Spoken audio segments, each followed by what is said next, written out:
Ayato is an avid player of Genshin Impact, yet he finds himself transported to the Warring States era of Naruto.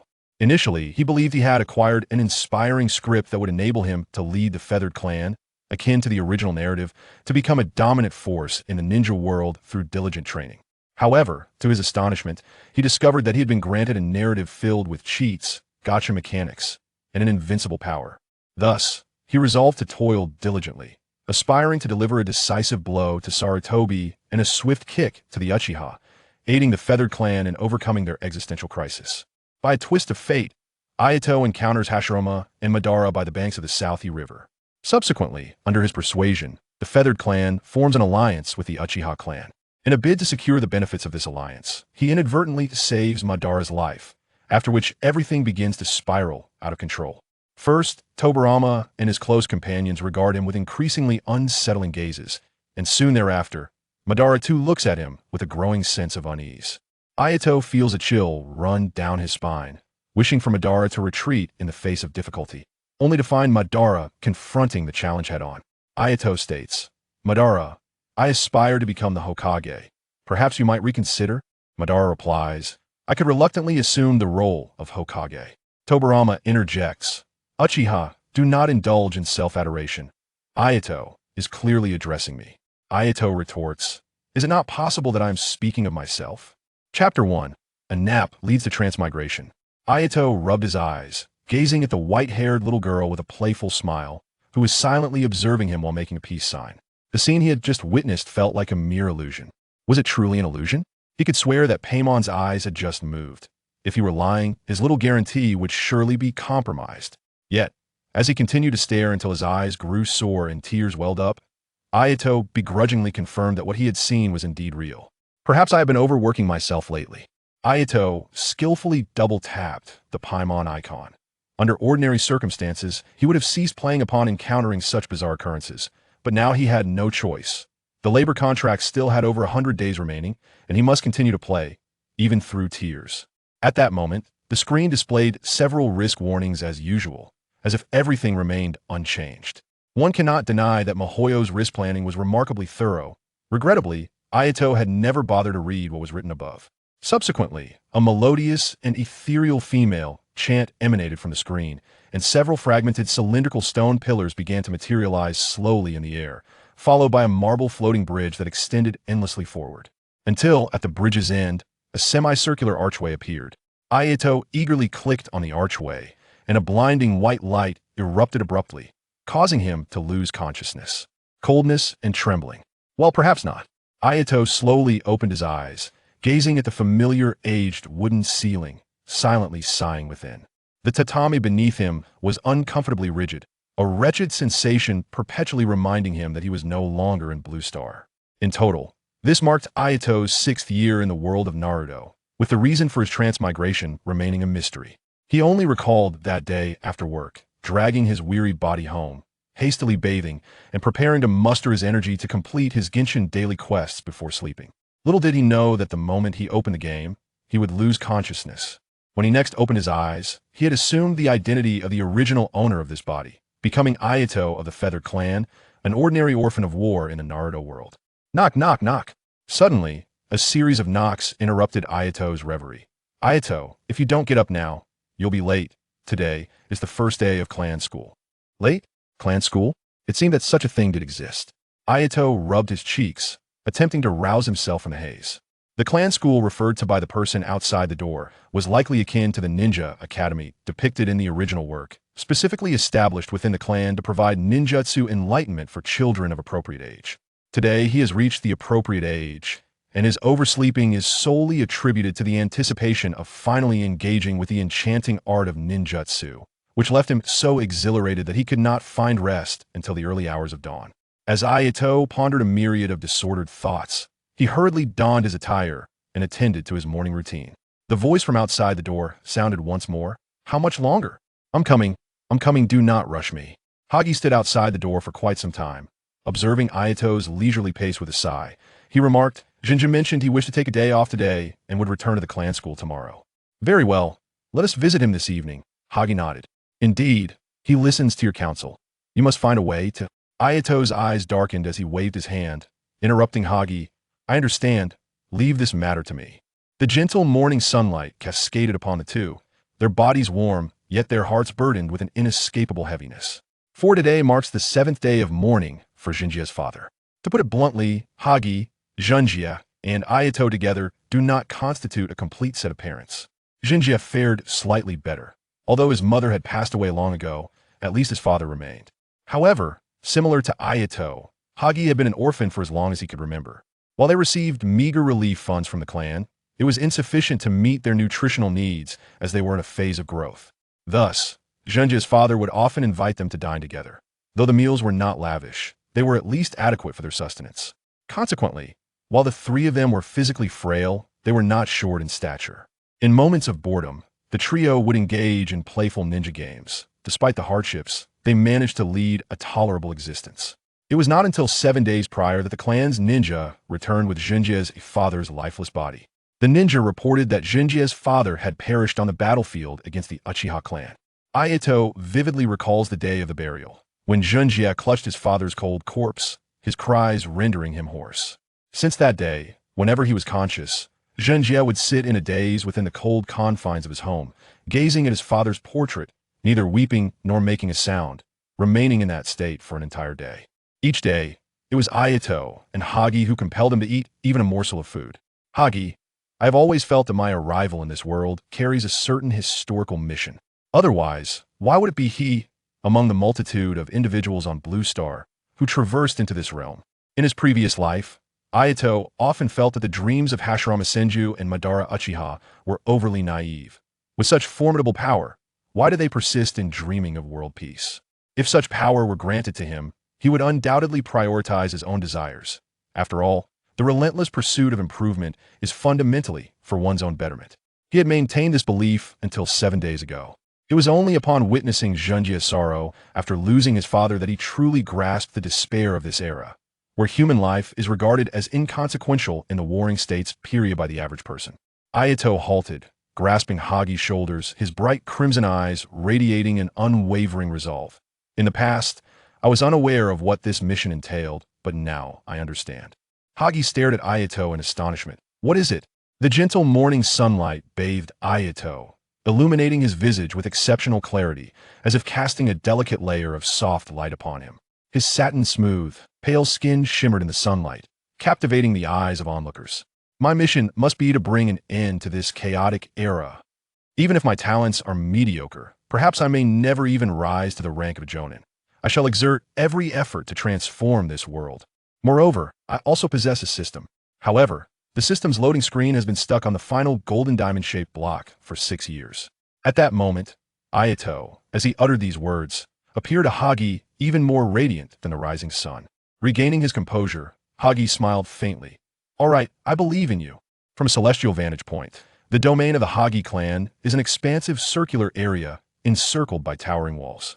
At the center of this circle stands a striking 4-story tower, which serves as the mission center where the clan's senior officials conduct their affairs, representing the nucleus of the Hagi clan.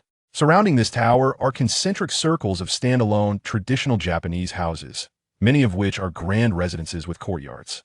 Thus, the closer one approaches the tower, the more exquisite and spacious the houses become, reflecting the elevated status of their inhabitants. Individuals like Ayato and Hagi reside in the remote areas near the outer walls. The clan school they are heading to is also situated in a secluded zone due to its need for expansive grounds. Consequently, within a mere quarter of an hour, the two arrived at the clan school grounds. At this moment, dozens of youthful children were scattered across the spacious training area, accompanied by a scruffy-looking uncle nearby. Upon noticing Ayato and Hagi approaching, the uncle raised his chin slightly, signaling them to hurry and stand properly. I am Uchiha Sanro, and from this day forth, I shall serve as your instructor in the art of ninjutsu.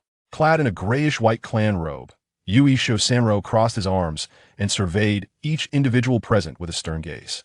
I am aware that some of you have already engaged in rudimentary ninja training under the guidance of your elders, and indeed, some of you have even succeeded in refining your chakra. Before Uchiha Sanro could finish his statement, the children began to murmur amongst themselves, evidently curious about which peer had made such rapid progress. Who is teacher Sanro referring to? I have no idea. It certainly isn't me. Although my father has taught me the method of chakra extraction, I have yet to achieve success. Ayato quietly observed the expressions of the children present. Children of this age typically possess little guile, and in the midst of such envy from their peers, they should be unable to conceal their emotions. Indeed, Ayato soon noticed that among the group of youthful faces, one child stood out. Not only was he tall and robust, but his pride was evident, betraying any attempts to hide it. Chapter 2. Genshin. Activation. Jiangxi, who is he? Ayaka's elbow nudged Jiangxi beside her, signaling her target with a glance. Years of companionship had revealed to Yi that Jiangxi was a veritable fountain of knowledge. No matter what he wished to know, Jiangxi always provided the correct answer. And this instance was no different. Yui Ritu, Jiangxi adjusted his glasses and followed Ayaka's gaze, providing the information. He is the grandson of Elder Yi Renzi. The grandson of an elder? Like most ninja clans in the present shinobi world, the Yui clan operated under an elder council system. Although candidates ostensibly gained their positions through votes by powerful clan members, the reality was a system of blood inheritance. This was hardly surprising. Those with formidable strength possessed greater resources, ensuring their descendants were also likely to be stronger and more capable of succeeding the elders. While the elders managed different affairs, they would collectively deliberate on significant clan matters, ultimately presenting a specific proposal for the clan leader to decide upon. Ayaka was uncertain about other ninja clans. But within the Yi clan, the elder's responsibility was to oversee clan resources, placing him in a position of authority just beneath the clan leader. Such a person, instead of seeking an elite to tutor his grandson, allowed him to partake in the communal learning at the clan academy. The current war situation was dire. Although the Sarutobi clan had not formally declared war, Jiangxi seemed to sense Ayaka's thoughts and sighed. However, a significant amount of the supplies we intercepted on the battlefield bore the Sarutobi clan's insignia. Upon hearing this, Ayaka understood. So, the situation is so critical that we have no better options? She found it unsurprising that the Nara and Sarutobi clans would become entwined. In the original narrative, Danzo Shimura and Hiruzen Sarutobi often clashed, yet they shared a bond so strong in their youth that they were akin to two peas in a pod. Such a close relationship must stem from some familial ties, so Ayaka felt no surprise, none whatsoever. Silence. As the murmurs grew increasingly disruptive, Yui Shisaburo darkened his expression and admonished sharply, "If anyone interrupts me again, I shall assume you have no desire to become a ninja, and I will not hesitate to expel you from the academy." The children were instantly struck dumb, afraid to make a sound. Yui Shisaburo surveyed the chastened group with satisfaction. "Today marks your first encounter with the world of ninjas. We shall commence our studies with the fundamental extraction of chakra. To successfully extract chakra, you must first understand what chakra is." With his hands clasped behind his back, Yui Shisaburo paced back and forth. "Ritu, you need not raise your hand. I do not intend to call on you." With a soft chuckle at Ritu's dejected posture, Ayaka couldn't help but smile. Upon hearing her laughter, Rita shot her a glare.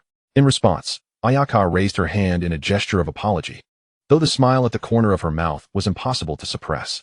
Chakra is the amalgamation of physical energy generated by the body's 130 trillion cells and spiritual energy. It forms the foundation for ninjutsu, jinjutsu, and taijutsu. Seemingly oblivious to the interaction between Ayaka and Ritu, Yui Shisaburo calmly expounded upon extensive theoretical knowledge.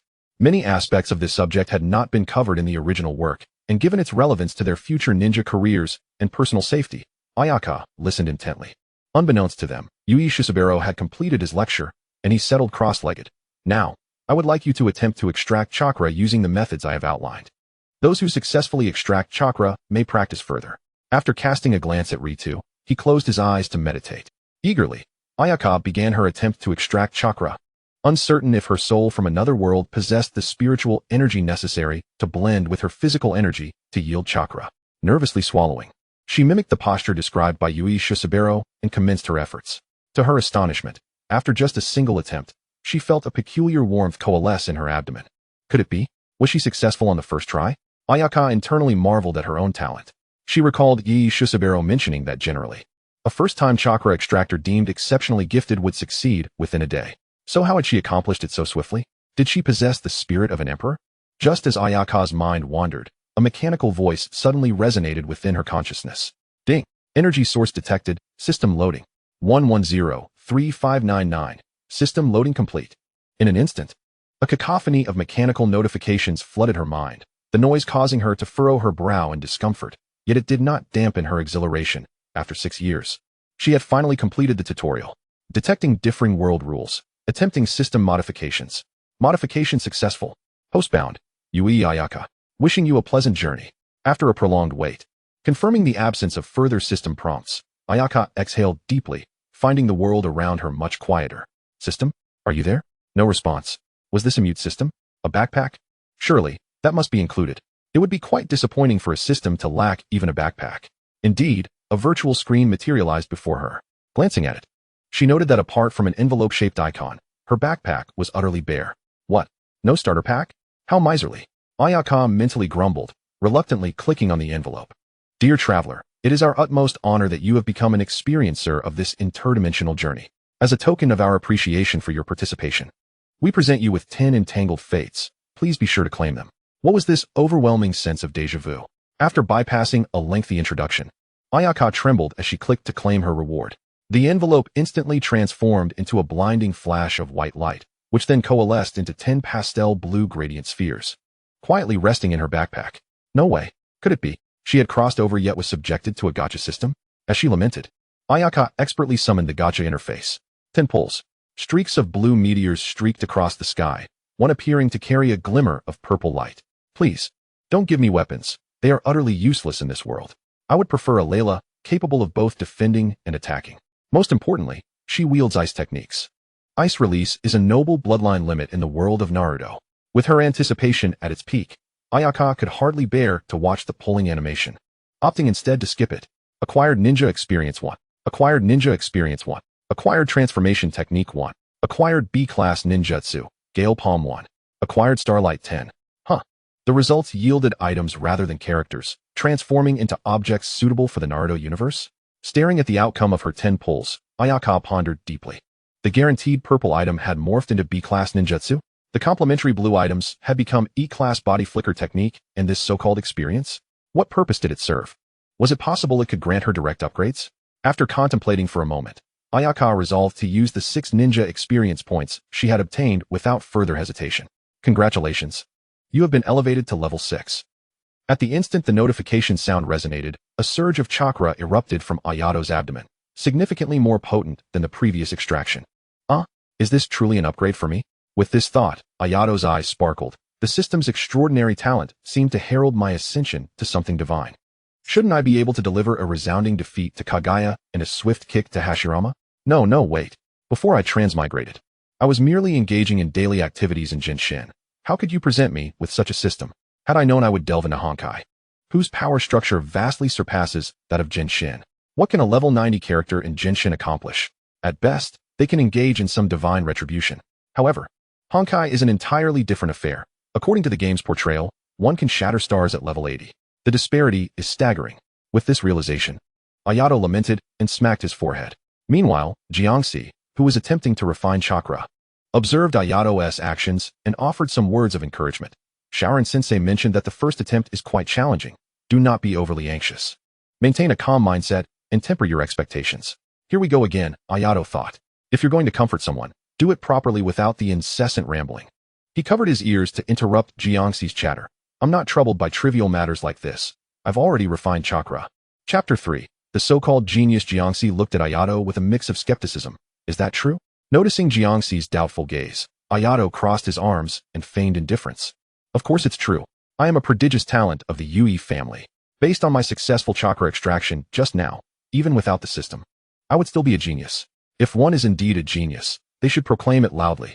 The notion of playing the underdog is something Ayato cannot accept or emulate.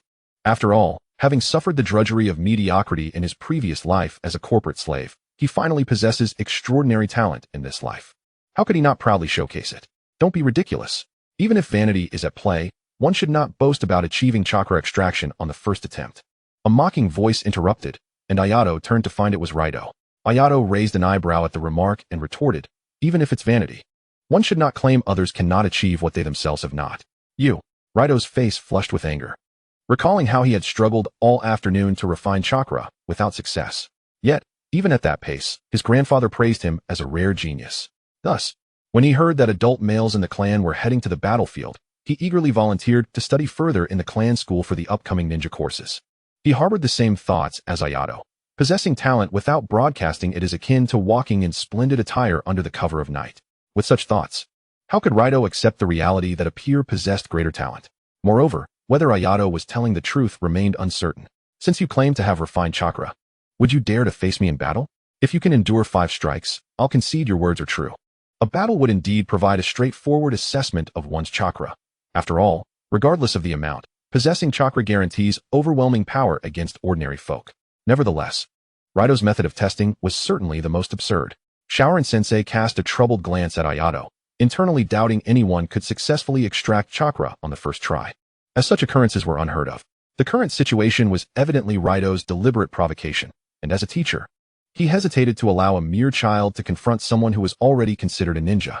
However, Shaoran-sensei was merely a minor figure within the Yui clan, and, having already slightly offended Raito, he feared further refusal would make his future difficult. Perceiving Shaoran-sensei's predicament, Ayato shrugged nonchalantly and remarked, "It's all right, sensei. Acknowledging that others may surpass oneself is indeed a challenging endeavor. I understand. Ayato, please don't be reckless." Jiangxi tugged at Ayato's sleeve, their exchanged glances conveying enough understanding without words. Ayato returned a reassuring look, then stepped forward. "Come on, Raito, let me help you see the reality clearly." He articulated Raito's title with particular clarity, making it hard not to interpret it as a mockery of Raito, a ninja who dared to bully a civilian within his own clan. Indeed, as soon as Ayato's words fell, murmurs erupted among the onlookers. Children's hearts are often filled with a sense of justice. From their perspective, the robust Raito was bullying the frail Ayato over a mere jest. The surrounding chatter reddened Raito's face, and he glared at Ayato, gritting his teeth. "You better have truly refined chakra." Before Ayato could respond, Raito lunged forward with a swift stride. "So fast. Is this what it means to be a ninja?" The awe from the onlookers exhilarated Raito. "This is how it should be.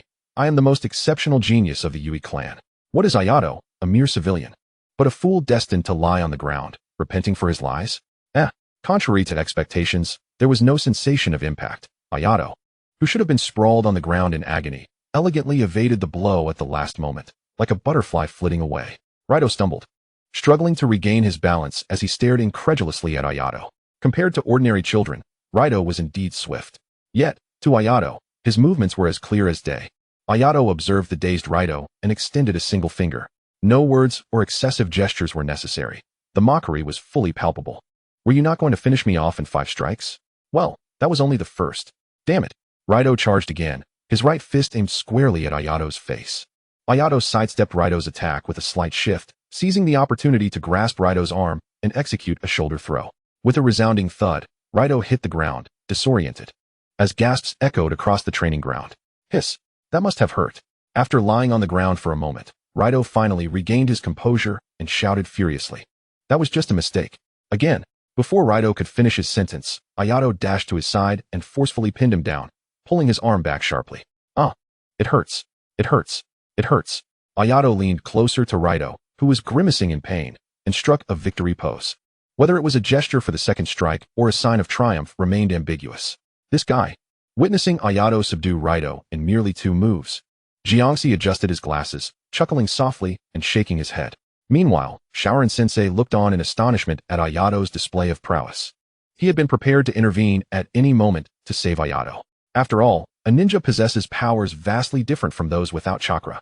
As for believing Ayato's claim, it was not that he looked down on Ayato. It was simply inconceivable to him that someone could successfully extract chakra on the first attempt.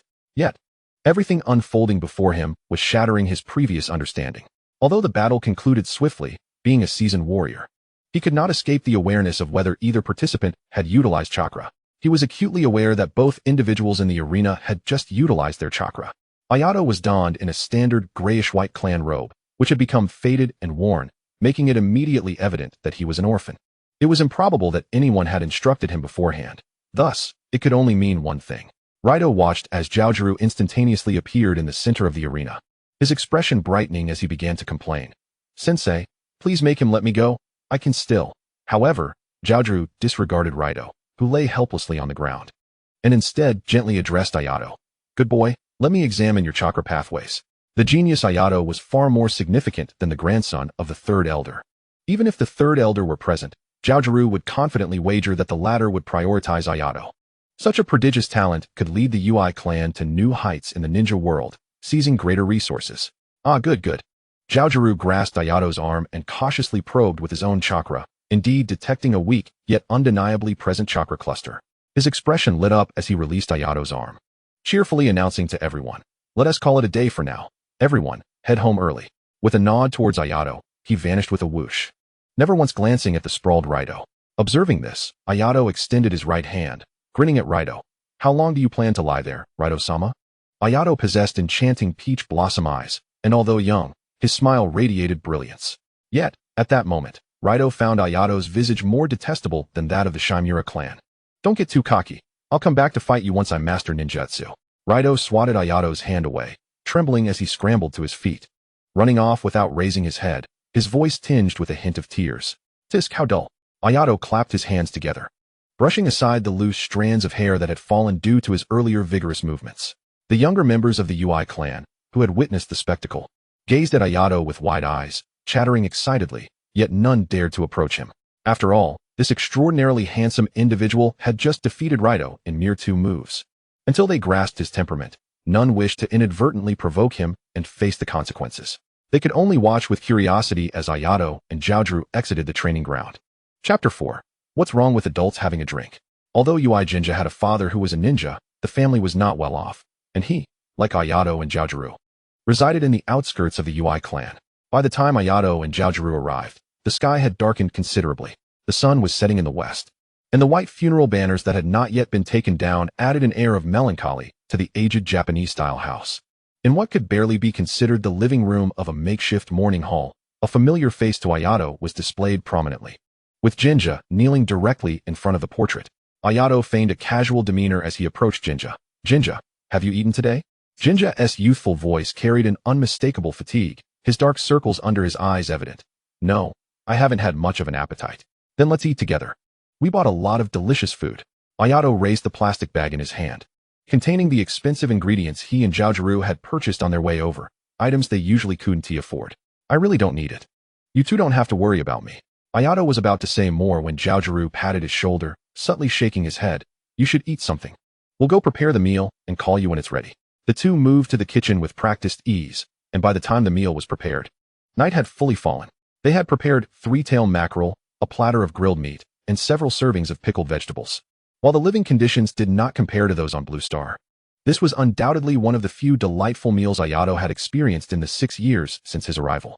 Noticing Jinja showing no inclination to join them for dinner, Ayato approached and forcibly pulled him up. "It's important to eat. Come on." Typically timid and always trailing behind Ayato, Jinja unexpectedly shook off Ayato's hand and shouted, "I told you I'm not eating. My father is dead. It doesn't matter what happens to me." With a resounding slap, Ayato struck Jinja, who was now in a state of hysteria, his rationality seemingly slipping away. The trio had spent much time together, and while conflicts were common, Jiaozhu usually acted as a mediator, effortlessly resolving tensions and ensuring everyone remained cheerful. However, this time, witnessing Ayato strike Jinja, Jiaozhu remained silent, merely sitting quietly. Jinja covered his reddened cheek, staring at Ayato in disbelief. Ayato looked at Jinja with disappointment. "Have you calmed down? I know you're upset, but if you refuse to eat, what if you starve yourself into illness? In this state, how could your father possibly rest easy about you? Besides, the enemies who killed your father are currently on the battlefield, harming more of our clan members. Don't you wish to live well and avenge him?" It was unclear which of Ayato's words resonated with Jinja, but his emotions gradually settled as he lowered his head in silence. Ayato paid no mind to Jinja's thoughts, pushing him down to sit. "Eat. Don't make me slap you again." Watching Jinja obediently pick up his chopsticks and begin to eat, a smile finally appeared in Ayato's eyes. He gently remarked, "Didn't he hurt too much, did it? I had no other choice with someone as stubborn as you." Jinja set down his bowl and chopsticks, tears welling in his eyes as he gazed at Ayato, the redness of his cheek accentuating his pitiful appearance. "I won't hold it against you, boss. I have to thank you for bringing me back to my senses." Typically, Jinja was the one who called Ayato boss. When Ayato had traversed into this world, he was already at the orphanage. So he celebrated the day of his arrival as his birthday, being a few months older than Jinja. Jiaozhu, however, did not concern himself with such rankings. Following Jinja and centering their little group around Ayato, though he did not call Ayato boss like Jinja did. "I figured it out. I need to eat well, grow up, then train in ninjutsu, wipe out the vile Chimera clan, and avenge my father. Of course, we'll do it together, right, Jiaozhu? If I die on the battlefield," Jinja suddenly stated with a serious expression, looking at Ayato and Jiaozhu. "Please bring my body back, just like my father's." Before he could finish, Ayato playfully thumped him on the head. What nonsense are you talking? With Zhaojuru and me around, there's no way anything will happen to you. Jinja hugged his head with both hands, softly arguing. I'm saying if. There's no ifs. I assure you, I'm super strong. Ayato ruffled Jinja's hair. You missed out on what happened today. I'm a super genius who refined chakra in just one go. Indeed, I can attest to that. Zhaojuru chimed in. One must admit, with his talent, he will undoubtedly become an extraordinary force in the ninja world. Really, boss? Absolutely, absolutely. As long as you follow me closely, you won't be in any danger before we both die. I believe you, boss. By the way, shall we have some of this? Ayato suddenly produced a ceramic bottle from his pocket with an air of mystery. When did you buy this? I didn't see you. Zhaojuru tilted his head, puzzled by the bottle of sake in Ayato's hand. If you had seen me, would I have been able to buy it? Ayato proudly shook the bottle, swiftly pouring a cup for each of them. Come on, Jinja, give it a try. Boss, minors aren't allowed to drink alcohol. Jinja gazed at the wine cup that Eri had handed over, his expression fraught with conflict. Pray tell, what constitutes adulthood? He mused. Perhaps it is the capacity to take responsibility for one's actions. Now, scrutinize closely. Can any of us three claim to be incapable of such accountability? I think not. With no adults left in our homes, it is only fitting that we tend to our own affairs. Is that not the crux of the matter? If we can be responsible for our actions, then we are, in essence, adults. Eri, spouting his illogical reasoning, retorted. What harm is there in a bit of wine for adults? Jiankai observed Jinja, who appeared utterly confounded, and sighed in exasperation. You, my friend, before Jiankai could finish. Eri seized the opportunity to pour wine into his mouth, exclaiming, Stop your lecturing and drink up. Heh. Witnessing this scene, Jinja obediently took a sip of the wine. Now that is more like it. Let me tell you, Jinja, I took down Raito in just 2 moves today. The boss is truly formidable. But pray tell, who is Raito? Cough, cough. He is the grandson of the third elder. Jiankai, having been unexpectedly doused with wine, finally managed to compose himself. A defeated foe is hardly worth mentioning. I shall certainly, cough, cough. The first sip of wine ignited a fiery sting in Eri's throat, prompting a fit of intense coughing. Why on earth is this wine so fiery? Fool. That is precisely why minors are prohibited from drinking. Jinja chimed in. How come you seem unfazed? I never expected you to be so adept at hiding your true capabilities. Never mind, Eri continued. Once I master my training, I shall deliver a punch to the Uchiha and a kick to the Senju. How can you be so intoxicated from just one sip? Well then, Jiankai. You. Jinja chuckled as he watched his 2 friends bicker, feeling his own sadness somewhat alleviated. Father, please rest easy as you depart. I am not alone. I have the boss and Jiankai by my side, and I vow to live well. A luminous crescent moon hung high in the sky, adorned with twinkling stars that resembled a galaxy strewn with fine grains of sand. The cool moonlight bathed the wooden cabin, flickering candlelight illuminating its surroundings, while the serene earth was filled with the gentle chorus of chirping insects, echoing the silent sentiments of the young man. Chapter 5. Yui Rhinashuk. The Yui clan. Residence of the third elder, Renji. At this moment, Raito stood outside the study, a look of indecision on his face. He was aware that his grandfather was currently engaged in work inside. He wished to enter and request that his grandfather teach him ninjutsu, yet he hesitated, unwilling to disturb his grandfather for a trivial matter. He knew full well the ninjutsu available at home. There was no need for his grandfather to retrieve any for him. If he encountered something he did not understand, he could simply wait for his grandfather to be free to ask for guidance. What purpose would it serve to enter now? Should he ask his grandfather to send someone to give that flamboyant peacock a beating? Or should he whimper and plead for comfort? Neither of those actions felt right to him. After contemplating, he decided to let it go. The mess he made was one he would have to clean up himself. That was more in line with his character. Just as Raito was about to leave, the voice of the third elder, Renji, resonated from within the study. Why do you linger without uttering a word, only to leave? Had he been discovered already? Raito entered the study, dejected. He observed his grandfather, who was engrossed in paperwork, and muttered, Grandfather, am I truly a genius? Days prior, when he successfully refined chakra, his grandfather had praised him as a genius. Yet that memory now clashed with the humiliating scenes from the training grounds that afternoon. Clenching his fists in frustration, he stared despondently at his toes. Of course, you are a genius. Eri is also a genius. Renji set aside his documents and beckoned Raito closer. You knew? Raito inquired. Indeed, Jusenro informed me immediately. Hearing this, Raito felt a flicker of regained confidence as he approached his grandfather's side. But I took an entire afternoon to accomplish what he achieved in one attempt. Renji regarded Raito with a gentle gaze, stroking his head. You are a rare genius in our Yui clan. But that child Eri is an unparalleled genius in the entire ninja world. Upon hearing this, Raito froze, disbelief etched across his face. Aren't you supposed to be comforting me? What are you saying, grandfather? Observing Raito, who appeared utterly crushed by the revelation, Rinji sighed in resignation. I understand that you are feeling disheartened. To exist in the same era as such a genius brings sorrow to ordinary individuals, as well as to those like you. Rinji rose slowly. Consider the legendary Hyaga Tenrin, who was once a prodigy beyond compare. In his presence, even the Uchiha and Senju had to conceal their brilliance.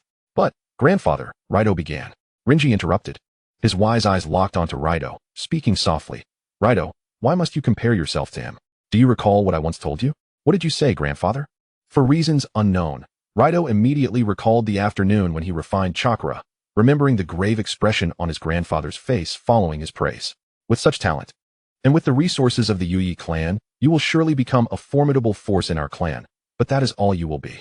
At that moment, Raito had basked in the praise of his grandfather's first half, oblivious to the weight of the latter half's words.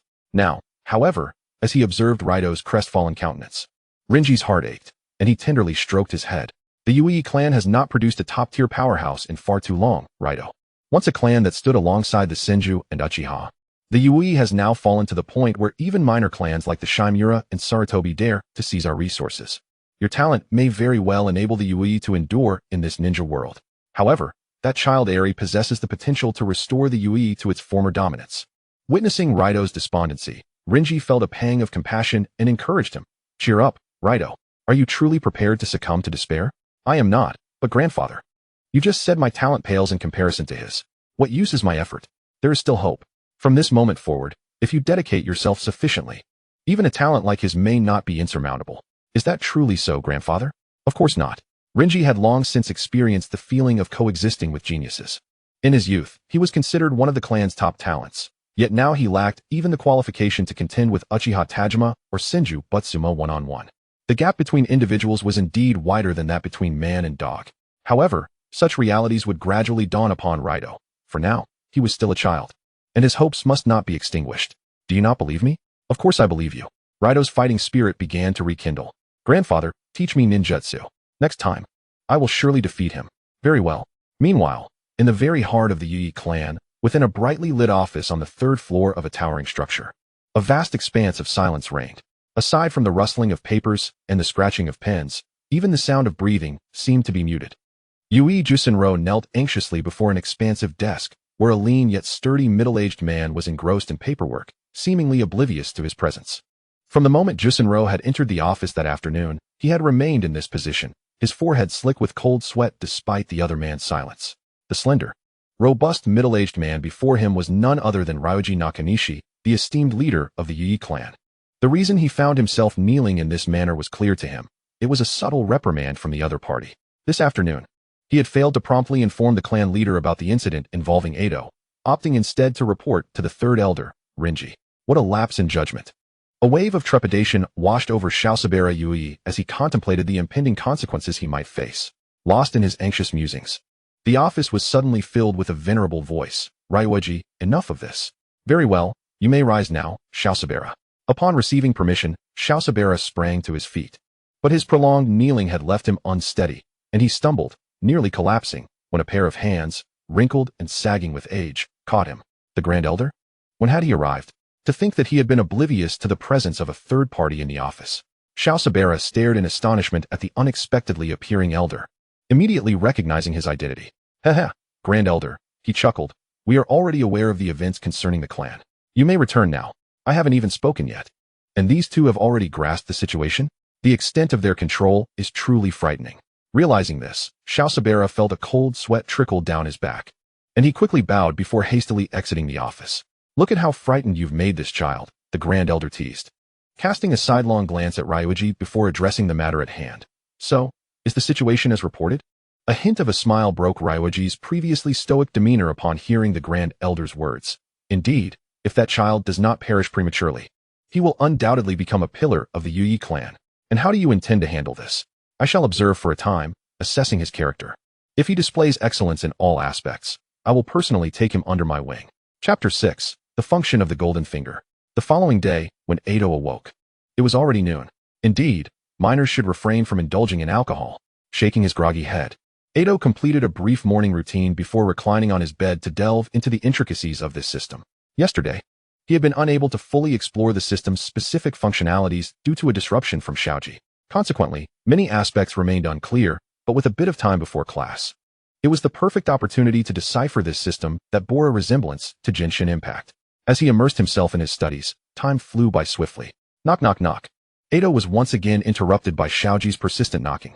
However, it was of little consequence, as he had now thoroughly researched the system. In response to Xiaoji's scrutinizing gaze, which seemed to question whether Ayato had just awakened, he engaged in casual conversation while mentally organizing the information about the system. Firstly, this system encompassed character development, inventory, card draws, and treasure chests scattered throughout the vast world. In terms of character development, there were no exclusive weapons or relics, only segments for leveling up, breakthroughs, talents, and constellations. Talents were limited to 3 passive abilities.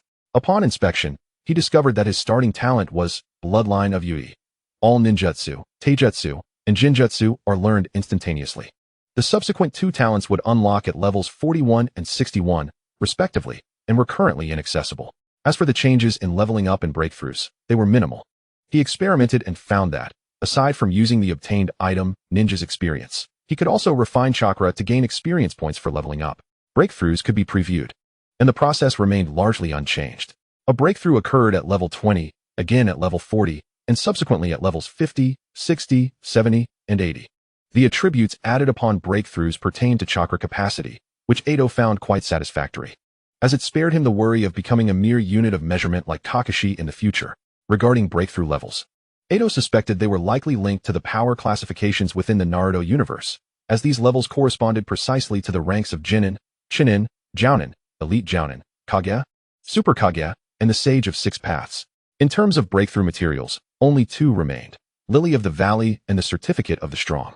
The Lily of the Valley was a gathering material, while the Certificate of the Strong would only be required beginning at level 40 for breakthroughs. So there was no immediate urgency. Thus, it seemed that leveling up was considerably more straightforward than a game. Although the required quantity of Lily of the Valley was 10-fold that of the game, for instance, to break through to level 21 in the game, only 3 were necessary. Whereas in reality, he would need 30. The flower was quite common. He could simply gather a few whenever he came across them. As for the Certificate of the Strong, he had no leads whatsoever.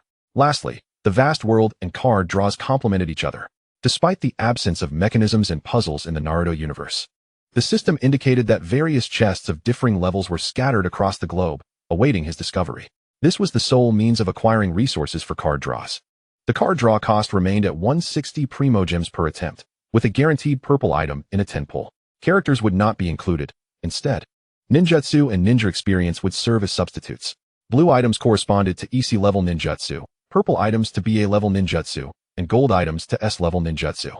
The familiar 90 draws minimum guarantee persisted, ensuring that all ninjutsu featured in Naruto's lore would be available, though the outcomes would be entirely random. If a duplicate ninjutsu were drawn, it could be refined. The effects of refinement were as follows. Refining to level 2 reduced the ninjutsu casting speed by 20. Level 3 decreased chakra consumption by 20, level 4 enhanced ninjutsu effects by 20, and level 5 enabled the release of ninjutsu without any hand seals. Goodness. It almost surpassed the capabilities of exclusive weapons. Regarding constellations, similar to talents, their specific effects remained hidden until unlocked. They required byproducts generated from card draws for activation. Regardless of whether duplicates were drawn, each would yield 1-star glitter, and accumulating 100-star glitter would unlock 1 constellation, with a total of 6 constellations available. Reflecting on the game's stinginess, Ayato couldn't help but let out a despondent sigh. 100-star glitter just to unlock 1 constellation? After yesterday's 10 pulls, I only managed to obtain 10. How long will this take to accumulate? Why didn't I play Honkai Impact instead? The rewards were far better. What Honkai? Xiaoji inquired, regarding Ayato with a puzzled expression. Why have you been so distracted these past few days? And why do you keep mentioning such strange terms? Huh, did I let that slip? Ayato thought, startled, as he awkwardly scratched his head. I meant to say I was wondering if there's a flower shop on Blacksmith Street. Central Street?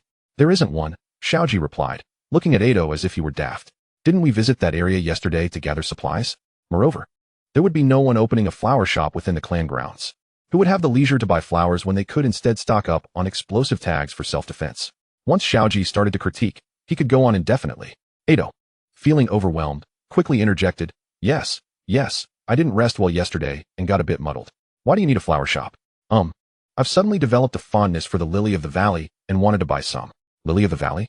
Xiaoji furrowed his brow in thought for a moment. If it's the same one I'm thinking of, isn't there some in the training ground? What? Edo had merely mentioned it offhandedly, but to his surprise, Xiaoji indeed knew. You mean the training ground from yesterday? Yes. How come I didn't see any? Some individuals, yesterday, seemed to have their eyes lifted towards the heavens, oblivious to the surroundings. Ah, how amusing. Ayanakaji sheepishly scratched his head. Upon arriving at the training ground, he began to scan the area in search of Lily of the Valley. To his surprise, just as Takeza had mentioned, clusters of pristine white flowers flourished in an unassuming corner. Without a moment's hesitation, Ayanakaji dashed excitedly towards the flowers. What are you doing? I mentioned next time, not now? Wait until I master the new ninjutsu, then we can compete. Raito, witnessing Ayanakaji rushing towards him, hurriedly assumed a defensive stance. Little did he know, Ayanakaji deftly bypassed him, making a beeline for the cluster of delicate white blossoms. 1, 2, why are there only 17? While Ayanakaji muttered to himself and plucked flowers, his eye caught a glint of something wooden peeking through the tangle of branches. No way. Could it be? Quickly, he pushed aside the intertwining vines and discovered a redwood box adorned with golden edges. Ha! What splendid fortune, and it's a treasure. Suddenly struck by a thought, Ayanakaji turned sharply, finding only Raito, frozen in a bewildered state, gazing at him with trepidation. Am I the only one who can see this? Well, that simplifies matters. With determination, Ayanakaji reached out, and the moment his fingers brushed the box, a system notification chimed in. Acquired 5 raw stones. Gained 3 ninja experience. Unlocked Shadow Clone Technique 1. Without hesitation, Ayanakaji upgraded the Shadow Clone Technique, immediately consuming the experience book as well. To his surprise, it only elevated him by 2 levels. Indeed, if a single experience book could grant a full level, one could reach the moon in no time. Ayanakaji scoffed inwardly, finding solace in that thought. Observing Raito still immobilized in place, Ayanakaji patted his shoulder cheerfully. It's all good. I'm in high spirits today. Once you master your new ninjutsu, we'll have another match. Of course, I will surely defeat you next time. Ayanakaji ignored Raito's fervent proclamation. With the power of the system at his disposal, his growth would be terrifyingly rapid, and those who fell before him would only multiply. These individuals would eventually find themselves gazing at his retreating figure, with each effort met by deepening despair, for they would ultimately realize they could no longer even see his back. Good afternoon, Shinjike, Ayanakaji greeted, clutching a bouquet of Lily of the Valley. How's it going? Have you refined your chakra yet? Not yet, Shinjike replied, his gaze cast downward, his tone somber. I spent all night trying, but I feel absolutely nothing. I clearly lack the talent of a leader. Ayanakaji encouraged him with a reassuring pat on the shoulder. Do not be disheartened by such trifles. If you fail once, try twice. If one day isn't enough, extend it to 2. Yes, I will do my best. Glancing at the flowers in Ayanakaji's hands, Shinjike inquired curiously, Leader, do you really like these flowers? Indeed. I adore them. They are called Lily of the Valley.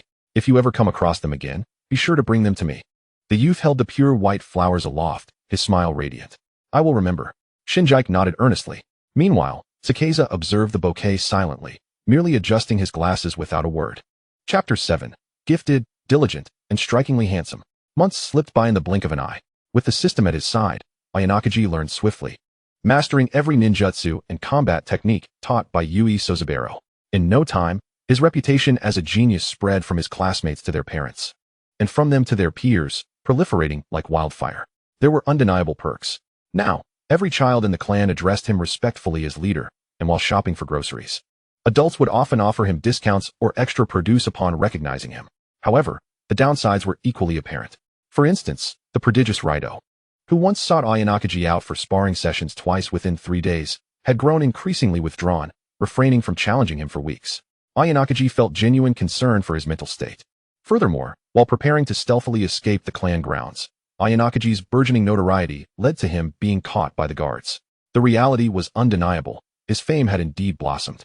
Although many children attempted to sneak out, it was only Ayanakaji's face that the guards remembered, resulting in his thwarted escape attempts over the past few months. Ayanakaji, are you planning to sneak out again? A patrolling guard pulled him back by the collar of his shirt, yanking him down from the high wall. Don't say again. I've never succeeded even once. Once released, Ayanakaji smoothed out his nearly distorted collar and declared with bravado, I'll be leaving now. Next time, you won't catch me. The guard interjected, blocking Ayanakaji's path. Not so fast, you can't go. Ayanakaji, shrinking back at the guard's imposing stature, retorted, "Is it illegal to climb walls now?" This prompted a discussion about Yui's protective measures. When the nation was at war, the situation was dire, but during peacetime, only a handful of young ninjas patrolled the clan's perimeter, particularly near the sole gate connecting to the outside world. These patrolling ninjas were not there to fend off enemies, but rather to prevent the clan's children or civilians from venturing out. After all, during the Warring States period, chaos reigned everywhere, and defenseless civilians or children would face myriad dangers outside. The clan implemented such measures to protect them. However, for Ayanakaji, this protection felt more like an impediment to his growth. Over the past few months, he had tirelessly scoured the entire Yui clan territory, collecting every stray raw stone he could find. This intense dedication yielded noticeable results. He had already reached level 40, with his experience bar completely filled. Yet, to transcend from level 40 to 41, he required not only the elusive proof of a strong individual, but also 200 Lily of the Valley. Since Ayanakaji had already exhausted all available flowers within the clan, further progress necessitated venturing outside the clan's borders. Thus, it was not Ayanakaji's fault. Rather, he yearned to advance. Previously, when caught, the guards would simply let him go, yet today, for reasons unknown, they halted him. The young guard, realizing his actions might have startled the child, softened his tone. "We're not stopping you for climbing the wall. The clan leader wishes to see you." Huh. Ayanakaji, utterly perplexed, followed the guard to the residence of Yui Ryonashuk. After leading him in, the guard bowed to Ryonashuk and quietly exited, leaving Ayanakaji alone. Just as Ayanakaji prepared to inquire about the purpose of his summons, Ryonashuk made his move. In the blink of an eye, he lunged toward Ayanakaji. Observing Ayanakaji frozen in place, Ryonashuk wasted no time in thrusting a kunai towards Ayanakaji's neck. As a flash of azure light sliced through the air, only a few strands of hair were severed in the life or death moment, prompting Ayanakaji's instincts to kick in as he instinctively leaned back, narrowly evading Ryonashuk's surprise attack. Using the momentum, Ayanakaji pushed off the ground, his legs arcing like a dragon leaping from the sea, aimed at Ryonashuk's solar plexus. Do not underestimate his small stature. This kick was infused with chakra, and if it landed, even a jonin would sustain injury. Ayanakaji's remarkable counterattack against the ambush elicited a glimmer of admiration in Ryonashuk's eyes. With a deft leap backward, he evaded Ayana's attack, his hands not left idle. Fire style, great fireball technique. The fireball struck Ayane, instantly transforming her into a piece of wood. At that moment, a pair of small hands shot up from beneath Ryonashuk's feet. Earth style, heart-cutting technique. In an instant, Ryonashuk found himself pulled underground by Ayane, leaving only his head visible above the surface. Taking advantage of his predicament, Ayane showed no mercy. He would press the advantage. Swiftly, he drew a kunai from his ninja tool pouch, resolutely preparing to execute Ryonashuk on the spot. Suddenly, a powerful hand clasped Ayane's shoulder, forcing him to kneel on one leg. Yet, not a hint of panic crossed his face. He swiftly retracted the kunai that was poised to strike and swung it in a crescent arc behind him. Quite impressive indeed. The kunai, infused with all of Ayane's strength, was effortlessly deflected, and in the bewildered gaze of Ayane, the head of Ryonashuk transformed into a puddle of water. While his true form emerged from behind Ayane, Ryonashuk surveyed the astonished Ayane and, with a grin, remarked, "So, you are Ayane. Fear not. I summoned you to inquire if you would be willing to become my disciple." Under his guidance, Ui Jusaburo had taught many advanced ninjutsu techniques in the clan school. To Ryonashuk's astonishment, Ayane had mastered every single one without fail, and remarkably, learned them all on the same day. Such talent was even more formidable than Ryonashuk had anticipated. The reason for waiting until now to summon Ayane was to assess his character further. Without sons or daughters of his own, should Ayane become his disciple, he would likely inherit the position of clan leader, making character just as vital as strength. Fortunately, after months of observation, Ryonashuk had gained a fairly detailed understanding of Ayane. Although he occasionally exhibited peculiar behavior, such as wandering aimlessly in desolate places or trying to sneak out of the clan grounds, he was, overall, an optimistic and cheerful child. However, upon encountering Ayane for the first time, Ryonashuk felt a sudden urge to test him, leading to their earlier skirmish. The outcome pleased him greatly. The boy possessed exceptional aptitude for combat. Observing Ayane's silence, Ryonashuk feared he might be upset by his earlier actions and tentatively inquired, "Are you unwilling?" Concerned about Ayane's potential refusal, he hastily added, "Among all the elders, aside from the Grand Elder, I am the most formidable. You witnessed that just now, didn't you?" What Ryonashuk did not realize was that Ayane, in his silence, was not reluctant at all. He was overjoyed. Though he began as an orphan, he lacked neither extraordinary abilities nor talent.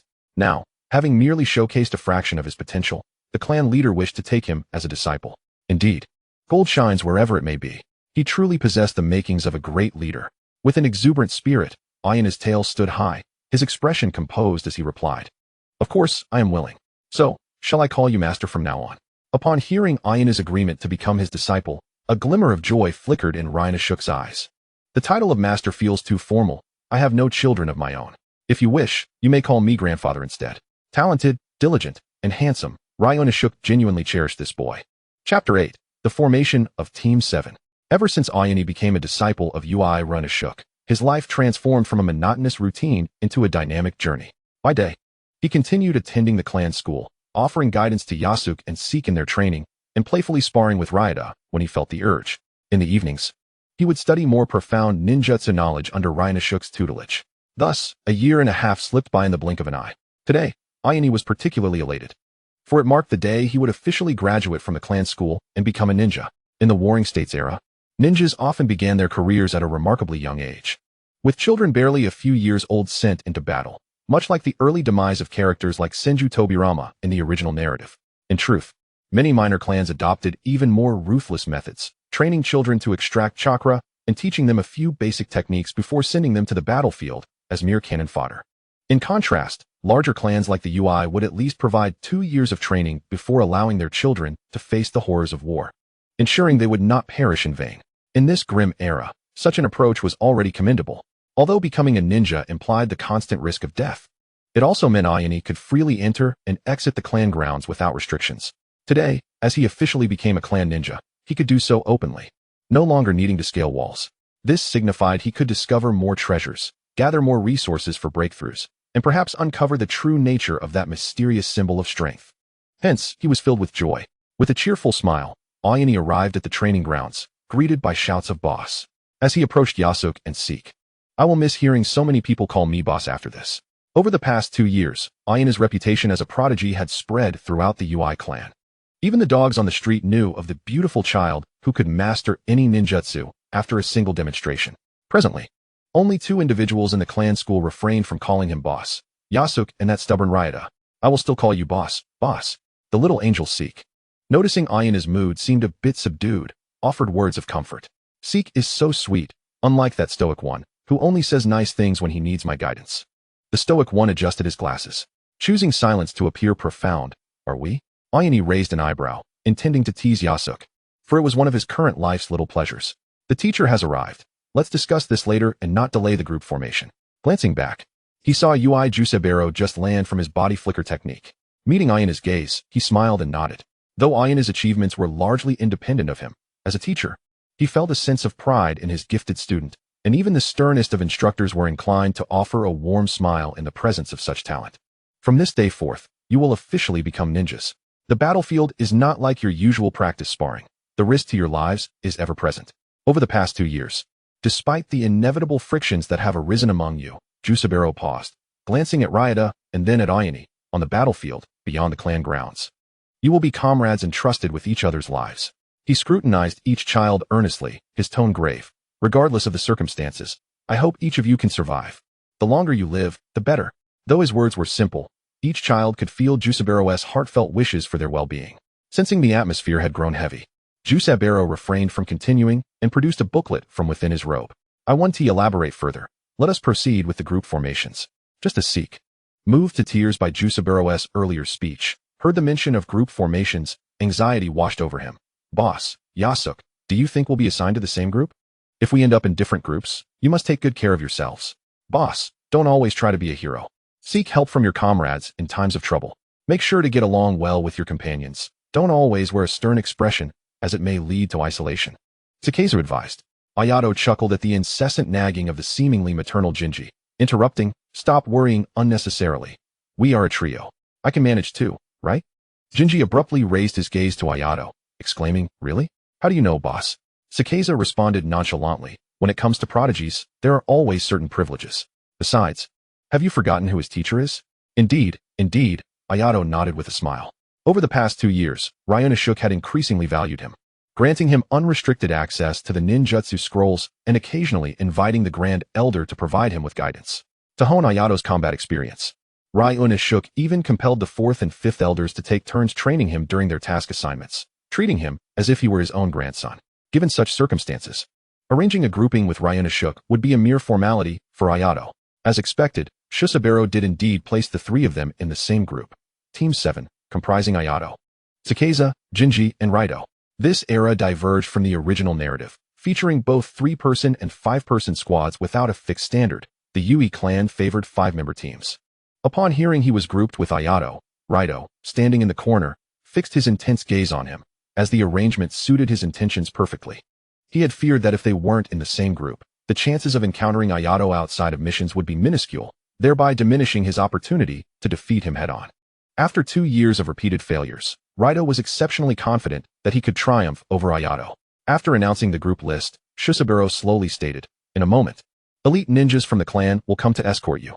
If you have any questions, feel free to consult them." Following this, he vanished using the body flicker technique. Just as they had first met. "Can we really consult the seniors with our questions?" Jinji asked, puzzled.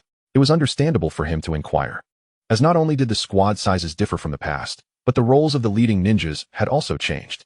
In the original narrative, the leading ninja functioned as a new teacher for the protagonists after graduating from the Ninja Academy, responsible for guiding them through missions while imparting deeper knowledge of ninjutsu and its practice. However, in this era, according to Susubaru's lectures, the leading ninjas primarily guided them through familiarizing themselves with the task processes in the early stages, later transitioning into a subordinate role, establishing a hierarchical relationship. If they encountered amiable ninjas, they might offer private guidance during their free time, but if they were less approachable, they might not communicate outside of missions. "Don't worry. Just relax," Ayato reassured Jinji. "For any training-related issues, you can consult me and Tsukasa. We will be more than happy to assist you." "All right, boss." Just as they were speaking, 2 men clad in black attire with gray armor approached the training ground. One of them, a short-haired man with a scar across his brow and a fierce demeanor, scanned the gathered crowd before stating, "Which one is Team 7? Step forward." "Yes, Senior," Ayato replied, raising an eyebrow in surprise that the leader of Team 7 was the first to arrive. Watching the 4-man group form distinctly from opposite corners, the man remained silent for a moment before instructing, "Follow me." Chapter 9, The Tenacious Fujiwara. As they followed the man, growing closer to the central tower of the clan, Raito could not help but inquire, "Senior, what are we doing?" "We are accepting a mission," the man succinctly replied. "Accepting a mission?" Ayato questioned, perplexed. "Isn't there a need for a skill assessment, like a survival exercise?" The man glanced at Ayato with surprise. "Survival exercise? Where did you hear such a notion?" "There's no need for such complexity. I will take you on a few missions until you become truly familiar with the ninja's combat methods. Only then will the clan arrange for you to head into battle." Ignoring the expressions of the 4, the man continued, "Those who survive will naturally possess the requisite skills." He then turned to Ayato, stating, "And I've heard of you, Yui Ayato. You need not prove your prowess to me." Implicitly, he conveyed, "I am already aware of your strength."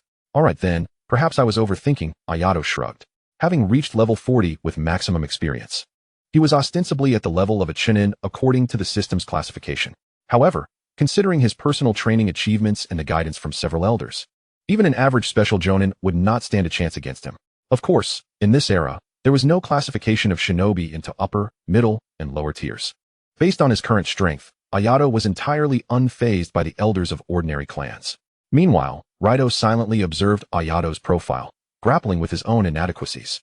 Over the past 2 years, he had relentlessly trained with the singular goal of surpassing Ayato, yet the distance between them seemed to widen rather than close. Can I truly surpass him? Raito clenched his fists in frustration, his fingertips turning white against his palm. The central tower comprised 4 floors. The first floor served as a reception hall where less significant missions were posted on a bulletin board for anyone to claim. The second floor was the mission hall, where more important tasks were assigned personally by the clan leader, Yui Reneshuk, or his assistant, Yui Ruri. The third floor housed the offices of the clan leader and various elders, while the fourth floor stored an array of forbidden ninjutsu scrolls and archival materials. At that moment, on the second floor of the central tower, upon entering the mission hall, Ayato immediately spotted the clan leader, Yui Reneshuk, casually waving in greeting, "Hey there, old man." After more than a year of interaction, Ayato's address for Reneshuk had shifted from the formal grandfather to the more casual old man. Though his address had become less polite, both Reneshuk and Ayato understood that their relationship had grown more intimate. Upon hearing Ayato's voice, Reneshuk lifted his head, a broad smile illuminating his face. "Time flies. Little Ayato has now become a full-fledged ninja," he continued, Yohei, I entrust these children to you. Yes, clan leader, the leading ninja replied. So your name is Yohei? Ayato thought, bemused, realizing it was absurd to learn the name of his squad's leading ninja from others. What are your thoughts on Team 7's first mission? Unearthing casually flipped through the documents in hand. Currently, the clan has missions to eliminate mountain bandits, gather medicinal herbs, and escort tasks. Let's go with the escort task. Yohei pondered briefly, selecting what he deemed a safe mission. This will allow them to familiarize themselves with the ninja mission process while also fostering teamwork. We can tackle more challenging tasks later. Is that so? Sounds good, Unearthing mused, then addressed a staff member nearby. Ruri, could you kindly fetch Mr. Fujiwara? Looking at Ayato, who was surveying the mission hall, Unearthing added. Yohei's chosen task aligns perfectly with your interests, Ayato. Unearthing was acutely aware of Ayato's aspirations to venture beyond the clan's territory. I will no longer need to seek your assistance, old man, Ayato remarked, gesturing to the embroidered pattern on his sleeve, depicting 3 ribbon-like lines encircling a full moon. That emblem belongs to the UI clan. Only upon officially becoming a ninja is one permitted to embroider this insignia onto their attire, serving a purpose akin to the forehead protectors worn by the protagonists in the original narrative. However, becoming a ninja is not entirely a blessing. Should you encounter a particularly troublesome employer, it could become quite a headache. Unearthing, with a smile, stroked his beard, though he had no beard originally. Eri would often question him with books in hand, asking why the wise men in the stories had beards while he did not. Despite not comprehending the necessary connection between beards and wisdom, he grew one to maintain his image as a sagacious and valiant clan leader in Eri's eyes. Troublesome? How troublesome could it be? As long as he doesn't wish to journey to the moon, I can handle it. Just sit back and watch. No sooner had he spoken than there was a loud bang as the door to the mission hall was flung open with force. A corpulent middle-aged man hurriedly strode in. Mr. Fujiwara, please be gentle, Miss Ruri said, her heart aching as she observed the door being harshly pushed aside. Mr. Fujiwara paid no heed to Ruri. He surveyed the mission hall with his small, bean-sized eyes and frowned upon seeing Eri and her companions. Surely, they wouldn't assign this task to a bunch of mere children? With a scowl, he hastened to Unearthing, his tone unfriendly as he inquired. I say, clan leader UI. Didn't your subordinate just inform me that my task has been taken? Where are they? Mr. Fujiwara, they are already here, are they not? Unearthing gestured with his eyes towards Yangping and the others. What do you UI clan mean by this? You send a mere handful of toddlers to handle my task. Fujiwara sneered contemptuously at Team 7. What if something goes awry on the journey? Am I to rely on my guards to protect them? Yangping, who felt belittled by Fujiwara, stepped forward and assured him, rest assured, Mr. Fujiwara, we of the UI clan would never treat our employer's safety as a trifling matter. Given the difficulty of your task, my subordinates are more than capable of handling it. Fujiwara scoffed, ignoring Yangping, then turned his ire towards Unearthing. Were it not for the Uchiha clan being unable to spare any personnel, I would never have sought your clan. You are but a minor ninja clan, utterly unreliable. In unison, Yangping and Ruri interjected, Mr. Fujiwara, tread carefully. Doubting their individual capabilities as ninjas is one thing. After all, everything must prioritize the employer's interests. And enduring some disdain is to be expected. However, questioning the entire UI clan is unacceptable. In the world of Naruto, regardless of how powerful a ninja clan may be, they thrive on the support of feudal lords, aristocrats, and wealthy merchants. Lords issue tasks, ninjas complete them, and then receive corresponding rewards, which serve as the economic foundation for the ninja clans. Yet, the tasks are limited. There are only so many. And the lords are unaware of the strength of your clan. They will only assign tasks based on the reputation conveyed through word of mouth among peers and friends. Should Fujiwara's recent remarks reach other employers, tarnishing the UI clan's reputation, what then? This concerns the survival of the entire ninja clan. Thus, upon hearing Fujiwara's indiscreet words, Unearthing's previously amiable expression darkened. If Mr. Fujiwara is dissatisfied with our service, we can certainly refund the deposit for this mission. I trust that with your abilities, you will easily find a ninja clan that meets your expectations to take over your task. The implication was clear. If you are unsatisfied, I can return your money, and you may seek out whomever you wish. As a merchant accustomed to interacting with various individuals, Fujiwara grasped the subtext of Unearthing's words.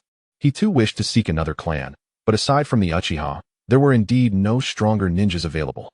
Furthermore, even if he could find a suitable clan that met all his requirements, he could not afford to waste any time.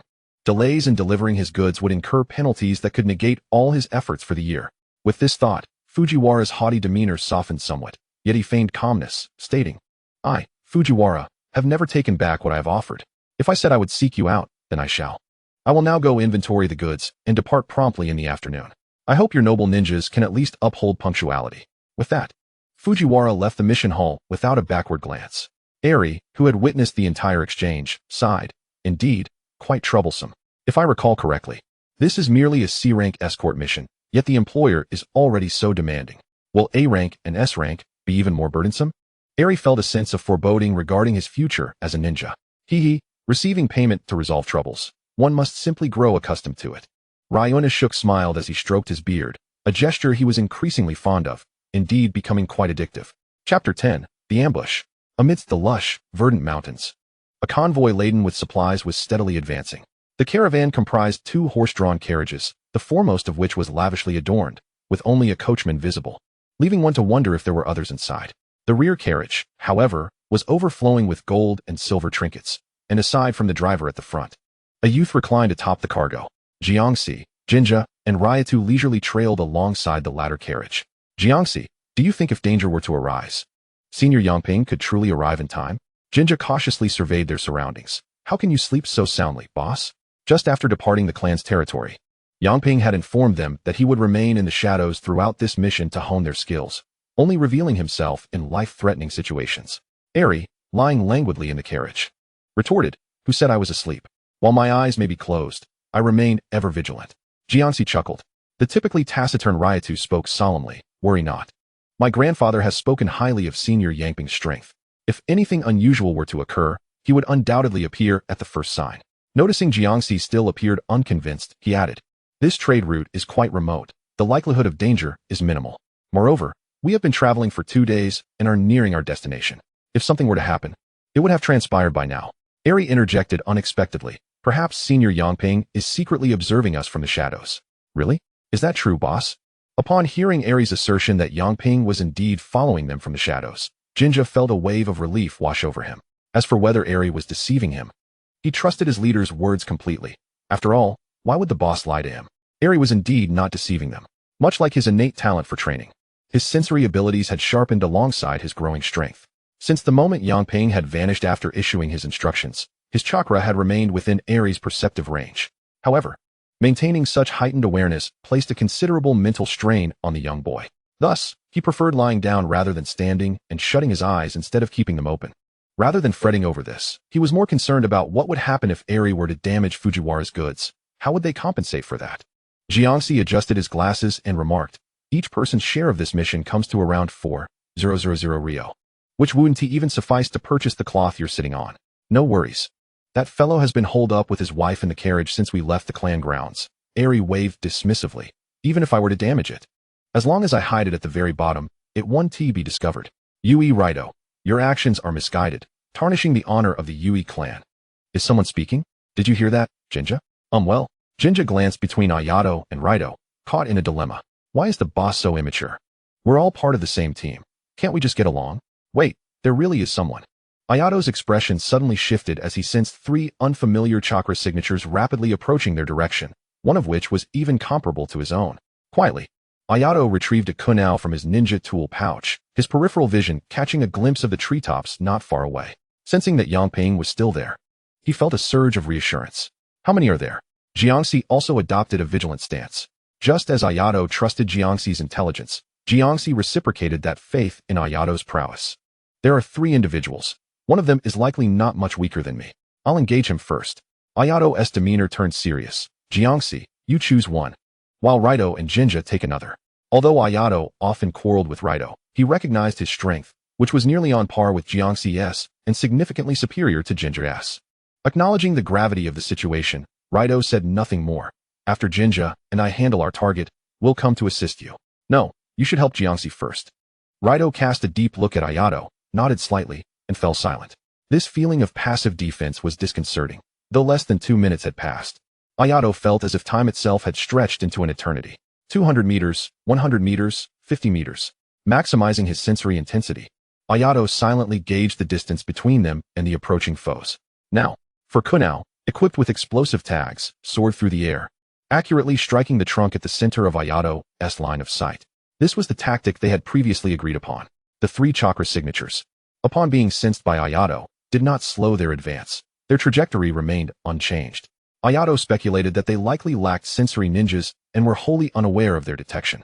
There was no time to set traps, but with Ayato present, it was akin to having a map overlay. They could certainly strike first and weaken the enemy's combat capabilities. Kunao? Wait, they're explosive tags. A terrified male voice echoed through the forest. Scatter quickly. Boom. In the tranquil woods, the stranger's panicked shout, followed by the deafening explosion, finally alerted several ordinary members of the merchant group that something was amiss. What is happening? Yui Yongping, what are you all doing? Fujiwara, bearing a look of sheer panic, had just poked his head out of the carriage window when Ayato forcefully shoved him back inside. How dare you treat your employer like this? Ayato barked. There's an enemy attack. You must hide quickly and not come out. The others too. Yes. There was no need for Ayato to elaborate. The two drivers were seasoned in such scenarios. After all, how could one survive in turbulent times without a modicum of skill? Fujiwara Taro was here all along. Accompanying the unfamiliar voice was a swift, lethal blade. Thank you for the reminder, kid. Ayato had no time to think. He leaned back just in time to evade the attack. Then he pushed off with his hands, explosively engaging his core, his legs delivering a powerful kick to the man's abdomen. The technique he had previously employed against Ryanashuk still proved effective. Hiss. The man staggered back 2 steps. Is that all you've got, kid? After establishing a safe distance, Ayato finally caught a clear glimpse of his assailant, a face devoid of distinct features, marred by a blood-soaked left abdomen, looking utterly pitiful. That kick must have struck his wound. Fortunately, the explosive tag had done its job. Otherwise, had that blade been any swifter, evasion would have been impossible. Not far away, the man entangled with Raito and Jinja remained unscathed, evidently unaffected by the explosive tag. Jiangxi's opponent, however, was in a dire state, his left arm blown off. The entirety of his left side a gruesome mess. Ayato suspected that without Jiangxi's intervention, he wouldn't last half an hour. Ayato silently rejoiced. Although he had wasted a bit of time protecting Fujiwara, it was fortunate that the strongest ninja had targeted him, and everything was proceeding according to their prearranged strategy. Chapter 11, White Pine Town. Where are you looking, kid? The man opposite Ayato, noticing him distracted, increased the speed of his strikes with the ninja blade. The sharp wind of his attacks encircling Ayato's every retreat. Die like this. His narrow eyes glinted with murderous intent, a gift in return for the explosive tag. A substitution? Just as he believed he had sliced the kid into pieces, the sensation in his hand told him something was amiss. Gale palm. The man swiftly turned, only to see Ayato forming hand seals with remarkable speed. In the blink of an eye, the ninjutsu took shape, a torrent of furious chakra surging forth. What astonishingly swift hand seals. The refined gale palm. Could it be anything but fast? Observing the man's astonished expression, Ayato returned a provocative smirk. Bang! Upon being struck by the ninjutsu, the man, who should have been torn apart by the raging winds, instead transformed into a cloud of smoke. Simultaneously, a chilling sensation enveloped Ayato from head to toe, the hair at the back of his neck standing on end from the icy, bone-chilling malice. The game is over. Swish. The lethal strike that should have decapitated Ayato was intercepted by a kunao. Jiangxi. The unfortunate soul who had absorbed the brunt of the explosive tag had already been dispatched by Jiangxi. What are you standing there for? Come help. I'm on it. Having narrowly escaped death, Ayato quickly recalibrated his mindset, launching 3 kunao that hurtled toward the enemy's heart, forehead, and groin. Observing that the kid who had slain his companion was faltering, yet faced with another kid's precise kunao assault, the man was forced to abandon his offensive and adopt a defensive stance. Seize the opportunity. Water release, water bullet. A barrage of water bullets rained down upon the man. This damned kid, such rapid hand seals. The man flailed and dodged, but before he could regain his footing, he was met with 2 kunao launched by Jiangxi, effectively sealing his escape routes. With no time for further contemplation, the man executed a substitution to create distance, but before he could even catch his breath, Ayato's eerie voice drifted from behind. Water release, water prison technique. What? A wave of cold, damp chakra swiftly enveloped the man. As he lost consciousness, he could only see that kid named Jiangxi lunging at him with his companion's ninja blade. Thank you for that earlier. Ayato, still shaken, patted his chest. You're all right. Jiangxi nodded slightly. Let us hurry to support Jinja and the others. There's no need to elaborate on the ensuing battle. In a 4-on-1 scenario, even uninjured, the enemy stood no chance. Senior Yongping, you truly have a ruthless heart. After dispatching the final foe, Ayato glared at Yongping's hiding spot, exclaiming in dissatisfaction, I almost died just now, and you didn't lift a finger, did you? What? Boss, are you alright? Seeing Jinja anxiously checking for injuries, Ayato waved his hand to indicate he was fine. I was about to intervene. Yangping had just executed a body flicker technique to appear. When I saw Jiangxi going to assist you, I held back. In the earlier combat, Raito and Jinja demonstrated commendable teamwork, their foundational skills exceptionally solid. As Yangping commenced to guide the gathered individuals following the recently concluded battle, he remarked, however, your approach lacked sufficient ferocity.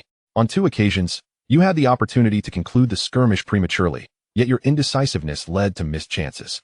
The 2 individuals, upon hearing his words, lowered their heads in shame. Jiangxi performed admirably, although the adversary was gravely injured. It was evident that every move you made was the result of meticulous contemplation, executed with swiftness, precision, and lethality. Yangping then turned his gaze towards Ayane.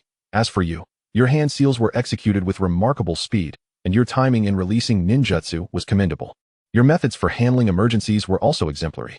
However, you understand, do you not? Yangping fixed his eyes on Ayane, articulating each word with clarity. Every technique you employed just now was indeed proficient, but the clashes between ninjas are not mere sparring sessions as practiced in the clan school. If you do not engage in battle with the resolve of life and death, you will find yourself, as you did moments ago, facing the peril of death. Yes, I understand, senior, Ayane replied, her head downcast, acknowledging the veracity of Yangping's every statement. The leader, Jinja, attempted to offer a few comforting words, but Jiangxi pulled him back gently, shaking his head. He needs some time to reflect. Oh dear, why so serious? As the sounds from outside gradually diminished to silence, Fujiwara finally dared to lift the curtain to assess the situation beyond.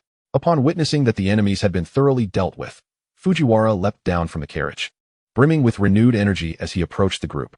Just moments ago, Ayane had essentially saved his life, and his perception of the Yui clan's ninjas had significantly improved. Sensing a tense atmosphere among the group, Fujiwara cheerfully inquired, "What is the matter? I must express my gratitude to you young ninjas for your assistance. Without your intervention, both my wife and I would have perished here today." Upon the arrival of their employer, Yangping merely acknowledged, "There is no need for formality, Mr. Fujiwara. It is our duty. Regardless, I must show my gratitude for your life-saving efforts. Otherwise, how will the people of Hakuso Town view me, Fujiwara?" After a moment of contemplation, Fujiwara suggested, "How about this? You all are busy, and I wouldn't want to impose on your rest. When we arrive in Hakuso Town tomorrow, feel free to take whatever you desire. I shall cover the expenses." Upon seeing Yangping about to refuse, Mr. Fujiwara beckoned the 2 horsemen to check the cargo before retreating into the carriage, not to emerge again. Hakuso Town, while not extensive in size, bustled with activity due to its location at the crossroads of the land of fire and the land of rain, making it a hub for frequent trade. By calculating the passage of time, Ayane and her companions arrived in Hakuso Town on the morning of the 3rd day. After safely delivering Fujiwara to the Merchant Association and confirming that no goods had been lost, their mission was deemed complete. Yangping, unable to resist Fujiwara's insistence the previous day, reluctantly agreed to accept his goodwill. Thus, as soon as their task was accomplished today, he announced an afternoon of free activity before vanishing with the body flicker technique. "I wonder what the senior is in such a hurry to do," Ayane mused.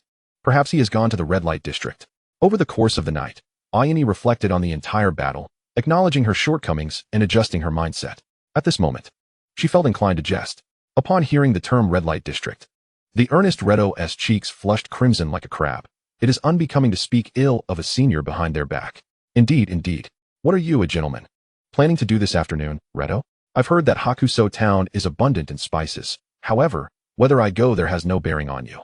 As Ayane began to tease Reto once more, Jiangxi adjusted his glasses, stifling a smile. "Jiangxi, Reto, where do you plan to wander?" "Boss, Jiangxi and I would like to check out a bookstore." I was hoping you both would accompany me to look for a flower shop."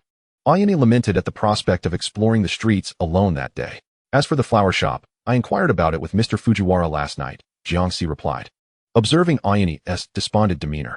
"If you head in that direction, you will find it." "What a reassuring man you are, Jiangxi," Ayane exclaimed joyfully, giving his hand a firm shake before turning to follow his indicated path.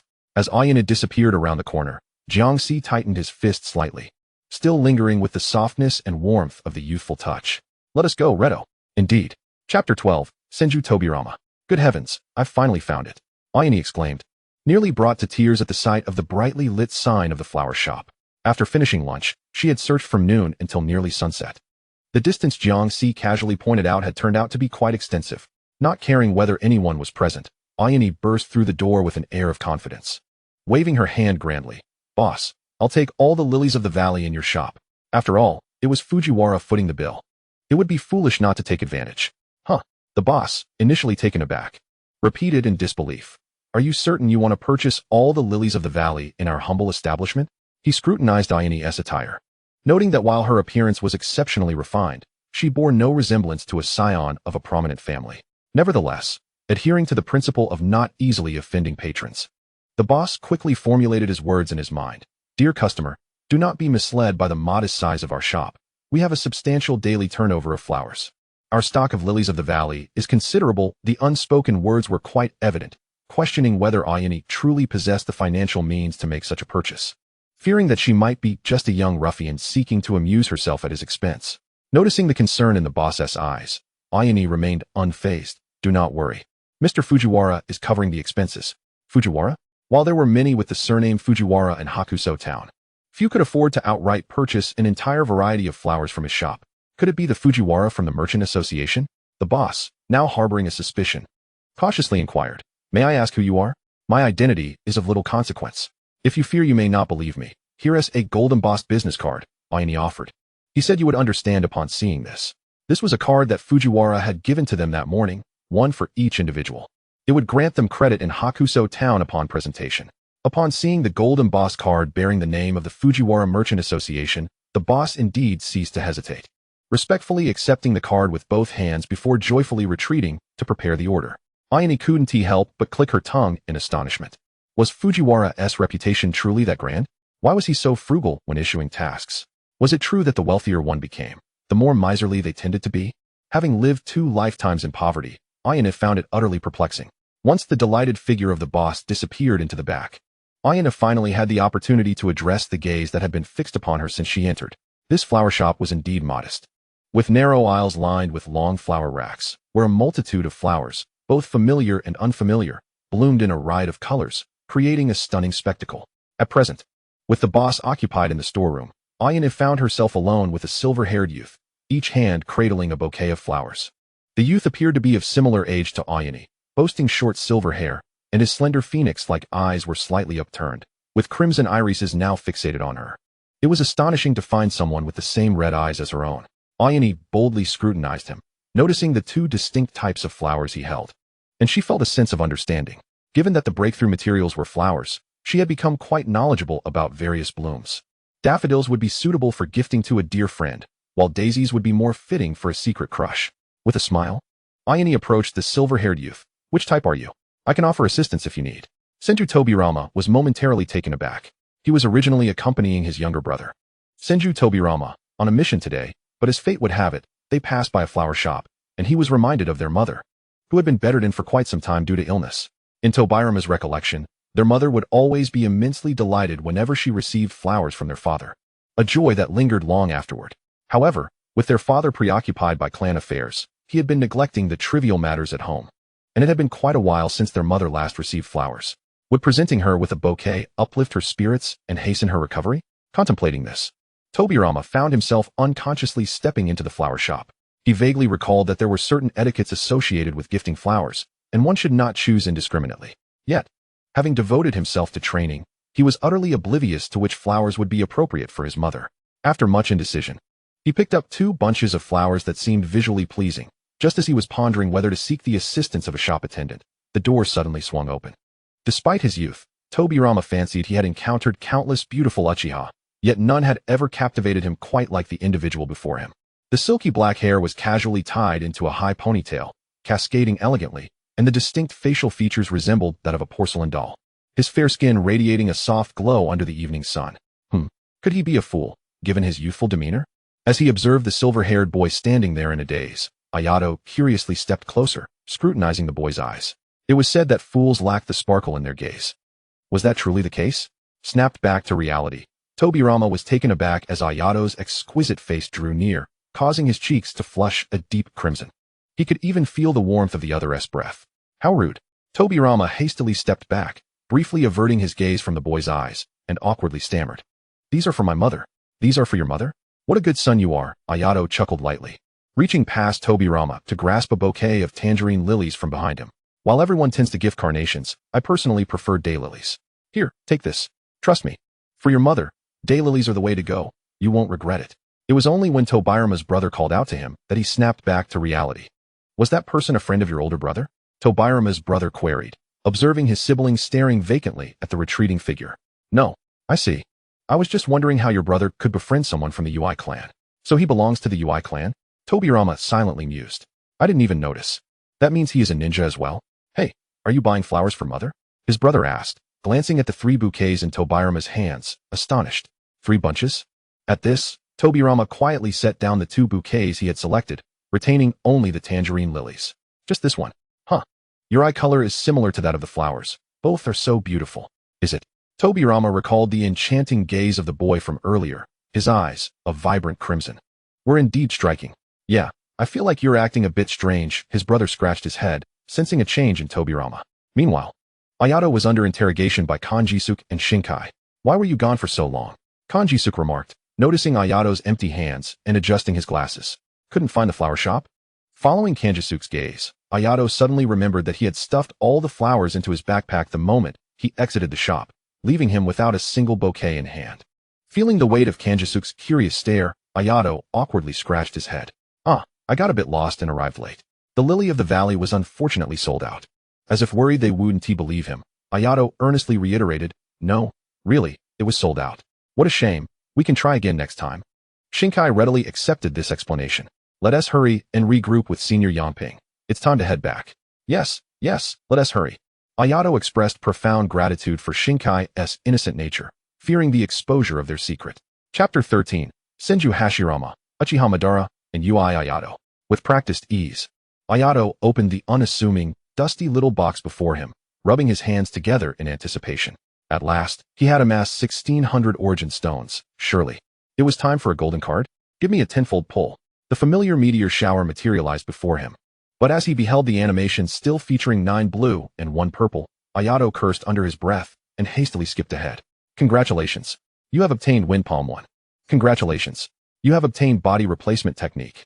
Congratulations. You have obtained Transformation Technique 1. Frustrated, Ayato refined the Wind Palm to level 5. Feeling a surge of rage. Damn this system. Is it determined to ensure I receive nothing but the bare minimum? This marks the 8th tenfold pull. Is it so easy to accumulate origin stones? Since the conclusion of their recent mission in the town of Shirosu, Ayato and his team, under Yangping's leadership, had diligently completed a myriad of tasks. Days passed in a blur of missions, training, and intense battles. Over the past year, when not engaged in team missions, Ayato had thoroughly explored the outskirts of their clan's territory. Not only had he hoarded materials, but he had also recently reached 80 pulls in the card pool. Sigh. Gazing at the panel filled with mediocre ninja techniques of level 5, Ayato let out a heavy sigh, rubbing his face in consolation. At least over the past year, I managed to acquire the proof of the strong.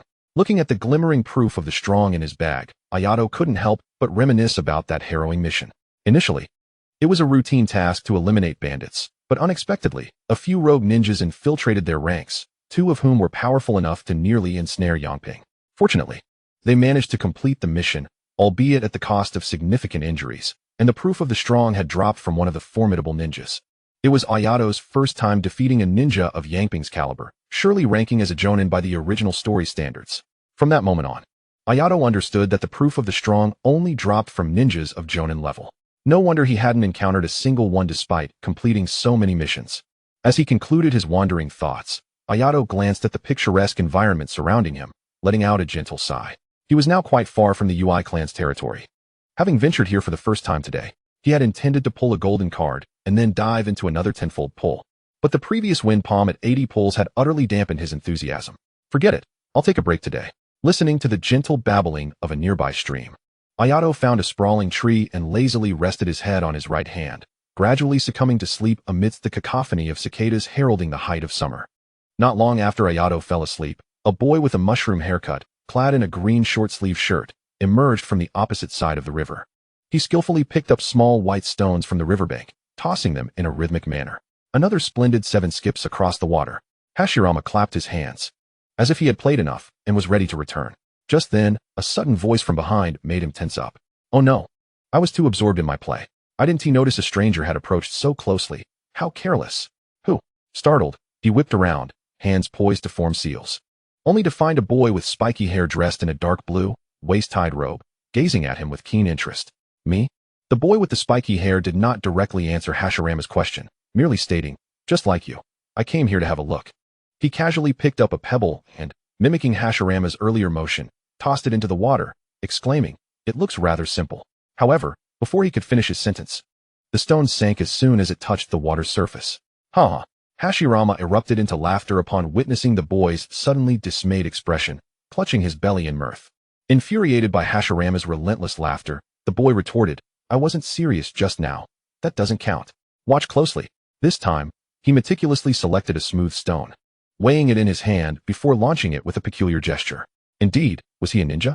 Hashirama raised an eyebrow at the boy's unusual throwing technique. The stone did bounce a few times on the water's surface, yet it still failed to reach the opposite bank. Enraged and embarrassed, the boy turned towards Hashirama and unleashed a torrent of words. You jerk. You deliberately stood behind me to distract me, didn't you? I'm extremely sensitive. I can't even relieve myself with someone standing behind me. Unexpectedly, his outburst rendered Hashirama momentarily speechless, as he squatted on the ground, dejectedly apologizing. I'm sorry. I didn't mean to. Observing Hashirama in a pitiful posture, hugging his knees, the boy felt a pang of guilt rising within him. You don't need to apologize like that. Before he could finish, Hashirama interjected. But you can't expect to succeed with such haphazard attempts at skipping stones.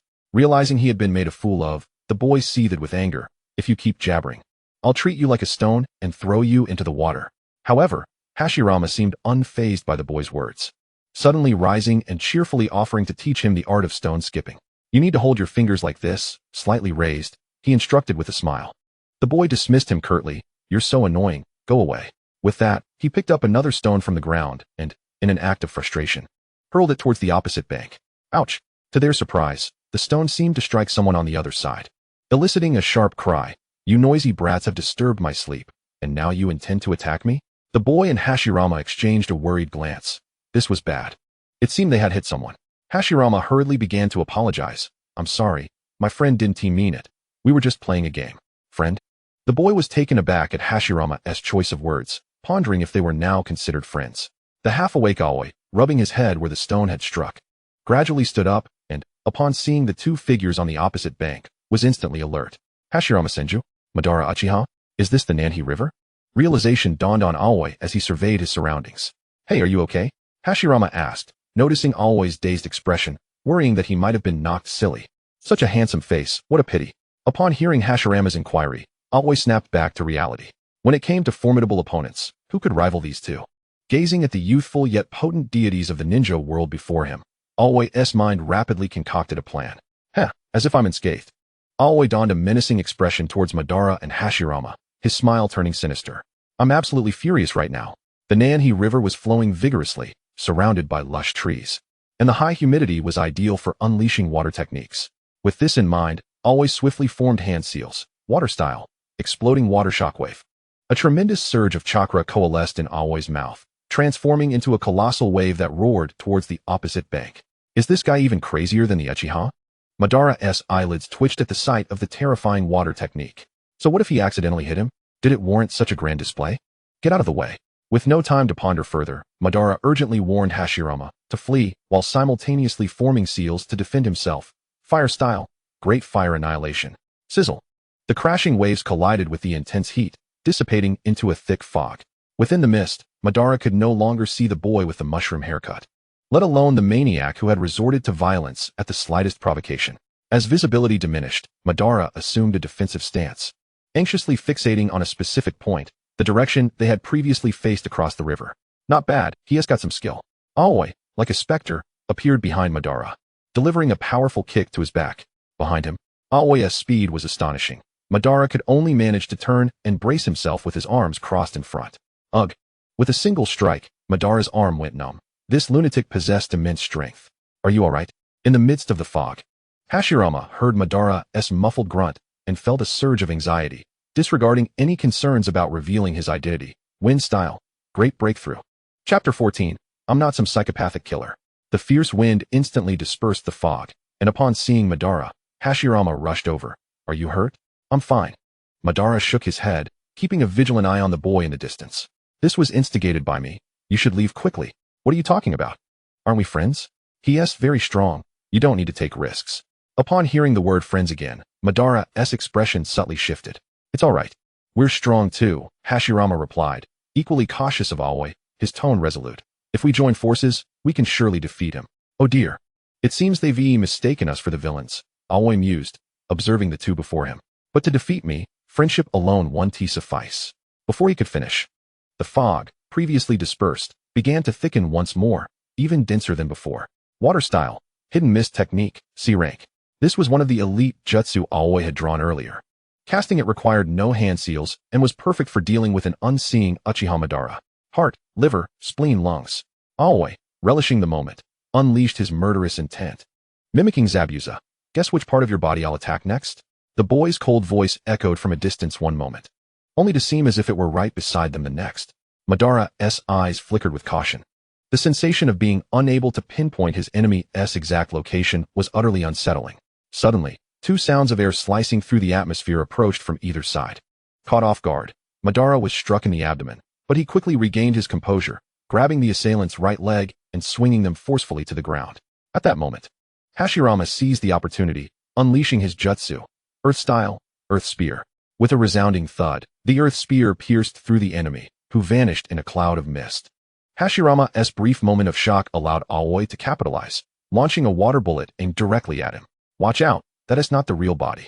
Fortunately, Madara reacted swiftly, using a phoenix flower jutsu to intercept all the lethal water bullets aimed at Hashirama. Phew.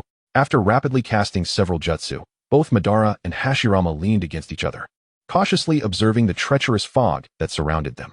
Though they had only just met, an inexplicable trust allowed them to rely on one another. My name is Hashirama. He introduced himself, despite the tension of the moment. Hashirama felt a strong affinity for the spiky-haired boy fighting alongside him. Madara's response was succinct.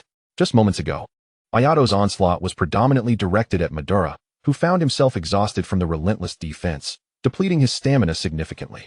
After sweeping away two of his clones, Hashirama, in a light-hearted manner, quipped, Father and my brothers often proclaim me a genius. They ought to witness today to discern what true genius really is. It was the first time Hashirama had been so thoroughly overwhelmed by his peers, even in a 2-on-1 scenario.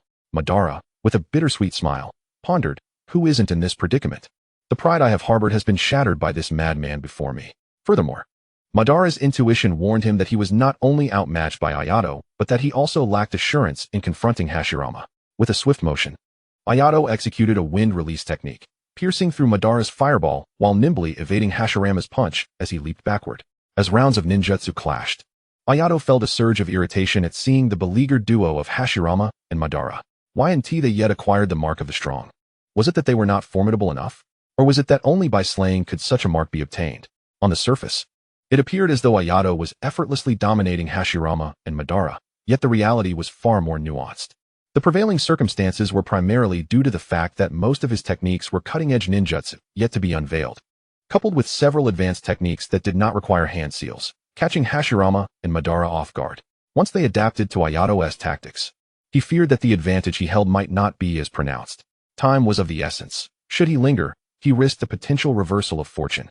With that thought, a glint of murderous intent flickered in Ayato's eyes. If it truly came down to a kill, then he would take it upon himself to fulfill their dream of unifying the ninja world. In a fleeting moment of resolve, Ayato clenched his right hand, gathering a swirling azure chakra that felt almost tangible. From the 80 draws, he had obtained the sole A-rank technique, the Raise-Non. The frigid, unrestrained aura of death surged towards Madara and Hashirama.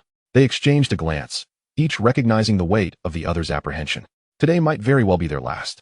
Hashirama chuckled bitterly, yet his thoughts lingered on the friend he had only just met. Madara, hold him off while I make my escape. Silence. If anyone is to make a sacrifice, it should be me. Growing up in the Uchiha environment, aside from his few brothers, Madara had never had any true friends. He once believed he had no need for such connections. Yet today, the words of the mushroom-headed boy, his declaration of staying behind for him, struck deep into Madara's reclusive heart. Why? Having known each other for scarcely an hour, could he so readily proclaim his willingness to sacrifice for him? Why, when the current predicament was of his own making? Should his actions lead another to face the specter of death? Damn it, if only I had the Sharingan. If I possessed the Sharingan, I would not find myself in such a dire situation. The tumult of frustration and dissatisfaction with his own weakness rapidly coalesced within Madara, manifesting a unique chakra that surged toward his eyes. Sensing something amiss, Hashirama couldn't help but caution, "Be careful. Do not meet Madara's gaze." He swallowed the words of concern as Madara's eyes transformed into a vivid crimson, with a dark tomo spinning rapidly within the pupils. Madara is, in fact, an Uchiha. The momentary shock caused Hashirama to miss the optimal moment to evade. The violent sphere of chakra loomed larger in his vision, yet Hashirama suddenly bore a smile. His father and Tobirama would never guess that he would perish alongside an Uchiha. The anticipated demise did not arrive. The terrifying chakra brushed past Hashirama's cheek in a fleeting moment. Water erupted behind him from the ninjutsu, splashing onto both Hashirama and Madara's faces painfully. "Congratulations on acquiring the mark of the strong one. Congratulations on acquiring the mark of the strong one. What expressions are those?" Ayato inquired with a grin as he regarded the two, who seemed prepared to face death. "You don't think I'm actually going to kill you, do you?" With the two marks securely in his possession, Ayato exhaled deeply, relieved. "Fortunately, I restrained myself in time. Otherwise, how lonely it would be to reign supreme in the ninja world." Observing the bewildered expressions on their faces, Ayato placed his hands on their shoulders, further tightening their bodies in tension. "I am not a deranged killer. Relax, relax." Chapter 15, Dreams. Seeing that Ayato truly bore no intent to kill, Hashirama promptly knelt, tightly embracing his own frail form. He gingerly touched the wound on his cheek caused by the raised non, his voice low and filled with grievance. "Thank goodness, I really survived. I thought I was going to meet my grandfather in the afterlife today. I'm still so young. I have yet to live enough. There are so many things I wish to accomplish." Madara, glaring with his crimson sharing on, seethed. "You, how can you strike when you please and cease when you desire? Do you treat us like mere playthings?" Upon hearing Madara's fierce words, Hashirama quickly covered his mouth. "Don't say that. What if you provoke him again? I'm not ready to die, nor do I wish for you to perish." Not having been slain by Ayato, yet nearly suffocated by Hashirama's grip, Madara struggled to pry Hashirama's hand away. "Release me. You're the one who wants to kill me. How could that be? I'm doing this for your own good." Hashirama murmured as he squatted down, doodling circles. Blushing furiously, Madara retorted, "You better be." Haha, these two are truly amusing. Watching the genuine camaraderie unfold before him between the god of the ninja world and the real-life incarnation of the Shura, Ayato laughed heartily. Hearing Ayato's laughter, Hashirama and Madara ceased their bickering, eyeing him cautiously and warily, making Ayato feel a bit bashful. "Why are you staring at me?" Madara frowned, speaking softly.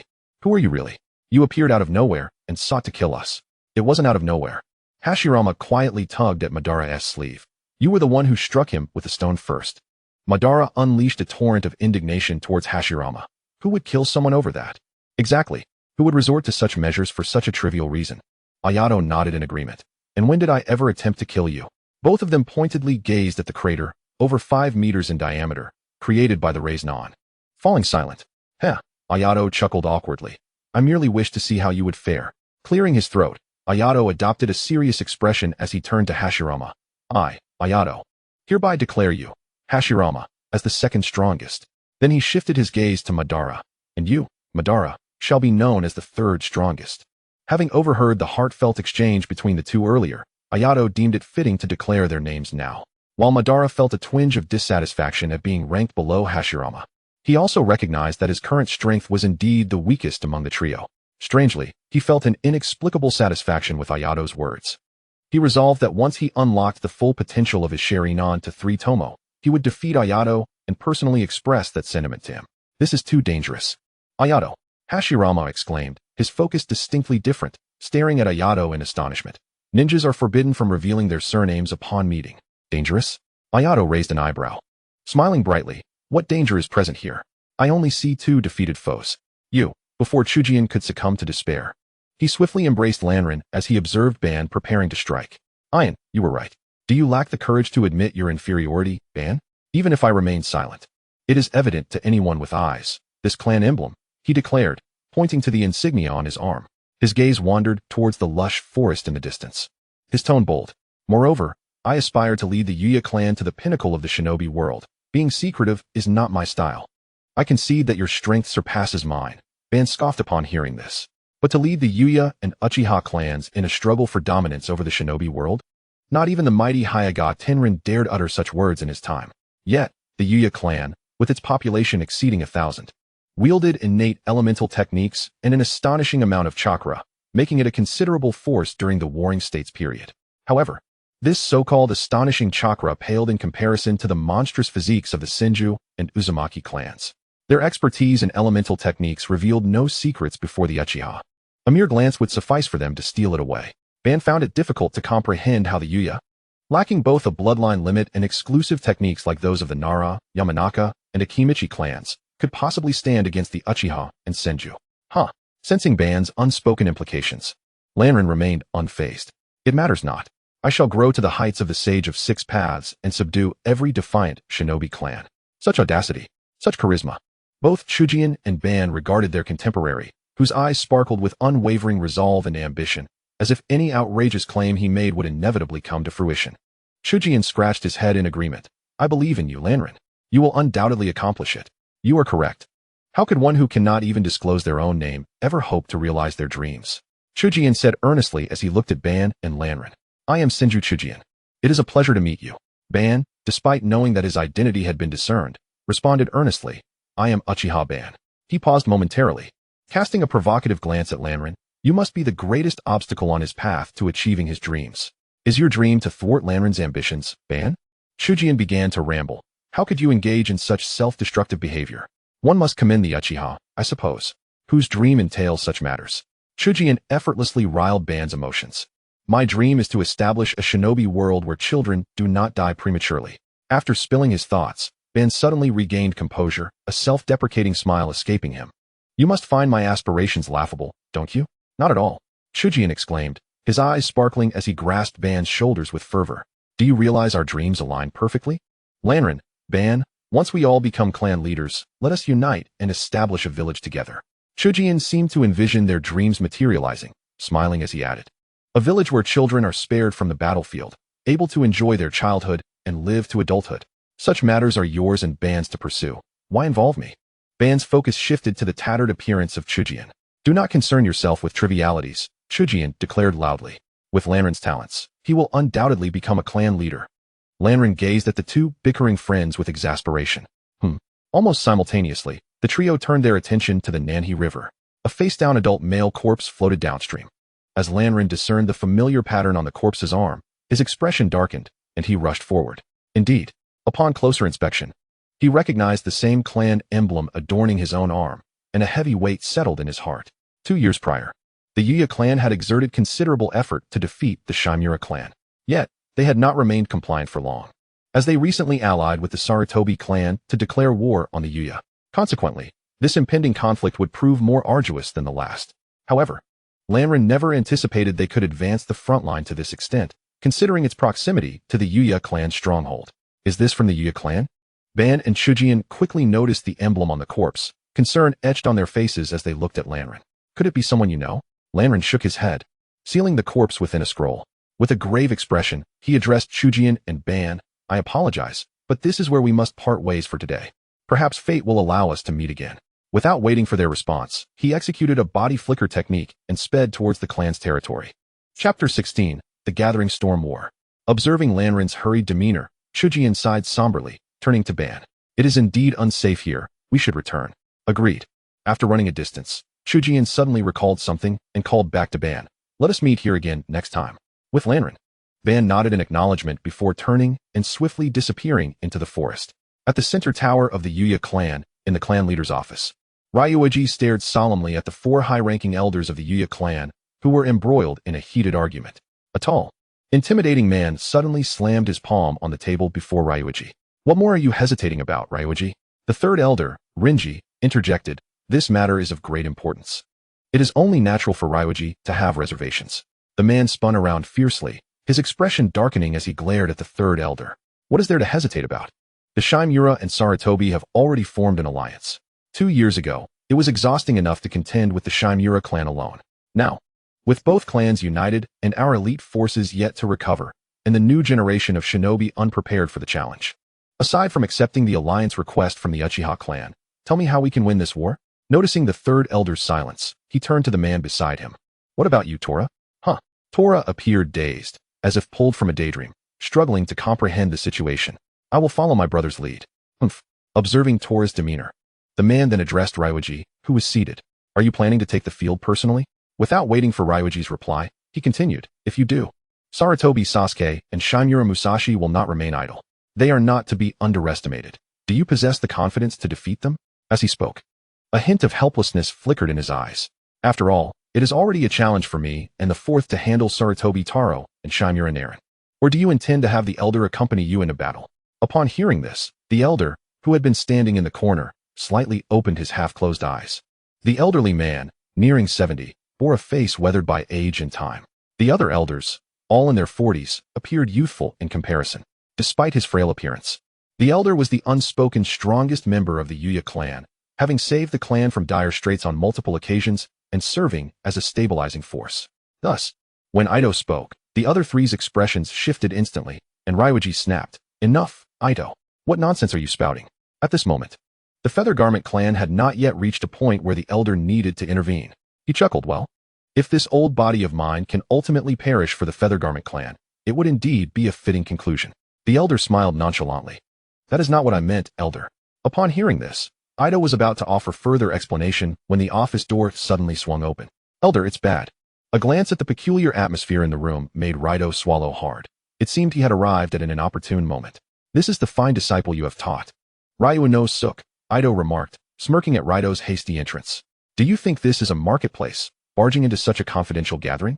The second elder had never held Raido in high regard, and their relationship had always been strained, a situation primarily rooted in the circumstances surrounding the second elder's grandson.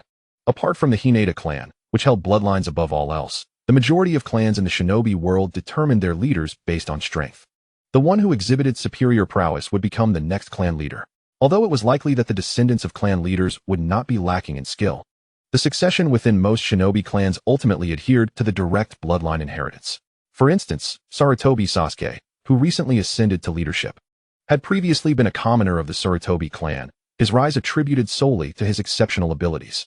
The Feather Garment clan also operated under a system of merit-based succession. Hence the second elder's hopes that his grandson would inherit the position of clan leader. However, his grandson's talent was mediocre, and despite sending him to the front lines early on, allowing him to battle between life and death day and night, his rate of growth remained disappointing. As a result, he harbored an equal disdain for the exceptionally gifted Raido and Ryu no Suk, as these two had rendered his grandson's chances of ascending to leadership non-existent. "I apologize. Second elder, I shall take my leave." Raido promptly apologized and prepared to exit, recognizing his intrusion into a high-level meeting was indeed inappropriate. "Since you are already here, why not share the information you wish to convey to Ryu no Suk?" The elder smiled warmly at Raido. Unlike Ayato, the second elder, the elder held a fondness for this talented junior. Though the elder had initiated the conversation, Raido hesitated, casting a glance at Ryu no Suk. The second and fourth elders jointly managed the clan's external combat affairs. Given his experience, Raido was nearing his time on the front lines. While he was unafraid of the second elder, the potential repercussions of minor issues affecting his team were troublesome.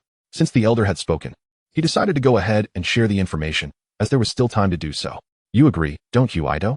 Ryu no Suk remarked. "Humph." The second elder scoffed, turning his gaze elsewhere, which could be interpreted as a tacit agreement.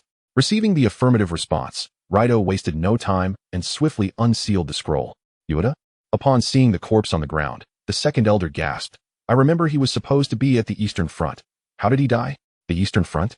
How did you end up there?" Ryu no Suk looked at Raido with a hint of reproach in his gaze. The so-called Eastern Front referred to the battlefield against the Sarutobi clan, located approximately 100 kilometers from the clan. Ordinary shinobi would not venture there without receiving a mission. Ryu no Suk's inquiry stemmed from concern that Raido had recklessly entered a combat zone, fearing for his safety. "That is precisely the issue, elder." Raido retrieved a small scroll from the corpse. "When I discovered him at Minagawa, he was already dead. Simultaneously, I found this on him." Ryu no Suk quickly seized the scroll upon hearing this, perusing it rapidly before slamming his fist on the table. After taking several deep breaths to compose himself, he handed the scroll to the impatient second elder. Within a few minutes, the scroll circulated among the elders, and an eerie silence enveloped the office. After a lengthy pause, the second elder gritted his teeth, declaring, "You would have died in order to relay this intelligence, Ryu no Suk, you." Suddenly, he turned to Raido, saying, "You did well. You need not concern yourself with what follows. Let him stay to listen." The composed elder interjected, handing the scroll back to Raido. "After all, he will be involved eventually. Consider it an opportunity to gain experience." "Involved eventually?" The reactions to the elder's statement varied among those present. Aside from the fourth elder, The room was filled with elders gathered to deliberate matters of utmost importance to the clan's survival. What did the elder mean by suggesting Raito would be involved in the future? Did it imply he would be considered for elder status? Or was he being groomed for the position of clan leader? If it were the former, it would be acceptable. However, the thought of the latter caused both the second and third elders to simultaneously lift their heads, their expressions complex as they regarded Raito.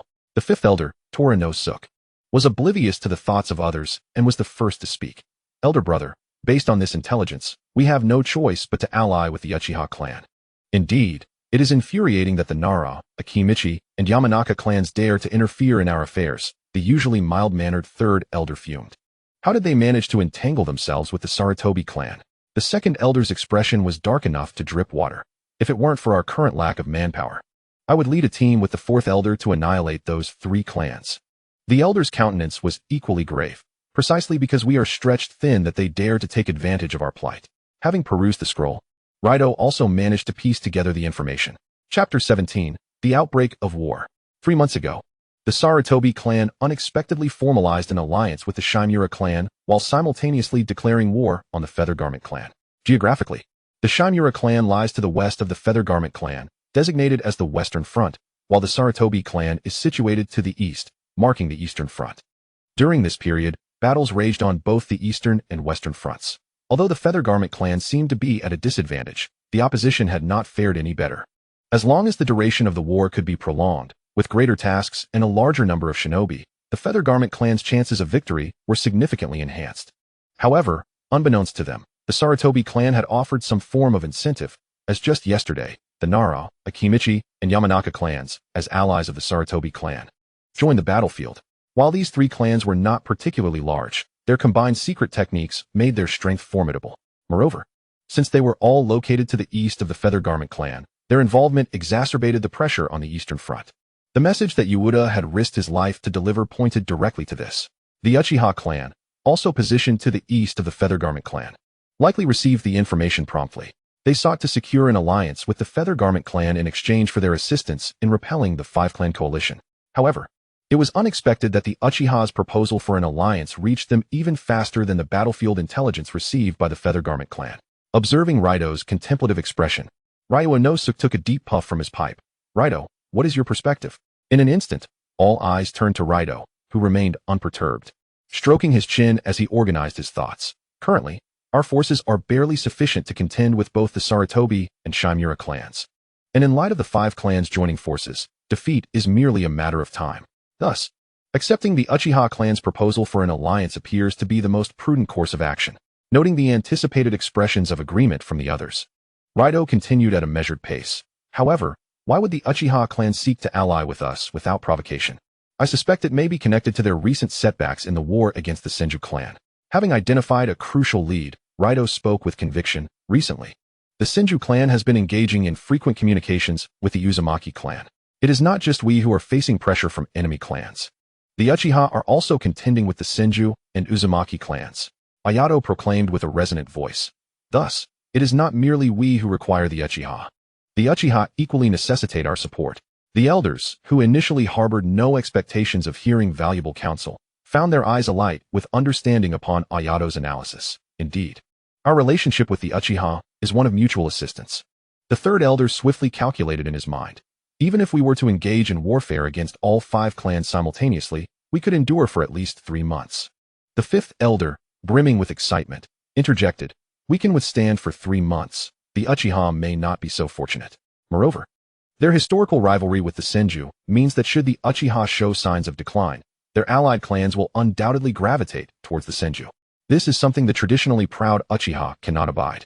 The second elder, rarely generous with praise, offered Ayato a rare smile. You have indeed performed admirably. Therefore, this alliance must not be formed in vain. Ryuji cast a reassuring glance at Ayato, pleased that the youth had not disappointed him. Not only was he endowed with exceptional ninja talent, but his intellect was also remarkably agile, qualifying him as a competent politician. The third elder, whose mind raced with possibilities, noted, the Uchiha possess the mine of Mikazuki, renowned for its iron ore, and it lies in close proximity to us. Ryuji and the third elder exchanged knowing smiles. Both cunning old foxes instantly comprehending each other's intentions. Let us use this as a condition for our alliance. Jinshi, you shall draft the documentation. Understood. Ito. From this moment forth, initiate a state of war. Aside from Ayato and his 7th squad, you will command all clan ninjas. Can we sustain until our alliance is successfully forged? No problem. Old man, why can't we take our squad to the battlefield? Ayato exclaimed, alarmed by Ryuji's arrangement. You see, Yoshihira has taken on a mission and won't return for some time. Ryuji shot Ayato a stern glance. How could such a talented individual, skilled in both martial and scholarly pursuits, be sent to the battlefield prematurely? The blade knows not its wielder. No matter how gifted, one is insignificant before they have matured. Though this sentiment was tacitly agreed upon by all present, Ryuji still felt compelled to provide a justification. You lack a commanding ninja. How can you execute the mission effectively? It matters not that Yoshihira cannot return. I can still lead the 7th squad in executing the mission. As he spoke, he channeled his chakra, causing his aura to surge dramatically. Just moments ago, Ayato had effortlessly achieved a breakthrough, elevating his level to 50. His prowess now rivaled that of a jonin. Coupled with 3 years of relentless training, he surpassed the average jonin, even standing on equal footing with elite jonin. Such strength would render him a leader among smaller ninja clans, and even within the Yui clan, he could contend with elders. In the world of ninjas, power is the most persuasive argument. Sensing Ayato's formidable presence, which was now on par with the elders, Ryuji swallowed his words of persuasion, conceding, very well. You shall lead the 7th squad alone. Depart for the Eastern Front to provide support starting tomorrow. With your ambition, I trust Ayato will encounter no difficulties. Observing the spirited youth before him, Ryuji silently set aside his concerns. In the Senju clan's territory, due to his encounter with Ayato and Madara, Hashirama returned home considerably later than usual. He stealthily opened the door, intending to slip into his courtyard unnoticed. However, as soon as his left foot crossed the threshold, the keen-eyed Tobirama detected the noise. Brother, why have you returned so late today? Hashirama, anxious about being discovered by his father and Tobirama for daring to befriend the Uchiha, averted his gaze, murmuring, I've been training excessively and accidentally fell asleep. Is that so? Tobirama regarded Hashirama suspiciously, sensing something different about his brother today. Yes, indeed. Hashirama's eyes darted about, pondering how to divert the conversation when he spotted the flowers in Tobirama's hand. His expression dimming as he quietly remarked, Have you bought more daylilies today? Yes, Tobirama nodded. Recently, their mother had passed away. In truth, her health had been declining for over a year, leaving her bedridden and despondent. One day, Tobirama had brought home a bouquet of daylilies, which their mother adored, and her spirits lifted somewhat. Since then, whenever he had the chance, Tobirama would bring home a bouquet to brighten her day. Tragically, her condition had been too severe. She did not survive the year. Hashirama remembered the funeral vividly, where he and several brothers wept openly, even their typically stoic father displaying rare sorrow. Yet Hashirama knew that the one who bore the greatest grief was Tobirama, who always concealed his emotions beneath a frigid exterior. Following their mother's death, he continued to bring home daylilies, placing them in her room. You must find a way to move on, Tobirama. Hashirama clumsily comforted his younger brother. Mother would surely worry upon seeing you like this. I understand, brother. Tobirama's gaze fell upon the daylilies in his grasp. Their petals remained vibrantly red, reminiscent of their mother in that boy's eyes. How strange. It's been a year, yet I cannot forget his face. As he stared at the flowers, Tobirama pondered why. While reminiscing about their mother, the image of that boy in the flower shop lingered vividly in his mind. He longed to see the boy again, to personally express his gratitude and tell him how much their mother cherished the daylilies he had chosen. However, despite passing through Hakusu town numerous times and purchasing many bouquets from that flower shop, he had never encountered that radiant boy again. Chapter 18. We do not harbor idle individuals here. The following morning, Ayato arrived at the clan's entrance, where he was immediately surrounded by the 3 members of the Kyuka who had been awaiting him since the previous day. Who is the new team member? Sika inquired with curiosity. Although Ayato had successfully obtained permission to advance to the front lines after showcasing his abilities, Ryuji had decided to add an additional member to ensure Ayato's safety. I hear she is a ninja skilled in medical ninjutsu. Although Ryuma had not been present the day prior, he was the grandson of the 3rd elder and was well informed. Kyuka glanced behind the group and slowly stated, The new member has arrived. You can simply ask her. The group turned to see a slightly older girl with a neat bob haircut and delicate features approaching. It's you, Kiana, Sika exclaimed softly. Leader. Kiana nodded at Ayato, then smiled and greeted everyone. Good morning, everyone. As a fellow student of the clan school alongside Ayato, Kiana was well aware of how to address him, having been one of his many defeated opponents. Due to a shortage of teaching staff and a limited number of eligible children, the Yui clan's academy typically operated on a 2-year cycle. Thus, within the same cohort, There could be a 2-year age difference between the oldest and youngest students. For instance, although Kiana was part of the same class as Ayato, she was the oldest among the 5 at 11 years of age, while Ryuma was a year older than Ayato at 10. What prompted you to pursue medical ninjutsu? Ayato inquired with curiosity. I recall your ninjutsu skills were quite commendable. Well, Tsuru suffered severe injuries during a recent mission, and the clan was unable to provide adequate treatment. Kiana spoke in a somber tone, so my team has disbanded, and we haven't received any missions for quite some time. Since I have nothing to do, I might as well learn some medical ninjutsu. Perhaps it would prove useful if I find myself in a similar situation again. The heavy news of their fallen comrade weighed heavily on the hearts of the group, and the anxiety about the future diminished the excitement they had felt about heading to the front lines. Ayane placed a reassuring hand on her shoulder, saying, from now on, live well for their sake. Understood, Captain, Kiana replied with a nod. Ayane then summoned 3 towering scrolls that exceeded their own height. Everyone is aware of the task at hand, right? Although the root of this mission lies within our UI clan's territory, our senior Yuta encountered danger along the same path. Therefore, I have divided the supplies into 3 portions, one for myself, one for Raito, and one for Koshi. Ayane handed a scroll each to Koshi and Raito, adding, if you encounter enemy attacks, fight if you can. If the situation becomes dire, I will hold the rear. Ayane locked eyes with the 2, her tone firm and unwavering. You must ensure these supplies reach the frontline camp safely. This is an order. Yes, Captain Ayane. They chorused in unison. After a brief organization, they all leapt to the treetops, racing towards the battlefield with unrelenting fervor. After a grueling day and night of travel, the quintet finally arrived at the eastern battlefield camp of the UI clan just before nightfall. Halt! 2 UI ninjas blocked their path at the camp's entrance.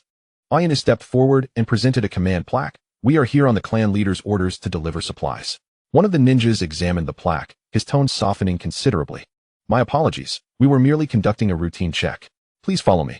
Ayane nodded in understanding, trailing behind him towards the command center where the 4th elder awaited. The distance from the gate to the command center was a mere 100 meters, yet as they walked, they witnessed numerous clan members lying in agony within the tents, suffering from grievous injuries. Overwhelmed by the somber atmosphere, Ayane chose silence and followed closely behind the guiding ninja, her head bowed. Here we are, the 4th elder is inside, the guide announced, stopping before a tent that towered above the others. Thank you, Ayane said, and the ninja waved his hand dismissively before departing. As Ayane observed Koshi and the others exchanging uncertain glances, she flashed a bright smile and boldly entered the tent. She was quite familiar with the 4th elder. Despite being aligned with the hawkish faction like the 2nd elder, his demeanor was far more genial. Upon entering, Ayane's sharp eyes immediately caught sight of a precious treasure chest beside the seat on the left side of the 4th elder's desk. Without hesitation, she walked over and sat down. Inside the tent, the 4th elder, Kazushi, was bent over a terrain map on the table. Hearing the entrance, he paused his work. Upon seeing Ayane casually seat herself, a flicker of amusement crossed his lips. You certainly have no qualms about making yourself at home. As she settled in, Ayane swiftly opened the treasure chest and met the 4th elder's gaze, casually remarking, of course, I believe in straightforwardness and action as part of my ninja way. She nonchalantly borrowed a phrase from Naruto, claiming it as her own. The inexperienced Koshi and Kiana dared not breathe a word, both thinking in unison. No wonder she's the captain. She's incredibly bold. What if the 4th elder gets angry? Yet the 4th elder was far from enraged. Rather, he appreciated Ayane's audacious nature. Where are the supplies? Ayane exchanged glances with Raito and Koshi before summoning the sealed scrolls, declaring, they're all here, not a single item missing. The 4th elder skillfully unsealed the 3 scrolls, revealing an array of shuriken, explosive tags, and soldier pills among the supplies. After meticulously inspecting them, he nodded. The quantity is approximately 10% short from what the letter indicated. The sealing technique used this time was somewhat proficient.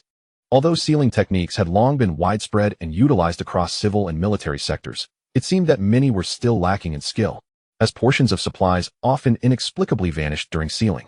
Tisk, the Uzumaki clan's sealing techniques are truly reliable, Ayane muttered, her voice not particularly quiet, prompting the others in the tent to hear.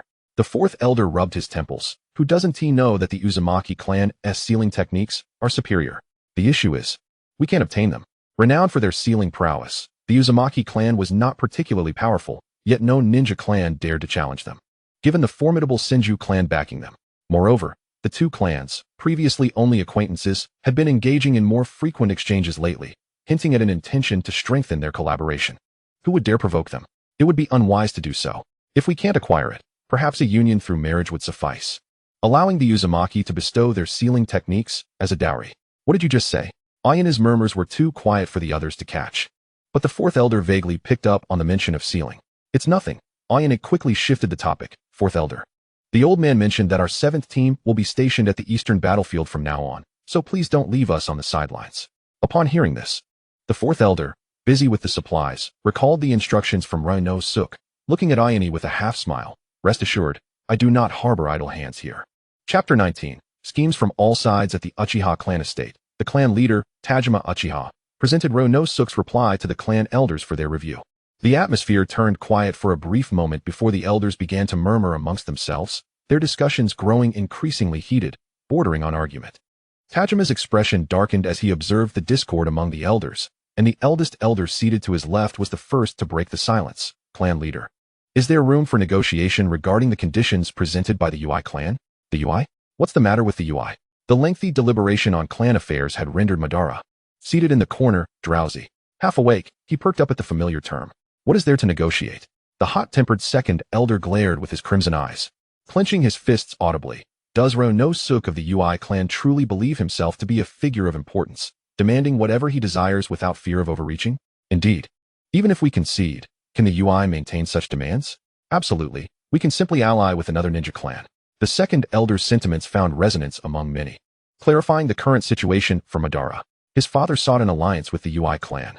But the latter's condition of wanting to see the mountain of Misaki was unacceptable to a significant faction of the Uchiha elders. Observing his son deep in thought in the corner, Tajima found himself intrigued. Typically, Madara would arrive and promptly fall asleep. Yet this time he not only listened attentively, but seemed to engage in serious contemplation. Tajima felt a wave of pride and curiosity about what Madara was pondering. Prompting him to speak, Madara, I would like to hear your thoughts. Unlike Aya's situation with the UI clan, Tajima possessed overwhelming strength, and Madara's talents were well recognized among the elders, marking him as the next potential leader of the Uchiha. Thus, the elders displayed keen interest in Madara's current reflections, as everyone desired a capable and astute successor to lead the clan. Faced with the numerous gazes of the elders, Madara pondered momentarily, refraining from hastily articulating his thoughts. Instead, he posed a question. I presume that my father and the elders are contemplating an alliance due to matters concerning the Senju and Uzumaki clans. Am I correct? Beyond the UI clan, are there any other shinobi clans capable of playing a pivotal role in our conflicts with the Senju and Uzumaki? Upon hearing Madara's inquiry, all present fell into deep contemplation.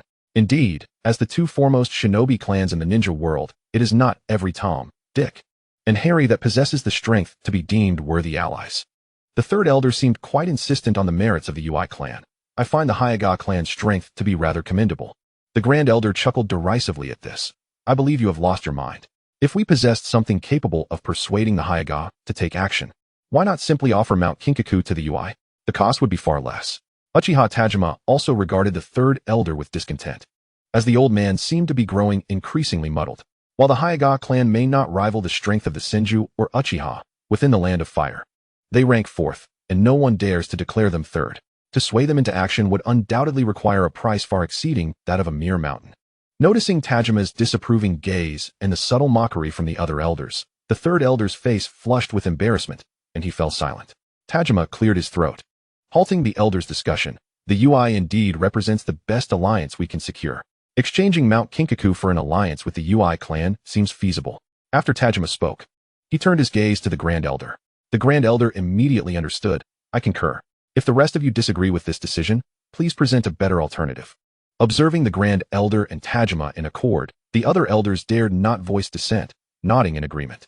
Thus, the Grand Elder was tasked with swiftly drafting the alliance documents. After a moment of contemplation, Tajima suddenly turned to Madara. Madara, you shall lead the delegation to the UI clan to present the alliance documents. Upon hearing this decision, the elders raised no objections. It was evident that the clan leader was paving the way for the young clan leader, using the alliance with the UI clan to bolster his political capital. To voice dissent now would only invite trouble upon oneself. Did they not see how the third elder's head was nearly buried in the floor? Very well, father. In a state of bewilderment, Madara touched his nose. He had only spoken one sentence throughout the discussion. How had the elders' deliberations transformed into a mandate for him to deliver documents to the UI clan? Moreover, it seemed he had inadvertently assisted that little madwoman, UI Ayane. Meanwhile, at the Sarutobi clan's patriarch's residence, Must we truly proceed in this manner? Musashi. Sarutobi Sasuke set down the letter in hand, gazing at his somber friend, his eyes filled with concern. Haven't you already perused it? Shimizu Musashi regarded Sarutobi Sasuke's hesitance with frustration. If you continue to waver, once the two clans form an alliance, we shall be left awaiting our demise. We are merely seeking a better life for our families and clans. What wrong have we committed? Think of your wife. Is she not pregnant? Musashi's tone brimmed with persuasion. With each word he uttered, Sasuke's resolve softened further. Observing Sasuke's demeanor, Musashi knew he had swayed him and seized the opportunity. If you do not act, it may not matter if we face defeat, but when the UI arrive at your doorstep to humiliate your wife, you will find it too late to regret. Conversely, if we succeed this time and acquire resources from the UI clan, the Sarutobi clan shall ascend to greatness under your leadership. Hearing this, Sasuke's eyes flickered, as if he could envision a future of prosperity and strength for the Sarutobi clan. Then I shall do as you say. I will arrange for personnel to intercept the UI's envoy. What do you intend to accomplish by intercepting the UI's envoy? Musashi replied incredulously. At this juncture, I suspect the Uchiha have already received word. Upon hearing this, Sarutobi's breath hitched, feeling he had been deceived, and he retorted angrily. Then why did you even tell me this? It is too late. We might as well await our doom. Humph, Musashi scoffed twice, exuding an air of confidence. While it may be too late to intercept the UI's envoy, the Uchiha's envoy has yet to arrive. As long as we remain near UI territory, if we eliminate the Uchiha's envoy, we can achieve our objective. Musashi's ruthless words sent a shiver down Sarutobi Sasuke's spine. Madness. Pure madness. Sasuke inhaled deeply, closing his eyes. And then what? Offending the UI clan is one thing, but what shall we do about the Uchiha? That group of lunatics is not to be trifled with. Sasuke sought to dissuade his friend from this reckless notion. The Uchiha? Musashi snorted coldly, speaking ominously. Once we have dealt with the UI, you shall lead the Nara and other clans to align with the Senju. By then, the Uchiha clan? Their existence may very well be in jeopardy. Hearing Musashi's cryptic words, Sasuke recalled recent rumors indicating that the Uchiha were indeed faltering under the combined onslaught of the Senju and Uzumaki. After a moment of silence, Sarutobi Sasuke finally resolved himself. Gritting his teeth, do you have a complete plan? Upon hearing this, Musashi smiled slightly, feeling his efforts were not in vain. Here is what we shall do. Chapter 20. The Assassination Operation. Kill. With Ai in his low command, dozens of shuriken flew straight towards the hearts and vital points of several Sarutobi ninjas. The Sarutobi clan's ninjas seemed utterly unprepared for the ambush. As they beheld the swiftly approaching shuriken, they momentarily froze. Clang, clang, clang. Just as they were on the verge of losing their lives, one of the Sarutobi ninjas drew a short blade from his back and deflected the shuriken one by one. If only we had explosive tags, even if you didn't die, you'd still be in for a rough time.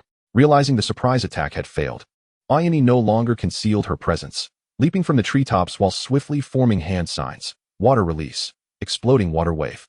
The UI clan possessed a chakra volume greater than that of ordinary ninjas, and Ayane, being supported by a system, had amassed a terrifying amount of chakra after 2 breakthroughs at level 50.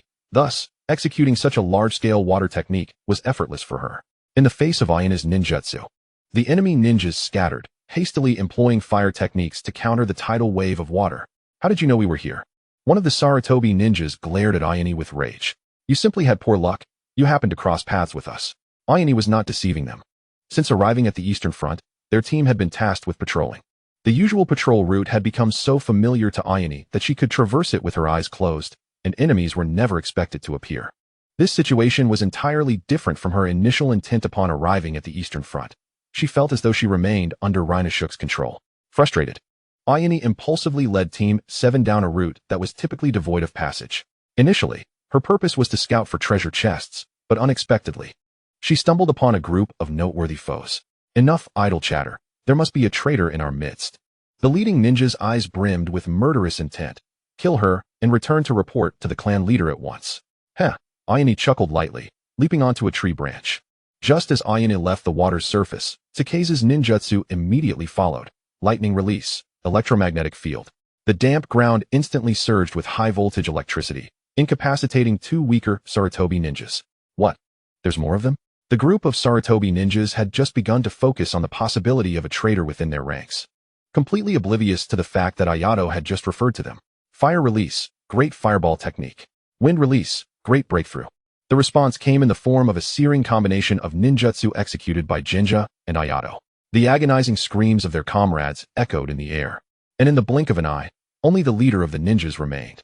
With a face stricken by fear, he cast a terrified glance at Ayato and his companions, not daring to utter a word before attempting to flee. Thud, accompanied by the sound of a blade piercing the heart. The leader of the Sarutobi ninja resignedly closed his eyes. Ayato lightly applauded, generously offering praise. That was remarkably swift and decisive, Raito. Raito wiped the blood from his blade with a nonchalant gesture. Do not flatter me like an elder. You merely have a temporary lead this time. Ayato shrugged, aware that Raito had long held a grudge about not being the one to lead their team first. At that moment, Kiana, having finished tidying up the battlefield, approached with a piece of paper covered in intricate designs. Boss, I found this on the leader ninja.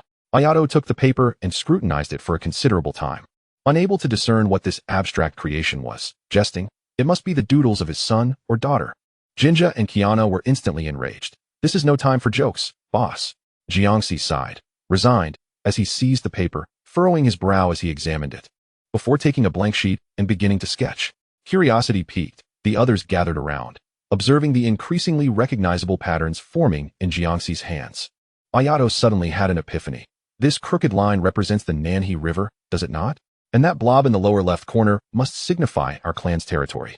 Raito, after a moment of observation, commented with a hint of disdain, the drawing is quite unappealing. So, this balloon actually resembles the Uchiha clan's emblem. Jinja began to discern some underlying meaning. Wait a moment, does this dashed line represent?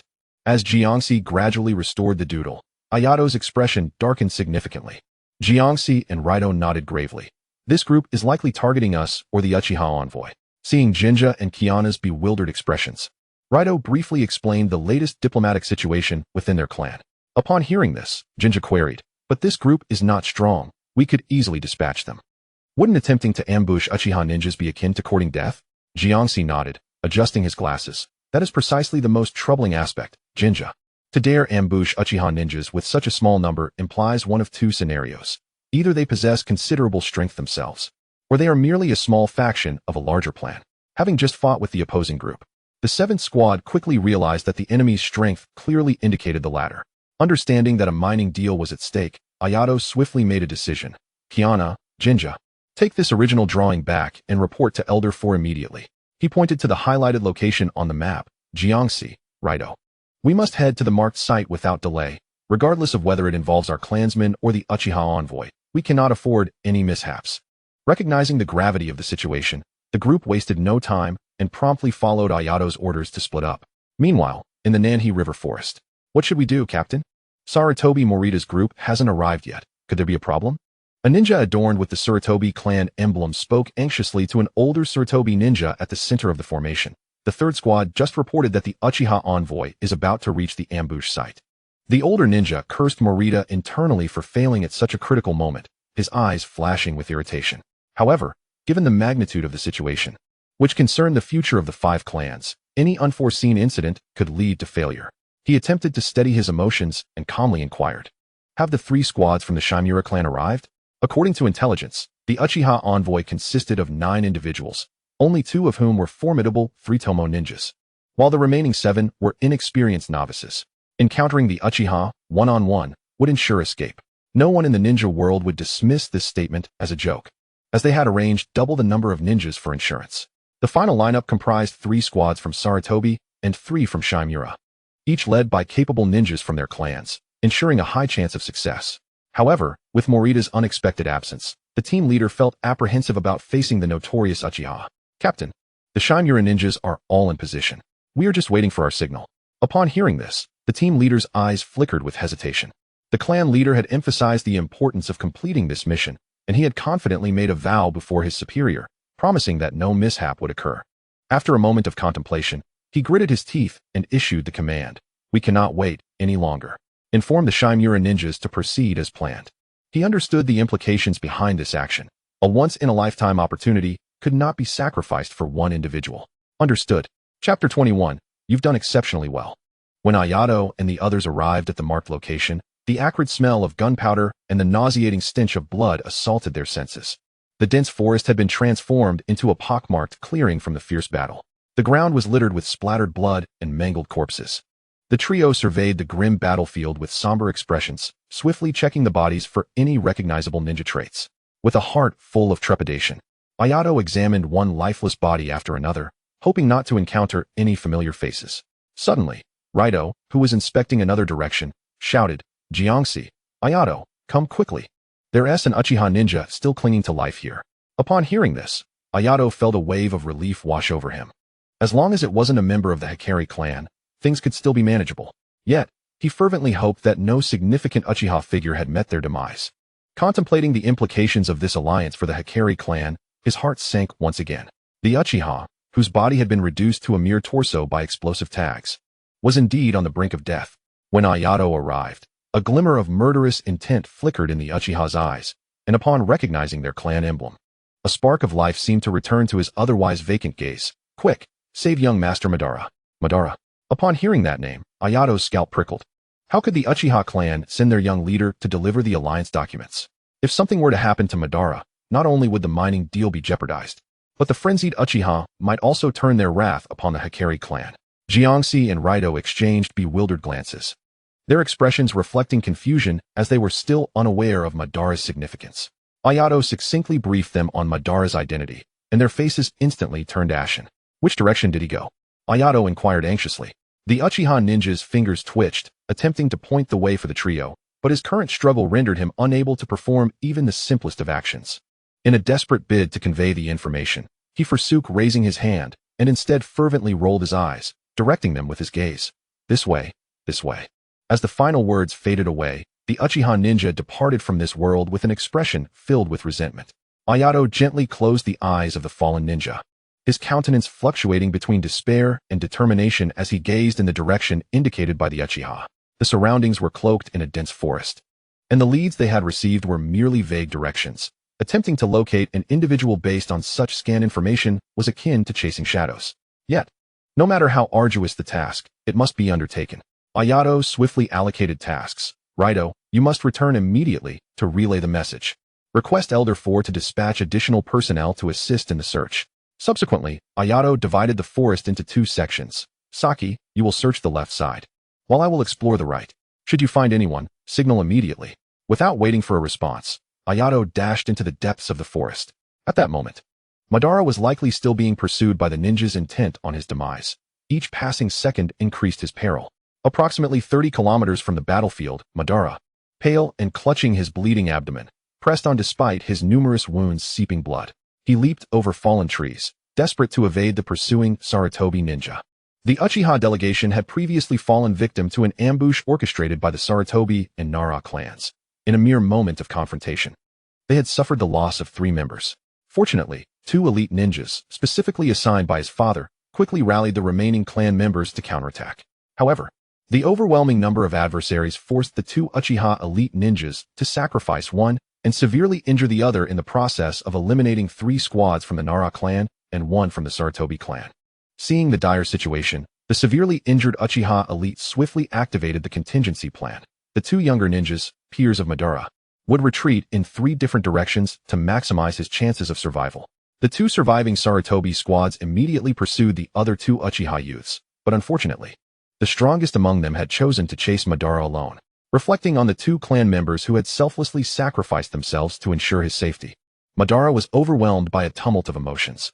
He mourned the loss of his comrades and felt a deep sense of frustration at his own inadequacy, now reduced to a state of desperate flight. Not far behind him, Sarutobi Taro's eyes glinted with a violent, murderous intent, barely contained. He had requested to withdraw temporarily from the front line, believing this mission to be a guaranteed success. However, unexpected complications had arisen. First, Morita had failed to arrive at the ambush point as planned, and then the Uchiha's strength had exceeded his expectations, resulting in heavy losses for his team. The deaths of several Nara ninjas were one thing, but the elite members and subordinates he had brought with him had nearly been annihilated by the defiant Uchiha. How could he account for this to the clan leader? Even if he accomplished the mission, the accolades he would receive would be significantly diminished. With so many protecting you, you must be an important figure, he mused, his gaze fixed on Madara's silhouette ahead. If I do not torment you thoroughly, my wrath shall remain unquenched. Estimating Madara's distance within the effective range of his kunao, Sarutobi Taro unleashed a barrage of shurikens, each aimed with deadly precision. Madara had no choice but to pivot and draw his own kunao to deflect them. Yet, the brief delay allowed Sarutobi Taro to close the gap between them. Fire style, great fireball technique. Wind style, Great breakthrough. The wind fanned the flames, unleashing a torrential wave of heat that surged toward Madara. Renowned for their mastery of all elemental jutsu, the Sarutobi clan's adeptness allowed Taro to execute a combination technique in the blink of an eye. Lacking proficiency in water style, Madara could only evade by leaping onto an adjacent tree. However, as he steadied himself, Sarutobi Taro materialized before him, brandishing a katana aimed directly at his neck. Madara hurriedly drew his kunai to parry, yet the force of Taro's strike sent him tumbling from the branch. Die, brat!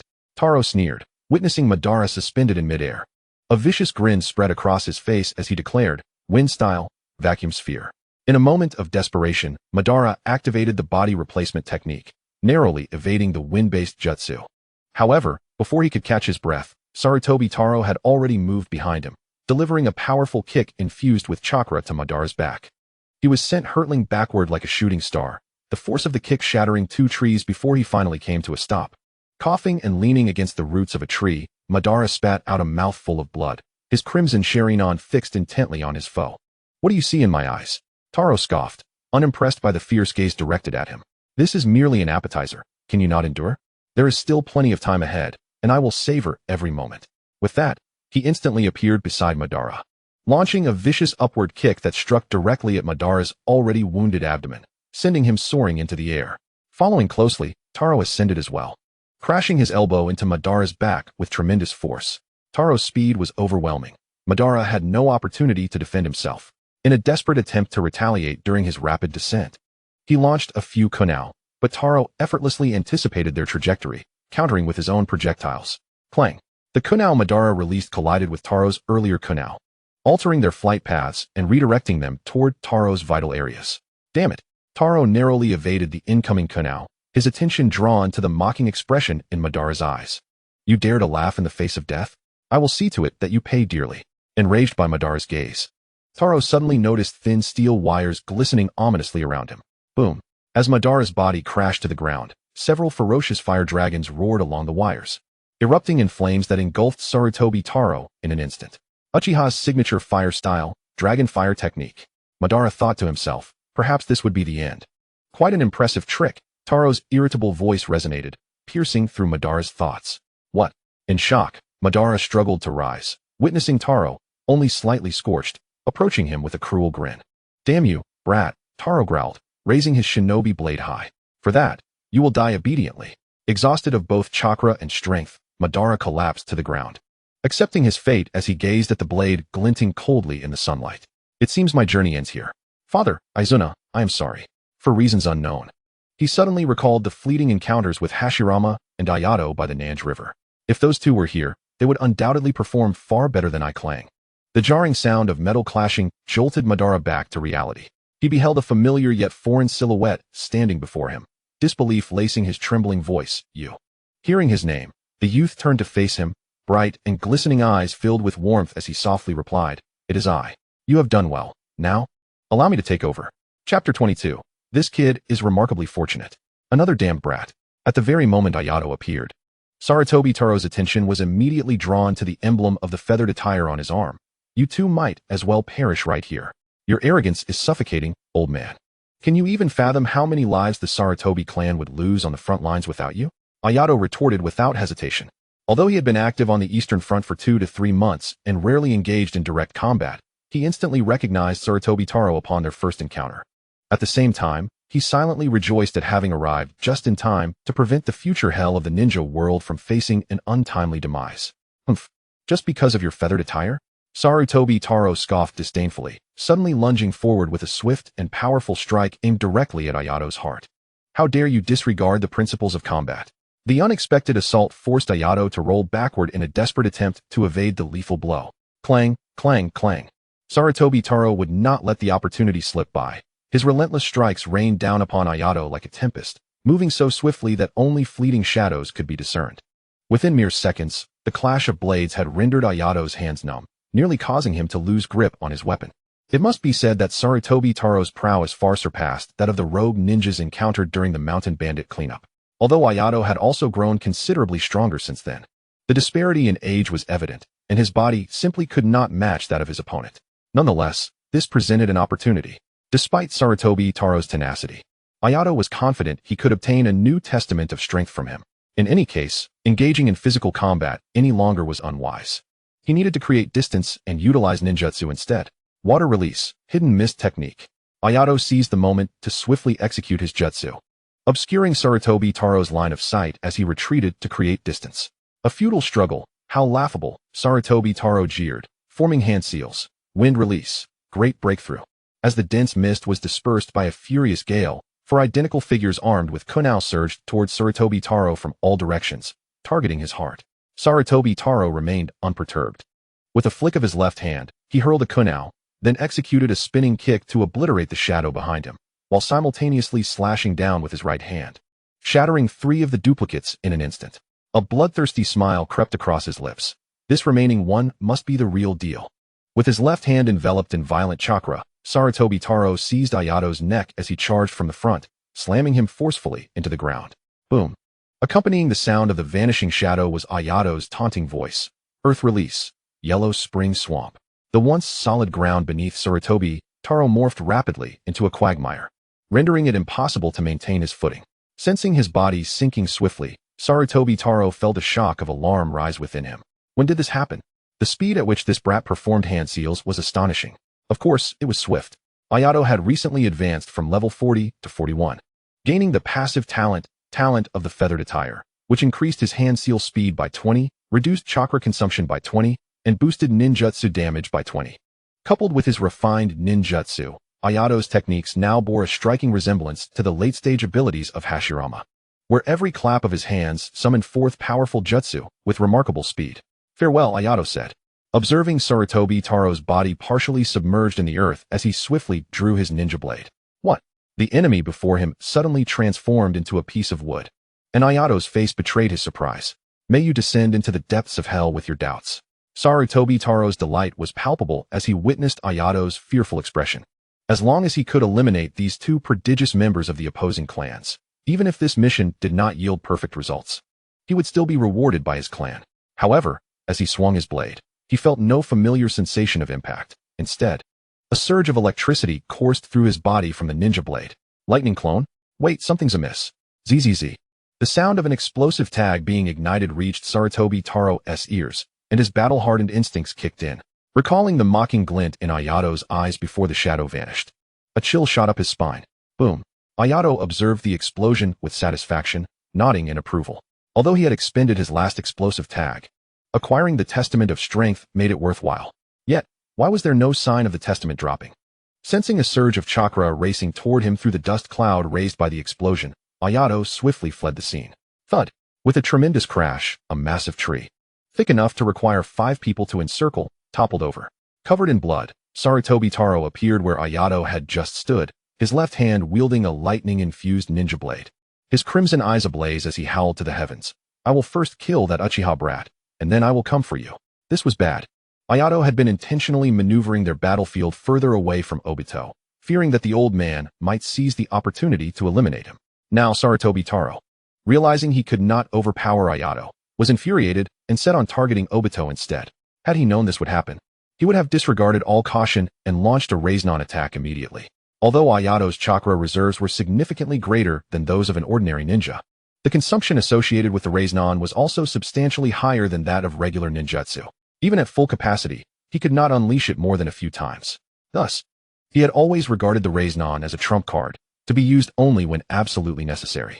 Moreover, he feared that a single misfire could alert Sarutobi Taro, leading to disastrous consequences. However, there was no time for regret now. Ayato quickly maximized the stimulation of the muscle cells in his legs with chakra, propelling himself forward. In a critical moment, Ayato leaped and tackled Obito, shielding him from the deadly attack, while simultaneously pressing the Raiznon forcefully into Sarutobi Taro's abdomen. Congratulations. You have obtained the Testament of Strength 1. Ugh. Gazing at Sarutobi Taro, who had been violently cleaved in 2 by the Raiznon, Ayato let out a muffled grunt as he struggled to rise, kicking the old man's lifeless body in a fit of frustration. The old man's last desperate counter had struck him squarely in the back, and now the pain from his wounds was excruciating. Exhausted, he leaned against a tree, confirming that Obito had merely lost consciousness and had not sustained further injury, before assessing his gains. Most importantly, he had secured the Testament of Strength, but apart from that, All he managed to retrieve from Sarutobi Taro's corpse was a piece of graffiti identical to the one he had found earlier. So broke and so weak. He rolled his eyes at the lifeless body of Sarutobi Taro. Had the old man not lost his wits in a desperate attempt to kill Obito, he wouldn't have ended up in such a predicament. After resting for a moment and hastily bandaging his and Obito's wounds, Ayato pondered deeply before deciding to release a signal flare for assistance. Though the signal flare might attract other Sarutobi ninjas, there was no time to delay. They needed urgent medical attention. Obito's condition was dire, and his own situation was equally grim. The searing pain in his back suggested that Sarutobi Taro's final strike was anything but simple. Taking a deep breath, Ayato hoisted Obito onto his back. Even this simple action sent cold sweat cascading down his brow. That kid is truly fortunate. Unlike me, he is destined for hardship. Gritting his teeth, Ayato swiftly departed the battlefield, carrying Obito with him. It would not be long before ninjas drawn by the signal flare arrived, whether friend or foe. He needed to conceal himself and Obito to regain the upper hand. Meanwhile, Tsukasa had just concluded a battle of his own.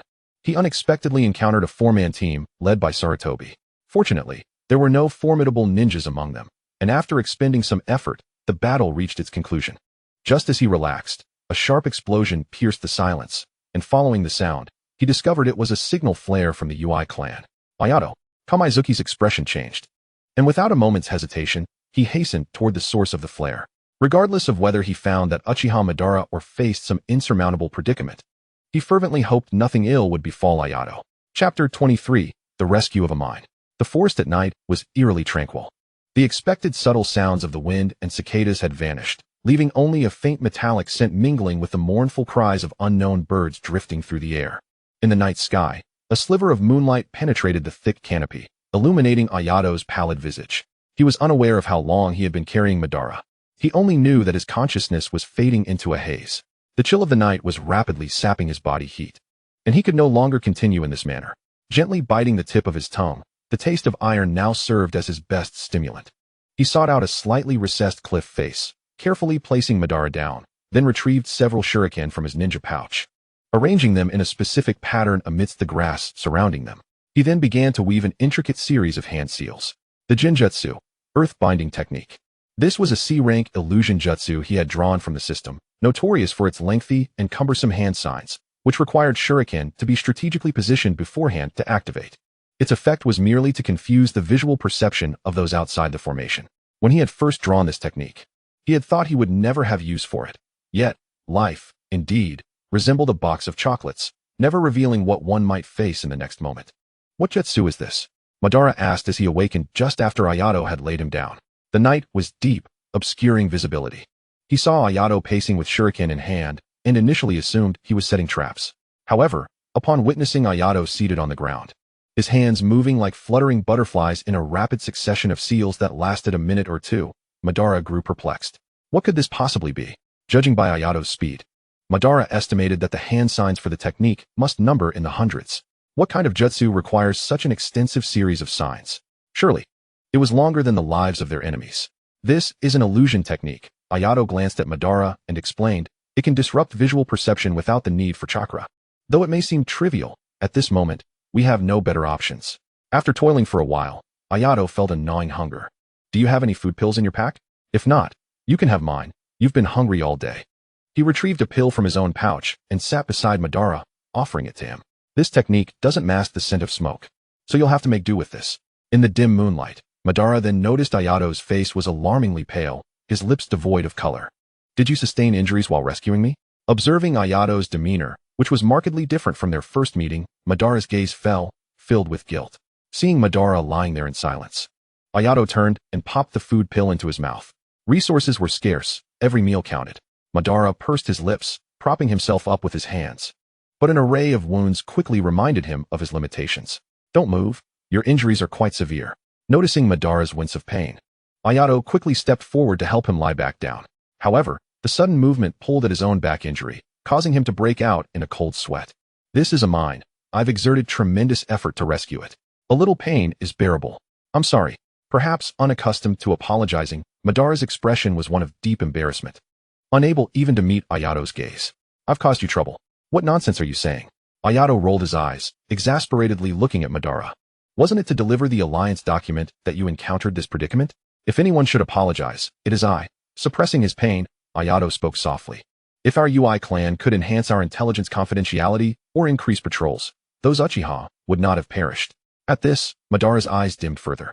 Though their time together had been brief and their conversation scarce, the images of those who had fought valiantly to protect him were deeply etched in his memory.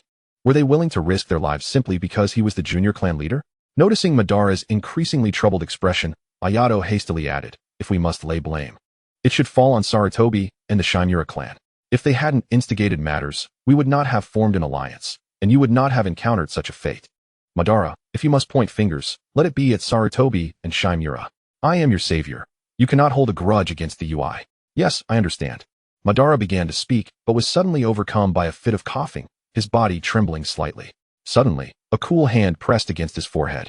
Madara glanced sideways and saw Ayato with one hand on his own forehead and the other on Madara's, murmuring, "You're not coming down with a cold, are you? You did sweat quite a bit just now. That would be disastrous. If you catch a cold, it could be fatal." Without warning, Ayato embraced Madara, who was momentarily taken aback and instinctively tried to pull away, only to inadvertently tug at Ayato's wound, prompting a pained cry from him. "Don't move, it hurts."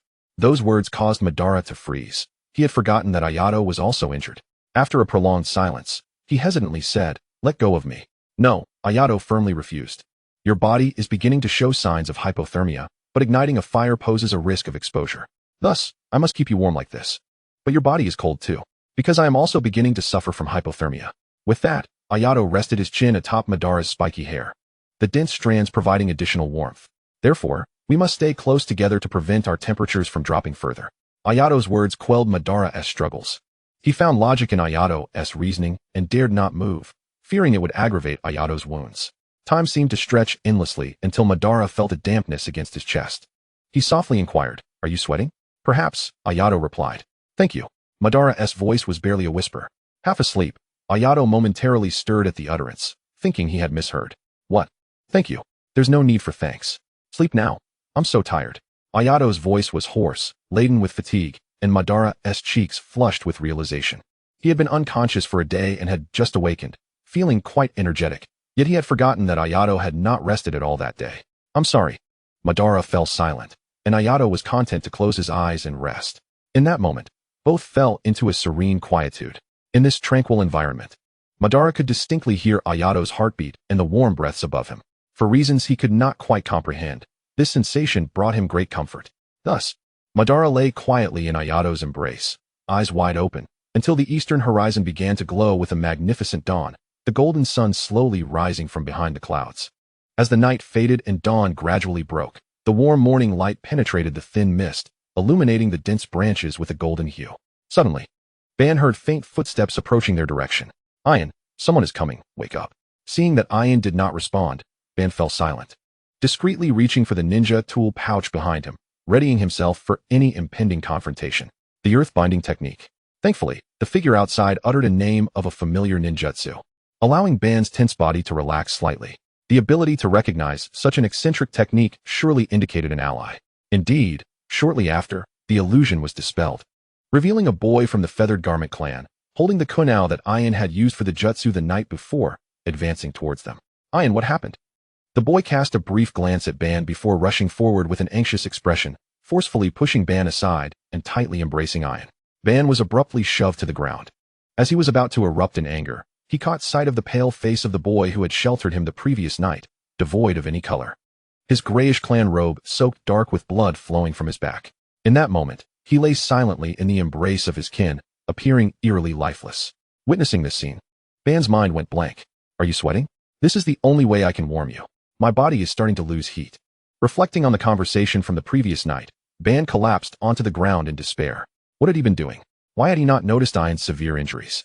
How could he have been so close, yet failed to detect the scent of blood? Chapter 24. Shimizu Musashi's Backup Plan. Takamai cradled Ayan with utmost care, as if the person in his arms were an exquisite piece of porcelain.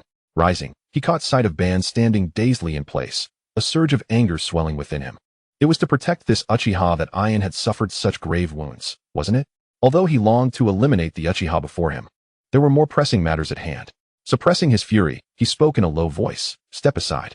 Ban, engulfed in profound self-reproach, heard the harsh reprimand from Ayan's kinsman. He clenched his fists tightly, nails digging into his flesh without his notice, merely shifting aside to give way. Gazing at Takamai's retreating figure, cradling Ian, Ban couldn't help but ask, "Where are you taking him?" As expected, he received no answer. Gritting his teeth, he continued, "If you're going for treatment, it would be better to come with me to the Uchiha clan grounds." Despite Takamai being Ian's kinsman, Ban remained concerned about Ian's condition, given Ian's state. Wouldn't you need to rush to the Feathered Garment clan's frontline camp? At the same time, traveling with me to the Uchiha would be closer to your camp and would provide superior medical resources. Takamai halted in his tracks, indeed intending to take Ian to the frontline camp. With Ian's current condition, he could hardly withstand being carried back to the clan. However, regarding the medical conditions at the camp, Takamai furrowed his brow, recalling the medical ninjas and wounded he had seen over the past few months. He lowered his gaze to the person in his arms, whose heartbeat and pulse were so weak that he could hardly perceive them, his body chillingly devoid of warmth. Going to the Uchiha was undoubtedly a better choice, but he turned around, fixing a cold gaze on Ban, his voice icy. "Why should I trust you? After all, we have yet to formally ally, and the Uchiha have no need to waste medical resources." The Warring States era was not like later times. Medical ninjas were scarce talents among various ninja clans. Not to mention their skills, many smaller clans lacked medical ninjas altogether, relying solely on ordinary doctors for treatment. The inability of injured ninjas to receive proper medical care was one of the reasons for the short average lifespan of Warring States ninjas. Ban realized that he had swayed Takamai's decision, and without further hesitation, he quickly removed his upper clothing and turned his back to Takamai. "You still have some explosive tags, right? Stick them on me. If I deceive you, you can detonate them." Takamai was taken aback by the Uchiha's audacious action. Was there really someone in the Uchiha clan who valued emotions? Wasn't it said that the Uchiha were a group of cold-hearted battle maniacs? What was this hedgehog-headed individual willing to risk his life in such a manner? When the person behind him did not move, Ban assumed Takamai doubted his standing within the Uchiha clan, whispering, "My father, Uchiha Tajima, is the clan leader. If you threaten with my life, the Uchiha will comply with any demands. Do not hesitate any longer." Every second of delay increases Ian's peril. Ban, with an anxious expression, gazed at the unconscious Ian in Takamai's arms. "Do not worry about me, I." Before he could finish, Takamai raised his hand and affixed the explosive tag to Ban's back. "Lead the way." Takamai's decisive action caused Ban to swallow the rest of his words, swiftly putting on his shirt and muttering, "Keep up with me." The following day, at the Saratobi clan grounds, the clan leader's residence. A group of useless fools, you can't even handle this minor task. Several ninjas knelt with their heads bowed before Shimizu Musashi and Saratobi Sasuke, not daring to utter a sound. Musashi glared at the scattered corpses before him, his face darkening to the point of almost dripping water. "Sasuke, did you not say you dispatched Saratobi Taro? How could the assassination fail?" Saratobi Sasuke, filled with anguish, performed a sealing technique on an unopened scroll. "Saratobi Taro is here." Sasuke's heart bled. Taro was one of the top talents in the clan, wasted in this assassination attempt. Not only did the pressure on the front line increase, but the weakened Saratobi clan would likely find themselves overshadowed by the Shimizu clan in future alliances. With this thought, Sasuke's frustration boiled over, addressing Musashi with a sharp tone. "I told you long ago to dispatch an elite ninja, but you refused to listen. Is the Uchiha clan not formidable?" Beside him, Musashi observed the bloodied, mangled body of Saratobi Taro, a flicker of delight crossing his eyes. He had not anticipated that what seemed like a foolproof mission would fail. Fortunately, he had not deployed any clan elites under the pretext of frontline pressures. Although the assassination failed, the death of Saratobi Taro effectively severed the Saratobi clan's strength and should lead Sasuke to heed his advice more closely in future collaborations. However, it was imperative to stabilize his friend's emotions first. Musashi subtly poured a cup of tea for Sasuke, gently reassuring. "This time, I indeed did not consider all angles. But you understand my situation, and the strength of Shimizu Torin is still lacking compared to that old fellow, Heinudo. I truly had no way to spare anyone." Musashi discreetly glanced at the empty space behind Sasuke. "You are missing Taro and Mamoru. Should Torin encounter any mishaps, the Shimizu clan would be left with only me." He deliberately downplayed the Shimizu clan's strength, subtly implying the Saratobi's dominance. Hearing Musashi's conciliatory words, Sasuke's outward fury lessened, though his heart still simmered. "Then what do you propose we do now? We had merely intended to form an alliance, but now that we have stirred the pot, the Uchiha will likely come after us even without an alliance." Upon hearing Saratobi Sasuke's words, Shimura Musashi's expression turned grave. He bowed his head in contemplation for a moment, and suddenly an idea struck him. He cast a deep glance at Saratobi Sasuke and said, "Do Do not panic, Sasuke. Do you recall my earlier mention of allying with the Senju clan? Are you suggesting we approach them now? Sasuke asked. Indeed, although we have yet to accomplish anything substantial. Aligning ourselves with the Senju may not yield the status we initially envisioned for our clans. Shimura Musashi paused, letting out a deep sigh. However, if we delay in seeking their alliance, we may find ourselves unable to withstand the wrath of the Uchiha. At this, Sarutobi Sasuke's countenance shifted through various shades of emotion before he finally spoke in a hushed tone. Very well. I shall dispatch someone to seek an alliance with the Senju clan. No, Sasuke. Your Sarutobi clan is far too close to the Uchiha and the Yui. Mobilizing personnel at this juncture may further hinder our ability to withstand their onslaught. Shimura Musashi interjected quickly. Allow me to handle this matter. I will promptly request the Senju clan leader to send assistance. Trusting Musashi's words, Sasuke nodded solemnly. Then I appreciate your efforts, Musashi. Shimura Musashi offered Sasuke a reassuring glance before departing from the Sarutobi residence with his subordinates. Chapter 25. Hidden Agendas. After Musashi's departure. As Sarutobi Sasuke was gathering the scrolls to leave, a delicate woman, visibly pregnant and wearing a worried expression, entered the room. Keiko, what brings you here? Upon seeing her, Sasuke quickly approached and carefully helped her to sit down. Did I not advise you to rest? Do not concern yourself with clan affairs. Your health is of utmost importance. Sasuke's caring gaze warmed Keiko's heart. Her husband, so young yet already a clan leader, showered her with affection, and soon they would welcome their child into the world. In every regard, it was a happiness that Naruto Uzumaki could hardly dare to dream of. Yet, despite this joy, thoughts of her worries clouded Keiko's mind. Why do you appear so troubled, Keiko? Sasuke gently smoothed the furrowed lines on her brow, speaking softly. Is it because I have been preoccupied and have not attended to you enough? Worry not. Once this busy period concludes, I shall devote myself to you and our child. That is not it, Sasuke. Perceiving the guilt in her husband's eyes, Keiko felt a surge of emotion and hastily clarified. I have always felt that the Shimura clan is not the best choice for an alliance. Just look at the recent assassination attempt. It was evident they did not exert their full effort, particularly that Shimura Musashi. He is exceedingly shrewd. How could that be? Sasuke replied with a smile. Musashi and I have shared nearly 2 decades of friendship. I know him well. He has already explained the reasons for the failure of this mission. Upon hearing Sasuke defend Shimura Musashi, Keiko grew agitated. You are far too easily deceived. Musashi only sent a handful of nameless pawns to assist. If they succeed, it is credited to his brilliance. If they fail, we, the Sarutobi, are blamed. Now that Taro-san is dead, our conflict with the Yui clan has become even more challenging. Sasuke patiently explained, Musashi's intentions are not as complex as you believe. He has already explained to me why he did not deploy the clan's elite for this mission. Unlike me, he ascended to the position of clan leader solely through his own efforts, a struggle we cannot fathom. Keiko scoffed. Those are mere excuses. It was not that she held a bias against Shimura Musashi, but rather that he was a formidable individual. Keiko, not only Sasuke's wife, but also the daughter of a Sarutobi elder, was acutely aware of the political capital she had brought upon marrying Sasuke, who was once a commoner. She had discreetly leveraged her father's influence to smooth his path to leadership and had already consolidated much of the clan's power before Sasuke's official tenure. In contrast, Shimura Musashi had risen to his position through sheer determination, eliminating numerous adversaries along the way. This was both a source of admiration and concern for Keiko. A person of such caliber, possessing profound cunning, could not possibly be as simple as Sasuke portrayed him to be. You, my dear, are simply too suspicious. Sasuke took Keiko's hand. Do not overthink. Your time of delivery is approaching, and such thoughts may wear on your health. Shall I accompany you back to rest? Very well. Keiko, sensing the weariness in Sasuke's eyes, recognized his fatigue and decided not to press the argument further. Yet, in her heart, she silently resolved to safeguard Sasuke from the Shimura clan once their child was born, vowing to thwart any schemes they might harbor. Meanwhile, Shimura Musashi and his entourage had already distanced themselves significantly from the Sarutobi clan. Lord Clan Leader, allow your subordinate to undertake the mission of seeking an alliance with the Senju clan.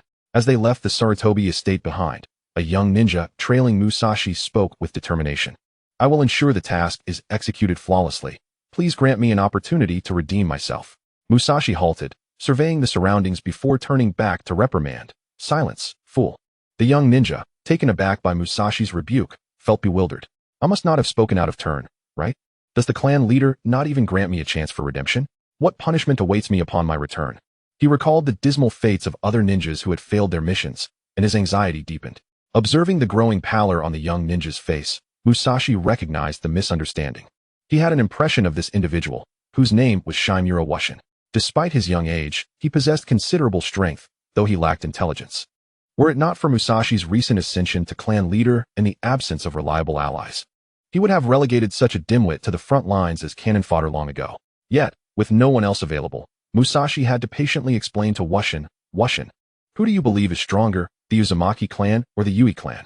Upon hearing his name called by the clan leader, Wushin's eyes widened in disbelief before he eagerly replied, without a doubt, the Yui clan is superior, though the two clans are adversaries.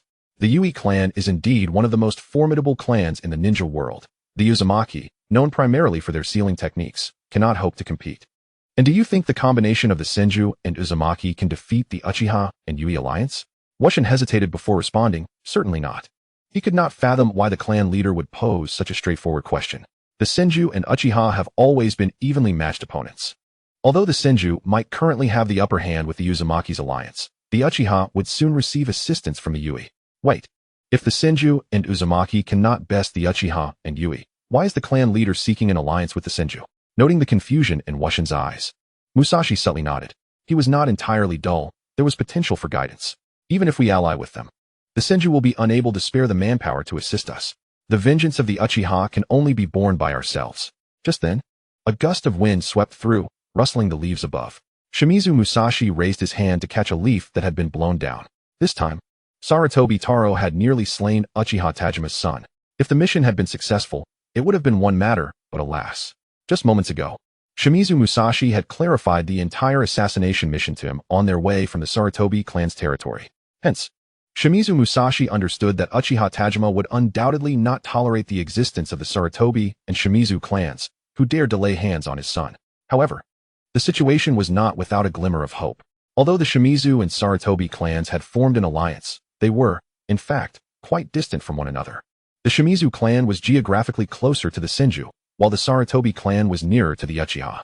Even if the Uchiha sought revenge, they would likely first ally with the Yui clan to annihilate the Sarutobi, who were within closer proximity. By the time the Uchiha eradicated the Sarutobi, they would have already successfully allied with the Senju. The significant distance between the two clans meant that the Uchiha, with their fury quelled after vanquishing the Sarutobi, might not find it worthwhile to continue their assault on the Shimizu. Yet, this would leave the Sarutobi clan and Sasuke. Shimizu Musashi lowered his head, gazing at the fallen leaf in his hand, concealing his expression in the shadows. Chapter 26, An Unfamiliar Ceiling. An unfamiliar ceiling? Ayato slowly opened his eyes, feeling himself lying on a soft, silky tatami mat, a sensation far removed from the pitted, worn mat he was accustomed to. Glancing around the environment, the exquisite ornaments, lavish decorations, and the faint scent of incense in the air left him in a daze. Where am I? Just moments ago, he had been hiding from pursuers alongside Madara on a cliff, and now he found himself in such a place. The unfamiliar surroundings caused Ayato's heart to tighten. He pushed himself up on his hands, searching for anything that could serve as a weapon. Unfortunately, he inadvertently aggravated the wound on his back, causing him to gasp in pain. Hiss! The sound startled someone outside, and a youth with a cute face and hair tied in a small braid suddenly flung open the paper door. Upon seeing Ayato sit up, the boy's eyes sparkled with excitement as he hurried to Ayato's side, pressing him back onto the tatami. You're awake. Quickly, lie down and rest some more. Hiss! Caught off guard, Ayato was forcefully pushed back onto the tatami, and another wave of pain surged through him. I'm sorry. I didn't mean to. Seeing Ayato's pained expression, the boy's hands flailed in a panic, unsure where to place them. Right. I'll go get my brother to see you. He'll be so happy to know you're awake. Please, don't move around too much. The boy suddenly remembered something and dashed out of the room. Ayato, bewildered, watched as the boy rushed in like a gust of wind and then exited just as swiftly. Has Madara brought me to the Uchiha clan's territory? Ayato sighed deeply. Although the boy's movements were quick, he had caught sight of the paddle-shaped emblem on his back. Knowing he was currently safe, the tension in his heart eased considerably. How many days have I been unconscious? Will Tsukasa and the others be worried? I hope Zenji isn't crying. Fortunately, I displayed remarkable bravery, single-handedly dealing with Sarutobi Taro, who had been a headache even for Elder 4. At this thought, Ayato chuckled to himself, pleased, but as he attempted to turn, the pain from his back made him wince. Remembering how Sarutobi Taro's dying counterattack had left him in such a predicament, Ayato bitterly thought, once I master the spiral shuriken, I'll see if I can throw it at the Sarutobi clan without hesitation. Just as Ayato's thoughts began to drift further away, the door to the room was pushed open once more. He looked up to see the same boy, now excitedly pulling Madara into the room. Brother, see. I told you he'd wake up. Good, good, good. Izuna really wasn't he lying. It was wrong of me not to believe you, Madara said. His tone slightly apologetic as he ruffled Izuna's hair. Don't mess with my head in front of others, brother. Izuna stepped back, evading Madara's hand. A faint blush adorning his cheeks. I'm not a child anymore. Observing Madara standing awkwardly with his hand raised, Ayato struggled to sit up and teased, Tisk, feeling rejected. Are we? At this, a flicker of embarrassment and irritation crossed Madara's eyes. It's true you're easier to deal with when you're unconscious. Izuna peered out from behind Madara, gently tugging at his brother's sleeve. Brother, you shouldn't speak to guests like that. And weren't you eager for him to wake up? You come to check on him every day. Oh, as Ayato caught Izuna's murmurs. A playful smile danced in his crimson eyes. To have Lord Madara so concerned for my well-being, this injury seems far from in vain. At the very least, the mines should be secure. I'm just worried that if you die, our alliance with the Yui clan will be jeopardized. I'm not worried about you. Madara's voice grew softer as he observed the smile in Ayato's eyes, inexplicably feeling guilty and unable to meet his gaze. Don't you care about him? Watching Uchiha Madara's awkward demeanor, Izuna scratched his head, filled with confusion. But that day you clearly had the guy with glasses stick explosive tags on you. And father almost. Izuna seemed a bit upset about his brother's treatment, his tone reflecting dissatisfaction as he recounted that day's events. However, before he could finish, Madara covered his mouth. Izuna, go play outside for a bit. I need to speak with him privately. Izuna looked incredulously at Madara, then at Ayato. Brother actually has something to say to him behind my back. We're no longer the world's best brothers, without secrets. All because of this guy in front of me. Humph. With tear-filled eyes, Izuna shot Ayato an angry glare and stormed out of the room. Ayato chuckled softly. Turning to Madara. Aren't all Uchiha brothers and sister favoring? Isn't it okay not to comfort him? Upon witnessing Izuna's dejected departure, Madara, who had initially wanted to console him, straightened his posture at Ayato's remark. Where did you hear such rumors? The Uchiha are not what you assume. Is that so? Cough, cough. Madara observed Ayato, who was weakly propping himself up on the floor, coughing into his hand, and solemnly stated, the doctor said your injuries are primarily due to the knife wound on your back.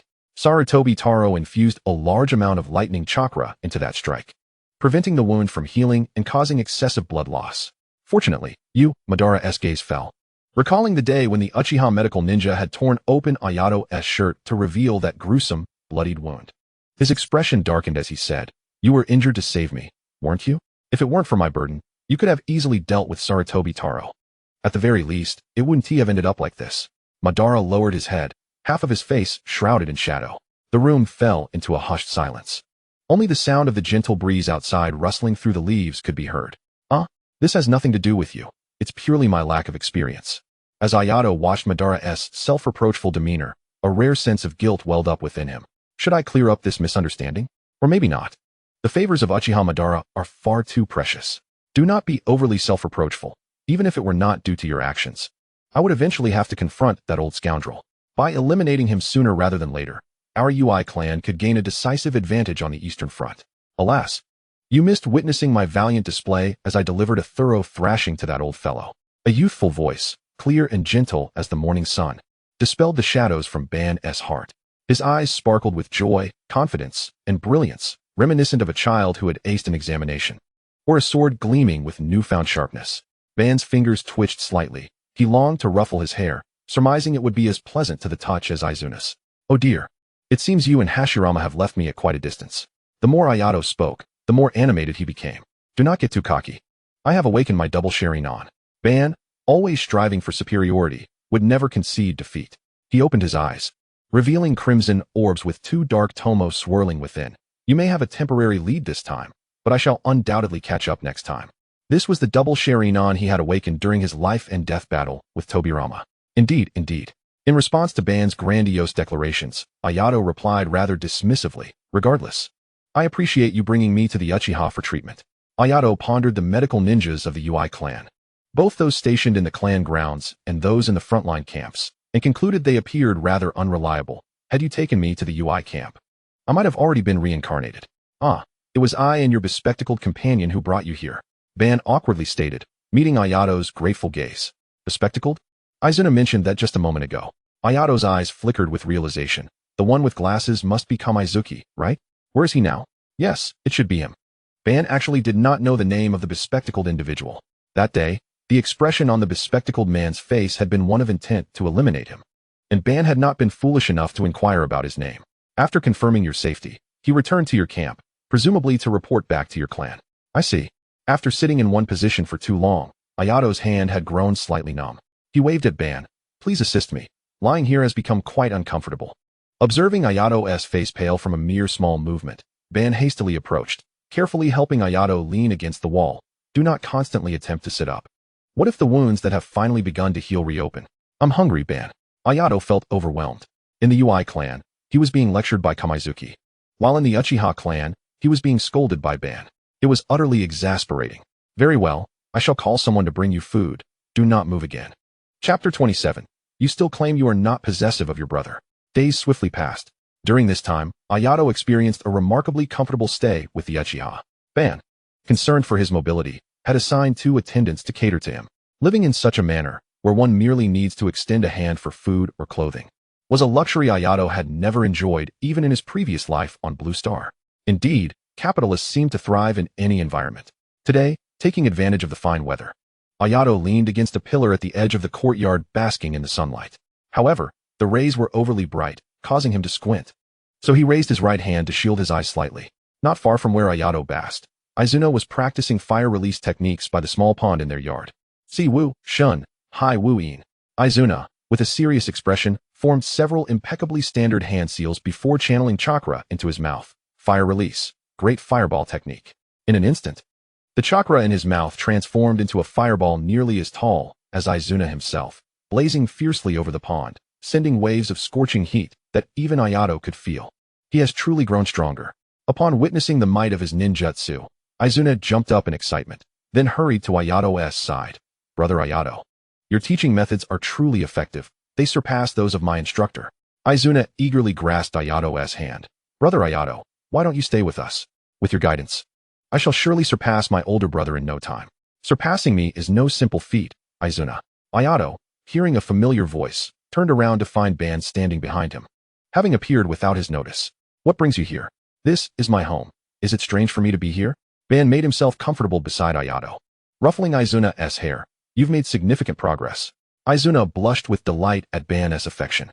Just days prior, this child had displayed a demeanor of aloofness in the presence of Ban, as though asserting that he should not touch his head.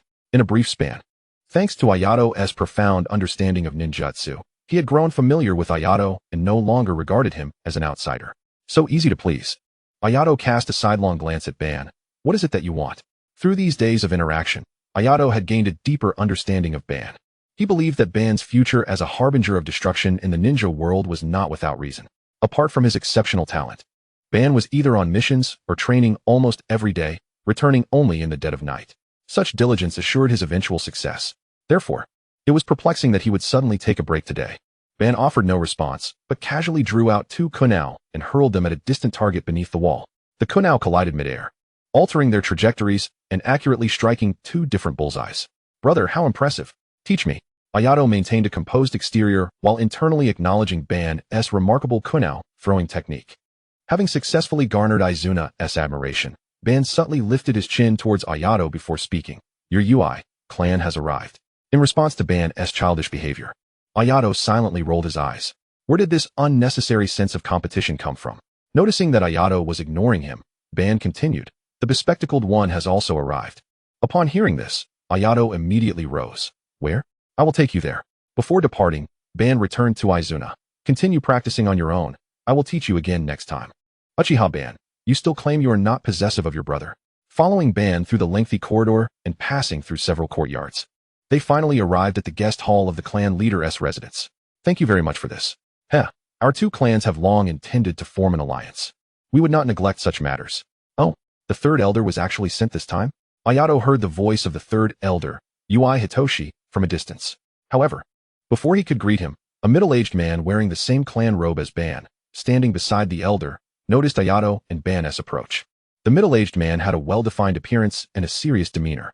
His neatly styled black hair stood on end like Ban's, and his deep black eyes were sharp and piercing like those of a hawk. When his gaze fell upon Ayato, it felt as though he could see straight through him. Uchiha Tajima, and undoubtedly a formidable expert. Though he did not speak, Ayato immediately recognized the identity of the middle-aged man. After staying at the Uchiha residence for a few days, this was Ayato's first encounter with him. You must be Ui Ayato. Ayato unabashedly assessed Uchiha Tajima, acknowledging that such scrutiny was somewhat impolite. Yet, Uchiha Tajima showed no sign of anger. Instead, he offered a slight nod to Ayato. It is indeed impressive that one could vanquish Sarutobi Taro alone. The feather-clad clan certainly has promising successors. Not at all. The head of the Uchiha clan is merely flattering. The third elder chuckled, casting a glance at the figure of Obito standing beside Ayato. The Uchiha clan's young branch leader has already awakened the double Tomo at such a tender age. He is truly a prodigious talent. The third elder's praise caused Uchiha Tajima to involuntarily smile, and he remarked, he still has a long way to go. As the two engaged in mutual flattery, an individual discreetly slipped out from the envoy behind the third elder, making his way towards Ayato. How is your recovery progressing? Asked Koshi. Ayato responded with an affirming smile. Rest assured, I am nearly back to full strength. How are Shinjike and the others faring? Koshi replied, they are all well, but they miss you dearly. Uchiha Tajima, observing the interaction between Ayato and Koshi, turned to the third elder beside him, Elder Renji. Why not allow Ayato to stay with us in the Uchiha clan for a few more days? After all, he was injured while rescuing my son. And since he is yet to fully heal, it would be rather inconsiderate to let him depart in such a state. The third elder refrained from making a decision for Ayato, instead regarding him with an inquiring gaze. Although he held the position of elder, the young man before him was a direct disciple of Ryan Ashok, and given his exhibited combat prowess and innate talent, he was likely to become the clan leader in the future. For both his and Raito's sake, he could not unilaterally decide Ayato's fate. What reason could Ayato have to disagree? He had been enjoying a delightful stay with the Uchiha, and he had not yet had his fill. Returning to the hardships of the Hain clan was not something he desired. After Ayato nodded in agreement, Elder Renji smiled and responded to Uchiha Tajima. Since he himself has consented, we shall keep him with us to trouble the clan leader for a few more days. Elder Renji continued, initially, I plan to finalize the alliance treaty with clan leader Tajima today and take you back to our clan first thing tomorrow morning. However, it seems best that you focus on your recuperation and set off only once you have fully healed. That would be splendid, Ayato replied with a cheerful demeanor. Chapter 28, Shakuhachi, Bamboo Flute. As the group observed that Uchiha Tajima and the third elder had pressing matters to discuss, they discreetly exited the reception hall. Noticing Obito walking ahead in silence, Ayato suddenly realized that during his prolonged stay with the Uchiha clan, he had yet to step outside their gates. He wondered just how many treasure chests might be found in this place. He was almost guaranteed to have missed out on them.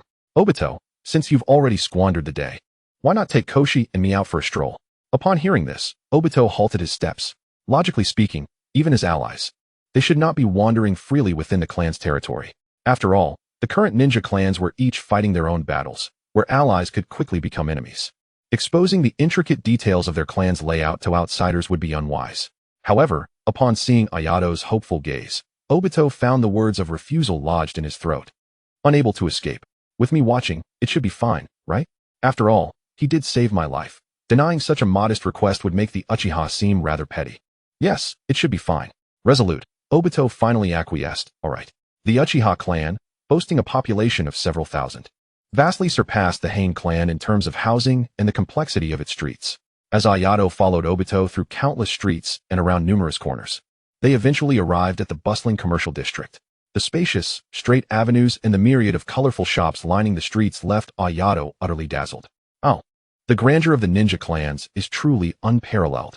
Watching Ayato's animated exploration, Koshi silently adjusted his glasses. While witnessing Ayato's lively demeanor brought him relief. The peculiar glances from the surrounding Uchiha made him feel that Ayato was better off resting. Unlike Koshi, who only dared to express his thoughts internally, Obito swiftly approached Ayato, grabbing the back of his collar and whispering, "Act normal, they're all watching us." My apologies. With Obito's reminder, Ayato became aware of his overly eccentric behavior. This was hardly his fault. After all, there were so many treasure chests. It was bewildering why every shop along this street had an exquisite treasure chest displayed at its entrance. Had he not opened them, he would have been restless all night. Ahem, I promise not to run around anymore. Ayato coughed lightly and patted Obito's shoulder. Now, lead us in a proper tour, oh esteemed guide. Esteemed guide? Obito closed his eyes in resignation, taking a deep breath, and began to lead the two visitors through a series of shops. This is a ninja tool shop, generally. One would purchase personal training tools here. Just personal? Koshi interjected. Doesn't your Uchiha clan procure in bulk here? Obito shot Koshi a sidelong glance, choosing not to reply. Such confidential information was hardly something he would divulge to a bespectacled outsider. Unfazed by the slight, Koshi retracted his probing gaze. You truly are diligent, Koshi. Noticing the awkward tension between the two, Ayato attempted to lighten the mood with a laugh. At times like this, let us not dwell on prying into others' secrets. Why not relax and enjoy yourselves? Obito, what kind of shop is that? That is a fabric store, primarily selling textiles produced by the clan itself, though a small portion is sourced from other countries. At this point, Obito hesitated, glancing at Ayato's expression. However, Ayato maintained a cheerful smile, leaving Obito unable to discern his true thoughts. Sensing Obito's dilemma, Ayato reassured him, it's quite all right. If it's confidential, there's no need to share it with us. Obito pursed his lips but still raised his hand to point ahead. For large-scale clan purchases, one typically goes to that shop ahead. Thus, under Obito's guidance, the trio meandered through the entirety of the commercial district. Just as Ayato prepared to head back, he caught sight of a narrow alleyway where an unassuming, signless old shop stood. The sky had darkened, and the small shop was shrouded in shadow, hidden from the sun by the towering neighboring establishments. In the dim light, Ayato struggled to discern the items within, only vaguely identifying slender objects of varying lengths resembling arms. Following Ayato's gaze, Obito recognized the shop and explained. That is a musical instrument store. Generally, it only sells small instruments like shakuhachi and shamisen. Shakuhachi? A wave of disappointment washed over Ayato. He had hoped for flutes or similar instruments. It made sense, considering this world was inspired by neon culture. Traditional Eastern instruments would be unlikely to exist here. Noticing Ayato's crestfallen expression, Obito curiously inquired, do you play any instruments? Actually, larger instruments can be procured, but they require prior reservations. Obito discreetly assessed Ayato. Noting his frail appearance, he found it hard to picture Ayato playing a large instrument like a taiko. No, the instrument I play is similar to the shakuhachi, but it is not one. Back in his previous life on Blue Star, Ayato had been compelled to attend various extracurricular classes since childhood, including music lessons. He had tried his hand at the piano and violin, but due to a lack of interest, he had never pursued them further. Ultimately, it was his immersion in the world of Uchiha dramas that ignited his affection for the bamboo flute, an instrument that exudes an effortless elegance and resonates perfectly with the heroic aspirations he harbors within. Just moments ago, a thought had crossed his mind, to purchase a bamboo flute to while away the hours. Perhaps in a nostalgic remembrance of a past life that had concluded inexplicably. However, he soon realized he had misjudged the situation entirely. Fortunately, his inherently cheerful and optimistic disposition rendered him ill-suited to brooding over the melancholic aspects of life. There was no need for nostalgia. He was thriving in this world. Ayato withdrew his gaze, a smile of contentment blossoming within as he prepared to return. It was said that the shopkeeper possessed exceptional skill in crafting the shakuhachi, and all the instruments in the shop were products of his artistry. Having observed Ayato closely, Saba could discern the disappointment lingering in his eyes, prompting him to seize Ayato's arm and suggest, why don't we step inside? If the instrument you desire bears resemblance to the shakuhachi, perhaps you could describe its features to the shopkeeper, and he might craft one for you on the spot. Upon hearing this, Ayato felt a flicker of hope, retracting his footsteps and turning to stride into the alleyway. You're right. Hurry up and follow me. As they entered the shop, the trio discovered the shopkeeper meticulously carving a shakuhachi. They instinctively muted their movements, holding their breath and remaining silent in reverence. The shopkeeper's adept craftsmanship captivated Ayato, his eyes gleaming with admiration. If this was the caliber of his work, he might indeed create a bamboo flute tailored just for me. At long last, when the shopkeeper completed the shakuhachi, Ayato eagerly inquired, Master, do you accept custom instrument orders? The shopkeeper gently placed the shakuhachi on the shelf, replying, indeed. Perhaps it was the trio's respectful silence that had pleased him, for the shopkeeper appeared to be in high spirits. That is splendid. I wish to customize a flute. It resembles the shakuhachi, but is significantly shorter, and its body has 2 additional holes, positioned here. Chapter 29, Yearning Across Time and Space. The 3 lingered in the quaint instrument shop, waiting from the slanting rays of the setting sun until the moon hung high in the night sky. Under Ayato's precise and detailed descriptions, the shopkeeper astonishingly crafted a bamboo flute in this otherworldly realm. Ayato cautiously accepted the flute with both hands, gently caressing its elongated body, feeling the coolness against his fingertips. In that moment, he felt as though he were momentarily transported back to the blue planet. Positioning the bamboo flute at his lips, he gently blew a few notes, producing a sound both clear and melodious. One could not deny the shopkeeper's remarkable skill. Ayato, enchanted by the flute, ignored the others and confidently declared, what are you waiting for? Pay up. He had entered without a single coin to his name. No sooner had the words left his lips than two hands, each clutching a wallet, reached out from either side of him. Observing Saba and Yasuke staring at each other in awkward silence, Ayato's eyes widened slightly. Oh dear, I only said to pay. And it seems I forgot to mention Yasuke's name. Clearing his throat, he added, as the host, I certainly can't let my guests foot the bill. Noticing Ayato's peculiar gaze upon him, Saba hastily turned away, stammering an explanation, inwardly chastising himself. Damn it, why did I pull out my wallet without thinking? Yasuke cast a meaningful glance at Saba before speaking up, allow me to handle this. The shopkeeper, however, paid no mind to this odd exchange. Having been entirely captivated by the few notes Ayato had casually played, having devoted his life to the shakuhachi, he was intimately familiar with every sound it could produce. Yet, the peculiar instrument he had crafted had yielded sounds he had never encountered before. His years of experience whispered to him that this strange instrument might surpass the shakuhachi, capable of producing even more enchanting melodies. While he had mastered the art of crafting it, he was utterly at a loss when it came to playing this new instrument. Looking at Ayato, he earnestly asked, could you teach me how to play it? Ayato nodded slightly, of course. I'll demonstrate for you.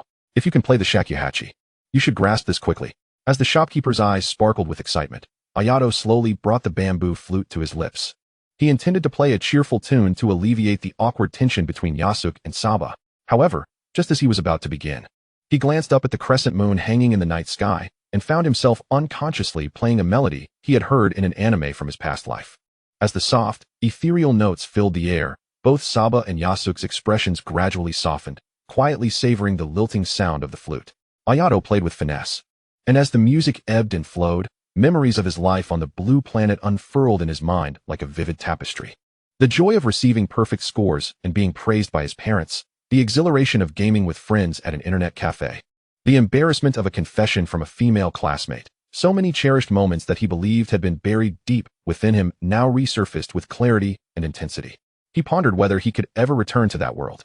Although Ayato cherished this realm, where he had acquired the very things he had once yearned for in his past life, extraordinary talent, striking good looks, a thrilling existence, impressive ninjutsu, and a system that everyone had dreamed of possessing, his heart ached for his parents, his friends, and all that could be remembered from his previous life. As the final note lingered in the air, a gentle breeze swept through, bringing with it a chill that pulled everyone back to reality. The shopkeeper softly clapped his hands together. It is indeed an honor that such a melodious instrument was crafted by my hands. Ayato, regaining his composure, politely responded. It is your exceptional skill that has brought it to life. Otherwise, who knows how long it would have remained uncreated. Ayato's remark was not out of place. Although in the original narrative, many of the ninjutsu were activated through a flute, it was unlikely that such instruments existed in this era. After all, Ayato had traversed numerous locations during his missions over the years. Had flutes been present in this timeline, the prosperous land of fire would surely have had them. Nobility would never overlook a novel curiosity. Following an exchange about the nuances of flute playing, the three departed the shop amidst the shopkeeper's grateful words. Ayato, why don't you return with us tomorrow? The pure moonlight illuminated Yasuke's glasses, obscuring Ayato's view of his expression. Saba, overhearing this, felt a weight in his gaze and remained silent. As the young clan leader of the Uchiha, he had been burdened with high expectations from his father since childhood. His talent was beyond question, and his abilities surpassed those of his peers. From the moment he began his training, any challenger among his contemporaries would be easily vanquished, serving as fuel to his burgeoning reputation as a prodigy. Gradually, aside from a few younger brothers, no one remained at his side, and he became increasingly reclusive. Yet, as a genius, he too occasionally longed for moments of respite during training, yearning for a confidant with whom he could grow and share his burdens. He had believed this wish to be unattainable until that fateful day when he fortuitously encountered Hashirama by the Naka River, and subsequently, Ayato. He came to the realization that he was not the most talented individual in the ninja world. In terms of innate ability and strength, there were those who matched him, and even some who surpassed him. His wish had finally been fulfilled, and astonishingly, this person now resided in his home, sharing his life with him. He felt immense joy, genuine joy. However, despite his lack of musical prowess, the loneliness and desolation woven into Ayato's recent flute melody were unmistakably evident. Indeed, he had been so absorbed in his own happiness that he overlooked the truth. Ayato longed for his kin, his mentors, and his friends. The very reason he was confined to this unfamiliar clan to recuperate was none other than his own inadequacy and the shame of defeat. Madara's heart churned with tumultuous thoughts. His fists clenched white with intensity. No, Once you all return, it should mark the official beginning of the counteroffensive against the Sarutobi clan, right? Ayato, with his arms crossed and a languid tone, remarked, although I'm able to walk without much trouble, I am still unfit for battle. To step onto the battlefield in such a condition would not only be irresponsible to myself, but also to my comrades. Moreover, what kind of divine existence is it to live a life of ease within the Uchiha clan, only to return to the hardships of Yui? I must seize the time to relish this experience. I will return only when I am fully healed. He turned to Madara, who had been staring at the ground, and asked, Madara, am I disturbing you? Madara abruptly lifted his head and replied curtly no. Haha, that's a relief. Ayato suddenly leaned in closer, casually draping an arm over Madara's shoulder. What were you just pondering? Trying to appear profound? And no, nothing at all, Madara stammered, hastily adjusting his expression under Ayato's scrutinizing gaze. Beneath the moonlight, Kage's silhouette was obscured by the shadows of the street, silently observing the playful banter between the two. Chapter 30, The Flying Thunder God Technique. After that day, Elder 3 concluded the alliance agreement and immediately set forth with Kage back to Yui. This signified that the war had officially commenced. Consequently, Ayato, who had been diligently searching for treasure every day, felt the weight of the situation more acutely. Just days prior, the chatter among the Uchiha populace had revolved around alliances and Yui. However, with the departure of the Yui envoy, discussions had morphed into topics of damned Sarutobi and revenge. The Uchiha individuals encountered on the streets transitioned from ordinary citizens to well-equipped, menacing elite ninjas. Ayato decided to refrain from venturing outside these past few days. After all, he had amassed a minimum stockpile of original stones and saw little need to wander amidst the curious gazes of other Uchiha. Rubbing his hands together, he nervously accessed the summoning interface. 10 consecutive draws would yield a miracle. The sky remained familiar, accompanied by the well-known meteor shower. However, amidst the clusters of purple meteors, a sudden golden light emerged, growing increasingly radiant as the animation played, until it filled Ayato's entire field of vision. Here it comes. Ayato held his breath in anticipation. Although he knew that acquiring a gold would guarantee an S-rank jutsu, there were still varying degrees of strength within S-rank techniques. For instance, could the strength of the S-rank illusory Dragon 9 seals really compare to that of Edo Tensei? If he drew the former, he would be devastated. What purpose would such a technique serve? To create a chat group for Hashirama and Madara? In Ayato's view, this type of subpar S-rank technique was merely meant to pollute the pool. Speaking of pollution, he resolved to skip the animation. With that thought in mind, Ayato steeled himself and clicked to skip. He could not allow himself to falter. Over 3 years of hard work hinged on today. Congratulations. You have acquired the Earth-style, ultra-lightweight rock technique. 1. Congratulations. You have acquired the body replacement technique. Congratulations. You have acquired the transformation technique. 1. Congratulations. You have acquired the forbidden technique, Flying Thunder God technique. 1. Upon seeing the golden characters spelling out Flying Thunder God technique, Ayato nearly jumped up from excitement. Behold, what it means to be the child of destiny. Not only had he obtained the Flying Thunder God technique, but it also came with the ultra-lightweight rock technique. Both were heavyweight ninjutsu. The Flying Thunder God needed no introduction. In the future, Minato Namikaze would earn his illustrious fame during the Third Great Ninja War using this very technique. Coupled with his mastery of the Raise-Non, he had caused the Land of Earth to issue ludicrous orders to abandon missions upon encountering the Golden Flash. Even in the Fourth Great Ninja War, a battlefield where everyone seemed to possess extraordinary abilities, the Flying Thunder God remained prominent, undoubtedly deserving of the title of Best Support. Though the ultra-lightweight rock technique may not have boasted outstanding offensive achievements, it was precisely this technique that allowed the diminutive Oniki to maintain air superiority. It is essential to note that there were no flying ninjas like Deidara at this time. To control the skies against ordinary ninjas without special abilities was tantamount to winning half the battle. Ayato gleefully accepted his rewards, and his mind was instantly flooded with memories of the Flying Thunder God and the ultra-lightweight rock technique, mastering both techniques in the blink of an eye. Not only that, but the byproduct of the card draw, Starshine, had also reached 90. With just one more 10 draw, Ayato could unlock his first constellation. May my constellation grant me the power to summon a Gundam. 6 constellations to summon 6 Gundams. Gazing at the 6 unlit, dim icons on the constellation interface, Ayato began to envision a future where he piloted 6 Gundams, delivering blows to the Ninetales and trampling the true thousand-handed deity. At that time, what would Uchiha Madara or Senju Hashirama be but mere supplicants at his feet? What are you thinking? Why do you look so lecherous? Madara, having just returned from a mission, found Ayato seated on the edge, grinning foolishly, and remarked with disdain, "Don't frighten Izuna." Upon hearing Madara's voice, Ayato instinctively replied without a second thought. I was thinking about Hashirama. Hashirama, the first Hokage of Konoha is mine. Huh. Madara's expression darkened upon hearing Ayato's response. You, who consume my resources and utilize my possessions, now find yourself thinking of that mushroom-headed fool in my home. Why the sudden chill? Ayato, startled by the icy aura radiating from Madara, snapped back to reality. Observing Madara's grim demeanor, he had yet to comprehend the situation. Nevertheless, it was evident that Madara was displeased. Though unaware of the cause of Madara's sudden moodiness, he felt it necessary to placate his benefactor. In a conciliatory tone, Ayato softly inquired, What's wrong, Madara? Who upset you? I could go thrash them for you. Seeing Ayato's cautious demeanor, Madara pursed his lips. His inquiry left him uncertain of why he was suddenly in a foul mood.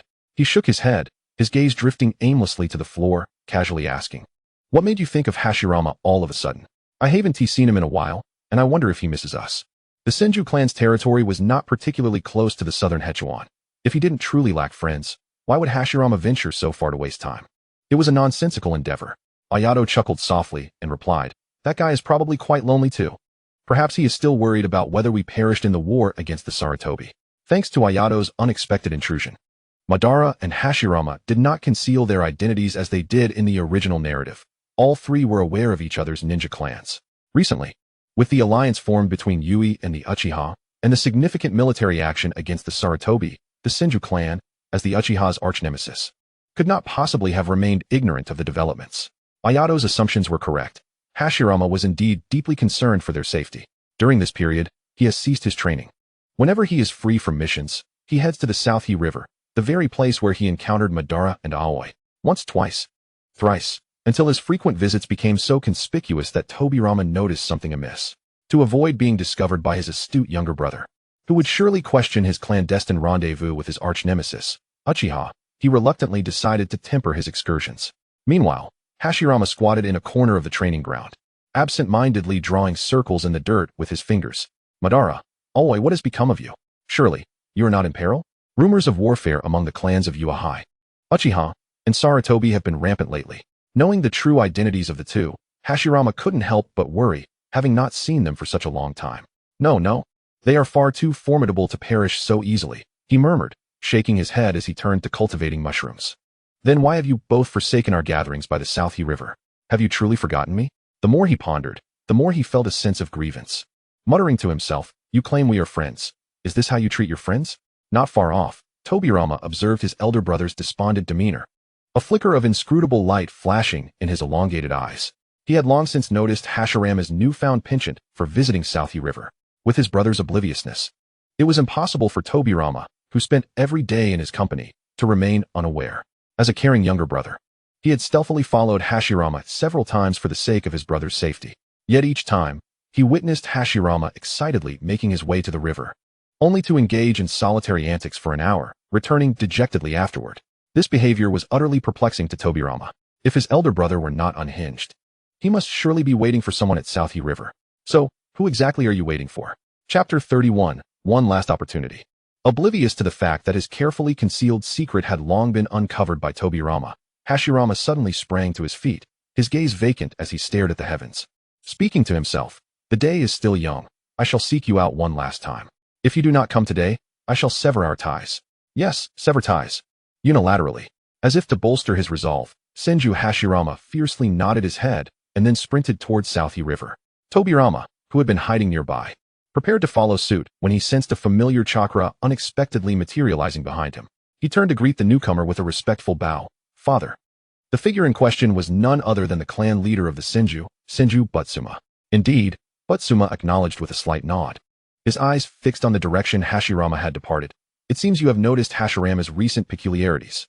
To think that father had already discerned this. Hearing Butsuma's words, Tobirama's heart sank. He had initially intended to keep this matter from the clan, particularly from his father, hoping to resolve it independently. Given Butsuma's usual stern demeanor toward his brothers, once he learned that Hashirama was venturing out daily for an unidentified individual, severe repercussions would surely follow. I apologize, brother. Tobirama silently expressed in his heart, responding truthfully, Yes, my brother has been going to South River alone whenever he has free time, lingering there until nightfall before returning. He was uncertain how much his father comprehended regarding this issue, but lying in front of him would only lead to harsher punishment for both Hashirama and himself if discovered. As expected, anger surged across Butsuma's previously calm visage. This is utterly outrageous. He fixed a piercing gaze on Tobirama, commanding sternly, "Do not act rashly. Follow him and observe with whom he has been associating these past few days. If it is Uchiha." Butsuma's tone turned as frigid as an ancient glacier. "You know what must be done." With that, he turned away before allowing Tobirama a chance to respond. Tobirama clenched his fists, remaining silent for a moment before dashing after Hashirama. Hashirama, in a fervent rush, arrived at Naka River just as dusk began to fall. The river was enveloped in the warm hues of the setting sun, the water gently flowing and shimmering with glimmers of light. The surrounding tranquil forest rustled softly in the evening breeze, occasionally accompanied by the distant chirping of cicadas. It was truly a picturesque scene. Unfortunately, at that moment, it was occupied solely by a disgruntled Hashirama, who had no heart for admiration. "Ah!" Hashirama exclaimed, akin to a child who had lost a cherished toy, gazing skyward and shouting, "I am vexed, truly vexed. I want to see you." He kicked stones along the riverbank in frustration, his eyes suddenly catching sight of a small flower. One last opportunity, then, seizing the flower in his grasp, he exuded an aura of indignation as he began to pluck its petals. "Forgive you, not forgive you, forgive you, not forgive you." At that moment, Tobirama arrived in the distance, hearing Hashirama's anguished cries. It seemed his brother's awaited companions would not be arriving today.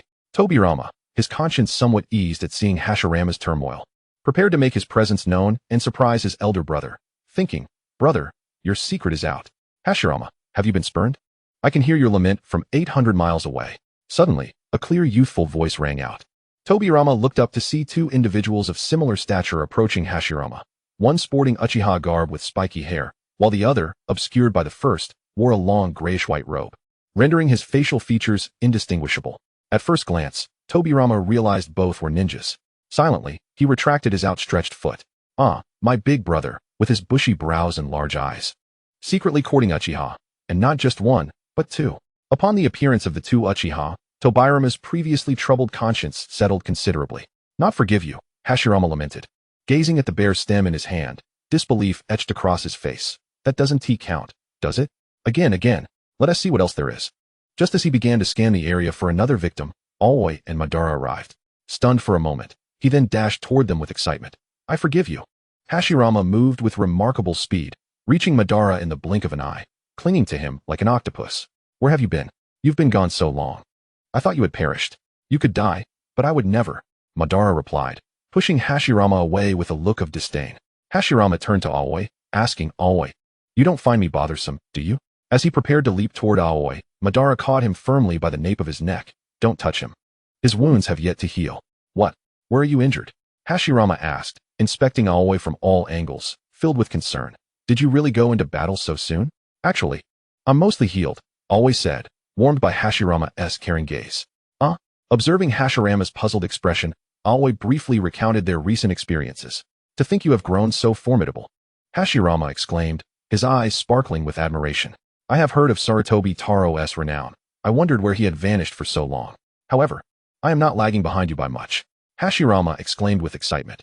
"I have recently developed a new jutsu, a remarkably powerful one. Let me demonstrate." With that, he performed an intricate series of lengthy hand seals, the ultimate taijutsu, super fire release illusion technique, great shuriken, second segment technique. Observing the seemingly endless sequence of seals, Madara rolled his eyes, uncertain whether to scoff at the excessive number of seals or the absurdity of the jutsu's name. He leaned closer to Eren, whispering, "Hey, this rivals your earth-binding technique." "Oh, the earth-binding technique." Hashirama perked up. "Aside from that chakra sphere, do you possess any other formidable jutsu, Eren?" Hashirama recalled the last time he had nearly been felled by Madara's Raiznan. Yet now, brimming with confidence, he believed his newly devised taijutsu was equally as formidable. "TCH. Madara couldn't suppress a scoff. "Your so-called taijutsu can hardly compare to the Raiznan. Are you planning to create an opportunity to strike by making your opponent laugh so hard they can't stand?" Unable to endure Madara's mockery of his self-created jutsu, Hashirama retorted, "What? Let us have a match then. I will defeat you with this jutsu." "Huh? Are you certain?" Madara confidently activated his double Tomo Sharingan. "Heh, you've certainly grown stronger, Madara." Hashirama, emboldened by Madara's Sharingan, declared, "Let us do this. I have yet to truly compete with you, just as I had hoped." Chapter 32, The Infuriating Uchiha. Tobirama, lurking at a distance, was bewildered as he watched the two suddenly engage in combat. Is this a spar? To avoid being detected, Tobirama kept his distance from Hashirama, completely unaware of the events unfolding between the three. He could only infer from their expressions that they were not at odds. However, as he observed, Tobirama's expression grew increasingly grave. He knew well the strength of his elder brother, who could easily outmatch peers and seasoned elites alike within the clan. Now, witnessing a Uchiha of similar age engage him on equal footing was perplexing. Who on earth is this spiky-haired individual? Despite having fought alongside Hashirama several times, the Senju brothers had yet to confront Madara directly. As for the other individual with long black hair, who remained turned away from him, Tobirama found the silhouette oddly familiar. Perhaps they had crossed paths on the battlefield before. Not overly concerned, Tobirama dismissed the notion, considering the frail appearance of the individual, which hardly suggested a formidable foe. Meanwhile, the battle between Madara and Hashirama had intensified, with both combatants locked in fierce engagement. Hashirama showcased formidable ninjutsu, abundant chakra, and potent taijutsu, coupled with exceptional battle awareness. Yet his opponent, Madara, was not to be underestimated. With remarkable skill in utilizing ninja tools and the terrifying insight granted by his double Tomo Sharingan, combined with exceptional fire release techniques, he effortlessly countered Hashirama's relentless attacks and swiftly retaliated. The audience, including Eren, found the spectacle utterly thrilling. Suddenly inspired, Eren retrieved a bamboo flute from his waist and began to play. He possessed a repertoire of melodies across various styles, yet his forte lay in heroic, soul-stirring compositions. Witnessing such a high-caliber battle, he felt compelled to accompany it with music, lest he squander his talents. As the piercing notes of the flute resonated, Hashirama and Madara exchanged blows for several more rounds. Madara wiped the blood from a cut on his cheek. Not bad, to match me blow for blow. No, not merely even. Look, I'm still standing. Hashirama proclaimed proudly, hands on his hips. Madara, seated on the ground, scowled and picked up a nearby stone, hurling it at Hashirama. Ow! Caught off guard, Hashirama was struck by the stone and fell backward onto the ground. Seeing Hashirama's comical predicament, Eren burst into laughter. So this is what you call a tie? Madara concurred. Indeed, let us consider this a draw. Lying on the ground, rubbing his head, Hashirama suggested, next time, you should join us in a match, Eren. Just no lethal moves. Sure. As the night deepened, Hashirama lay on the ground, gazing up at the bright moon, pondering. If only there were no war. Then you and Eren wouldn't be hurt. If only Tobirama could live to grow up and pursue his passions. Madara, Eren. Why can't everyone coexist peacefully, living life to the fullest? Will our dreams ever come to fruition? Hashirama's voice, tinged with confusion, cast a somber silence over those present. Madara looked up at the moon. I do not know. But if there is a way for us all to survive, it lies in laying down our arms and raising a cup to brotherhood. Exactly. Just like that. Hashirama suddenly sprang to his feet. You always resonate with my thoughts, Madara. You will become the Uchiha clan leader, I will be the leader of the Senju, and Eren will surely lead the Ui clan. Then, as previously stated, the three clans will unite, and other ninja clans will think twice before declaring war. Hashirama gazed at Madara and Eren, determination shining in his eyes. This way, there will be no more war. We will fulfill our dreams and establish a peaceful ninja world. Meanwhile, across the Nagakawa, while Hashirama, Madara, and Eren discussed life and dreams, Tobirama shivered from the cold wind on his side of the river. He watched his elder brother laughing and chatting with the two Uchiha on the other bank. A pang of bitterness swelling within him. His brother had never played like this with any of them. Damn those Uchiha. I shall inform father. Tobirama glared at the two Uchiha from a distance before turning to leave. Unable to discern Eren's identity, he simply categorized him as another Uchiha, given that he had appeared alongside that spiky-haired individual. The moment Tobirama departed, Eren sensed it, glancing in the direction where Tobirama had vanished, only to find it empty. Was it merely an illusion? Eren pondered, stroking his chin. He had distinctly felt a foreign chakra presence moments ago. His senses were never mistaken. What is going on? Was it related to an injury? Noticing Eren's unease, Madara scolded Hashirama. You fool. I told you Eren's injury hasn't healed. So don't go throwing your weight around. Having excitedly laughed and clapped Eren on the shoulder, Hashirama now crouched on the ground, dejected. I'm sorry. I see my error now. Madara, you're so fierce, just like Tobirama. All right, enough of that, Eren said, gazing at the two clowns before him. It's getting late. We should head back. Hashirama's mention of Tobirama reminded Eren of the original storyline. It was quite possible that it had indeed been Tobirama following Hashirama earlier. If that were the case, Madara and Hashirama's days of carefree friendship might be numbered. It is quite late. Lingering here will only raise Tobirama's suspicions. When will you both return here next? Don't leave me waiting alone. Madara regarded Hashirama's pitiful expression and smirked, though his words bore a different tone. Whenever fate allows. With that, he seized Aaron's hand and dashed away, leaving Hashirama alone in the night, left to ponder. Uchiha clan leader's residence. Ayato slid open the paper door, and, just as he was about to step inside, he caught sight of the hedgehog-haired man whose smirk was more difficult to suppress than a submachine gun. With an exasperated roll of his eyes, he remarked, "When will the Uchiha clan cease their tsundere antics? You feign nonchalance, yet I can tell you've already devised your next visit. Haven to you?" Caught off guard by such an unrelenting revelation, Madara awkwardly cleared his throat, retorting, "Do not speak nonsense. How could I possibly wish to see that guy, Hashirama?" "Hashirama who?" questioned Izuna, who had just awoken from a nap, bleary-eyed and in need of the restroom, looking at his elder brother. "Brother, you've only just returned from training?" "Training?" Ayato raised an eyebrow, casting a knowing glance at Madara. "Is this how you deceive your younger brother?" Originally, Madara had planned to teach Izuna the art of kunai throwing, but upon returning, he had only heard Ayato express a desire to see Hashirama. Consequently, he had abandoned Izuna. He had left with firm assurances that he had clearly explained the situation to Izuna. Was this truly how he had done so? Feeling the weight of Ayato's teasing gaze, Madara turned and gently ushered Izuna back into the room.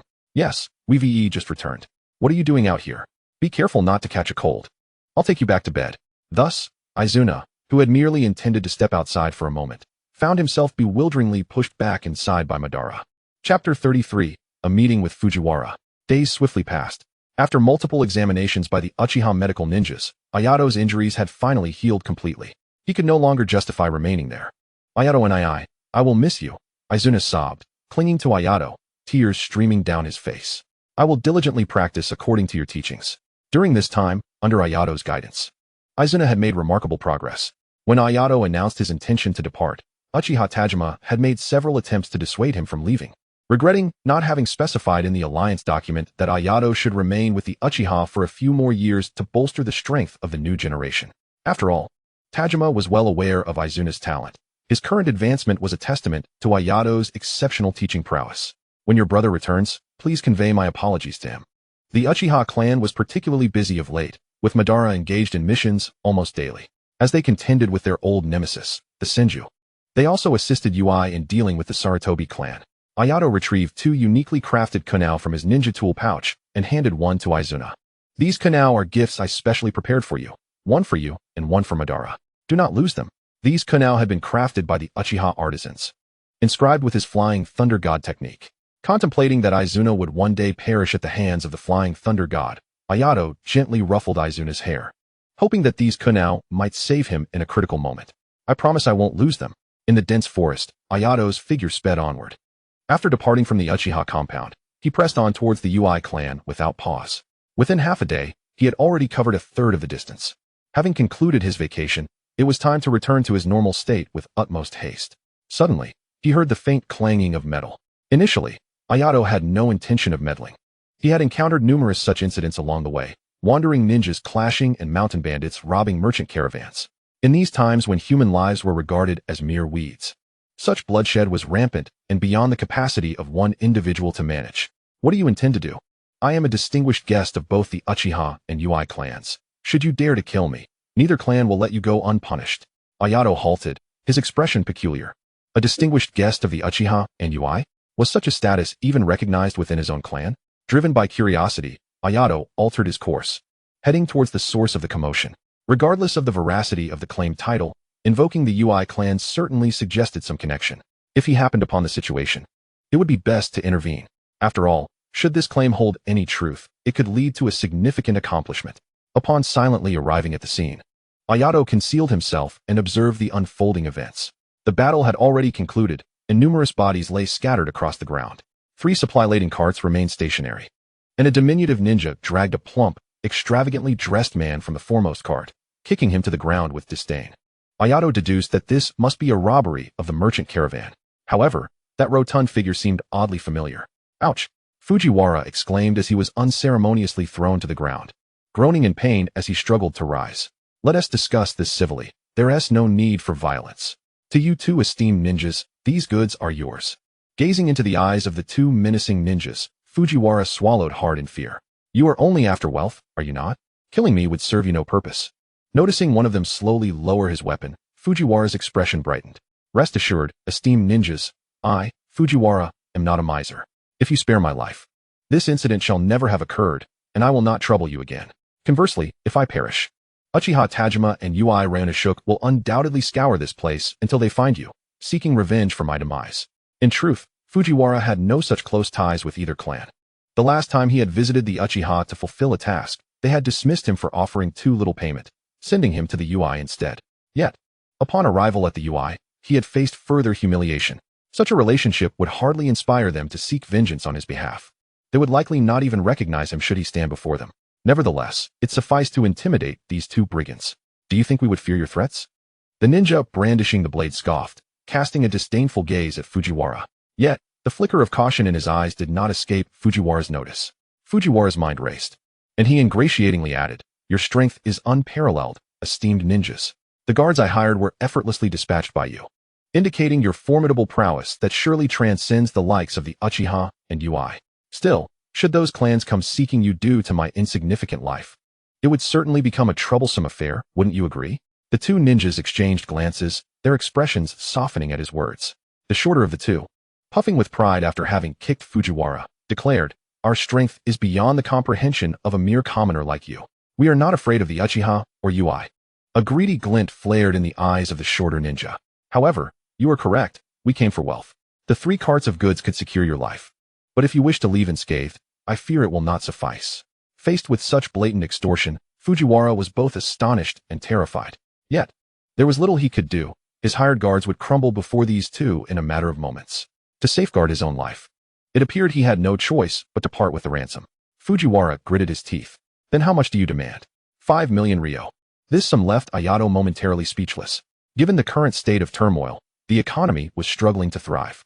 Merchants and nobles alike were earning far less than in the original timeline, and correspondingly, the rewards for missions had also diminished significantly.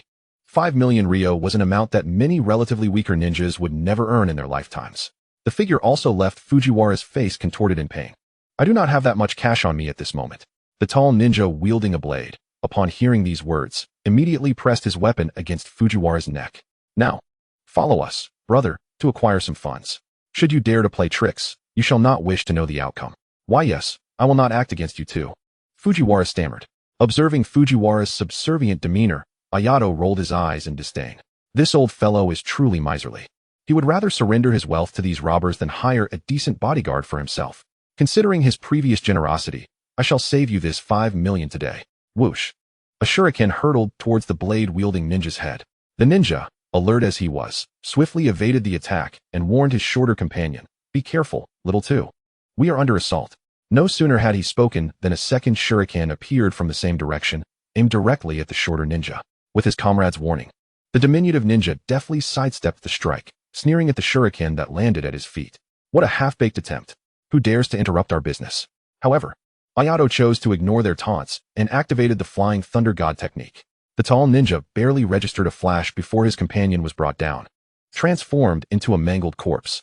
What the? The tall ninja's astonished cry was abruptly silenced as darkness enveloped him, consciousness slipping away.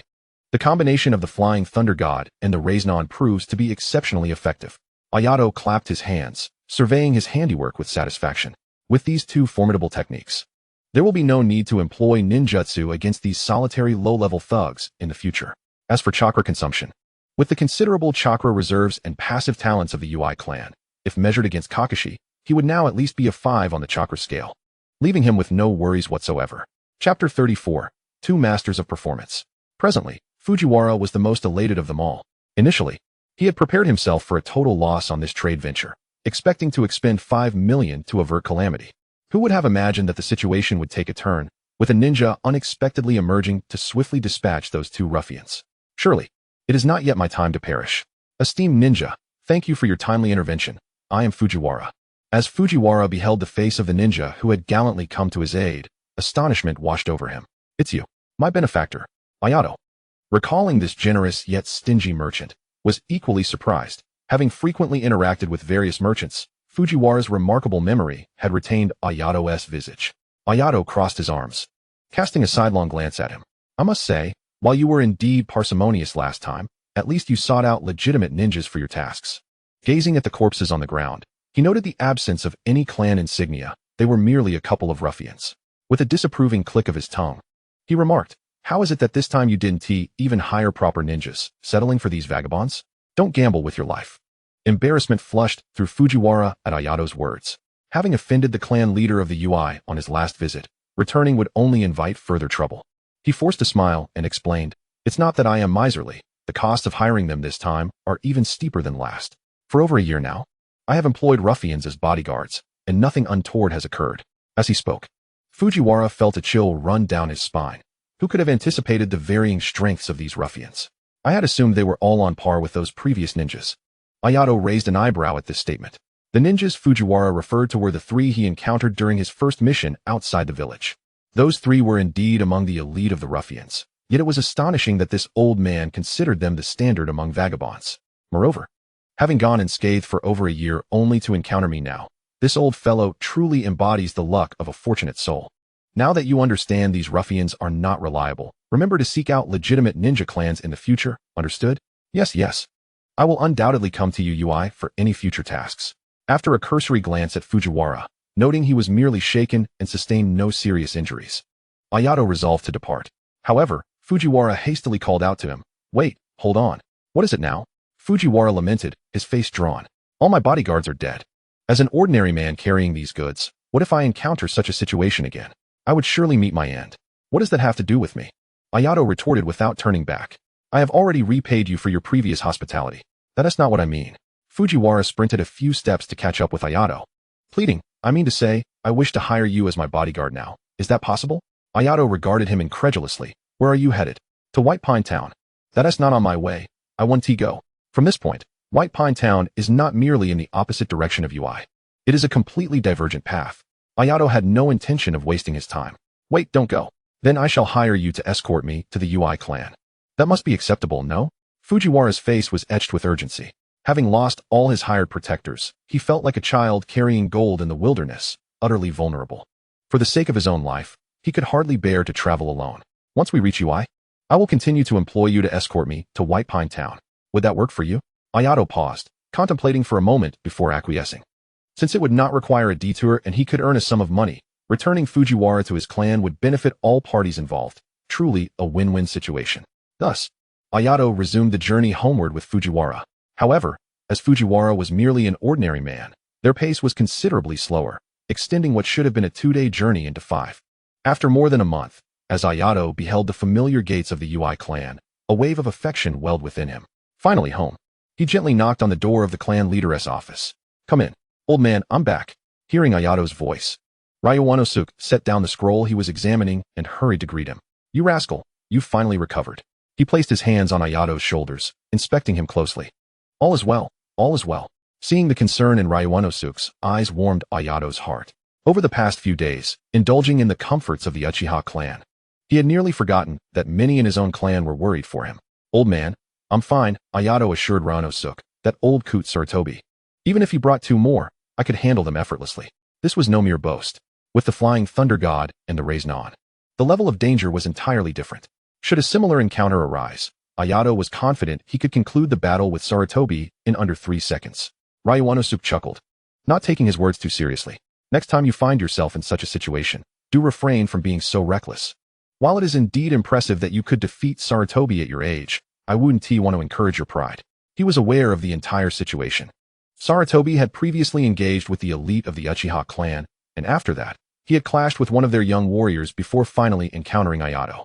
Thus, Ryuanosuke believed Ayato had faced Sarutobi at a time when his strength and energy were waning. Observing Ryuanosuke's expression, Ayato refrained from saying more. With the frequency of conflicts on the rise, there was no shortage of opportunities to showcase his abilities. He would demonstrate his worth through a series of victories. He gestured towards Fujiwara behind him. "Old man, I bring you a lucrative opportunity." As Ryuanosuke followed Ayano's finger, he caught sight of Fujiwara, his face adorned with a look of perplexity. Who might this be? Although he had anticipated the encounter, he was taken aback that Fujiwara had completely forgotten him. How could one so renowned, whose mere name in Haku, so town allowed strangers to shop freely in others' establishments, not be worthy of remembrance in Ryuanosuke's eyes? While Fujiwara lamented internally, he maintained a cordial smile.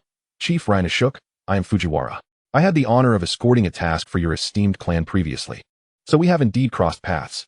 Upon hearing this, Ryunosuke was engulfed in confusion, ransacking his memory for any recollection of this employer, yet he could not place Fujiwara's identity.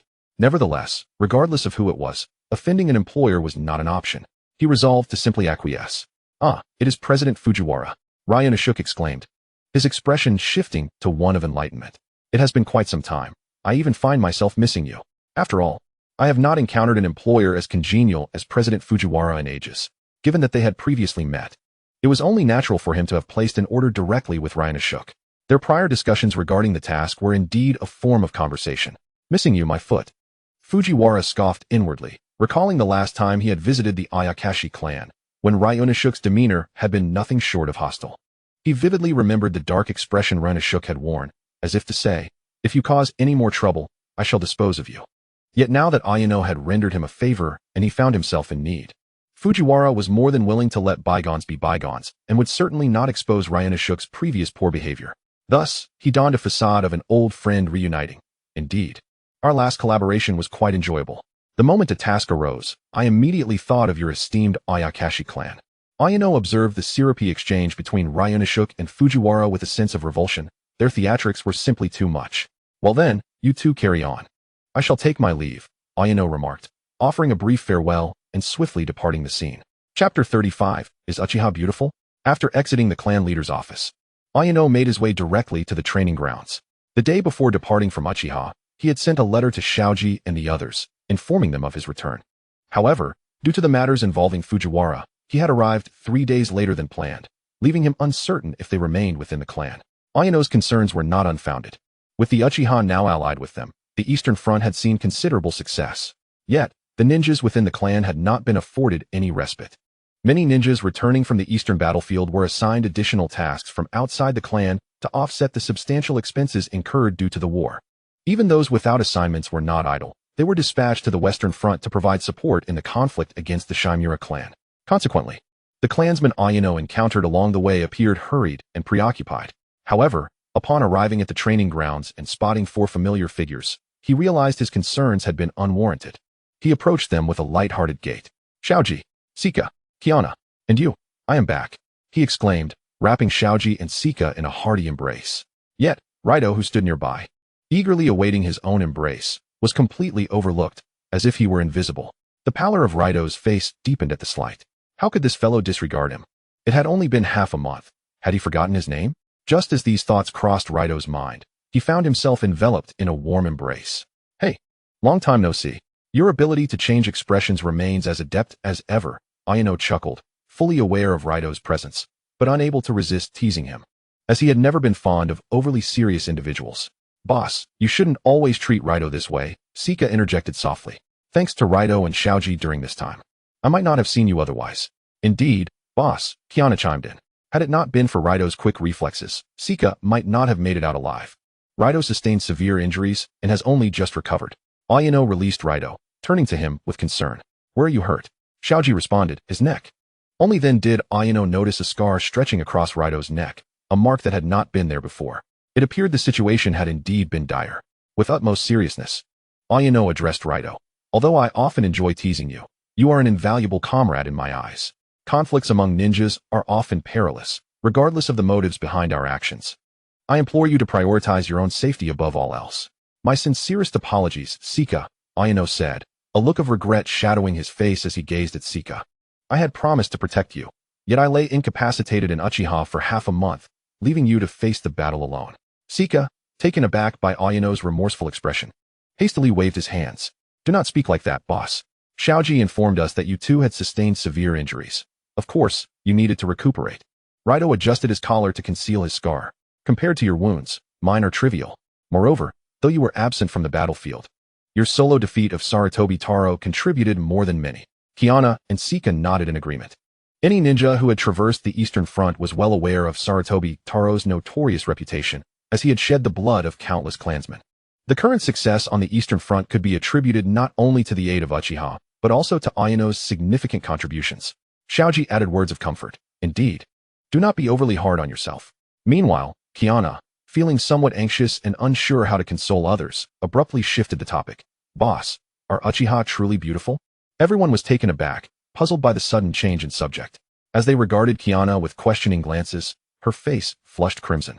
However, upon noticing Ayano's equally bewildered expression, she realized her ploy had evidently taken effect. For the sake of the boss, I can forsake my reputation, Kiana thought, her heart heavy as she continued. The Uchiha envoy we encountered before was rather unremarkable in appearance. Moreover, the Uchiha I've met recently are not particularly striking. Many do not even compare to Raito. Raito, inexplicably turned into a standard for attractiveness, scowled darkly, and was about to retort when Xiaoji intervened. Having discerned Kiana's intentions, he was determined to prevent Raito from undermining her scheme. He offered Kiana an encouraging glance, urging her to proceed. Kiana, casting a glance at Raito's darkening expression, felt an overwhelming urge to weep, but pressed on. This is nothing like the legends describe, which is why I wanted to ask the boss. You've been an Uchiha for so long. You've certainly encountered more Uchiha than we have. After hearing Kiana's remarks, Raito and Sika turned their gazes toward Ayano in unison. They too were curious why their encounters with Uchiha differed so drastically from the tales. Ayano scratched his head, reflecting on the faces he had seen during his time with Uchiha. Uchiha? The females are actually quite lovely. The males, on the other hand, are rather average. Oh, is that so? Kiana feigned disappointment, lowering her head at Ayano's response. Having been sidetracked by Kiana's inquiry, Ayato hastily interjected, however, there are indeed some remarkably handsome men. Perhaps you simply haven't encountered them due to unfortunate luck. Upon hearing this, Kankuro subtly adjusted his glasses, contemplating the notion of a strikingly handsome man. That hedgehog-headed fellow? He mused. But Kiana, why are you so concerned about Uchiha's appearance? Their clan does not engage in external marriages, you know. Ayato regarded Kiana with a teasing smile, adding, I suggest you abandon this notion forthwith. If you seek romance, I believe Shinjike would be quite a suitable match. Who cares about that? Don't spout nonsense. Both Shinjike and Kiana exclaimed in unison, exchanging glances before turning their heads away in unison. Observing the interaction between Shinjike and Kiana, Raito, Ayato, and Kankuro shared knowing smiles. To commemorate the emergence of our 7th group's first couple, I have decided to treat everyone to a barbecue. With the bounty from escorting Fujiwara back to Haniori now in hand, Ayato felt a newfound affluence, making the barbecue entirely feasible. In response, Shinjike and Kiana harmoniously chimed, Boss, please refrain from making wild statements. Haha, with such a synchrony, I believe you two should just get together. Chapter 36, Even Young Birds Must Soar High. In the ensuing days, Ayato immersed himself in the training grounds, engaging in combat with several members of the 7th group in succession, striving to restore his condition to its pre-injury level. This also served as an opportunity to assess their strengths. After all, they had been diligently undertaking numerous missions, resulting in considerable growth in their capabilities. Seizing this chance to evaluate one another would enhance their cooperation in future battles. As expected, among them, Kankuro's prowess remained outstanding. His ninjutsu and taijutsu were formidable, and his combat intelligence was notably high. He was the member who managed to endure the longest against Ayato. Ayato speculated that Kankuro was nearly on par with Madara. Next was Raito.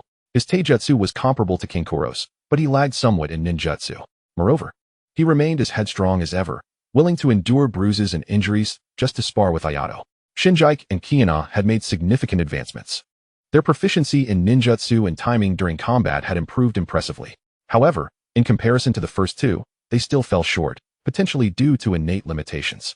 Days passed in this manner until, quite unexpectedly, Ayato observed Fujiwara conversing animatedly with Run Ashok, the atmosphere between them remarkably harmonious.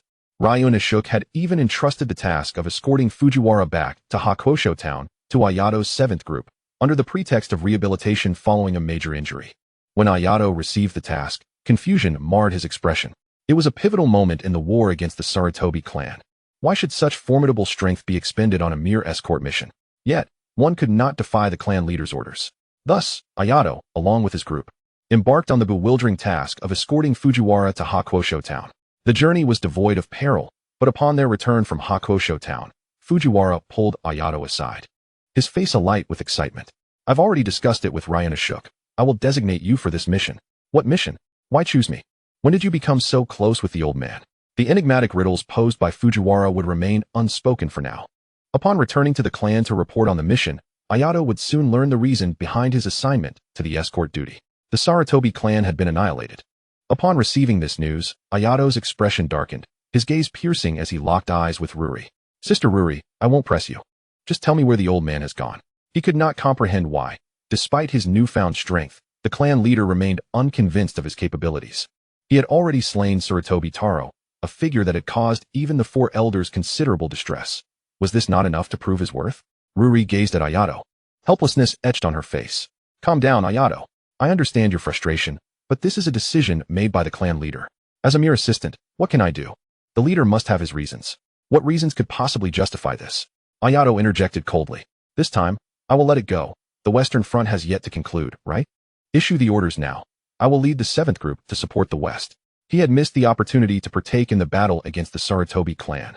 Unaware of how many tokens of strength he had forfeited, he could not afford to miss the chance in Shimura again. Under the weight of Ayato's intense gaze, Ruri felt a chill run down her spine, her thoughts momentarily scattered. She could only look helplessly in a particular direction. Clan leader, please show yourself. Do not leave me alone. Following Ruri's gaze, Ayato found the space empty. He quickly activated his sensory abilities, and his expression fell. Come out. Ah, young one. No need to be so fiery, Ryunosuke remarked, having been betrayed by Ruri. Anger is detrimental to one's health. Ayato dismissed Ryunosuke's attempt at levity, demanding, why were you trying to sideline me? Ryunosuke gestured for Ruri to leave, then casually took a seat behind the desk. I understand that you are exceptionally strong now, capable of single-handedly defeating Sarutobi Taro. However, the scale of the clan's extermination battle presents dangers that are not comparable to your usual skirmishes. In standard combat, the targets are singular and clear, and the dangers encountered can be anticipated. But in an extermination, we are not only fighting on unfamiliar ground. The chaos of battle means we cannot foresee what traps they may have in their own territory. There are too many unpredictable dangers. Ryunosuke sighed, with your talent, you are destined for a brighter future. Neither I nor the other elders wish for you to encounter unforeseen accidents in such circumstances.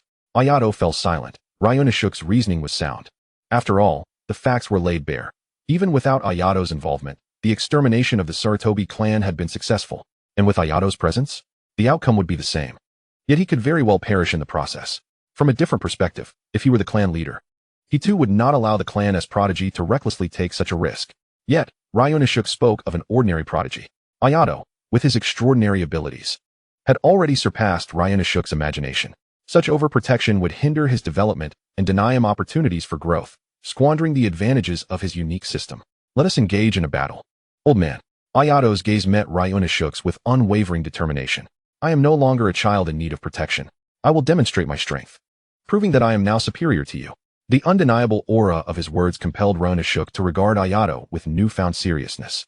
A flicker of an inscrutable emotion danced in his sharp gaze. Was it resignation, or perhaps pride? Has the fledgling finally begun to spread its wings?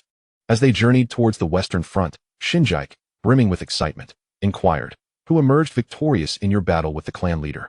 Kiana rolled her eyes in exasperation, responding, given that we are here, it's obvious that the boss won, you fool. All right, the boss is getting stronger by the day. Shinjike sheepishly scratched his head. It feels like the distance between us is growing ever wider. Indeed it is. Kenkuro, with his head bowed as he inspected his blades, shot a glance at Raito. Only then did one notice that Raito's hand rested firmly upon the hilt of his ninja sword, gripping it so tightly that the palm of his hand turned pale. Yet he remained oblivious to it. Kiana, her eyes sparkling with curiosity, eagerly inquired, Boss, what about the details? Your battle with the clan leader must have been quite spectacular, right? Do tell us. Spectacular? Ayato glanced at the inquisitive gazes of the others, and a peculiar expression flickered across his calm visage. Can a battle that ended in an instant at the hands of the flying thunder god truly be deemed spectacular? Indeed, it was quite remarkable. The old man had put on quite the show, yet he barely lasted a second. The look on his opponent's face was, without a doubt, utterly fascinating. However, to preserve the grand image of the clan leader in your minds, I shall refrain from elaborating further. This was a specific request from the old man. Hey, why is it like this? Ignoring Kiana and Jinja's persistent queries, Ayato straightened his expression and declared, have you all rested enough? Let us quicken our pace and aim to reach the camp before nightfall. Understood. Chapter 37. The Boar, Deer, and Butterfly. As the 7th squad hastened towards the western battlefield, the remaining 3 clans of the Boar, Deer, and Butterfly Alliance were enduring their days as if they were years. In the conference room of the Nara clan, the leaders of the Boar, Deer, and Butterfly clans were seated together, each bearing a troubled expression. After what felt like an eternity of silence, one could no longer contain himself. A middle-aged man with golden hair tied in a ponytail, seated on the left, spoke to the man with a black pineapple hairstyle in the center. Dear name, sitting here in silence is no solution. What do you propose we do next? The portly man on the right chimed in. Indeed, dear name. Our clans have always stood together through thick and thin. If you have a viable strategy, please share it without reservation. In the center, Nara dear name scratched his head. I do have a plan, but first, I need to ascertain how much strength you all have retained after this battle. My strategy will need to be adjusted accordingly. Upon hearing Nara dear name's words, the stout man abruptly ceased eating, slamming his hand on the table in frustration, causing it to tremble. I won't even mention the losses of our weaker clan members, but our Akimichi clan has suffered the loss of 9 elite ninja leaders. Damn that Shimura Musashi. Both the golden-haired man and Nara dear name paid no heed to the Akimichi clan leader's outburst. In fact, had it not been for their remarkable composure, they might have been even more agitated than him. Shimura Musashi had indeed acted inappropriately this time. The promised alliance of the 5 clans had turned into a farce. On the day the Sarutobi clan was nearly annihilated, the battlefield was filled only with Sarutobi clan ninjas and those from the Boar, Deer, and Butterfly alliance. As for the Shimura clan's ninjas, not a shadow to be seen. Once the Akimichi clan leader had calmed down, the golden-haired man slowly spoke. Our Yamanaka clan's leading ninjas mostly sustained severe injuries, but did not perish. However, one of our elders was slain by a Uchiha ninja during this conflict. Nara dear name took a deep breath, striving to steady his trembling voice. Our Nara clan lost 8 elite leading ninjas in this battle, and 2 elder reinforcements are gravely injured and currently unconscious. Agreeing to ally with the Shimura and Sarutobi clans was indeed a grievous miscalculation on my part. Hearing the losses of the Yamanaka and Akimichi clans filled Nara dear name with profound guilt, for he had been the architect behind this alliance with the Shimura and Sarutobi clans. Historically, the Boar, Deer, and Butterfly clans had relied on their respective secret techniques to support one another. Although they were not the pinnacle of power in the current ninja world, they still commanded a degree of respect. Who among the populace is unaware of the Boar, Deer, and Butterfly's illustrious name? Yet, who wishes to remain in the shadows of lesser clans? Nara dear name had agreed to the alliance with Sarutobi Sasuke in hopes of advancing their standing and acquiring greater resources. He believed that by absorbing the resources of the Yui clan, the Boar, Deer, and Butterfly clans would ascend to new heights. Little did he anticipate that the Yui clan would forge a connection with the Uchiha clan. Nor did he foresee that Shimura Musashi and Sarutobi Sasuke would conspire to carry out an assassination without their knowledge. To fail was one thing, but to leave matters unresolved was another. How foolish he had been to once regard Sarutobi Sasuke as a paragon among men. He had truly been blinded by naivete. The thought of this nearly sent Nara dear name into a faint. The Yamanaka clan leader, observing the fluctuating emotions on Nara dear name's face, hastily interjected, Dear name, we are not here to place blame on you. We all voluntarily agreed to this alliance. The Akimichi clan leader concurred. Ryota is right. Our friendship among the 3 clans will not diminish due to this setback. You needn't bear the burden of guilt. Our immediate priority is to devise a means of survival against the impending assaults from the Yui clan and the Uchiha clan. Nara dear name gazed gratefully at his 2 close allies. He knew not how much pressure they bore from their clans in supporting him. Indeed, now was not the time for distractions. Preparing for the imminent attacks from the Yui and Uchiha clans was of utmost importance. Their Boar, Deer, and Butterfly clans were situated adjacent to the Sarutobi clan, caught between the Yui and Uchiha clans, making their geographical position quite precarious.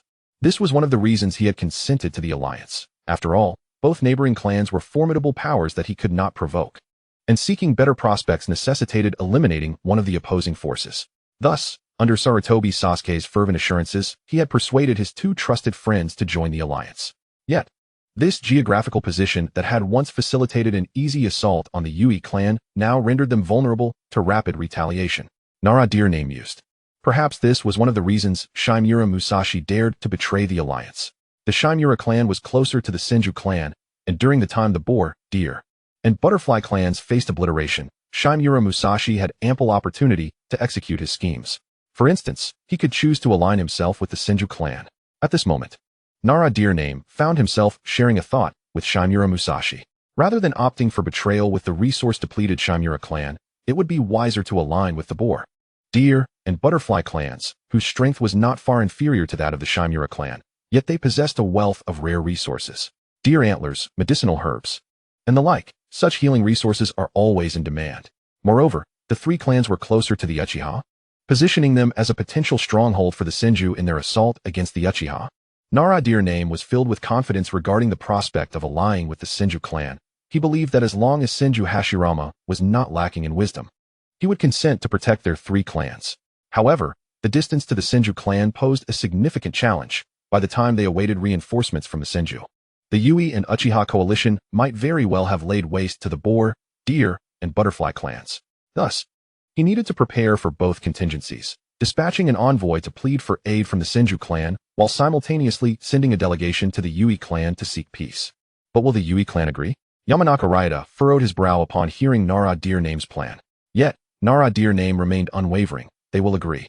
My scouts have informed me that there seems to be some discord between the Yui and Uchiha clans regarding resource allocation.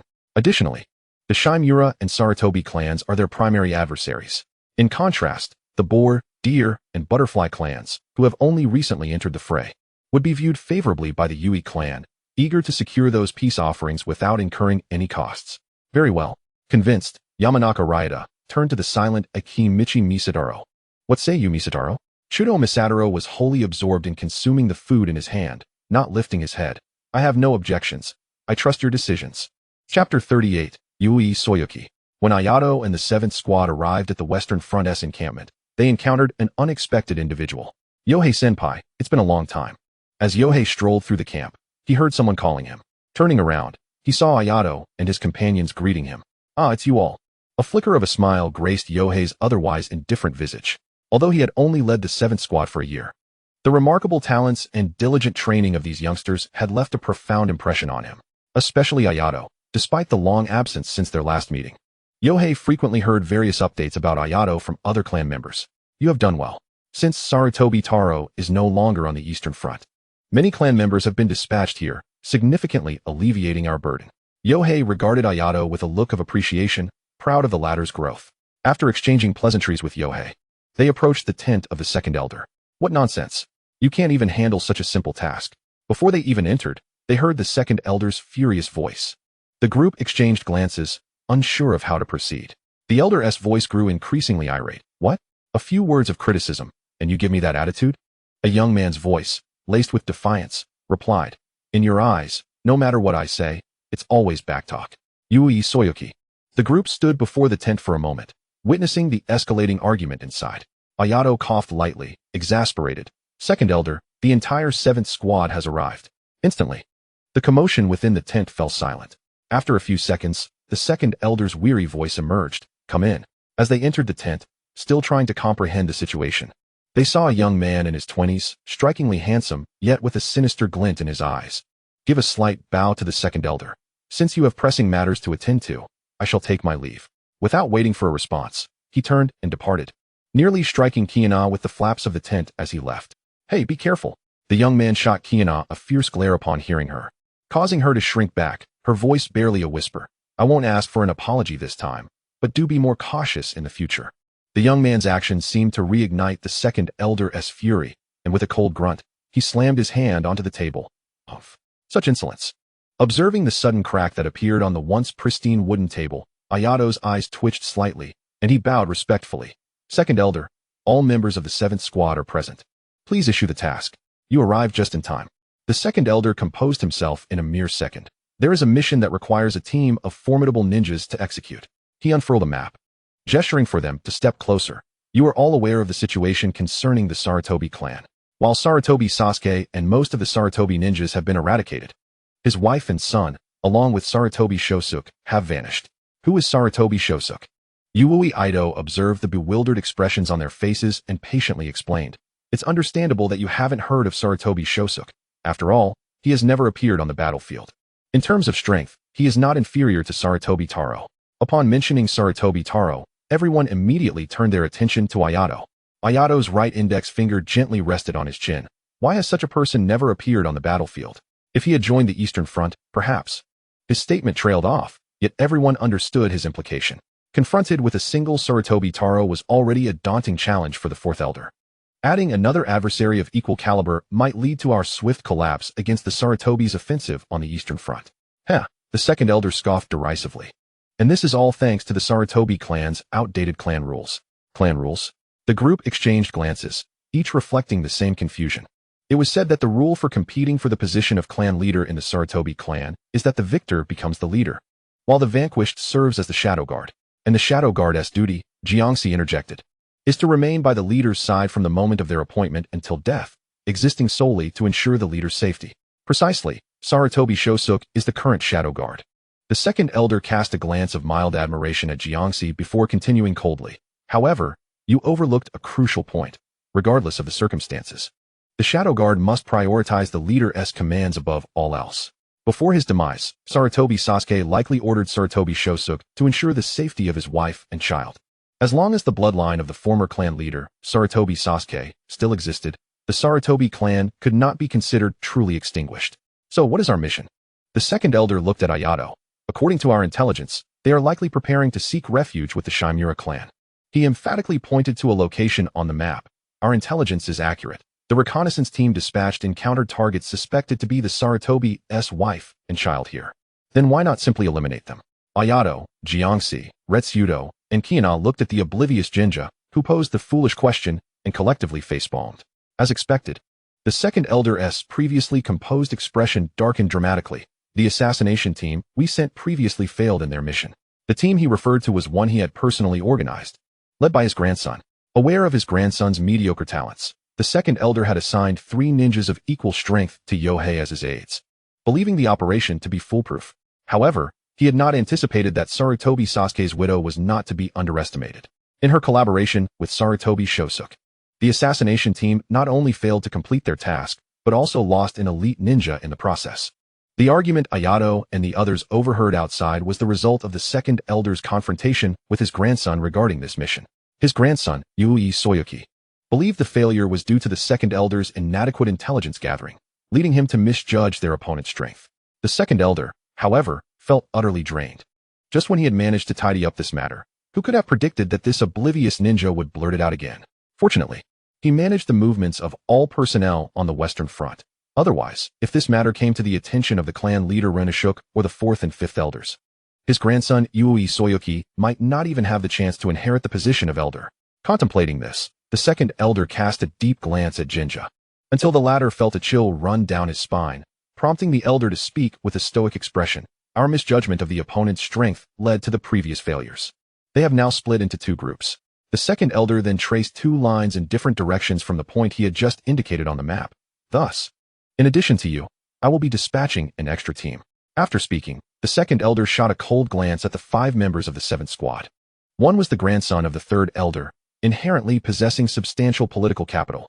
Another was the direct disciple of Ryuna Shuk, favored by the 1st elder, and well connected with the 4th and 5th elders, equally formidable.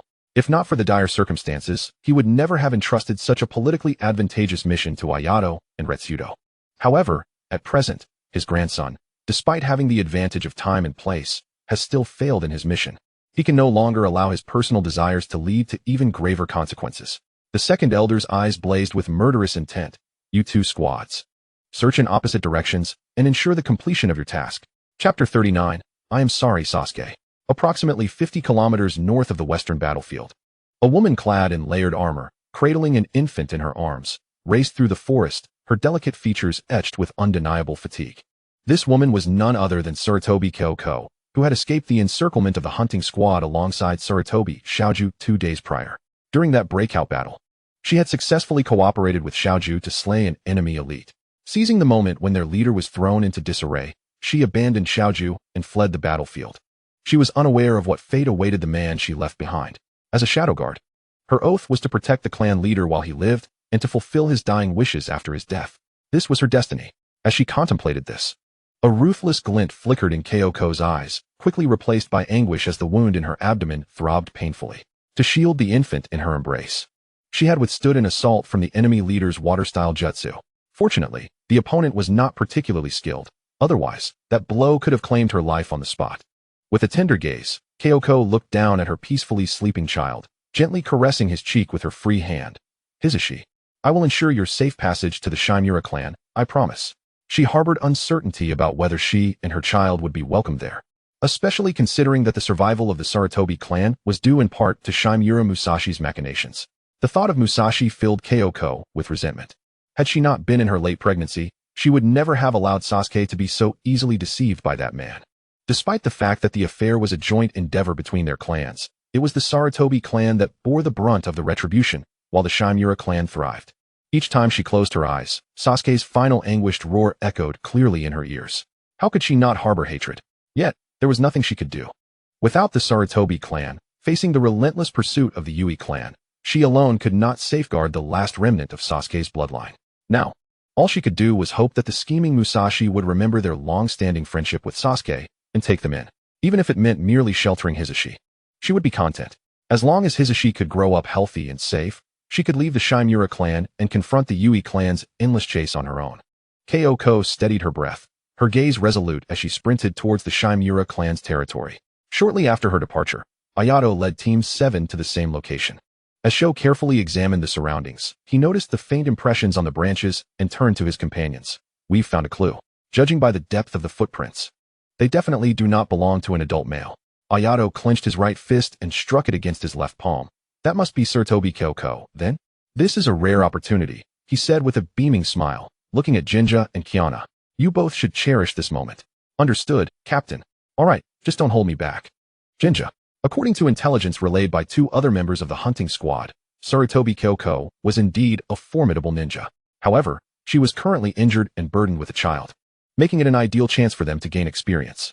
Thus, Team 7 resolved that if they encountered Sarutobi Kyoko, Jinja and Kiana would take the lead in attempting to eliminate the target. Should any unexpected circumstances arise, Sho and Rito would step in to salvage the situation. As for the notion of failure, Ayato lightly touched the uniquely shaped kunao in his ninja gear, a smile playing on his lips. Failure is not an option. Shimura clan. A man, drenched in blood, staggered to the entrance of the Shimura clan's territory. The patrolling ninjas of the Shimura clan quickly noticed him. "Halt! Who are you?"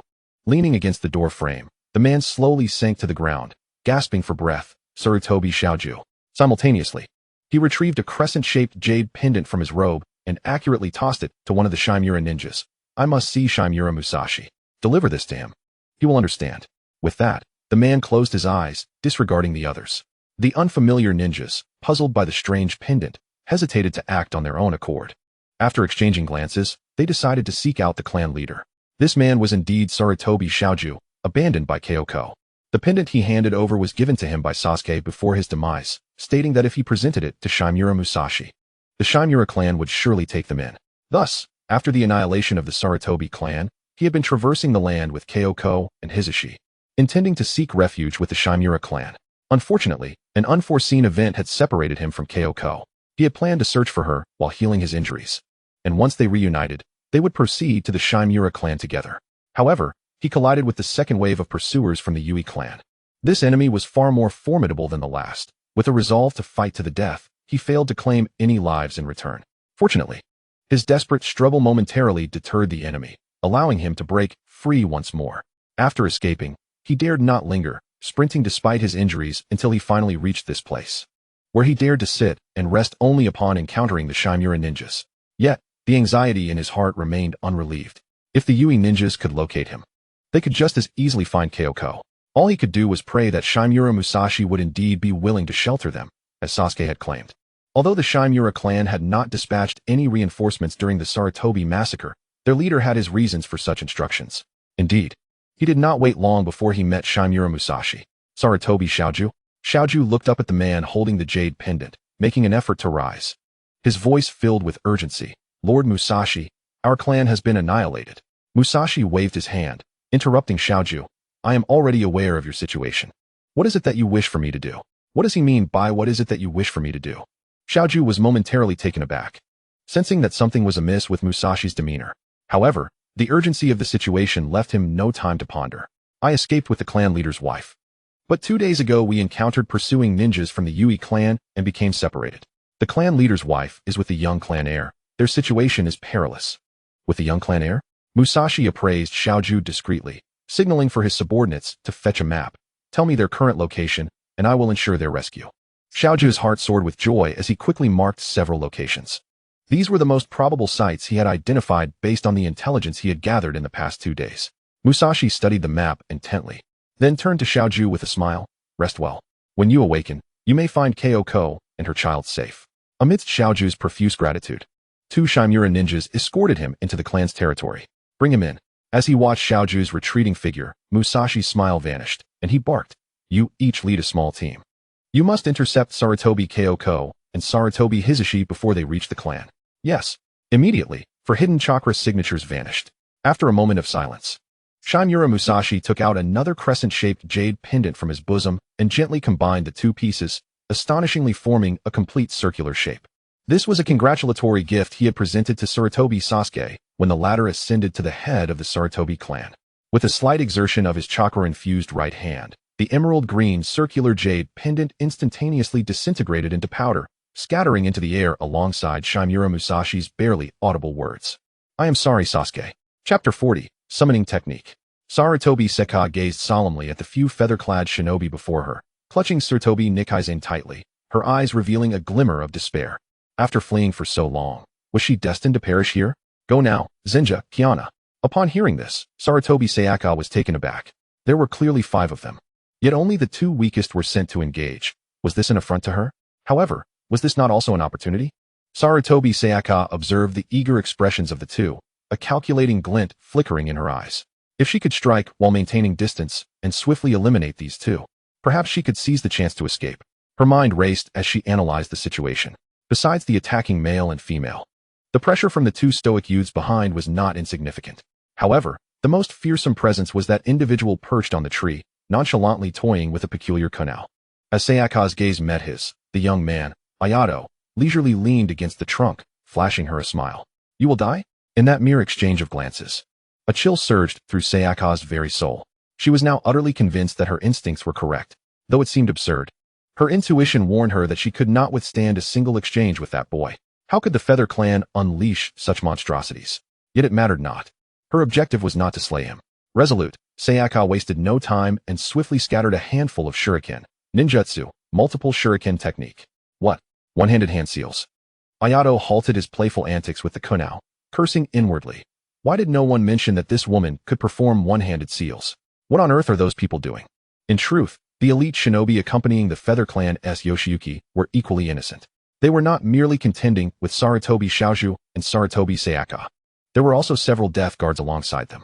As they juggled the perilous attacks from the death guards while safeguarding Yoshiyuki, their attention remained primarily focused on Shouju, leaving them no opportunity to observe how Sayaka performed her seals. As Ayato's thoughts whirled, a flurry of shuriken shot toward Zenja and Kiana with a high-pitched whir. Wind release, super great breakthrough. In the face of this onslaught, Zenja and Kiana hastily combined their efforts to unleash a wind release, merely managing to deflect a few shuriken. In desperation, the 2 reached for their kunai, striving to knock down all the shuriken that had landed nearby. Yet, how could the 2, lacking in physical prowess, defend perfectly? After the rain of shuriken subsided, their garments were tattered, their bodies riddled with numerous wounds. Witnessing their pitiful state, Raito was about to rush in to assist when a kunai struck his path forward. Ayato tilted his head, observing Raito. They can continue. Do not disturb them.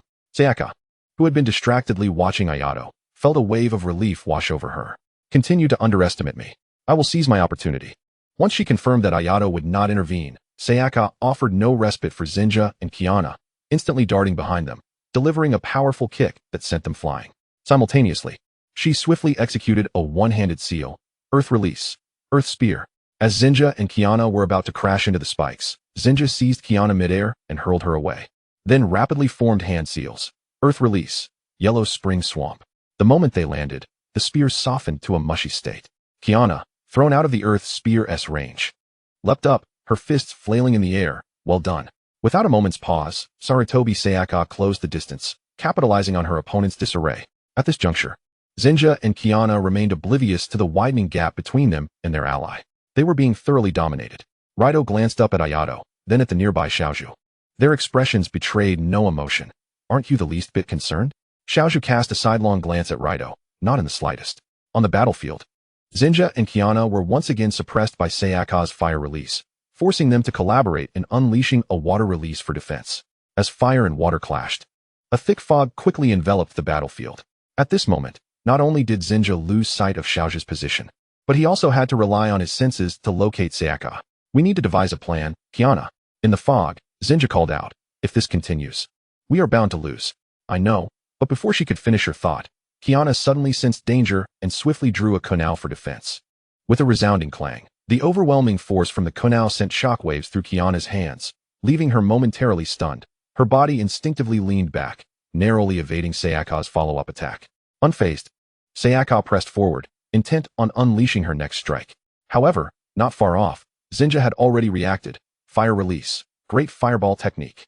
Sayaka had no choice but to abandon her assault, leaping back into the forest to evade Zinja's fireball. Don't let her escape. Pursue her. Kiana, perceiving Sayaka's retreating figure, instinctively assumed it to be an act of fleeing and hurried after her. Calm down. Zinja felt something was amiss, but couldn't pinpoint what.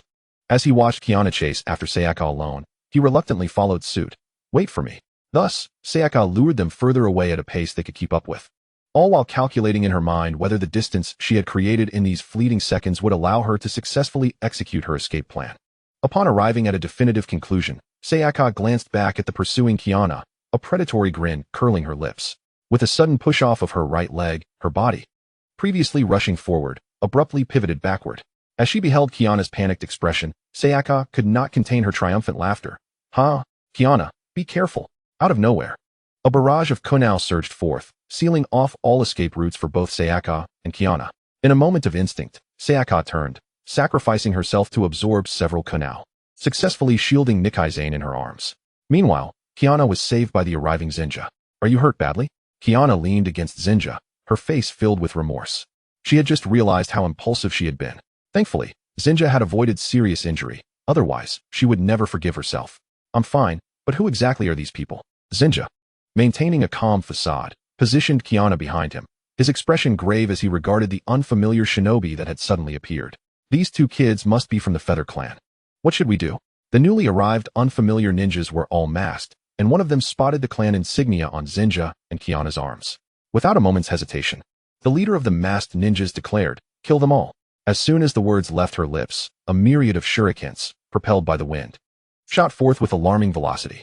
Just as she faced imminent doom, Sarutobi Ayam's eyes flickered with determination, and she promptly bit her finger.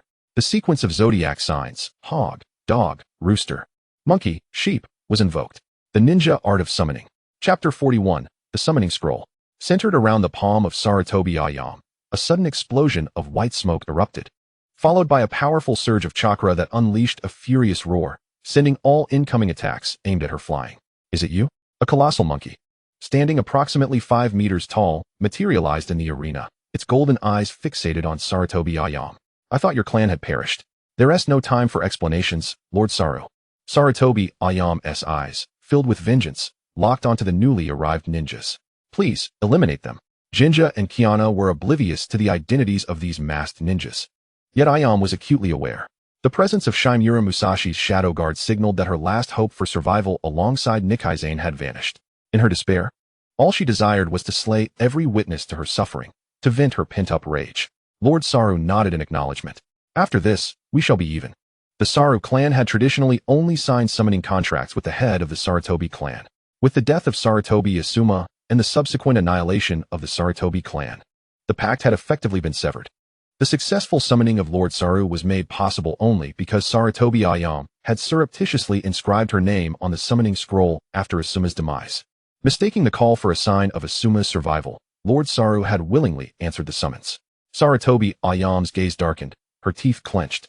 "Understood, my lord." At that moment, she had relinquished all will to survive.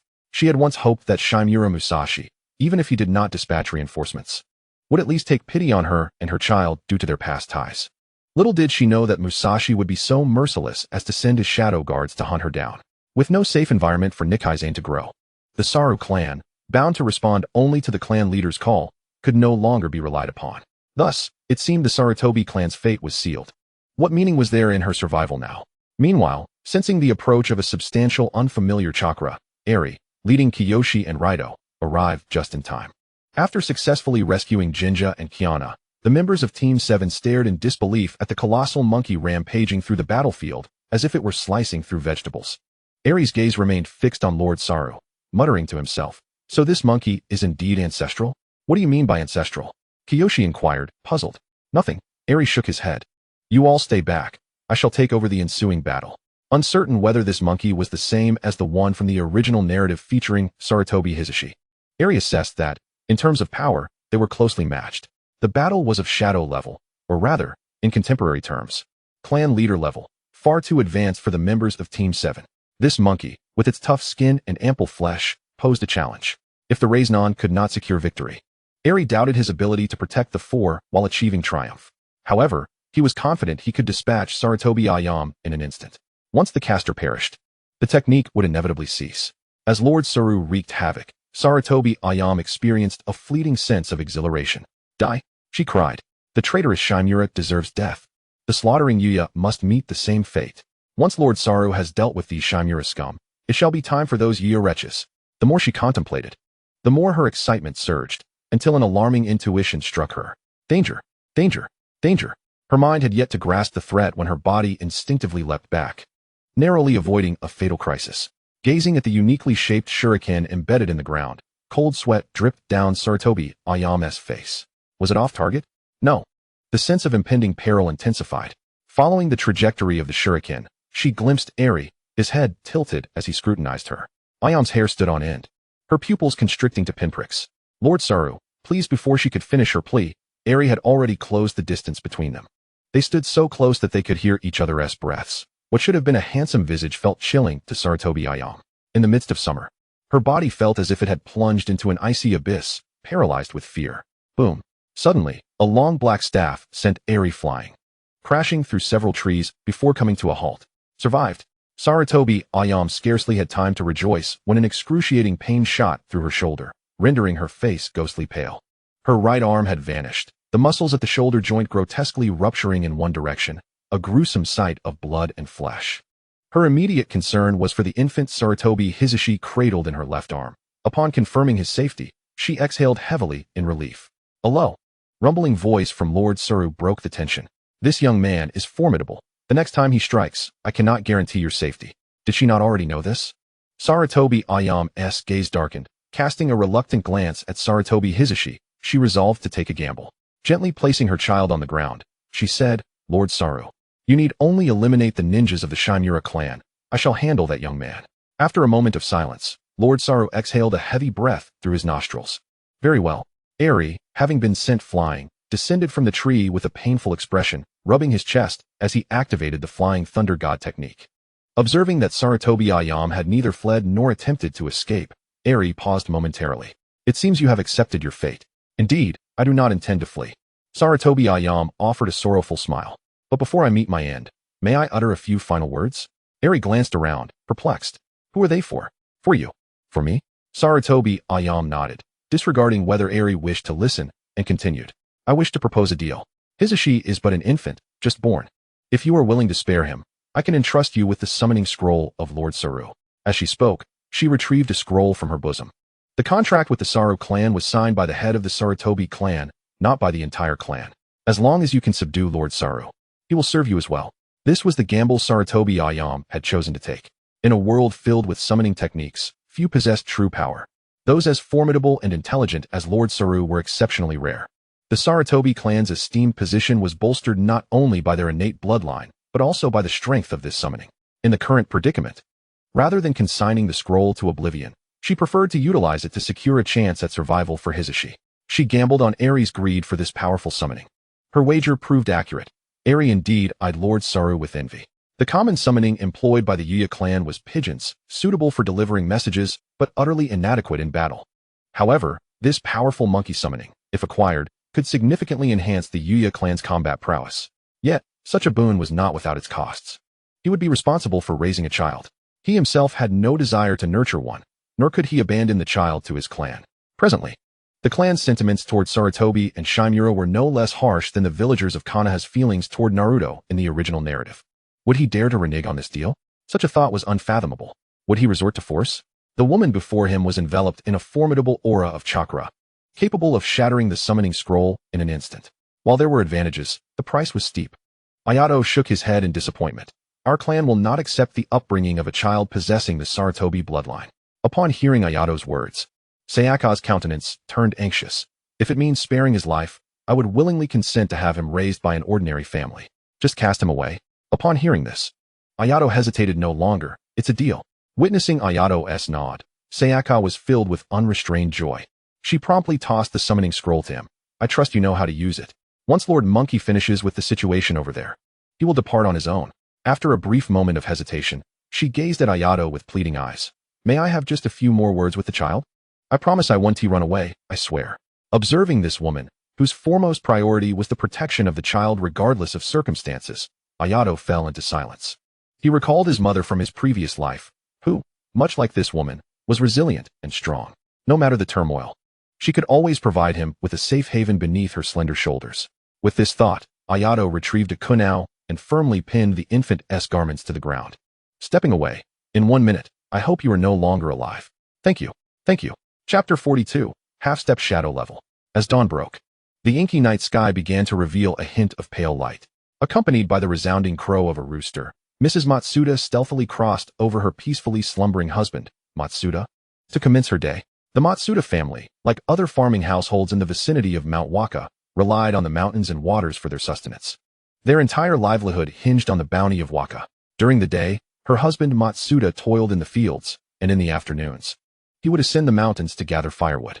By evening, he would harness their sole ox to a makeshift cart, laden with firewood, to sell at the nearby market. From dawn till dusk, he labored tirelessly, sustaining their household through sheer diligence. Mrs. Matsuda observed this, her heart aching for his efforts. Thus, despite her husband's repeated entreaties, she steadfastly arose early each day, solely to ensure he had a warm meal before he departed. Although life was arduous, the couple found profound happiness in their shared existence. The only regret they harbored was the absence of children after years of marriage. Having skillfully prepared breakfast, Mrs. Matsuda gently caressed her abdomen and sighed softly. She approached the bedside, tenderly nudging Matsuda. Dear, it's time to wake up. Matsuda, rubbing his sleepy eyes, yawned. Must we rise so early? I can do without breakfast. How could you say that? You run up and down the mountain daily. If you don't eat a hearty meal in the morning, how will you have the strength to work? Mrs. Matsuda shot him a reproachful glance before turning to enter the kitchen, casually grabbing a handful of feed as she prepared to step outside to tend to the chickens. Oh, Matsuda, donning his clothes, scratched his head in bewilderment when he suddenly heard his wife exclaim in surprise. What's wrong? What is happening? He hurriedly dashed to the door, forgetting to fasten his belt. He found Mrs. Matsuda standing at their doorstep, wide-eyed and pointing at a bundle wrapped in cloth on the ground. Dear, come look at that. Summoning his courage, Matsuda picked up the bundle, examining it closely for a moment before stammering. It appears to be a baby? Upon hearing her husband's words, Mrs. Matsuda's eyes brightened, and she carefully took the infant from his hands. Could this child have been abandoned? This era is chaotic. Though their village, situated near the territory of the Uchiha clan, was spared from banditry, the outside world was fraught with turmoil. Those ninjas seemed to engage in battles without cause. Amidst the devastation wrought by their jutsu, countless homes crumbled, and fertile fields lay waste. Many adults could barely survive, let alone care for a helpless infant. It is possible. Matsuda appeared cautiously around. Few ventured outside at this hour, and the village was eerily quiet.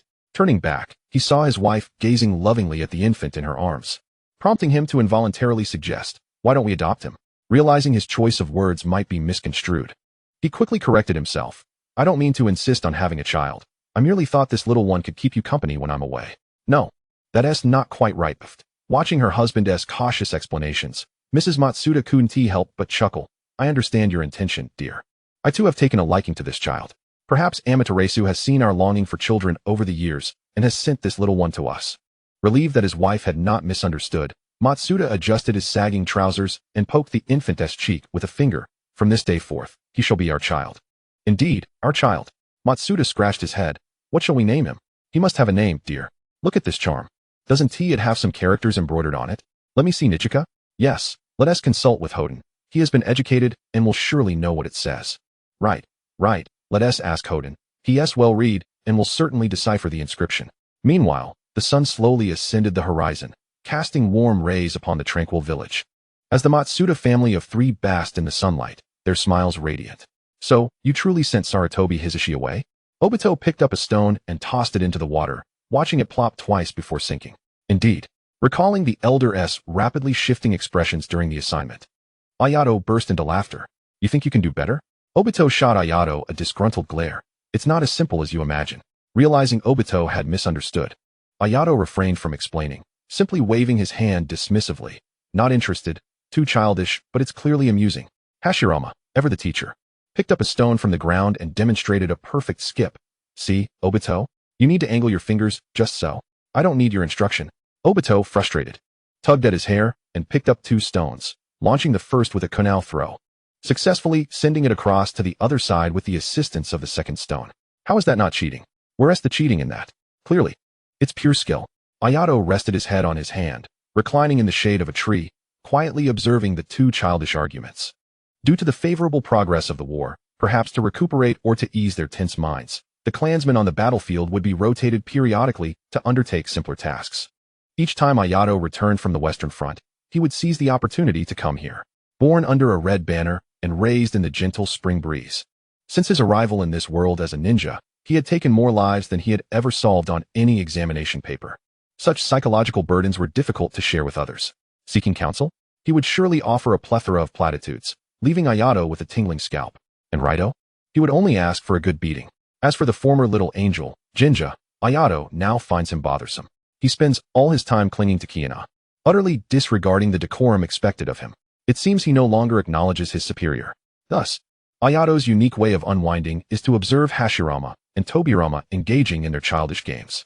However, he seldom participates in their antics, often lost in thought as he quietly watches them. Occasionally, he practices on his bamboo flute or contemplates personal matters. At this moment, he reflects on his recent accomplishments. Ever since he sent Sarutobi Hisashi away, Team 7 has successfully completed several missions on the Western Front. He has also managed to ascend from level 50 to level 60. The 4 tokens of the strong he utilized for this breakthrough include 1 left over from his first encounter with Hashirama and the others from defeating Sarutobi Taro, swiftly eliminating the Elder, and a contribution from the unfortunate Sarutobi Ayam. In total, these 4 tokens perfectly satisfied the requirements for his advancement. Regrettably, the aggressive offensive of the feathered attire has left Shimura Torihito cowering in the camp, preventing Ayato from acquiring another token. Nevertheless, it matters little, for Shimura is merely grasping at straws. At level 60, according to the strength classifications of the original work, he is considered an elite jonin. Coupled with the skills he has honed, he estimates he possesses strength akin to that of a shadow, just a step away from true shadow status. Once the feathered faction launches their all-out assault, reaching their clan's territory, he is certain he will accumulate more than enough tokens for his next breakthrough. What are you pondering?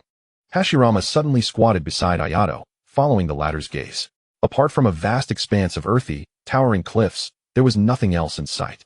I'm contemplating what lies atop those cliffs, Ayato nonchalantly replied, gesturing toward the rocky formation. Judging by the terrain, that area probably corresponds to the future Hokage Rock, a landmark that may well conceal splendid treasure chests. The mere thought of such treasures ignited Ayato's curiosity, prompting him to sit upright. Shall we venture there? Just as Hashirama was about to nod in agreement, a sudden realization struck him, causing his expression to shift dramatically. Perhaps another time, it is getting late. If I return too late, Tobirama will discover my absence. In stark contrast to Hashirama's panic, Tobirama remained composed, his demeanor calm. Hashirama eyed Tobirama curiously.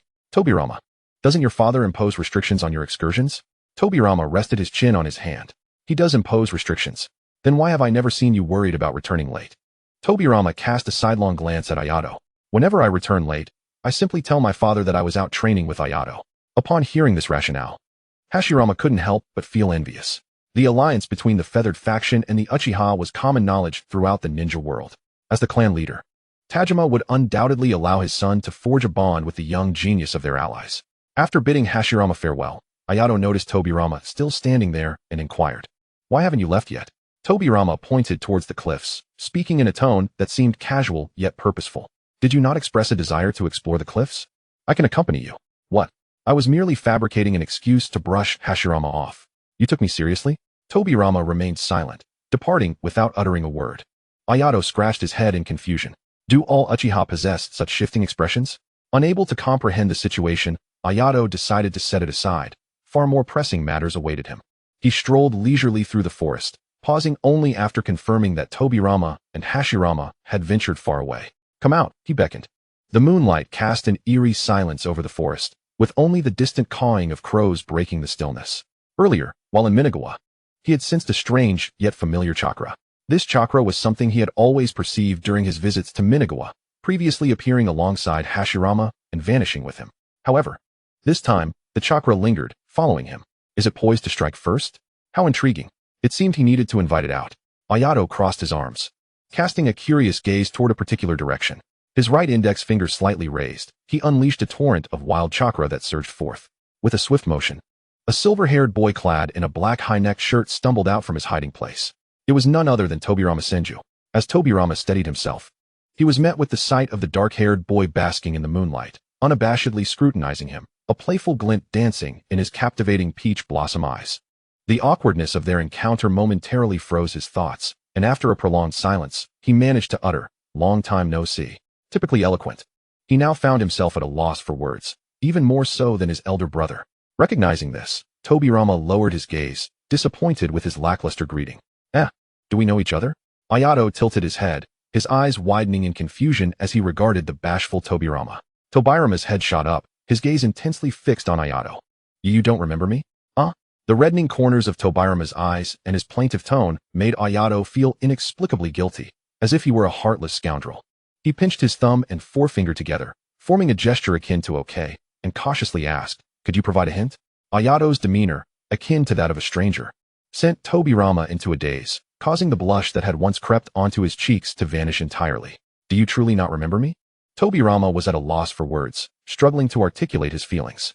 Ever since he discovered that his elder brother visited Minagawa daily to meet with the Uchiha, he had been in a perpetual state of discontent, especially after their father cautioned him against alarming the Uchiha before uncovering their true identities. His mood plummeted to a level that even his foolish brother dared not approach. It wasn't until he realized that one of the Uchiha was the very boy he had encountered a year ago in the flower shop of Haku Town that his mind went blank. Just as it was now, the complexity of the situation exceeded his expectations. It turned out his brother's clandestine meetings with the Uchiha involved the feathered faction as well. And that feathered individual was he couldn't recall how he managed to return home that day. Initially, he should have reported this matter to his father immediately, yet he found himself uncharacteristically silent. He even caught himself contemplating how to greet that boy the next time they met, striving to avoid coming off as abrupt.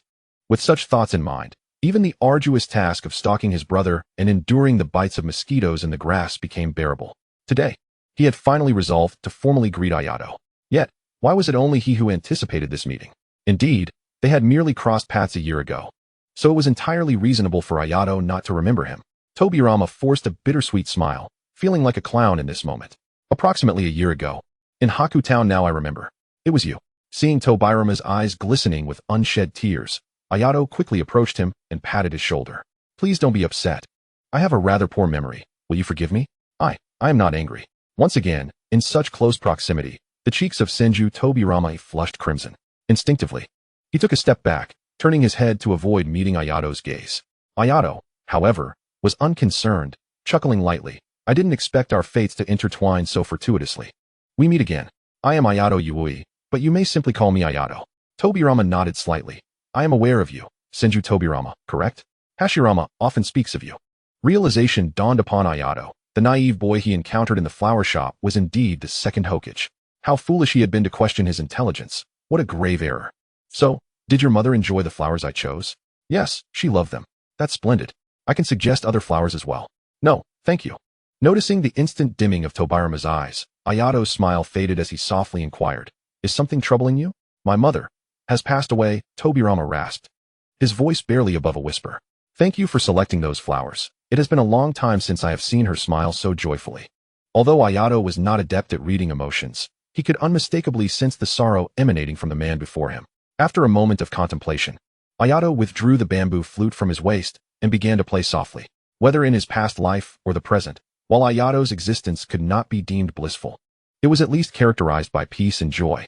Since he had memories, his relatives and friends, though often beset by ailments, had all lived well. Thus, he was unfamiliar with the sensation of losing a loved one. Yet, he understood that the emotions encapsulated in music were universal, perhaps through this melody. He could offer Tobirama a modicum of solace. Chapter 44. Would I fear him? The moonlight cascaded gently upon the earth, enveloping the youth in its silvery glow. With his eyes gently closed, he reveled in the melodious notes of the flute that intertwined with the soft murmurs of cicadas, drifting through the tranquil forest. Tobirama's sorrow seemed to dissipate considerably, the tension in his expression gradually easing as he sat cross-legged, propping his chin on one hand, quietly savoring the solo performance. Ayato played piece after piece. The prolonged effort left Ayato slightly breathless, and his throat parched. He unconsciously swallowed. It was only then that Tobirama, who had been intently observing Ayato, realized how long the other had been playing. A flicker of chagrin crossed his eyes. What was wrong with him today? This was most discourteous. Just as Ayato prepared to continue, he hastily interjected, "I am feeling much better now. Thank you." Ayato set down the bamboo flute. Gazing at the gentle expression on Senju Tobirama's face, and an idea suddenly struck him. He settled beside Tobirama and casually remarked, "You must have been with Hashirama for quite some time, haven't you? Why do you always avoid direct observation? Surely, proximity offers clearer insights than distance." Given that Tobirama had appeared at the Naka River, according to the narrative arc, it was time for the budding camaraderie between Hashirama and Madara to be unveiled. Ayato had long been uncertain about how to navigate this situation, now that the Yui and Uchiha clans were allies. What should he do if this pair of steadfast friends fell out? Remain neutral? Tajima could unilaterally sever the alliance by the following day. Assist Tajima in eliminating Senju Hashirama? If this were a year prior, Ayato could have executed such a deed without a shred of moral conflict. But now, he regarded Hashirama as a true friend, and there was no way he could harm him. Was he to assassinate Senju Tobirama instead? Ayato feared Hashirama might awaken the wood release and strike him down on the spot. Moreover, this was the fate between Ashura and Indra. Killing one Senju Tobirama would only give rise to another, Senju Banju. Senju Wakaju, ensuring that events would continue to unfold according to the script. Initially intending to bury his head in the sand and let events unfold naturally, Ayato was surprised to discover that the very orchestrator of these events, Senju Tobirama, seemed far more approachable than he had anticipated from the original text. Perhaps he could persuade Tobirama to join them. A duo could easily transform into a trio, and there was no reason it couldn't become a quartet. A charming smile graced Ayato's lips as he commended his own cleverness. Senju Tobirama, taken aback by Ayato's sudden smile, felt a wave of confusion wash over him. What did this mean? Did Ayato wish for him to engage in some frivolous friendship game with the insufferable Uchiha? Such a notion was preposterous. He was a Senju. Yet, if it were only to be friends with Ayato, Tobirama discreetly glanced at Ayato. That, he could consider. Only the heavens knew that prior to meeting Ayato, Senju Tobirama had never regarded himself as one who was swayed by appearances. Despite his exceptional qualities, he had not lacked admirers within his clan. Even on the battlefield, he could dispatch any beautiful Uchiha without a second thought. However, Ayato was different. He found the features of the youth before him exquisitely aligned with his aesthetic sensibilities. Having seen that face only once, it lingered in his memory for over a year. No. What on earth is wrong with you, Senju Tobirama? He abruptly shook his head. Whether it was Ayato or the Uchiha, should his father discover this matter, they would all be doomed. Ayato observed Tobirama's sudden flush and vigorous head shaking, concern flooding his gaze. It seemed that the second Hokage was rather dim-witted. Could it be that his presence had triggered some butterfly effect? Are you all right, Tobirama? As Tobirama raised his head, his eyes met Ayato's worried gaze, and a warm current flowed through him. Aside from his mother and older brother, Ayato was the third individual to express genuine concern for him. The youth before him remained as empathetic as ever. Back in Haisong town, upon witnessing Tobirama's discomfort, Ayato had proactively engaged with this stranger, attentively selecting the finest flowers for him. Ayato was likely also considering their respective positions and worrying for Tobirama's conflicted heart. Tobirama smiled softly. "I am fine." "That is a relief," Ayato exhaled, feeling a weight lift from his shoulders. Perhaps it was best to maintain the status quo until he could ascertain whether or not the second Hokage truly lacked sense. An awkward silence fell between them. Ayato chuckled lightly. "You go ahead." Tobirama nodded awkwardly. "How did you come to know my brother and that Uchiha?" Upon uttering the name Uchiha, a frown creased Tobirama's brow, his disdain evident. Had he not sought to clarify the identity of that spiky-haired individual, he would never have deigned to utter those words. "Ah, well, that is quite a tale," Ayato mused, gazing into the distance as he recalled the scene of their first encounter. As Ayato animatedly recounted their story, Tobirama's expression darkened increasingly, the fury in his eyes becoming harder to conceal. "So, it was that Uchiha Madara who first provoked my brother? I knew it. How could my brother, so innocent, suddenly grow close to an Uchiha? Furthermore, the Yui clan should never have allied with the Uchiha. When it comes to allies, are not the Senju far more reliable?" With this thought, Tobirama couldn't help but cast a glance behind Ayato. He was aware that Sarutobi Taro had been slain by a Yui genius, but he had never anticipated that this genius was Ayato, nor that the circumstances had been so perilous. Uchiha Madara is not only entangled with his elder brother, but also nearly caused his own separation from Ayato. The Uchiha clan is indeed despicable. Haha, did Madara provoke Hashirama first?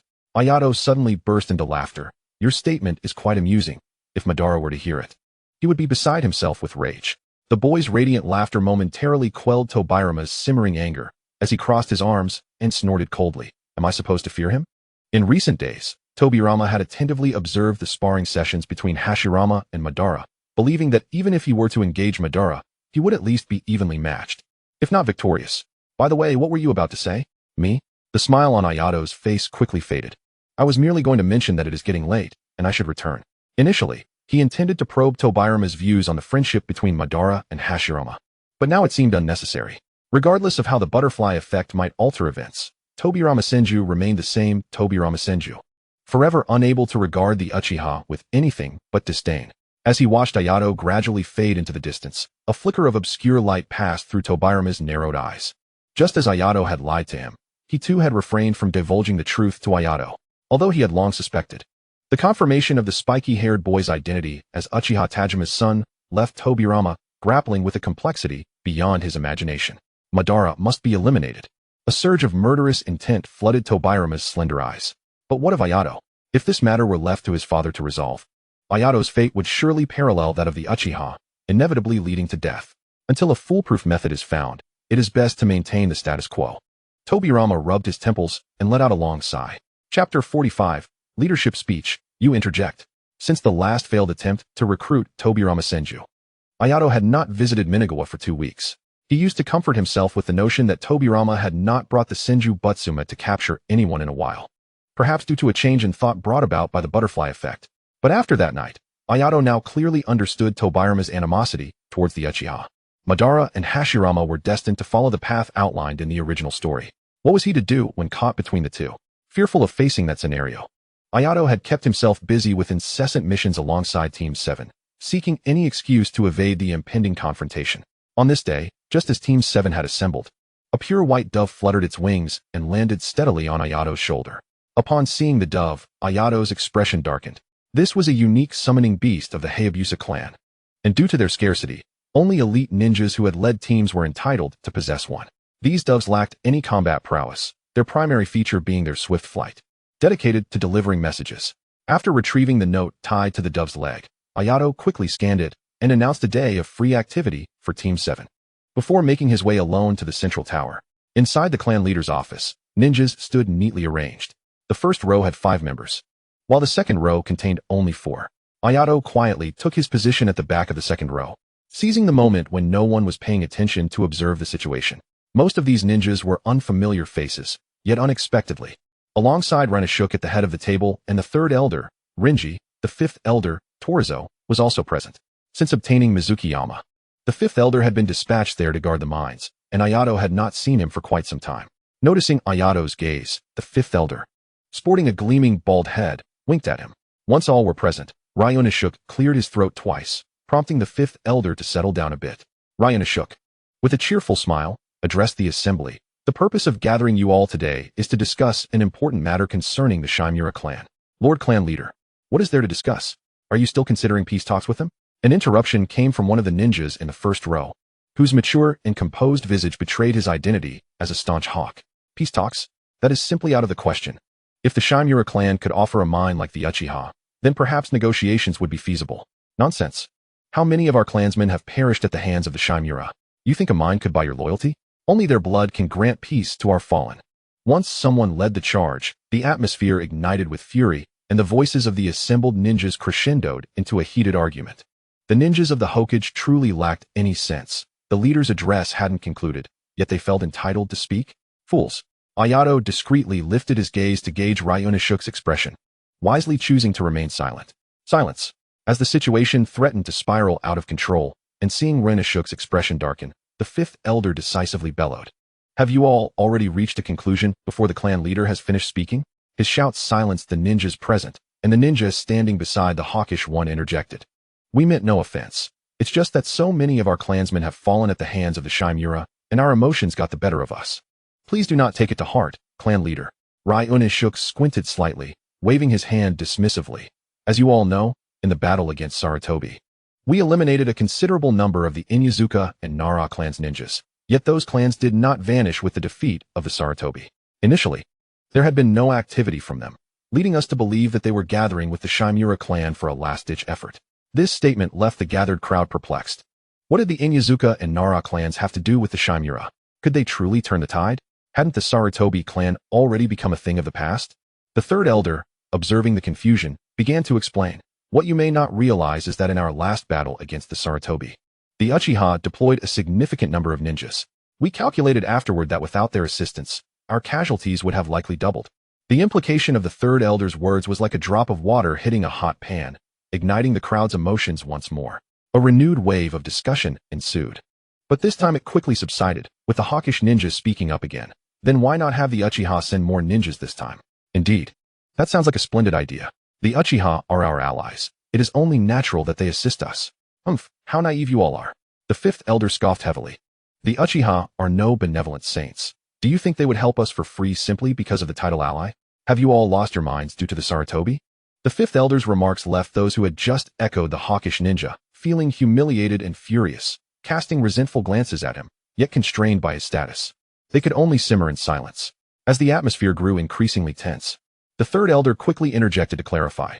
What you all may not know is that last time the Uchiha only deployed 50 ninjas, yet they claimed 30% of the spoils from the Sarutobi. And previously, it was only because we had done them a favor that they willingly conceded. At this point, the third elder cast a subtle glance at Ayato. If we were to approach them this time, do you think the spoils would sufficiently compensate for our losses? The third elder's words plunged the elite ninjas into silence. Favor is a depletable resource.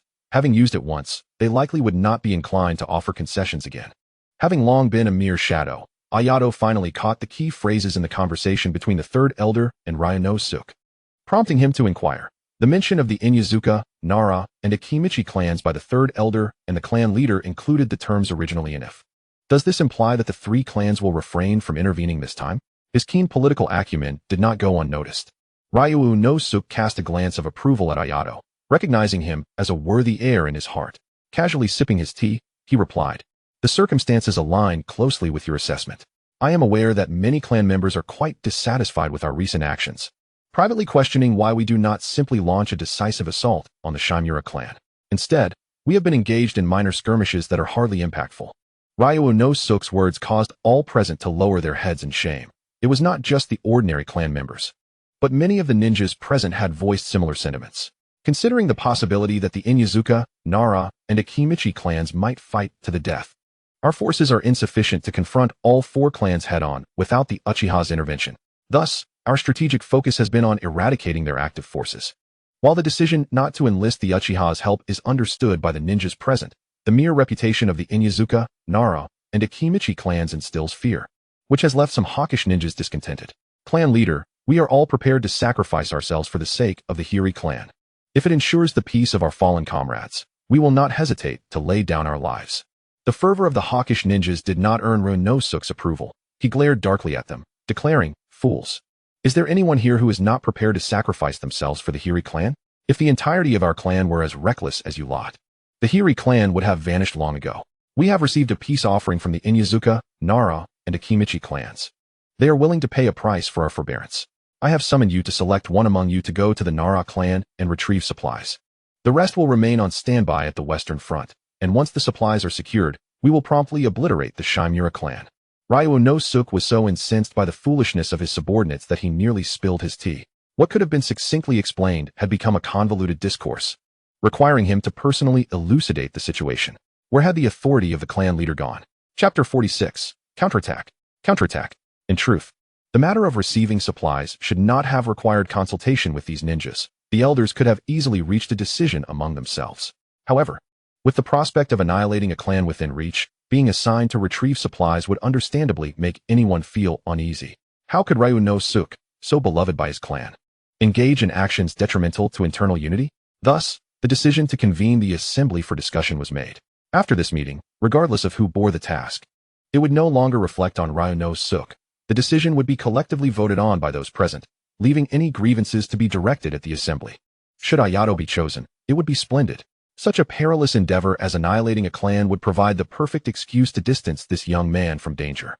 Even though he had been bested by Ayato in a single move, Ryunosuke remained uneasy about the prospect of Ayato participating in such a hazardous undertaking. However, given that a provocateur had emerged to publicly interrupt him, trampling on his dignity, he no longer needed to overthink the situation. Ryunosuke's gaze swept across the gathered ninjas, ultimately resting on the hawkish ninja.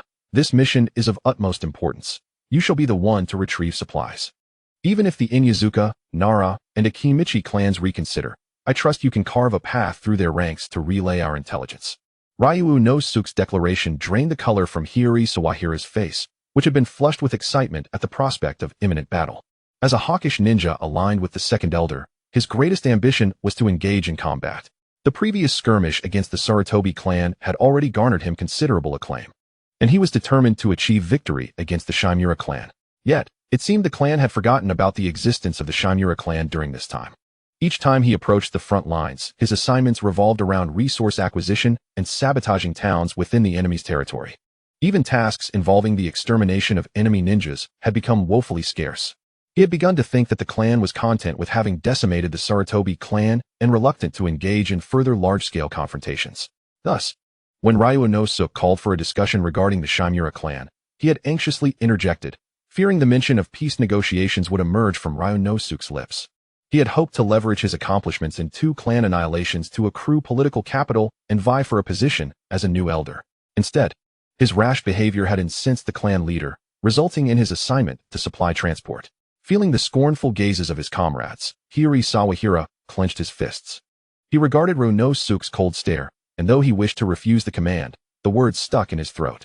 Ultimately, he resignedly unclenched his fists, forcing out a few words through gritted teeth. Yes, clan leader. Watching Hiri Sawahira depart in dejection, Ayato silently lit a candle in his favor. When Ryuu no Suke sought someone to retrieve supplies from the Nara clan, Ayato had felt a cold sweat break out as he caught Ryuu no Suke's gaze directed at him. Despite having bested Ryuu no Suke, the latter's anger radiated an imposing presence, making even his eyes appear fearsome. Is this what it means to be a competent politician? It seems I have much to learn. With the troublesome individual dispatched, Ryuu no Suke's mood visibly improved, returning to a demeanor of benevolence. Now, let us deliberate on the counterattack against the Shimura clan. I wonder if anyone has any valuable suggestions? After Hiri Sawahira's departure, the remaining ninjas dared not utter a single breath, hastily shaking their heads in deference to Ryuu no Suke's authority. Very well, then. We shall proceed thus. Ryuu no Suke methodically issued commands, and when it was Ayato's turn, he hesitated. Are you truly willing to go? Of course. Ryuu no Suke could only sigh. Ayato Hiri. You will lead the 7th group in conjunction with Hiri Tora no Suke's 3rd unit to breach the gates of the Shimura clan, buying time for the other divisions. Yes. Clan leader. In just a few days, all clan members received their directives. By the time Ayato arrived at the Western Front with the 7th group, the 2nd elder had also received news from the clan regarding Hiri Sawahira's return journey from the Nara clan with supplies. In an instant, ninjas from the clan, both in the rear and at the front lines, began to mobilize. Oh no, I'm feeling a bit anxious. Kiana once again checked the contents of her ninja tool pouch, casting an envious glance at Ayato, who was chatting amiably with the 5th elder. This would be the first time for the entire 7th group to engage in such a large-scale clan extermination, and she couldn't help but feel apprehensive. Hey Zenji, how come you're not the least bit anxious? Kiana asked curiously, noting the steadiness of the person before her, which starkly contrasted with her previous impressions. Anxious. Humph. The timidity had vanished from Zenji's face, replaced by a deep-seated hatred in his eyes. They are merely a group of dying individuals. Exactly. Well said. Suddenly, the 5th elder, who had just been conversing with Ayato, sprang to Jinja's side and patted his shoulder with an expression of admiration. The Shimura clan is but a gathering of the moribund. Ah, yet your group is indeed brimming with talent. His gaze shifted to Jiangxi and Lido, and with a sudden exclamation, the 5th elder scrutinized them openly. After a lengthy moment of stroking his bald head, he solemnly declared, in your group, you need not heed anyone's commands, simply follow my lead. It was evident that the 5th elder had recognized the potential in Jiangxi and Lido and, seizing this opportunity, wished to protect them from the perils of inexperience that could lead to their untimely demise in the upcoming battle. He intended for them to accompany him, ensuring he could intervene if necessary. Don't steal my people. Ayato hurriedly approached, nudging the 5th elder aside and resting a hand on Jiangxi's shoulder. With us around, how could they possibly come to harm? Right, Jiangxi? The previously silent Jiangxi nodded gently, a barely perceptible smile gracing his lips. And what about you? The boy from the Renzi clan? The 5th elder immediately recognized Lido's identity and, seeing Jiangxi's refusal, turned his attention to Lido. The 5th elder harbored no doubt about Ayato's abilities. However, having never witnessed Ayato in action, he presumed his own strength surpassed Ayato's, believing he could better safeguard the 2 young talents. To his surprise, Lido also shook his head, saying, I appreciate the kindness, but I fear I may be overstepping. Unfazed by the rejections from the members of the 7th group, the 5th elder scratched his head and shifted to business. We regroup at the camp entrance in 3 minutes. Do not be late. Chapter 47, Rakshasa? Excellent. At the entrance of the Shimura clan's territory, atop the high walls, numerous figures could be discerned moving about. The recent large-scale activities of the Yui clan had not escaped the notice of the Shimura, who had sensed the disturbance early on. In response, they had summoned all clan members engaged in missions back home and fortified the defenses throughout their territory. Everyone understood that the time for a decisive confrontation had arrived. Not far from the Shimura clan's gates, the 5th elder, having led a significant contingent of the Yui clan, concealed their presence and wait. Their mission was to launch a frontal assault on the Shimura's gates, drawing the enemy's attention to assist their compatriots attacking from other directions. Despite the directive to engage head-on, the 5th elder sought to formulate a strategy that would minimize casualties. After all, they shared the same bloodline. No one should be lost without cause. Reviewing the intelligence relayed by scouts, he pondered for a moment before devising a feasible plan. Summoning the leaders of each group of ninjas. Group 3, advance with 5 men from here. Group 4, provide support with 5 men from here. Group 7, lead. After listening to the 5th elder's lengthy exposition, Ayato finally grasped his intent. He wished to breach the enemy gates with the least cost and the utmost speed. A task Ayato felt confident he could accomplish by eliminating the guards on the opposite side. Wait a moment, 5th elder, Ayato confidently interjected. The leaders of the other groups cast him disapproving glances, aware of Ayato's reputation for having single-handedly slain Sir Tobitaro at a young age. In terms of strength, many present could not match Ayato. Yet, this did not grant him the privilege to disrupt the operational plans. Large-scale engagements required coordination, not solo endeavors. Should Ayato fail to present a reasonable justification, a complaint against him would undoubtedly land on Ryanashuk's desk the following day. I possess a method that is both superior and swifter. Following the 5th elder's plan will indeed reduce losses, but there will still be casualties among our kin. If I am permitted to act, the task can be achieved without a single sacrifice. Enough with the bravado.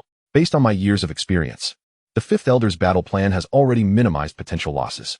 This is not a stage for your theatrics. Before Ayato could finish, he was interrupted by the assembled crowd. Faced with their accusations and the 5th elder's scrutinizing gaze, Ayato shrugged indifferently. He recognized his current lack of influence. No one would believe he possessed the capability to vanquish all of the Shimura's guards alone. Not engaging in further argument, Ayato dashed toward the Shimura territory, leaving the others in a state of disarray. This is madness. I must file a complaint against him. If my subordinates fall victim to his recklessness, I will not let this go unpunished. As they watched Ayato vanish in an instant, confusion erupted among the remaining members. According to reports from scouts, at least 30 ninjas were stationed at the Shimura gates. Their own force numbered only 50, and although they had the advantage in numbers, they were still at a disadvantage as the defenders on their home turf. Initially, the 5th elder's plan suggested they could breach the Shimura gates with minimal casualties. However, with Ayato recklessly charging ahead, not only had he disrupted the 5th elder's strategy, but he had also granted the Shimura time to prepare, thus elevating the combat's difficulty. The 5th elder broke into a cold sweat. This was a critical responsibility entrusted to him by his elder brother, who had emphasized the importance of safeguarding these individuals. He quickly steadied himself and began to mobilize his forces. Meanwhile, Ayato, having mastered the ultra-lightweight rock technique, swiftly reached the entrance of the Shimura clan's territory. The guards, noticing him in the air, immediately raised the alarm. Enemy attack! Enemy attack! With frantic shouts, 2 or 3 dozen ninjas appeared atop the walls. Upon seeing Ayato alone, their expressions darkened. Though surprised by his audacity to appear solo, none of them underestimated him. Anyone bold enough to lead the charge alone must possess formidable strength. Furthermore, they surmised a larger force must be trailing behind him. With their numbers currently in the favor, they believed they could seize this opportunity to eliminate him with 0 losses, thereby reducing their casualties in the ensuing conflict. This moment presented the perfect opportunity to strike. From the moment the Shimura ninjas appeared atop the walls and realized this, they began unleashing their ninjutsu toward Ayato in a synchronized assault, the entire process taking less than 2 seconds. Faced with the colossal combination of wind-release ninjutsu unleashed by 30 or more adversaries, Ayato effortlessly evaded using the light-heavy rock technique. Calmly observing the oncoming horde, he felt not a trace of fear. Indeed, a smile crept upon his lips. The more, the merrier. With the likes of Namikaze Minato, who could instantaneously eliminate 50 elite ninjas during the Third Great Ninja War, Ayato was confident he could achieve the same. My journey to fame as Ayato of the Yui clan begins here. Having evaded yet another attack, He withdrew 8 flying thunder god kunai from his ninja tool pouch and hurled them at the enemy. Clang, clang, clang, clang. The Shimura ninjas effortlessly deflected the kunai thrown by Ayato, their thoughts filled with confusion. Can't even hit the target? Could he truly be a fool? Before the doubts could dissipate, a flash of grayish-white light zipped past, and one unfortunate ninja lost consciousness forever. Scatter, quickly scatter. One ninja attempted to warn his comrades. But before he could finish, his throat was slashed open, and blood gushed forth like a fountain. Before the entrance of the Shimura clan's territory, flickering silhouettes wove through the scattered shurikens of the flying thunder god, forming streaks of grayish-white light. Each refraction of this light heralded the extinguishing of a Shimura ninja's life. Run, flee. The remaining Shimura ninjas, confronted with this horrifying spectacle, had lost all will to fight, consumed solely by the desire to escape this dreadful place. Such a method of annihilation was beyond their comprehension. It was akin to battling the Grim Reaper himself. Heh, do you think you can escape? The terror etched on the enemies' faces did not cause Aryan to hesitate in the slightest. In the span of just 3 breaths, over 20 Shimura ninjas lay lifeless on the ground. When Elder 5 and the main force arrived, they were met with this shocking scene, prompting a collective gasp of astonishment. Hiss! What is this? Aryan stood amidst a pile of corpses, his grayish-white clan robe now stained a deep crimson with the blood of his foes. Hearing movement behind him, he discarded the kunai that had just claimed 20 lives and absent-mindedly wiped the blood from his face, his exquisite features appearing both radiant and eerie in the crimson glow. Though it was a bright sunny day, the members of the Yui clan who witnessed this scene felt a chill run down their spines. One of the Yui ninjas murmured, Raksasa, Raksasa, the malevolent spirit, a flesh-eating demon, yet exceedingly beautiful. The commander among the crowd gazed at the youth, shimmering under the sunlight, and silently adjusted his glasses. Raksasa, you say? Very well. Chapter 48. Are you unhurt? Thanks to Aryan's lightning-fast completion of his task, successfully drawing the attention of the Shimura clan's main forces, the missions assigned to the Yui clan members in other directions became remarkably straightforward. Yui Muniaki's task was progressing smoothly, assigned by Elder Ido. It was quite simple. When the defenses at the periphery of the Shimura territory were breached, he was to infiltrate their domain and eliminate any visible living forces. Clearly, this arrangement was to prevent a recurrence of the incident involving Sarutobi Ayam. His team still consisted of 3 elite ninjas. As the majority of Shimura ninjas had rushed to the high walls for support, the central area of their clan was unexpectedly left vulnerable, allowing Yui Munyuki to capitalize on the situation. Moreover, with the formidable strength of his 3 elite companions, they easily dispatched any Shimura ninjas who dared to resist. Thus, Yui Munyuki, initially cautious, gradually relaxed his vigilance, growing increasingly dissatisfied with the inefficiency of operating in a group of 4. He yearned to expand his achievements. He wished to prove to his grandfather that he was not merely a dependent, a waste of space. You all go elsewhere. You needn't follow me. Upon hearing Muniaki's command, the 3 Yui ninjas exchanged glances but remained immobile. Do you not understand human speech? Seeing their reluctance to move, Yui Munyuki became furious. Feeling belittled, are you afraid that those trash can harm me? At this, the 3 displayed expressions of discomfort. One attempted to speak, only to be interrupted by Munyuki. Now. Immediately, go far away, or I will inform grandfather of your contempt for superior orders. Yes, young Master Munyuki. Disregarding superior orders was a grave offense. And upon hearing Muniaki's threat to label them as such, the 3 shared a quick glance before swiftly departing. With the trio gone, Yui Muniaki's expression eased somewhat. Although he had to rely on his grandfather's name to command respect, it was a promising start, was it not? Once he amassed enough credit from this operation, they would surely recognize him. What greater merit could there be than the head of a high-ranking individual? As he gazed upon the lavish and exquisite buildings, he stepped inside without hesitation. However, the deeper he ventured, the more dismal his countenance became. All he encountered were lifeless bodies strewn across the ground, with not a single living soul in sight. Moreover, most corpses bore signs of a swift death, with only a few displaying traces of struggle. Had someone beaten him to it? After inspecting a body, Yui Muniaki's expression shifted between uncertainty and hope when he faintly heard the sound of weeping. Father, mother, please wake up. Could there be survivors? Yui Muniaki's heart leaped with joy as he hurried toward the source of the cries. The weeping was not far off, and upon arriving, he beheld a child kneeling between 2 corpses, sobbing. The child's clothing appeared quite luxurious, and his rosy complexion suggested a life of privilege. Yui Munyuki deduced that this little one was likely a pampered young master. His hand slowly reached for his ninja gear, preparing to act, when the child suddenly lifted his head. Upon seeing Yui Munyuki, the child froze for a moment before exclaiming through tears, "Brother, have you come to rescue me?" Had he mistaken him for a ninja of the Shimura clan? Yui Munyuki paused briefly, then an idea sparked within him. He gradually approached the child, striving to soften his tone. Yes, I have come to save you. Are you the only one left? Where are the others? The child's sobs ceased as he responded. They are hiding elsewhere. You must go save them. Others still existed? Yui Munyuki's heart raced with excitement, though his expression remained calm. Where are they? The child cautiously scanned the surroundings before replying. Big brother, my foot is hurt. Can you carry me? I will take you to them. All right. Yui Munyuki discreetly pinched his thigh, striving to mask his elation. The fact that he was hiding with this child indicated that they were either important figures or their relatives. Since most capable members of the Shimura clan had rushed to the high walls, those remaining here were unlikely to possess any ninja skills, most likely women and children. This was an effortless victory. His unintentional actions had yielded such results. A smug expression crept onto Yui Munyuki's face. Surely, no one would dare label him as a mere dependent of his grandfather any longer, consumed by the desire to prove himself. Yui Munyuki failed to consider why the child seemed oblivious to the large Yui clan emblem emblazoned on his arm. He also overlooked the kunai lying beneath the body of a male corpse nearby. Enveloped in his own world, he approached the child, crouching down to lift him. Lead me to them. Yes, I will take you to them. The child's clear, melodious voice echoed in Yui Munyuki's ears like a sinister whisper, causing a chill to creep through him. Instinctively, he felt the urge to retreat. However, the child was quicker, seizing a kunai from the ground and lunging toward his neck. The swift, decisive motion cut through the air with a fierce gust. And Yui Munyuki's pupils dilated in horror. It was too late to evade.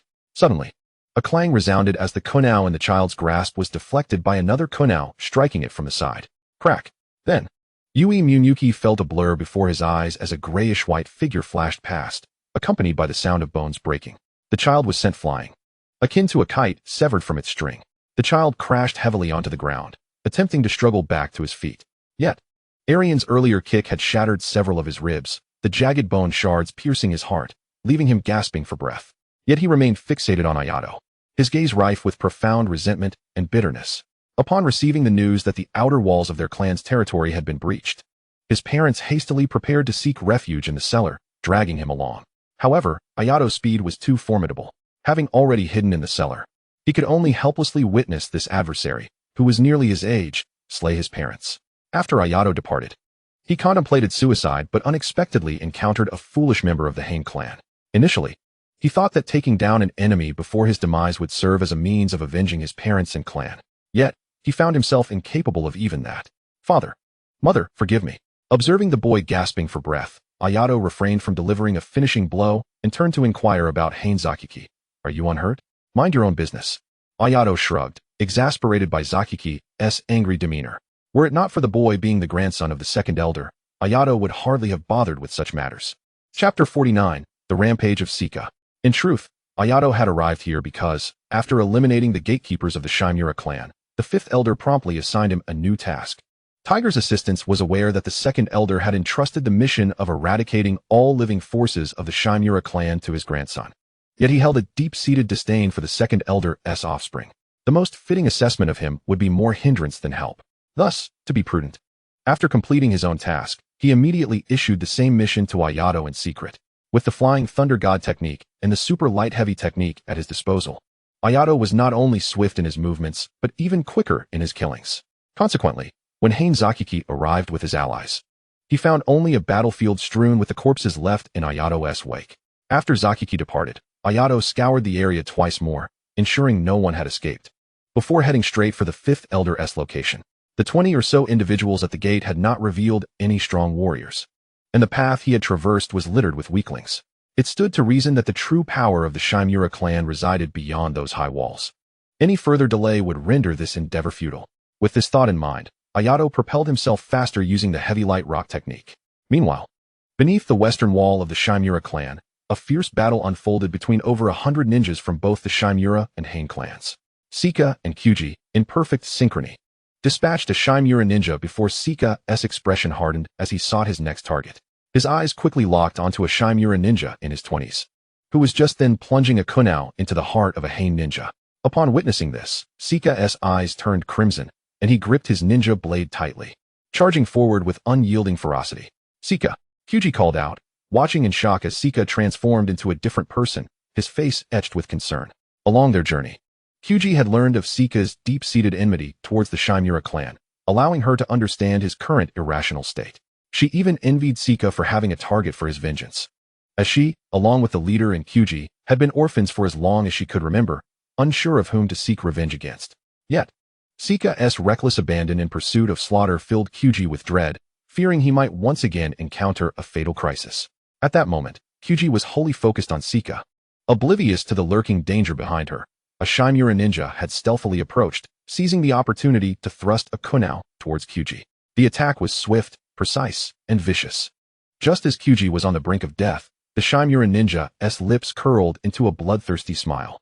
In the next instant, a violent gust of wind surged forth, causing the kunai that had aimed for Kyuji's heart to instead embed itself into her arm. "Watch out, Kyuji!" Retsu unleashed a wind technique, forcefully propelling the Shimura ninja who was grappling with him away, rushing to Kyuji's side. Kyuji withdrew the kunai from her arm, her hands glowing green as she pressed them against the wound. "Thank you. I'm fine. Being distracted on the battlefield is a grave mistake. Ayato entrusted your safety to me, and I will do my utmost to protect you, but you must not disregard your own life." Upon receiving the Fifth Elder's orders, Ayato had entrusted the safety of Sika and Kyuji to Kyuji and Retsu, respectively. Although Retsu feigned reluctance, he kept the matter at the forefront of his mind, constantly monitoring Kyuji's situation. Little did he know that Kyuji had fixated all her attention on Sika, completely disregarding her own safety. Even with all his strength, Retsu found it impossible to protect someone intent on self-destruction on the battlefield. Thus, as he spoke, his expression grew tense with anger. However, due to the overwhelming enemy presence, he had already repelled 2 waves of Shimura ninjas who underestimated them in the brief exchange, leaving Kyuji unaware of his expression. Once her wound was tended to, she promptly rushed forward to assist Retsu in battling the foes. "I'm sorry, I won't make that mistake again." On the other side, outside the chaotic battlefield of hundreds of ninjas, the lower-tier skirmishes were devoid of opportunities to unleash ninjutsu due to sheer numbers, forcing the ninjas to rely on physical confrontations. In contrast, battles at the higher tier often showcased the dazzling spectacle of ninjutsu clashes. At that moment, the high-ranking combatants of the Shimura and Hain clans had just concluded a round of ninjutsu exchanges, with neither side gaining the upper hand, resulting in a tense standoff. "Huh, I never expected you to truly be with the Shimura," the second elder remarked, casting a glance at Sarutobi Shouju, a smile creeping onto his face. If Sarutobi Kyuko knew you were currently sacrificing yourself for Shimura Musashi, she'd likely rise from her grave. Shouju was taken aback. "What do you mean?" The second elder glanced at Shimura Musashi, his voice dripping with malice. "It seems you are still unaware. Your former master, Sarutobi Kyuko, met her demise at the hands of Shimura Musashi." "Nonsense. Shouju, don't listen to his lies." Upon hearing Hainaito speak, Shimura Musashi realized the gravity of the situation. This old fool never acted decently. "I dispatched my shadow guards to rescue Kyuko." "Shouju, had it not been for the shadow guards perishing in the attempt to save Kyuko, would our Shimura clan have been cornered by the Hain like this?" As he listened to Musashi's tearful lamentations, Shouju's wavering heart regained its resolve.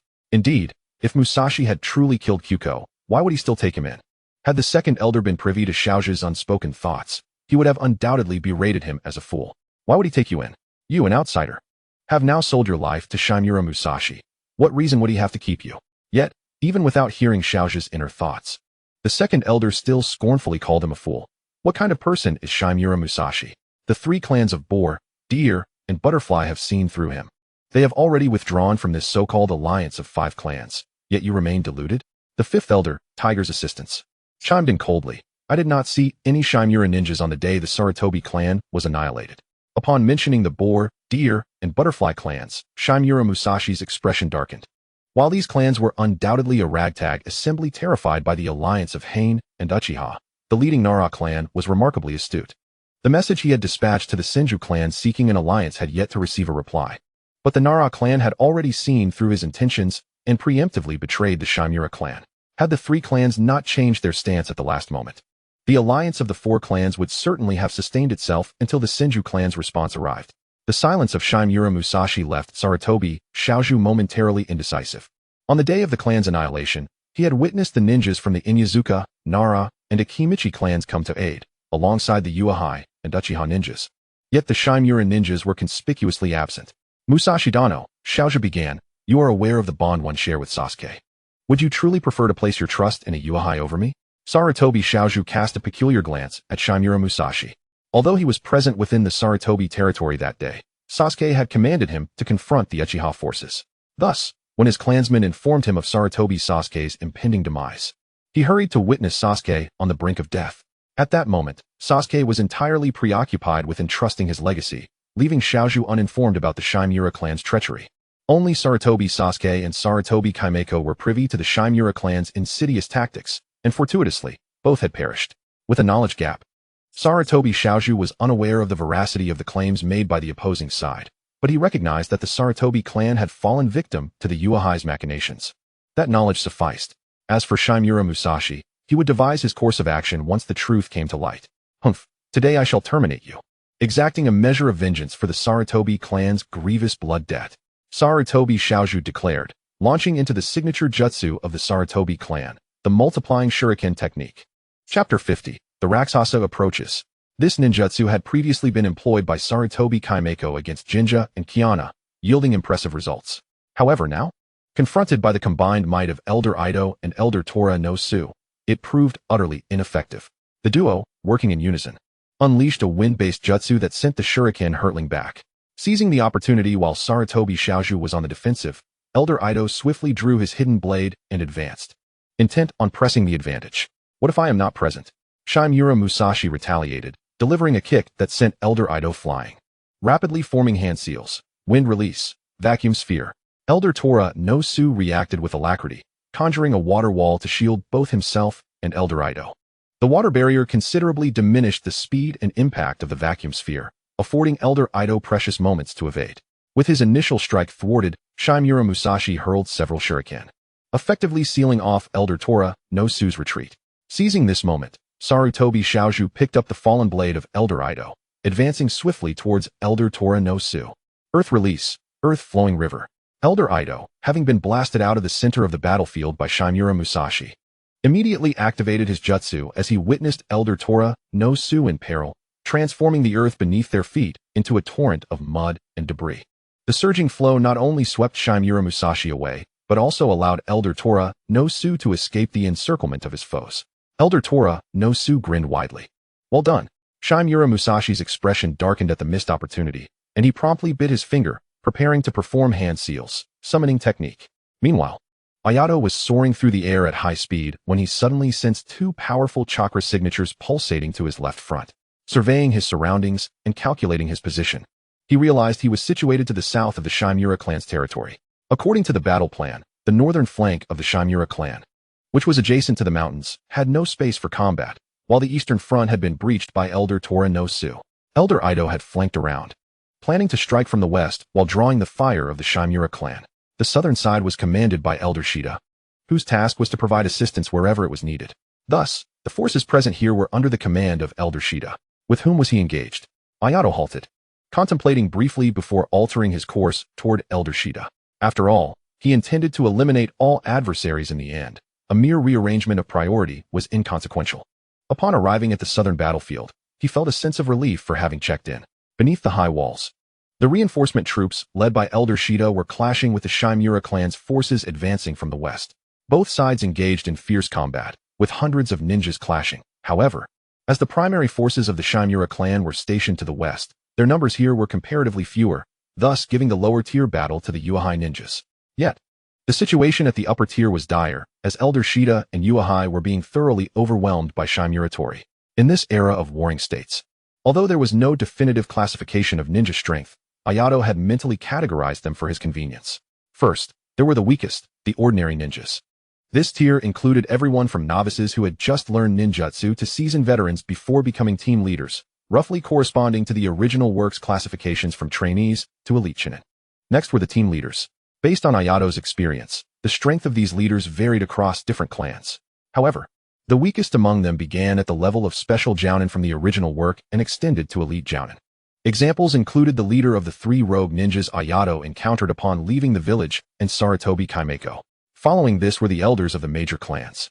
While not discussing the elders of minor clans, those from major clans such as Senju, Uchiha, Hyuga, Uchiha, Shimura, and Sarutobi were likely at or near the level of a Hokage. For instance, the Sarutobi Taro who fell to Ayato and the present Shimura were both elders of the Shimura clan. Finally, there were the clan leaders of the major ninja clans. Ayato surmised that the disparity among them was considerable, with the stronger ones like Senju Hashirama, Uchiha Tajima, and Hyaga Hayashi nearing the Super Kage level. Given their immense strength, their offspring were more likely to succeed them as the next clan leader. Weaker ones, like the Ryu no Suke who fell to Ayato, were barely at the Kage level. Ninjas of this caliber, without special secret techniques or bloodline limits, could be easily dispatched by Ayato using the Flying Thunder God technique. Thus, despite the chaotic and brutal nature of the Warring States ninja world, it would be a mistake to assume that all ninjas of this era surpassed their successors. The average strength of Warring States ninjas was indeed formidable, as they were perpetually surrounded by enemies, with each individual constantly in a state of warfare. Their exceptional combat skills were honed through intense life-and-death battles. However, when it came to elite ninjas, aside from the exceptional Senju Hashirama and Uchiha, could one truly assert that the top-tier combatants of this era, like Senju Tobirama and Uchiha Tajima, surpassed the likes of the 4th Raikage, 3rd Tsuchikage, or even the likes of Obito and Nagato? Uchiha Tajima couldn't even unleash his Mangekyou Sharingan. In the 4th Great Ninja War, he would have been mere fodder, likely less effective than Neji, who at least helped Naruto withstand the Chunai technique.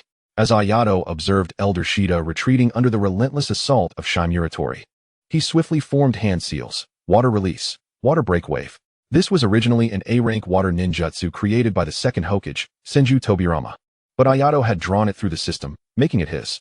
Ayato expelled a thin, high-pressure stream of water from his mouth, forcibly separating Shimura from Elder Shida and skillfully manipulating the high-pressure stream to slice through a nearby Shimura ninja who had failed to evade in time.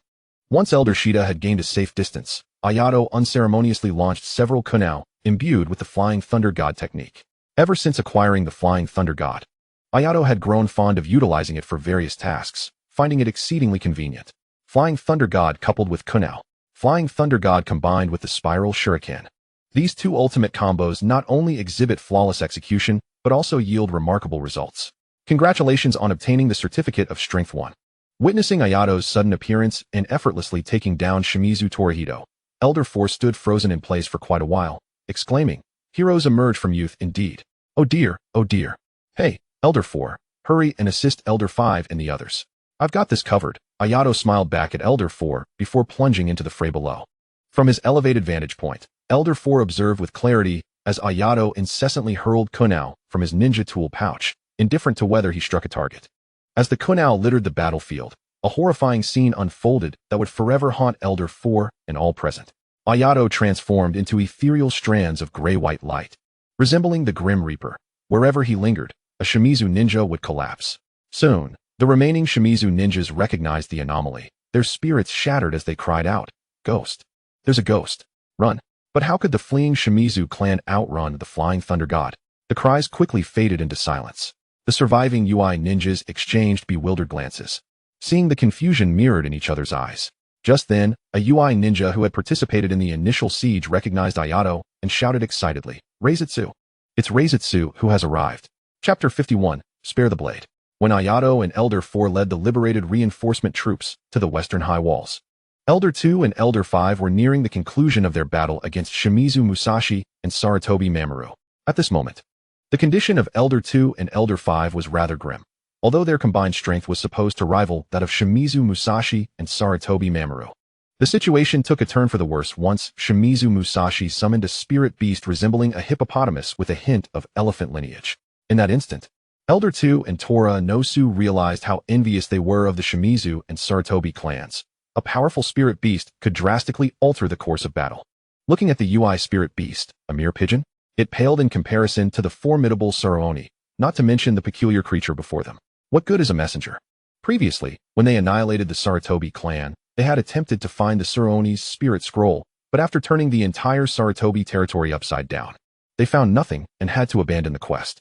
However, their envy was short-lived. As joy began to surface on their faces, the reinforcements from the south had arrived. This indicated that the Shimizu clan's forces in the south had been utterly decimated. Although you just said a lot of things that infuriated me, it matters not. I never hold grudges against the deceased. What if you have a powerful spirit beast? It will ultimately become a part of history. Tora Nosu felt the pent-up frustration dissipate, and he couldn't help but unleash his scorn. Shimizu Musashi's face flushed crimson with rage, yet he found himself unable to retort, as he too had noticed the approaching UI forces. Would the Shimizu clan face defeat? Would they become history at his hands? He stroked the battered Shikigami beside him, and a flicker of sorrow appeared in his eyes. Tora Nosu nearly doubted his own vision. However, with victory seemingly assured, he relaxed and leaned against the high wall alongside Elder 2. Surrender, and perhaps we can spare the lives of the Shimizu clan civilians. Hearing this, Shimizu Musashi abruptly lifted his head, then shook it self-deprecatingly. Do you even believe what you just said? Elder 5 was taken aback. He had not expected Shimizu Musashi to genuinely consider surrender. After a moment of silence, he spoke. If you truly wish to surrender, such matters can be negotiated. No surrender. Sarutobi Mamoru sensed Shimizu Musashi's fighting spirit waning rapidly and shouted angrily. Even if those civilians survive, without the protection of ninjas, what kind of life can they lead? As the last descendant of the Sarutobi clan, Sarutobi Mamoru understood that he could not survive this day. Yet, there was still an opportunity to eliminate the UI leadership. Killing them would serve as vengeance for the fallen Sarutobi clan members. Enough of this babbling, it's unbearable. Before Sarutobi Mamoru could say more, Ayato's figure accompanied by the sound of flying thunder god Kanao arrived. In the moment of shock on Sarutobi Mamoru's face, Ayato sent him to reunite with Sarutobi Akemi. Congratulations on obtaining the Certificate of Strength 1. The sudden demise of Sarutobi Mamoru left all present in stunned silence. Though Elder 5 Tora Nosu maintained a semblance of calm having witnessed the flying thunder god technique before, Elder 2, witnessing it for the first time, was left profoundly unsettled.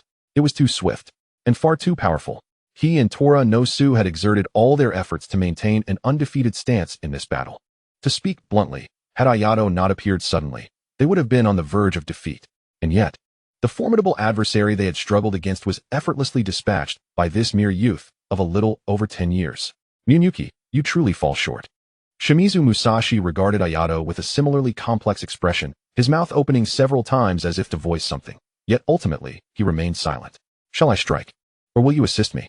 Ayato's lips curved into an alluring smile, his tone sweet, yet laced with an underlying threat. However, Shimizu Musashi clearly perceived the chilling intent in Ayato's crimson eyes. As he caught the kunai thrown by Ayato, Shimizu Musashi was undeterred by the malice emanating from him. He gazed up at the scorching sun suspended in the azure sky, the blinding light momentarily dizzying him.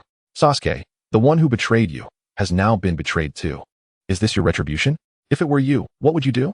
These questions plaguing Shimizu Musashi's mind could not be answered by the long-departed Sarutobi Sasuke. Clan members, we must fight to the last for the Shimizu clan. Annihilate these damned UI ninjas. The familiar roar echoed in his ears, snapping Shimizu Musashi back to reality as he beheld the chaotic battlefield where his former clan members fell one by one under the onslaught of the UI clan. Amidst the turmoil, he immediately spotted the familiar figure, battered yet fighting valiantly. Shimizu Musashi, that young ninja he had so despised. If he could not give up, how could Shimizu Musashi, as the leader of the Shimizu clan, abandon hope? Noticing the shift in Shimizu Musashi's demeanor, Ayato scoffed. Are you playing with passion here? Do you think I'll grant you an opportunity? Flying Thunder God activated. Ayato's kunai sliced through the air without a moment's hesitation. Remarkably, Shimizu Musashi anticipated Ayato's movement, stepping back to evade. Although Ayato used the very kunai that had just slain Sarutobi Mamoru for this deployment of the Flying Thunder God technique, it was the first time someone had managed to evade his Flying Thunder God. He guessed correctly. Noticing the surprise in Ayato's eyes, Shimizu Musashi, having dodged this ghostly assault, breathed a sigh of relief. He had been standing beside Sarutobi Mamoru and clearly witnessed a strangely shaped kunai shooting from afar. However, seeing Sarutobi Mamoru strike it down immediately, he refrained from warning anyone. Unexpectedly, in the next moment, Sarutobi Shaoju was slain by Ayato. Although he had yet to comprehend the underlying mechanics of the situation, his years of combat experience advised him that keeping a distance from the peculiar kunai was undoubtedly prudent. As Shimizu Musashi landed, a ferocious earth dragon, ablaze with flames, roared at him with its gaping maw. This monstrous creature was summoned following Ayato's missed strike, conjured through the combined efforts of the second and fifth elders using their fire dragon and earth dragon techniques. Wind release, great breakthrough. Musashi utilized this ninjutsu to not only divert the dragon's trajectory, but also propelled himself out of the range of the enemy's ninjutsu through the resulting recoil. Out of the corner of his eye, he caught sight of another flying kunai shot by Ayato, and a smirk of disdain crossed his mind. As long as he could deflect this kunai, his opponent would be unable to approach him using that technique. I have seen through your ninjutsu. What? The confidence in Musashi's eyes suddenly vanished. He beheld the kunao still suspended in midair as Ayato had already teleported to its location. Flying Thunder God Technique, second stage. In the midst of Musashi's terror-stricken expression, Ayato raised his hand, gathering chakra into a raise-non, and struck down towards Musashi with tremendous force. Moo. Suddenly, an orange beast resembling a chimera lunged in front of Musashi, intercepting the fatal blow. Damn beast. Seizing the moment of Musashi's daze, Ayato placed one hand on the fallen body of the Dream Eater, executed a backflip, and then, channeling power from his waist, delivered a heavy kick to Musashi's shoulder.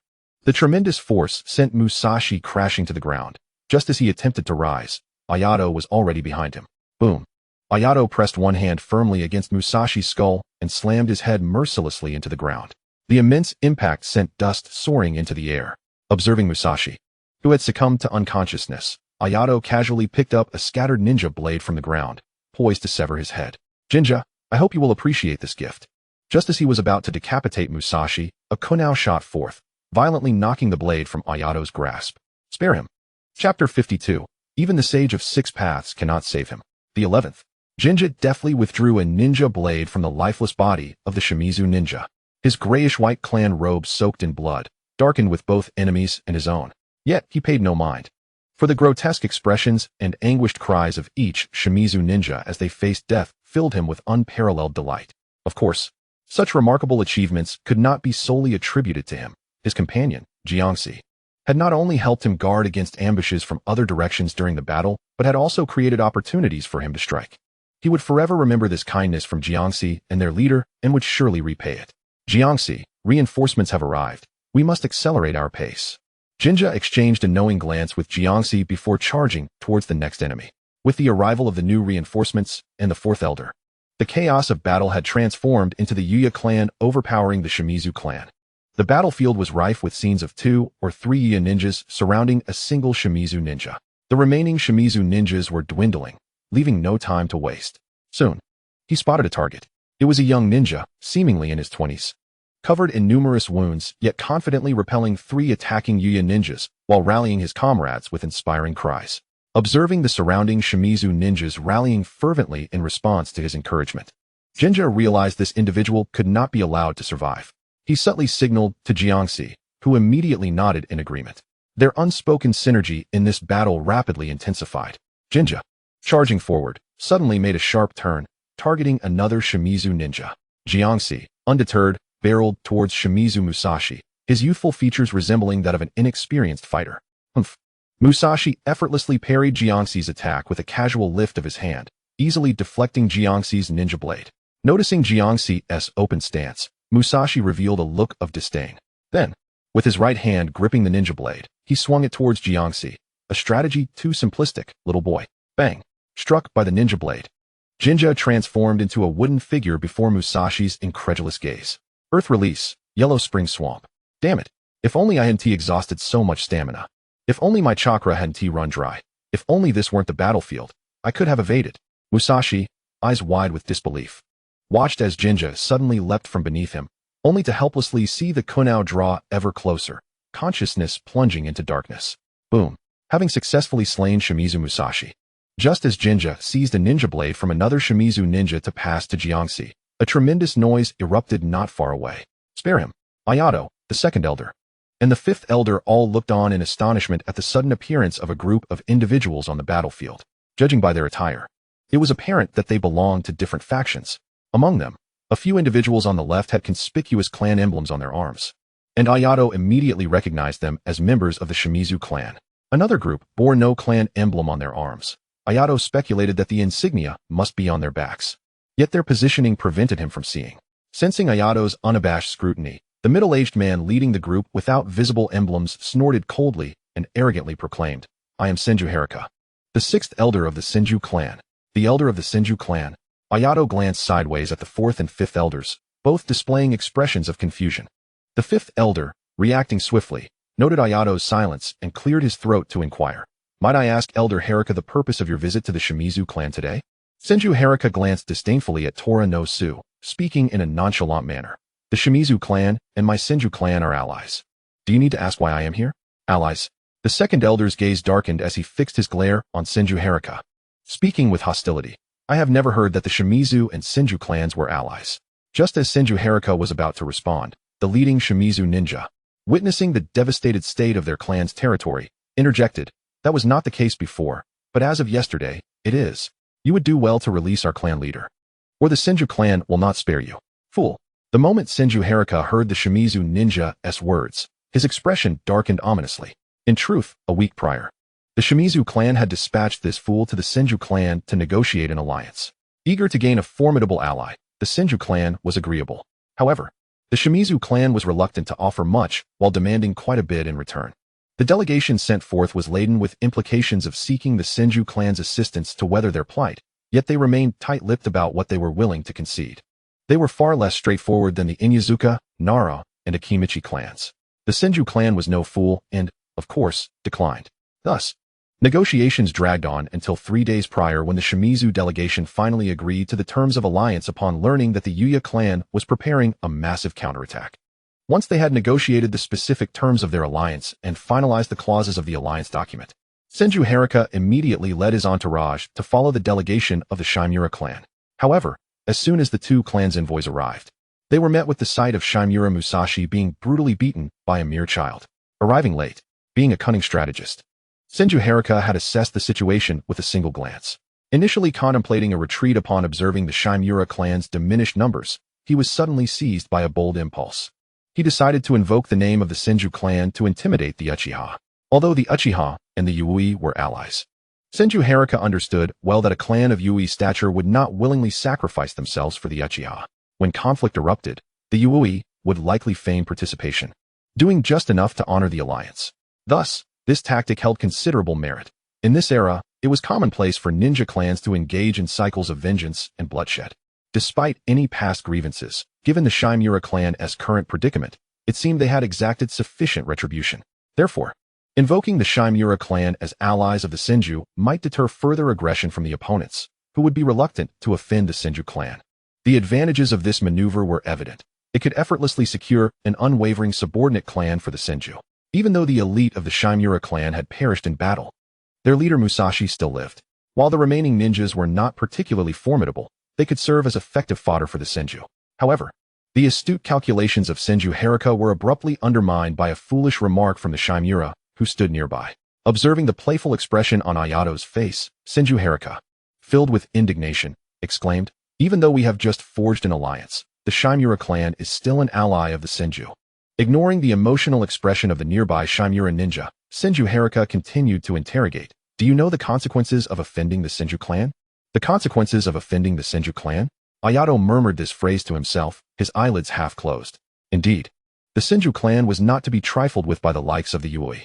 The Shimura ninja beside Senju Haruka quickly echoed this sentiment, a triumphant expression evident on his face.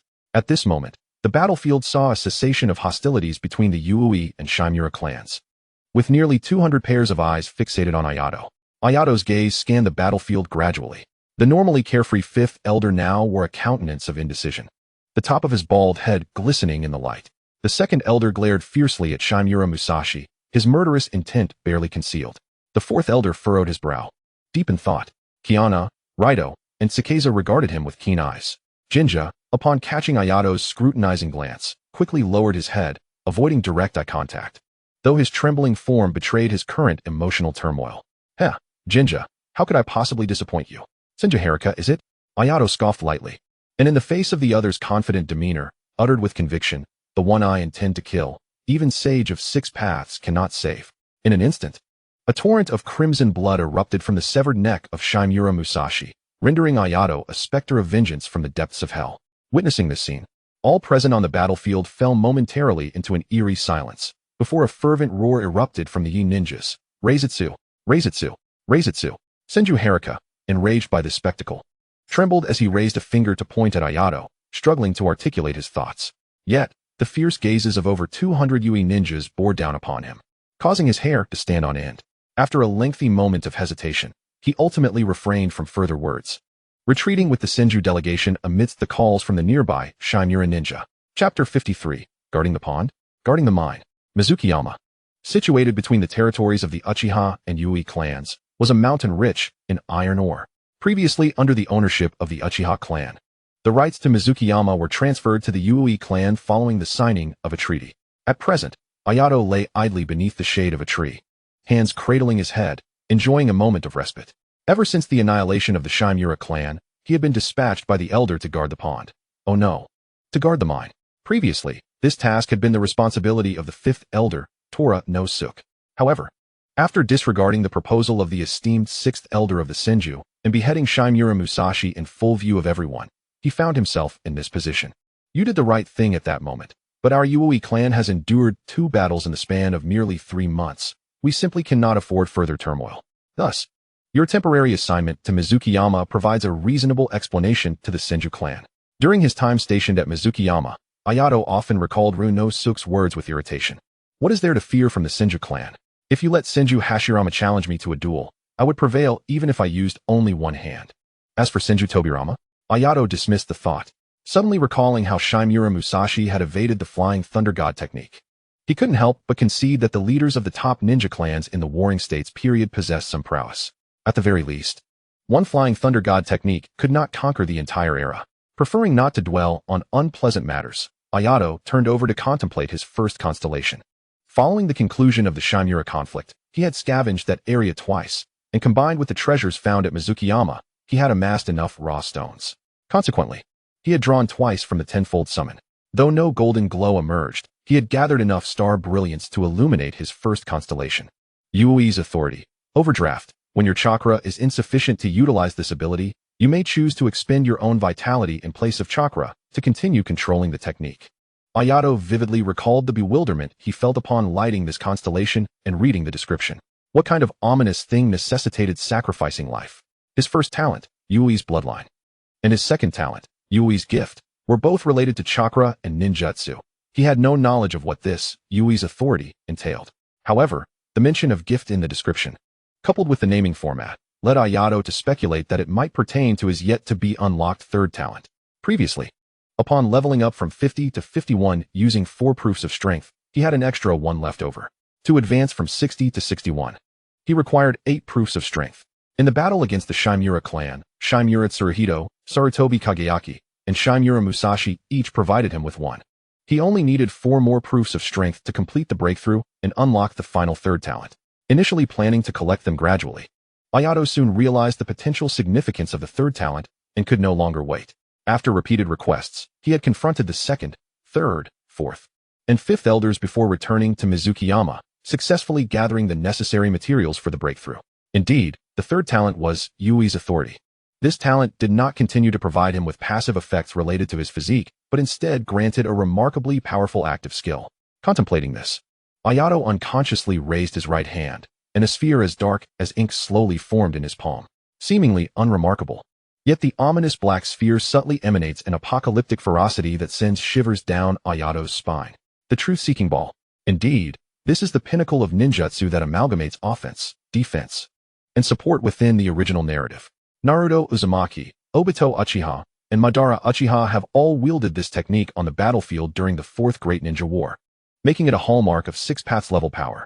For Ayato, merely having just stepped into the realm of shadows, yet being capable of utilizing 6 paths ninjutsu, feels perfectly natural. After all, we are all descendants of the Kagaya clan. Some inherit their ancestors' eyes, others their physical prowess, and still others their bone structures. Thus, it is only fitting that I, Ayato, the rightful scion of the 6 paths, inherit the truth-seeking ball as well.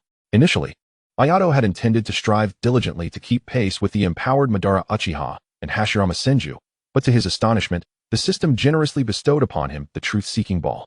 With this artifact in hand, even if those two ascend to heights far beyond, he would still possess the capability to contend.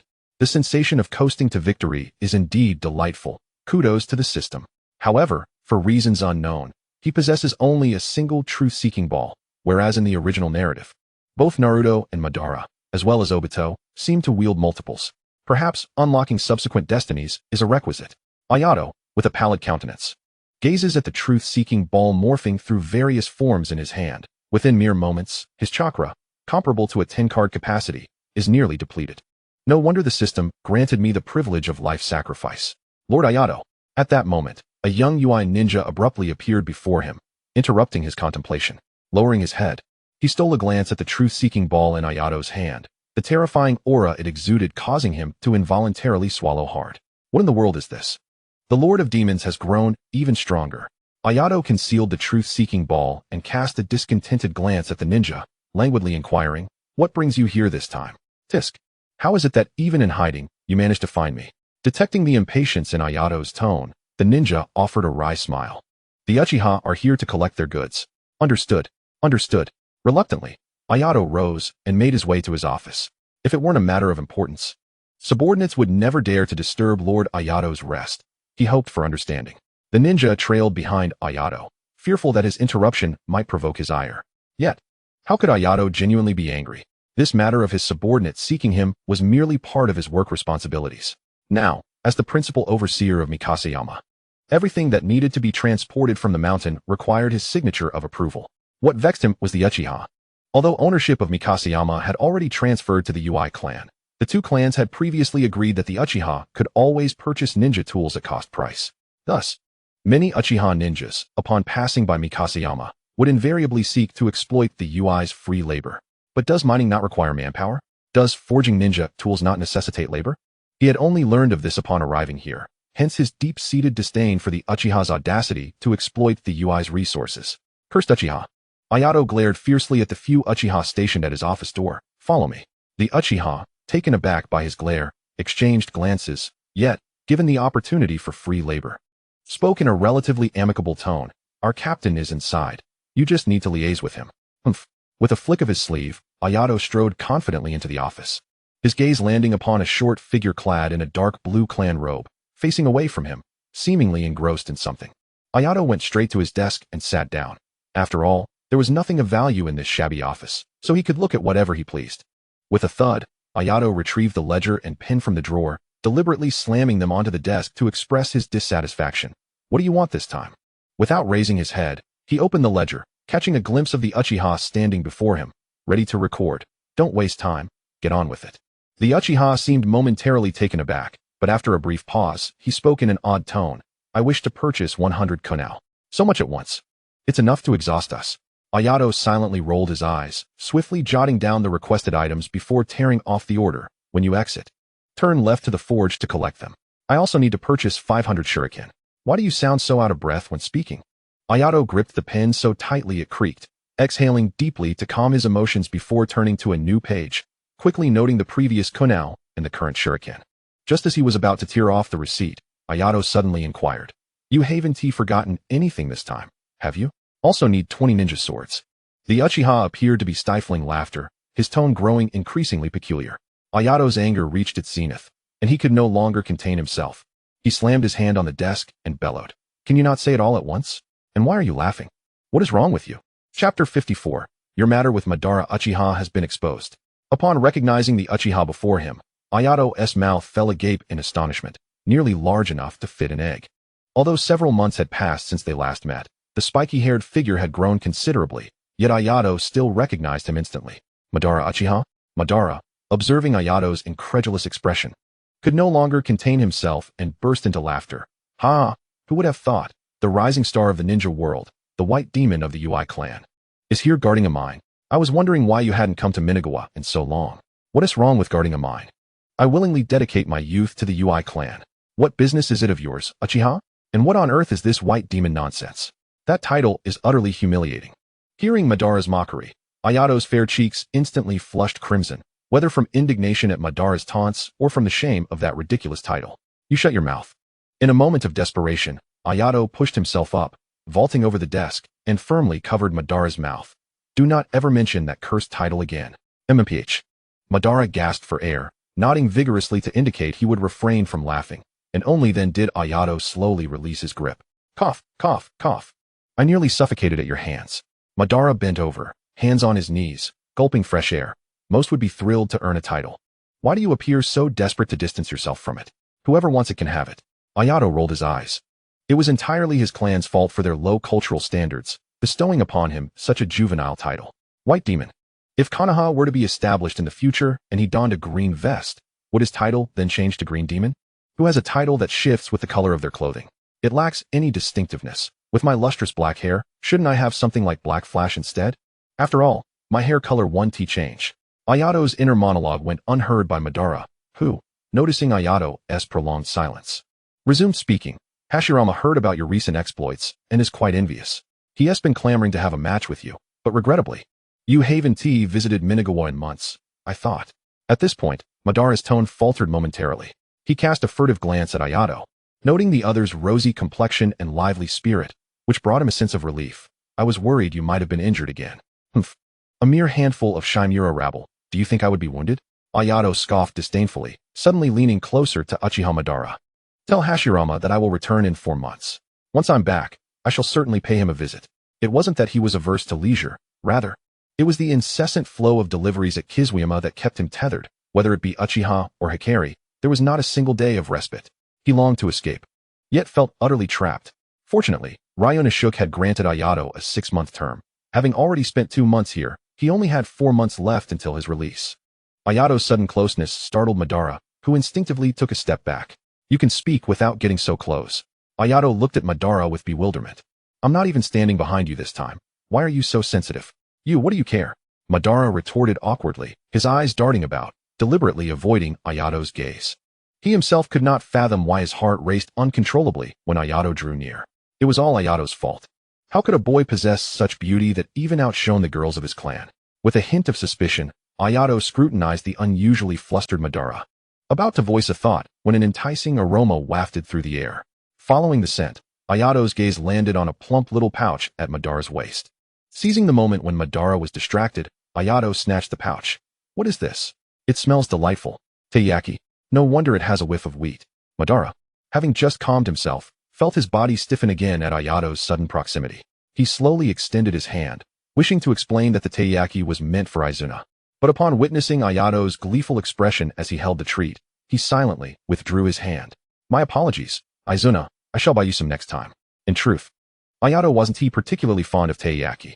In his previous life, he had shunned overly sweet delicacies, finding them cloying. However, the scarcity of resources during the Warring States period made life exceedingly grim, and now, anything sweet was a delight to him. Truly, the affluent lived so well. Once more, Ayato began to reminisce about his life as a capitalistic Uchiha, where food was handed to him at a whim. He took a hearty bite of the taiyaki, stuffing his cheeks like a hamster. Surprisingly, it's red bean flavored. Delicious.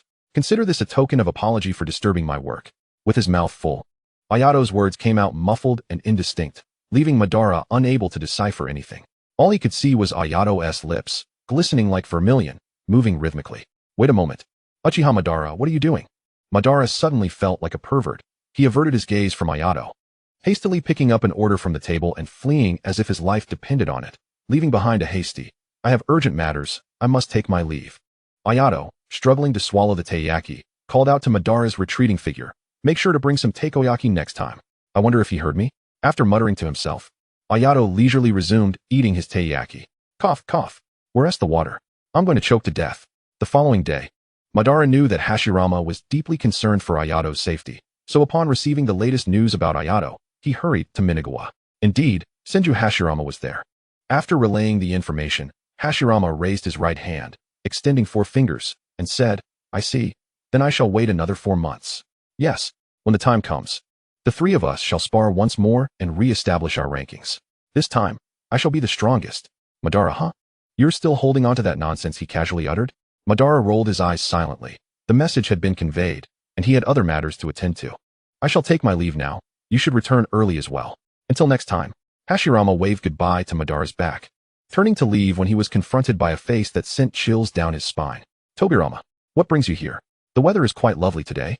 I assent it. He chuckled awkwardly, desperately seeking to quell his tumultuous emotions while silently praying that Tobirama had not spotted Madara. Senju Tobirama gazed silently at Hashirama, observing the distress on his brother's face, his own feelings swirling in complexity. During this time, whenever their father inquired about his investigations, he had managed to deflect the questions with various excuses. However, there was no longer a way to delay.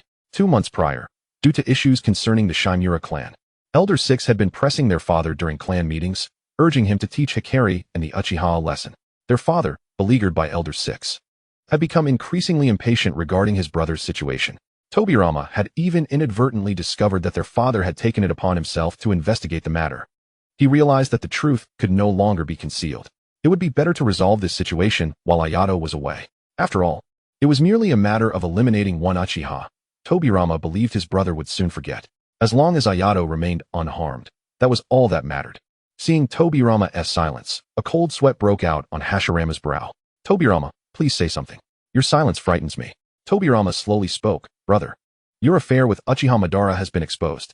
Chapter 55, The Break. The next day, Minagawa. Uchiha Madara made an effort to slow his pace. Yet his destination steadily came into view. Typically, he felt the journey from Uchiha to Minagawa was long, taking nearly half an hour at full speed. Today, however, the road felt remarkably short. Despite his dragging steps, he arrived in just an hour. As he gazed upon this eerily familiar place, memories of his father, Tajima, calling him to the study the previous day resurfaced, bringing a flicker of anguish to his eyes. That boy is the son of Senju Tobirama, Isntihi? You take this friendship too seriously. He could be merely seeking to extract information from the Uchiha. Tomorrow, Izuna and I shall accompany you back to Minagawa. You know what to do, right? We must show no mercy to the Senju clan. Madara feigned nonchalance as he glanced back, finding no one in sight. But he knew that his father and Izuna were nearby, waiting for Senju Hashirama to appear, ready to strike. In the quiet, desolate Minagawa, only the gentle flow of the river could be heard, the rhythmic splashes of water against the stones gradually calming Madara's anxious heart. Thank goodness, you did not come today. Knowing full well that his father would not relent until his objectives were achieved, Madara still felt a sense of relief. Madara. The familiar voice caused Madara to start, and he spun around to see Senju Hashirama, pale-faced, waving at him from across the riverbank. You have come today too. The moment Hashirama laid eyes on Madara, a glimmer of uncontainable panic filled his gaze, but recalling that his father and Tobirama were behind him, he forced himself to greet Madara. Indeed, Ban replied curtly, his palms already damp with perspiration. How about we greet each other in the same manner as before, with a water stone? Hashirama nodded slightly. Sure, that sounds good. Upon receiving the affirmative response, Ban discreetly retrieved the stone he had prepared the previous night from his bosom, and in unison, they hurled their stones towards each other. Both Hashirama and Ban caught the stones thrown by the other, but as their eyes fell upon the inscriptions upon the stones, their expressions changed dramatically. So, you are just like me. The two kindred spirits shared a moment of silent understanding, then smiled at one another, saying, I just remembered I have something to attend to today. I'll head back first. Let us play together next time. Oh, really? Then I shall take my leave as well. In the instant they turned to depart, they broke into a sprint. As if by doing so they could persuade their fathers and brothers to abandon their plans and allow each other to escape danger. However, would events unfold as they desired? So soon? Are they attempting to flee? Hidden in the shadows, Tobirama Senju watched Ban's swiftly diminishing silhouette, seething with fury. That Hashirama fellow actually leaked information? Suddenly, two figures burst forth from the direction in which Ban and Hashirama were fleeing, forcing the two to halt their escape. It seems our thoughts align, Tobirama Senju. Indeed. Uchiha Tajima. After exchanging greetings, an eerie silence enveloped the scene. The years of experience gained on the battlefield allowed the two renowned clan leaders to clearly gauge each other's strength. In a standoff of equal might, the one who revealed a flaw first would be the one to lose.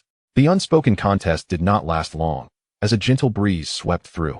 All four participants simultaneously chose to strike. Stop!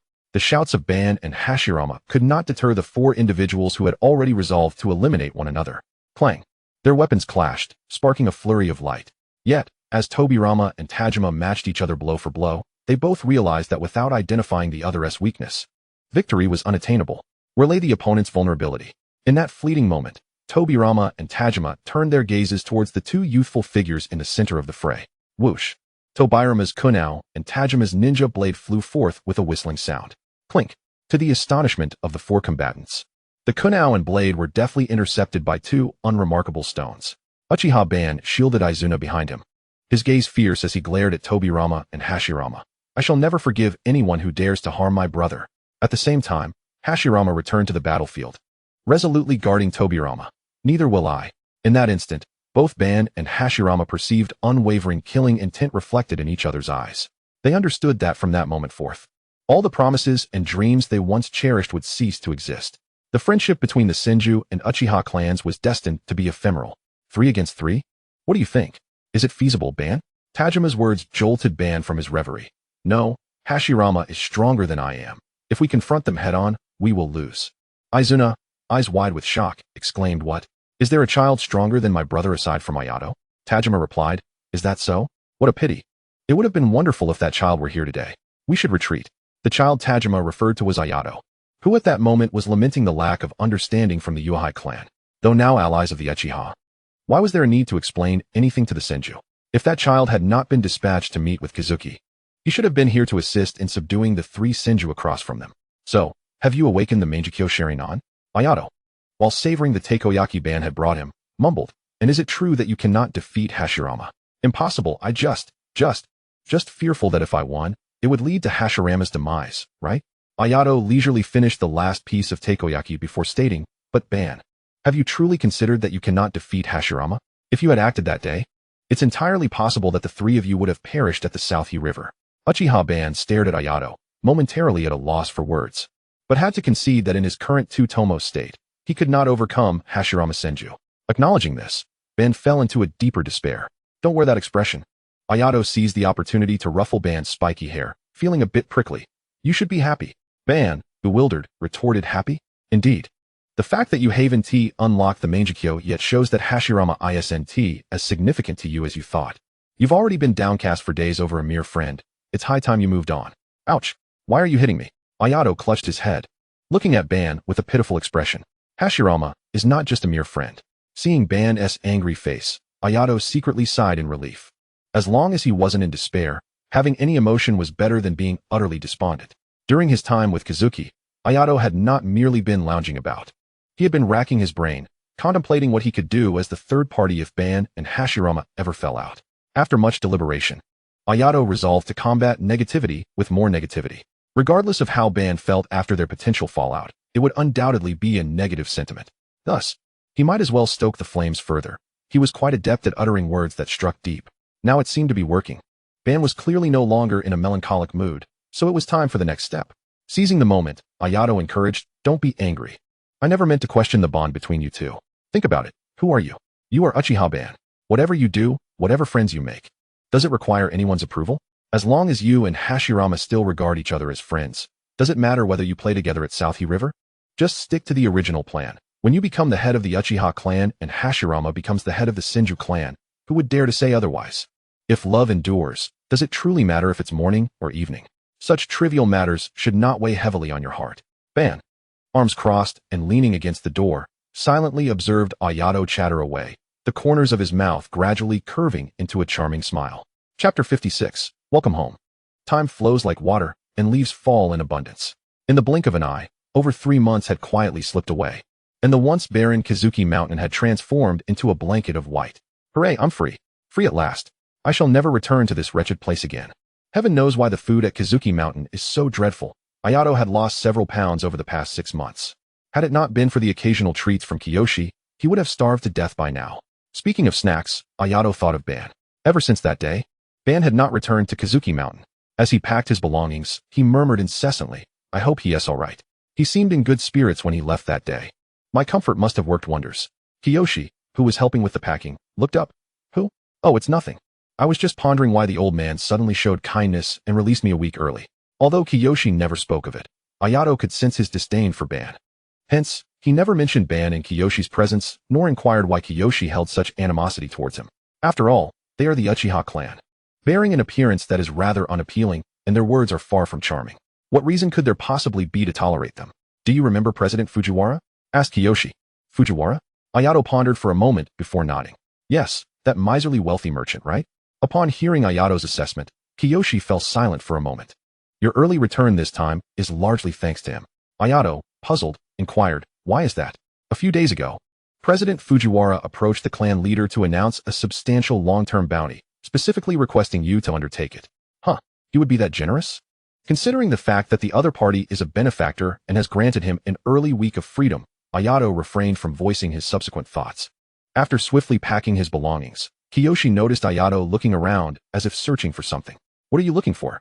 White paper. Kiyoshi, confused, asked. What do you need white paper for? I'm concerned about Elder Tora no Su returning here and finding it difficult to take over the work. I need to leave a record of the tasks completed during this time for a smooth handover. Almost revealing too much, Ayato scratched his head sheepishly under Kiyoshi's scrutinizing gaze. I have some. Kiyoshi produced a sheet of paper from his bosom. How do you have everything on you? Ayato's eyes sparkled as he gazed at Kiyoshi's chest. You truly are like Doraemon. Kiyoshi turned Ayato around by the shoulders, pushing him towards the table. Quickly write down the things you need to convey. Yes, yes. Why are you blushing?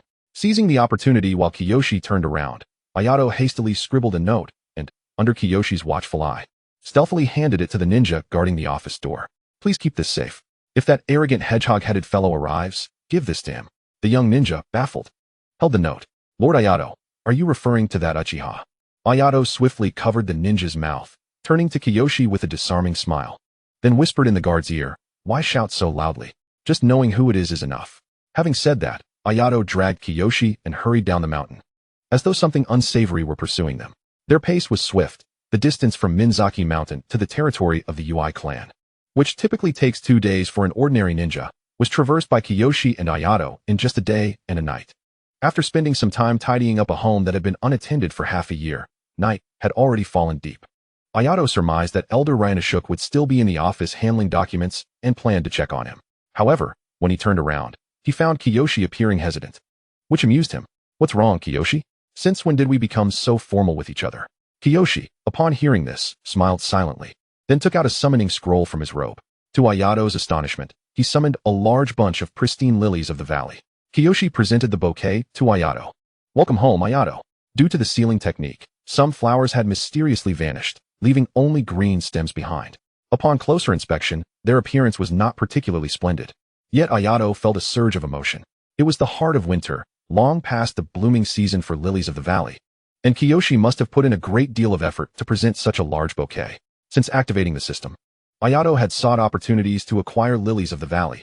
He had prepared the required flowers for his breakthrough over a year ago, and now the 99 lilies nestled in his backpack stood as proof. Thus, he had not visited a flower shop or paid attention to such delicate things for over a year. He never expected Kiyoshi would remember his casual remarks from the past. Do you not like them? Ayato hesitated to accept the bouquet, causing Kiyoshi's heart to sink gradually, his hand holding the flowers lowering. How could I not? I adore lilies of the valley. Ayato carefully accepted the large bouquet, leaning down to inhale their fragrance. It still smells wonderful. Previously, Ayato had focused all his attention on breakthroughs, tossing any lilies he acquired directly into storage. This was the first time he had truly appreciated the beauty of such flowers. The scent of the lilies was refreshingly soft, gentle, and elegant. I need to see the old man first, Ayato said with a bright smile as he handed the flowers back to Kiyoshi. Please help me place them in my bedroom. I will take good care of them. The gloom in Kiyoshi's eyes gradually dissipated. All right. After bidding farewell to Kiyoshi, Ayato swiftly arrived at the 3rd floor of the tower. As expected, Elder Ranashuk was still there. Being the clan leader must be quite exhausting. Ayato silently lamented as he knocked on the office door. Come in. Upon receiving permission, Ayato cheerfully opened the door. Old man, I'm back. Hearing Ayato's peculiar tone, Ryanashuk set down the documents in his hand with a frown. Speak properly. You never behave seriously. Old man, can we skip the lecture today? I couldn't wait to see you as soon as I dropped off my luggage. Ayato dragged a chair to Ryanashuk's desk, propping his head up with one hand. Why the long face? Do you wish for me to rot in Minzaki Mountain? You little rascal, are you blaming me? Ryanashuk, detecting Ayato's underlying complaints, helplessly stroked his beard, which was now well-groomed and smooth. He certainly did not wish for Ayato to waste time in Minzaki Mountain. However, as a clan leader, especially when his clan was not among the top-tier ninja clans, he had numerous concerns to address. For the sake of the clan, he needed to placate the Senju clan. Yet, despite the UI clan being allies of the Uchiha, no matter how he maneuvered in the middle, the situation still progressed in a direction he wished to avoid. With that thought, Ryanashuk lifted his gaze to Ayato and remarked, I can share this with you. After all, you will eventually be involved in these matters. Chapter 57, The So-Called Ninja Clans. Ayato abruptly folded his hands on the desk, sitting up straight. Oh, then I must pay close attention. Ryanashuk disregarded Ayato's strange behavior and quietly walked to the window, gazing down at the twinkling lights of the UI clan's territory. Previously, due to various reasons, after forming an alliance with the Uchiha clan, the Senju clan has restrained their actions and did not recklessly initiate war against us. Therefore, although we are allies with the Uchiha clan, we have not had direct confrontations with the Senju clan. Upon hearing Ryanashuk address serious matters, Ayato ceased his antics and began to think rapidly as he followed Ryanashuk's words. Previously, Ayato's accurate capture of the keyword brought a hint of a smile to Ryanashuk's otherwise solemn expression. Indeed, previously. And now? Ayato inquired, curiosity piqued. Upon hearing Ayato's question, a bitter expression crossed Ryanashuk's face. As allies of the Uchiha, They have fulfilled their obligations. Now it is our turn. Although Unearthing did not articulate the implication clearly, Ayato understood it to mean that war had already commenced. Why has the Senju clan changed so dramatically? Unearthing turned to fix his gaze on Ayato. Speaking of this, we must mention a certain individual. Who? It wouldn't be me, would it? Ayato exclaimed, pointing at himself in surprise. You brat, feigning ignorance at such a critical moment. Unearthing chuckled at Ayato's bewildered expression. No, old man, I truly don't know. Ayano's silent outcry was lost on Unearthing, who continued, Your act of slaying Shimura Musashi that day has brought great disgrace upon that old fool Senju Harika, prompting multiple clan elders to convene several meetings in an effort to pressure Senju Butsuma. Perhaps having consolidated the resources of the insect, deer, and butterfly clans. Or perhaps out of sheer impatience, Senju Butsuma finally declared war on our UI clan 3 months ago. In this current era, each ninja clan possesses its own unique and covert channels for intelligence gathering, while the espionage systems of rival clans are thoroughly infiltrated, akin to a sieve. Just as the Uchiha's intentions to ally with the UI clan reached Shimura Musashi's ears. Thus, Ayato found no surprise in why Unearthing was privy to so many inside matters of the Senju clan. What puzzled him was another matter. Did the Uchiha clan not come to our aid? Of course they did. Had the Uchiha chosen to remain passive, the UI clan would have already been doomed. Ayato scratched his head. Then what are you so worried about? The insect, deer, and butterfly clans are no match for us. Aside from their sealing techniques, the Uzumaki clan is hardly adept at combat. With the Uchiha's assistance, we shall not falter. After hearing Ayano's words, Unearthing approached him in silence, placing his steady and powerful hands on Ayano's shoulders. But Ayato, what does it matter if we do not lose? What if we prevail? Ayano's words faltered as he began to ponder the implications of Unearthing's statement. This war seemed entirely unnecessary for the UI clan. Should they emerge victorious, the UI clan would gain no tangible benefits, while their own ninja would suffer real losses. Yet, should they falter, the entire UI clan would cease to exist. Was this meaningless war instigated by me? Had I not slain Shimura Musashi, Senju Harika would have had no reason to pressure Senju Butsuma. Their target would then have been the Uchiha clan, allowing the UI clan to withdraw from this quagmire at any moment. Was it I who brought the UI clan to this dire state? Seeing Ayano's face pale, Unearthing understood his thoughts and spoke. Are you burdening yourself with all the blame? Old man, it would have been inevitable. Humph, even had you refrained from action, the Senju clan would eventually have turned their sights upon us. Ayato looked up at Unearthing in confusion.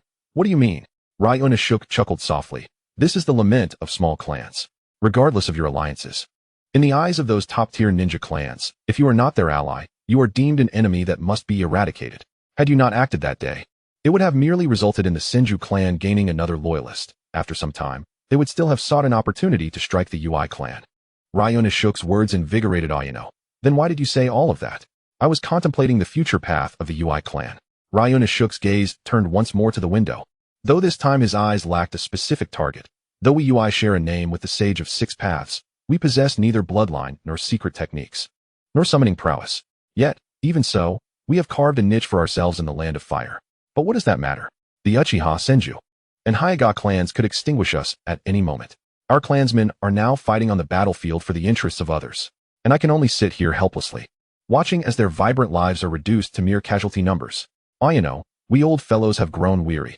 The future of the UI clan lies in your hands. Unearthing gazed deeply at Ayato.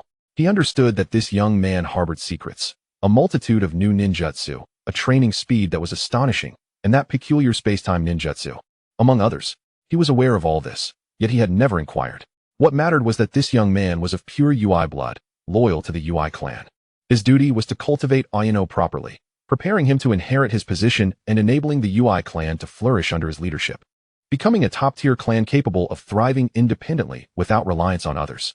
Ayato felt a chill run down his spine under Unearthing's scrutinizing gaze, sensing that the elder was contemplating something ominous. However, he trusted that Unearthing would not harm him, so he retrieved a scroll from his ninja tool pouch. Old man, I may not be able to resolve the other two matters for now, but I can certainly handle the summoning. Unearthing's eyes widened at the sight of the summoning scroll in Ayano's hand. He thought to himself that indeed, the UI clan would ascend to greater heights under Ayano's leadership. Ayato, oblivious to Unearthing's changing demeanor, slowly unfurled the scroll. This is the summoning scroll for the Sarutobi clan's summoning beast, Inma, which I obtained from Sarutobi Ayam. Fearing Unearthing might misunderstand, Ayato spoke rapidly. When I acquired this scroll, the monkey was quite unruly and only agreed to contract with the leader of the UI clan. Could I, Ayano UI, indulge it? During my time at Mikazuki Mountain, I summoned it repeatedly and gave it a good thrashing until it finally relented. Before acquiring the sage's tools, I truly had no means to refuse the monkey's demanding requirements, as our combat strengths were comparable. However, after obtaining the sage's tools, that monkey's attitude shifted faster than the weather. It agreed to my requests before we even began to fight. It promised that any clan member who passes its trials would be able to inscribe their name on this scroll. Ayano looked at Ryuna shook. I have tested it. The trials are not particularly difficult, and any leading ninja should be able to pass. Ryuna shook gazed at the summoning scroll on the table, his tone filled with excitement. Excellent. Excellent. Heaven bless the UI clan. With this added support, the survival rate of our elite on the battlefield will surely increase significantly. Chapter 58. Farewell, Fujiwara. When Ayano arrived, Ryuna shook wore a frown. As he departed, Ryuna shook was all smiles.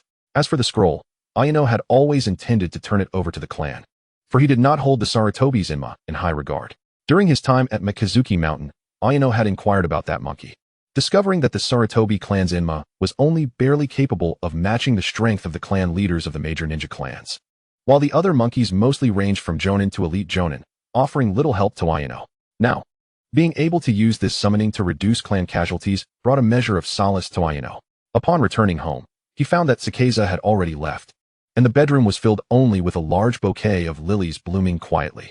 After 6 months, seeing the familiar ceiling once more, Ayano quickly drifted into slumber.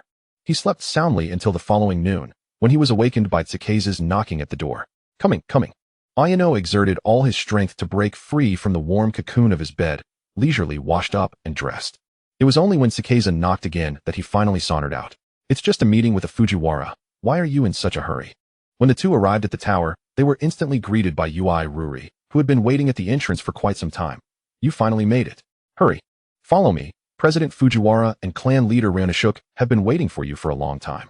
Following Ruri upstairs, they passed the task hall on the second floor without stopping. And it was only then that Ayano realized that Ryuna had arranged for the meeting with Fujiwara to take place in the clan leader's office on the third floor. Quite the spectacle indeed. Clearly, Ayato harbored lingering concerns about Fujiwara's collusion with Ryuna that led him to miss the massacre of the Sarutobi clan. Thus, when Ayato saw 3 familiar faces as Ruri opened the door to Ryuna office, he completely disregarded Fujiwara's raised hand in greeting and walked directly towards the trio from Team 7. Long time no see. I've missed you all so much, Shouka, Kiana, and Ryuma. Ryuma gazed at the enthusiastic Ayato, seemingly surprised that Ayato hadn't overlooked him this time. With a beaming smile, Ayato remarked, only actions that bring you joy can be deemed as jokes. I shall refrain from those that bring you displeasure in the future. Heh, boss has changed a lot after spending half a year in Misaki Mountain. You seem more enlightened, Shouka began, but before he could finish, Ayato shot him a death glare. Enlightened? How dare you speak so casually? And why haven't you visited the prison in the past 6 months? Shouka hastily explained. Isn't it because Yasuk said he could handle it alone? Oh, is that so? Yasuk. The camaraderie was distinctly with Team 7, while Fujiwara felt isolated. Noting Ayato's complete disregard for him, Fujiwara hesitated with his hands still suspended in the air, unsure whether to lower it or not. Ryuna stroked his beard and, seeking to alleviate Fujiwara's awkwardness, spoke up. Please forgive him, President Fujiwara. This lad is simply of such nature. I shall certainly educate him properly in due time. Fujiwara then lowered his hand. It's quite all right. I have long understood his character. Those with strength often possess a distinct personality. He bore no ill will. In fact, he believed that true strength ought to exhibit a temperament like Ayato's. If Ayato were to bow and scrape, Fujiwara would be hesitant to entrust his life to him. Ahem. After exchanging pleasantries with Fujiwara, Ryuna, noticing that Ayato remained resolutely turned away from him, cleared his throat twice to prompt Ayato. At this moment, Ayato, having calmed down somewhat, understood the need to retreat gracefully, though his tone remained somewhat sardonic. President Fujiwara, it has been a while. With such a grand spectacle, are you planning to have me escort you to the moon? Although Fujiwara was unclear about the reasons behind Ayato's significant grievances, his years of experience in business allowed him to extract the essential information from Ayato's words. It seemed Ayato had misunderstood that he was to embark on another escort mission. Realizing this, Fujiwara hastily clarified, given the busy schedules of clan leader Ryuna and Mr. Ayato, I certainly wouldn't trouble you for a mere escort task. My primary purpose here is to recruit Mr. Ayato and the esteemed members of Team 7 as my personal bodyguards, with a term of 6 months. Ayato looked at Fujiwara. Puzzled, personal bodyguards? The remuneration for escorting tasks is entirely different from that of protection duties. This old fellow usually opts for the cheaper Ronin for escort missions. Yet this time he is willing to spend on personal guards? And for half a year? Faced with Ayato's questioning gaze, Fujiwara chuckled. Perhaps it would be best for clan leader Rinashuk to explain. The group then turned their attention towards Rinashuk, who nodded towards Ruri, who had been silently standing by the door. Swiftly, Ruri produced a blackboard displaying a map of the shinobi world. This mission concerning President Fujiwara is of great importance, so I will elucidate it for you all. Please direct your attention to this map. Ruri retrieved a slender stick from somewhere, guiding everyone's focus to the map. Here lies Minagawa, and here is our Yui clan, and over here. As Ruri's clear and insightful explanation unfolded, Ayato and the others gradually comprehended why Rinashuk held Fujiwara in such high regard. The town of Hakusu, where Fujiwara's fortune began, was located at the juncture of the land of fire and the land of water, thriving primarily due to trade between the two nations.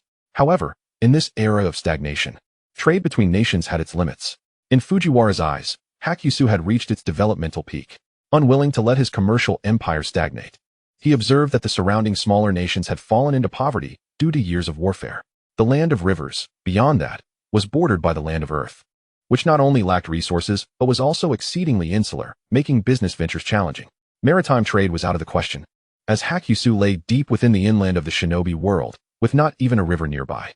Hence, Fujiwara set his sights on the southwestern region of the land of fire, aspiring to acquire a coastal territory to establish his commercial empire. After much deliberation, he focused on a place known as Hyun Town, situated at the intersection of the land of fire and the land of rivers, appearing as two extreme ends on the map in relation to Hakusu. Although Hyun Town was adjacent to the even more impoverished land of wind, this very circumstance made the Wind Nation eager for trade, as they sought resources for survival. Further south of Hyun Town lay the coastline, facilitating the development of maritime transport to foster trade with the land of whirlpools and the land of water.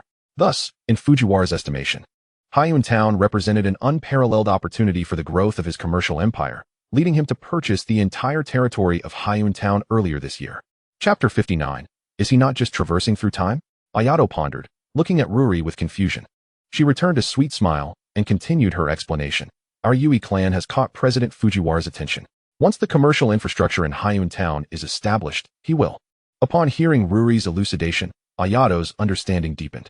Through Fujiwara's dedicated promotion over the past year, many merchants with whom he had business dealings or who had merely heard of his reputation were optimistic about Hyun Town's future and had already decided to settle there. However, since the land ownership of Hyun Town rested with Fujiwara, all merchants and business associations entering Hyun Town would, to varying degrees, find themselves beholden to Fujiwara's whims in conducting business.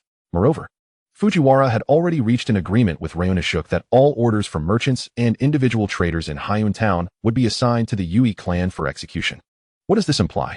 This is not a one-time transaction, but rather a sustainable development.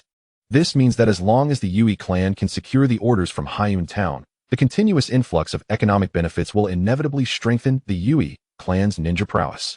Reflecting on this, Ayato's tone softened, and his demeanor became gentler.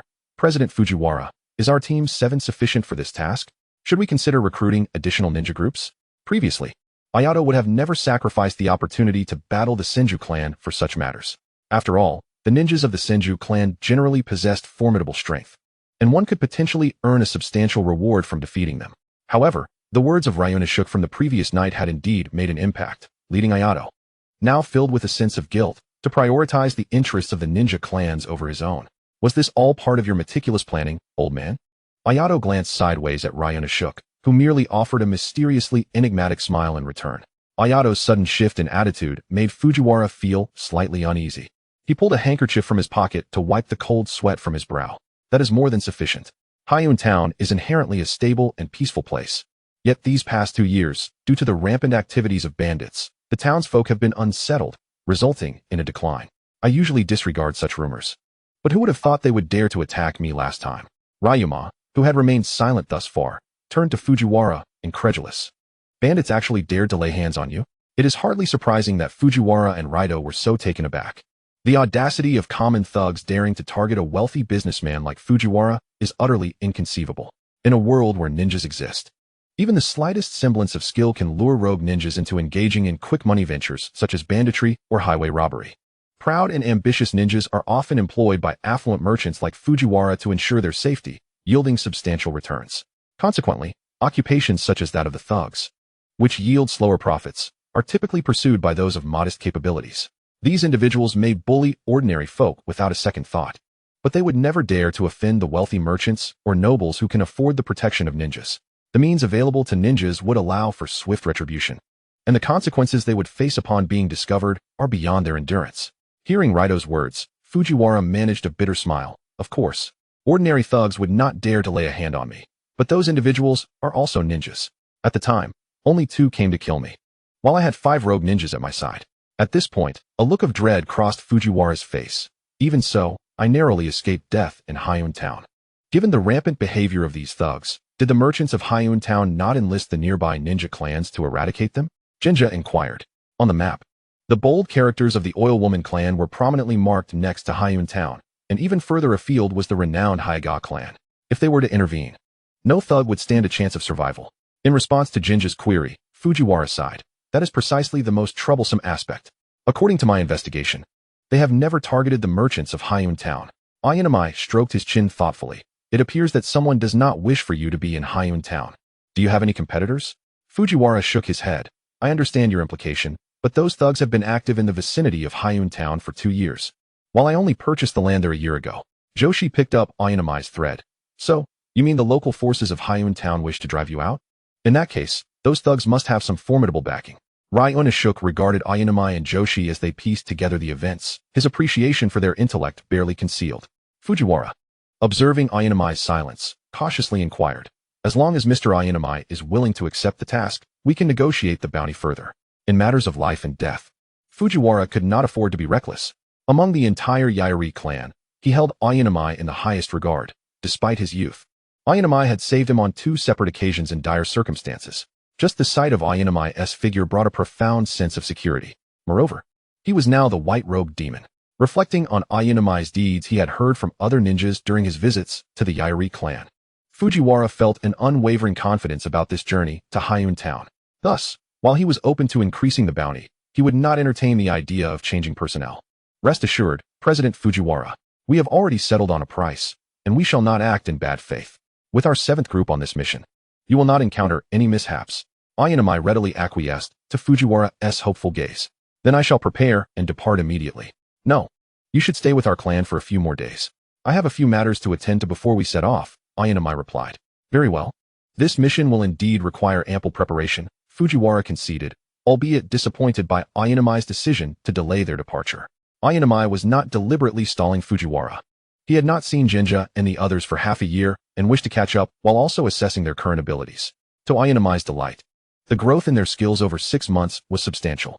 Joshi's prowess had nearly reached that of the esteemed Yohei. Meanwhile, after avenging his father, Jinja had made remarkable strides. Nearing Raito's level, Kiana's combat abilities had remained relatively unchanged compared to 6 months prior, though she had become more adept in medical ninjutsu, indicating her resolve to evolve into a medical ninja. Ayanamai felt content with this arrangement, as Kiana's innate talent paled in comparison to Jinja's. And no matter how hard she tried, she would ultimately be left behind by the others in the 7th group. Days passed, and although Fujiwara did not express any overt concern, Ayanamai sensed his growing impatience. One day, after the 7th group once again gathered for a meal, Jinja hesitantly asked Ayanamai, Boss, President Fujiwara visited me again this morning. Do you still have unfinished business? Raito, Kiana, and Joshi turned their gazes toward Ayanamai. In recent days, Fujiwara had been treating them to all their expenses. As the saying goes, a soft heart is hard to maintain when one is indebted. They felt it was time to move on. Faced with their expectant gazes, Ayanamai feigned ignorance. Soon, in a couple of days, we will definitely set off. He still needed to ascertain the current relationship between Senju Hashirama and Uchiha Madara. In the world he had traversed, Hashirama and Madara had severed ties. Now that he had crossed over, if they remained estranged, would his journey have been in vain? To confirm this, Ayanamai had been discreetly visiting Minami Hagakawa each night. Chapter 60. This combination will scatter without me. 3 consecutive days of heavy snowfall had coated the surface of the Minami Hagakawa River with a thick layer of ice, while the forests flanking the river were blanketed in fluffy snowflakes. From a distance, it resembled a silver ribbon laid upon a pristine white velvet. So this wretched place is this cold. A sudden gust of wind whipped through, prompting Ayanamai to tighten his coat. Although it had been 6 months since he last saw them, and even though the two had publicly severed ties, Ayanami believed that Madara and Hashirama would come to this place.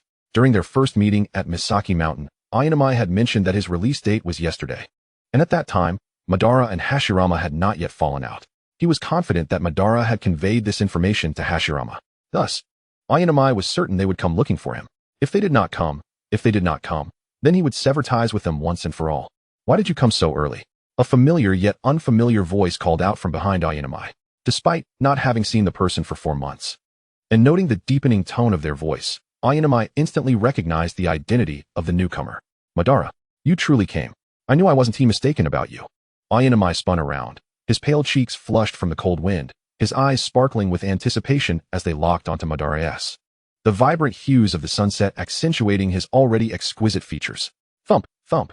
After 4 months, Madara once again felt his heartbeat racing uncontrollably. What do you want? The boy's clear voice startled Madara, who, upon regaining composure, realized that his hand had instinctively reached out toward Ayanami. Noticing Ayanami's puzzled expression, he awkwardly withdrew his errant hand. You have snow on your head. Is that so?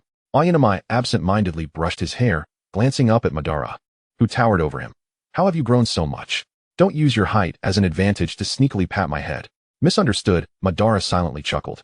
It should have been a relief not to be perceived as a creep, yet his heart felt increasingly heavy. More troubling was that Madara's deep, shadowy eyes dimmed slightly. He found himself inexplicably enjoying this feeling of being unable to control his body. Observing Madara, who had lowered his head in contemplation, Ayanami tentatively asked, You and Hashirama have you not reconciled?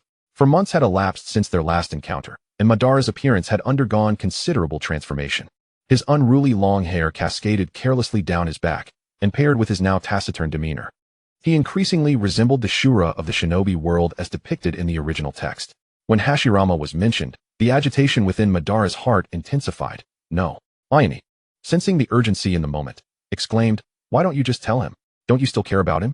Noticing the concern reflected in Ayane's eyes, Madara pressed his lips together and ultimately elucidated. Every time I meet Hashirama, it has been on the battlefield, leaving no opportunity to speak.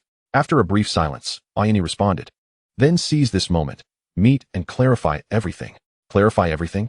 Suddenly, Ayane produced 2 kunai from his ninja tool pouch. Since we're here, come out. Madara gazed around the empty Naka River, perplexed. Don't blame me for what happens next. Ayane flung the kunai mercilessly. His remarkable perceptive abilities had already alerted him to Senju Hashirama's presence. The young man had arrived almost simultaneously with Madara but had been evading them. With a swish, a green figure leaped from the underbrush, evading Ayane's hurled kunai. Hashirama. Madara and Hashirama locked eyes, momentarily at a loss for how to greet one another. Since their rift, this was their first private meeting in 4 months. Their previous encounters had only resulted in fierce clashes on the battlefield. This is absurd. This trio cannot exist without me, Ayane declared, wrapping his arm around Madara's shoulder and forcefully ushering him toward Hashirama. Amidst Hashirama's startled exclamation, Ayane also draped his free arm around Hashirama, effectively binding the 3 of them together. Now, tell me, are we still friends? Hashirama wriggled free from Ayane's grasp, saying, Ayane. Madara and I. Ayane's gaze was piercing as he fixed it on Hashirama. Hashirama, if your answer is negative, I will never see you again. Think carefully before you respond. Hashirama lowered his head, but Madara and I, the Senju clan and the Uchiha clan can never be friends. Madara interjected, Hashirama, do you still remember your dream? Hashirama suddenly looked up at Madara. Of course I remember, and I recall your dream as well. But Madara, that day you clearly, encouraged by Ayane's supportive gaze, Madara interrupted. I will not forgive anyone who seeks to harm my brother, nor will I abandon my dream. Hashirama remained silent, yet his slightly trembling form betrayed his internal turmoil. Seizing the moment, Ayane pressed on. Exactly. These 2 ideals are not mutually exclusive. Hashirama, do you remember? I had long wished to visit that place. Today, I intend to make it happen. You may choose to leave now. Ayane pointed toward the cliff behind them, and with a perplexed look from Hashirama, he stepped onto the nearly vertical cliff face. But if you still consider me a friend, I hope to see you and Madara at the summit. With remarkable speed, Ayane ascended, vanishing from Hashirama's sight in the blink of an eye. Madara, witnessing Ayane's departure, quickly followed suit. Hashirama, I too hope to see you up there. Hashirama, left behind, clenched his fists and fell silent for a moment before shouting, Wait for me. Ayane. Madara. Atop the summit, Ayane caught sight of Hashirama's rapidly approaching figure, and a smile slowly graced his lips. warmed by the cold wind. Upon reaching the top, Hashirama found Ayane and Madara already seated at the edge of the cliff. Ayane patted the empty space beside him, beckoning Hashirama to join. Hurry, Hashirama. The view here is unexpectedly splendid. Hashirama gazed in awe at the icy Nanhi River below and the vast, boundless plains. It truly is beautiful. Such a magnificent landscape. If only. Madara slightly turned his head. If only what? Hashirama twisted to face Ayane and Madara, memories of their playful interactions flashing through his mind until it settled on the moment Madara declared his dream. His eyes suddenly sparkled. If only we could build a village here. Huh, what does that have to do with anything? Madara was puzzled by Hashirama's sudden shift in demeanor. Unexpectedly, Hashirama grew increasingly animated, standing between Ayane and Madara, placing a hand on each of their shoulders. Once we become clan leaders, let us ally immediately. Then we can establish a village here. A place where children can play freely and grow up healthy. If battles arise, let the mature and reliable adults handle them. Observing Hashirama's renewed vitality, Ayane's smile broadened. What are you laughing at, Ayane? Seeing the two of you reconcile makes me happy, doesn't he? Hashirama scratched his head. Glancing at Madara's profile. Madara, are you willing to reconcile with me? Madara scoffed, offering no warmth in his response. Hey, I'll take that as a yes. The three of us will still be at Nanhi River. Hashirama's excitement abruptly waned. But even if we reconcile, what difference does it make? If I frequently come here, my father will still find out. Witnessing Hashirama's sudden despondency, Ayane exhaled in exasperation. I'm really at a loss with you. Then, Ayane produced a scroll, unfurling it under the curious gazes of Madara and Hashirama. This is the summoning beast of our UI clan. While it lacks combat prowess, it is excellent for relaying messages. Let us use it to send letters to each other from now on. This scroll was the one Ayane had turned in after the night he submitted the Sarutobi scroll, which Ryuji had given to him, the UI clan's summoning scroll. The clan had acquired a superior summoning beast, rendering this one, which only conveyed information, somewhat obsolete. Now, it was time to repurpose it. However, Hashirama was unaware of this background. He was nearly moved to tears. Ayane. If you're truly touched, remember to allocate some land for me when we build the village. Our UI clan deserves the prime location. Alright, no problem. You can have any piece of land you desire. It was absurd that something so far from realization was being treated with such earnestness, and Hashirama was overwhelmed with emotion, tears streaming down his face. Just as he was about to leap into Ayane's embrace in gratitude, he found himself halted mid-air by Madara, who swiftly grasped the back of his collar. As Hashirama flailed desperately, unable to break free, he shouted, "What are you doing? Ayane isn't hurt now, let me go." Madara, blocking Hashirama's view of Ayane, cast a distant gaze toward the horizon, speaking in a calm, measured tone. Even if he isn't hurt, that doesn't matter. Chapter 61, The Puppeteer. A piercing cold wind swept across the boundless wilderness, carrying with it a flurry of feather-like snowflakes. A thick layer of snow blanketed the winding dirt road. Clop, clop, clop. Accompanied by the rapid sound of hooves, a magnificent silver-maned horse galloped along this serpentine white ribbon, pulling a luxurious carriage capable of accommodating 5 or 6 people. Outside the carriage, the chilling wind howled, and snow fell relentlessly. Inside, fragrant incense wafted through the air, creating a warm and comfortable atmosphere. Ayane reclined on a plush seat with his eyes gently closed, relishing the moment. The carriage's shock absorbers were well designed. The slight bumps felt to Ayane like a gently rocking cradle. In such an environment, it was the perfect setting for slumber. If not for the occasional gust of wind carrying snowflakes, he would surely have drifted off to sleep. With that thought, Ayane reluctantly opened his eyes, addressing Fujiwara, who was peering curiously out the window. Rest assured, Fujiwara, we will ensure your safety. Hearing Ayato's words, Fujiwara slowly lowered the curtain. I naturally trust everyone's abilities. But we are merely a day's journey from Town now. Those lawless ruffians could appear at any moment. We must remain vigilant. Observing the worry etched on Fujiwara's face, and adhering to the principle of alleviating the troubles of those who pay for protection, Ayato finally ceased his reclining position. He straightened slightly and let out a soft sigh. Our 7th team has established rigorous defenses. Unless those individuals come out in full force, it would be impossible for them to harm President Fujiwara in the slightest. As soon as Ayato finished speaking, a series of knocks echoed from above the palanquin and from both the front and rear, seemingly responding to his words. Above the palanquin was Kiana, while Jinja drove the carriage from the front, and both Tsuki and Retsudo sat on a board extending from the bottom of the palanquin. Ayato remained steadfastly by Fujiwara's side. The 5 members of the 7th team had secured every possible point of attack around the carriage. Whether it was Ayato's words that reassured Fujiwara or the timely response of the 7th team that calmed his nerves, he sighed in relief. I truly hope we can reach Fiyun town without incident. Just as Ayato was about to speak, he sensed the approach of several unfamiliar chakras, and the corners of his mouth involuntarily turned upward. Ah, it seems that what one fears is indeed what comes to pass, President Fujiwara. The half-smile on Ayato's face caused Fujiwara, already tense, to pale. Could it be?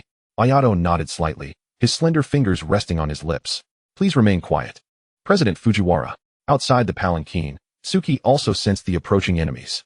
He discreetly coughed into his hand, prompting Kiana, Jinja, and Retsudo to tense up instantly, bracing for battle. A biting cold wind, carrying a faint fragrance, mercilessly whipped against the faces of the four outside the palanquin. What flower smells so delightful? I must have Jinja by me when we reach Fiyun town. Kiana's nostrils flared as she savored the wintry aroma. Wait, a floral scent? In this dreadful weather? Even the slightest tree has been crushed under heavy snow. What flowers could possibly bloom? Realizing something was amiss, Kiana did not hesitate to bite her tongue. The metallic taste of blood instantly snapping her to attention. Boss ambush. With a clang, Kiana swiftly drew a kunai, raising her hand to block a scythe that had suddenly appeared beside her. The force of the impact sent her stumbling backward. And just as she was about to fall from the carriage, Jinja leaped onto the roof, charging towards the enemy. TCH, quite alert. The suddenly appearing adversary evaded Jinja's attack, his fingers moving almost imperceptibly. Shwa. A kunai inexplicably appeared behind Jinja, aiming for the back of his head. Feeling a chill at the back of his neck, Jinja quickly ducked, the kunai grazing just above his head. Before he could fully comprehend the situation, another kunai floated in the air beside him, thrusting directly towards his heart. Kiana, quick wit, yanked Jinja to the left just in time. The kunai skimmed past his right arm, leaving a narrow wound. Noticing the purple blood oozing from Jinja's injury, Kiana exclaimed, the weapon is poisoned. At the tail end of the palanquin, Suki and Retsudo, alerted by Kiana's cry, immediately distanced themselves from the few enemies before them. Little brat. The enemy on the roof glared fiercely at Kiana and Jinja, unveiling a scroll that stood half a person tall. Come forth, Iron Boy. With a loud bang, white smoke dissipated, revealing a short figure with disheveled hair, obscuring its features, floating in the air. Blades glimmering with cold light extended from its joints. Clack, clack. The figure whirled rapidly in the air, charging towards Kiana and Jinja. Suki effortlessly repelled the advancing enemies, speaking in a low voice. Retsudo, move quickly. They're a puppeteer. They may not withstand the onslaught. Approaching Fiyun town, near the Wind Country, encountering a puppeteer was hardly unexpected. Understood. Retsudo didn't glance back at Suki. He planted his ninja blade in the snow and, using it as leverage, spun around, sending 3 incoming enemies flying before rapidly forming hand seals. Fire release, great fireball. Suki, not lingering in battle, leapt back to stand with Retsudo. Wind release, great breakthrough. Zizi. The wind fueled the flames, and in an instant, the scorching fireball melted the thick snow on the ground into shallow puddles. Hearing the fierce sounds of battle outside the palanquin, Fujiwara pressed closer to Ayato, his face pale with fear, his body trembling. Are you sure it's alright for you to stay inside? Can they handle this? Ayato nonchalantly shifted to the side. Rest assured, they are more than capable. Besides, if I were to go out and they rushed in, who would protect you? Fujiwara, shaken to the core, failed to catch the teasing tone in Ayato's voice and wiped the sweat from his brow. You just stay here and protect me. Your subordinates are strong. They will surely manage. Outside the palanquin, 7 or 8 corpses lay scattered around the carriage. The only living enemy remaining was the puppeteer. Poisonous scatter. Iron Boy opened its mouth with a snap, unleashing countless poisoned senbon that shot forth like arrows. Suki and the others had no choice but to retreat to avoid the barrage. While the senbon were not difficult to deal with, the poison they carried was another matter entirely. Jinja, having been the first to be hit, now had purple lips as he struggled to fend off the toxin's invasion with his chakra, reluctantly distancing himself from the battlefield. Although the puppeteer successfully forced Suki and the others back, he bore no semblance of joy. The 3 opposing him possessed far superior chakra and stamina. If the battle continued, he was certain to lose. Yet, returning alone meant certain death for him as well. Contemplating this, he cast his gaze towards the palanquin. Though he could not eliminate these Yui clan ninjas, if he could just kill his target, the mission would still be deemed a success. With this thought, he swiftly redirected his attack, unleashing all the mechanisms within Iron Boy, charging directly towards the palanquin. Suki and the others appeared momentarily stunned, merely watching as Iron Boy drew within a meter of the palanquin. A triumphant smile crept across the puppeteer's face. Suddenly, Iron Boy's speed halted abruptly, and it began to disintegrate into fine powder, dissipating into the air. What is that? As a thin, gauze-like black barrier emerged from within the palanquin. The puppeteer's initial joy turned to profound terror. Chapter 62, Fiyun Town. Puff. Just as the puppeteer attempted to flee, the black barrier coalesced into a sharp spear, piercing his right arm.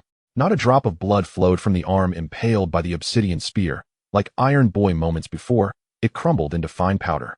Ugh. Ayato suddenly appeared before the puppeteer, his knuckles sharply digging into the puppeteer's throat. Hand over the antidote, and I may spare your life. The puppeteer's neck turned purple under the pressure, rendering him speechless, yet in a desperate bid for survival, he nodded vigorously. Ayato tossed the puppeteer to the ground, coldly observing as he coughed violently. 3, 2. A chilling voice accompanied by a countdown echoed like the harbinger of death within the puppeteer's heart. Ignoring the discomfort that plagued his body, he hastily retrieved a small porcelain vial from his tool pouch. The antidote is right here. I beg you, spare me. His voice, seemingly crushed by Aoi's grip on his throat, emerged as a harsh rasp akin to the sound of sawing wood. 10 seconds. If the words do not vanish, they will be lost forever. Gazing upon Aoi's handsome visage, a wave of dread washed over the puppeteer, prompting him to flee without a backward glance, rolling and scrambling away. Kiana glared fiercely at the retreating figure of the puppeteer. Boss, why let him go? To catch a mouse, one must know where the mouse hole is.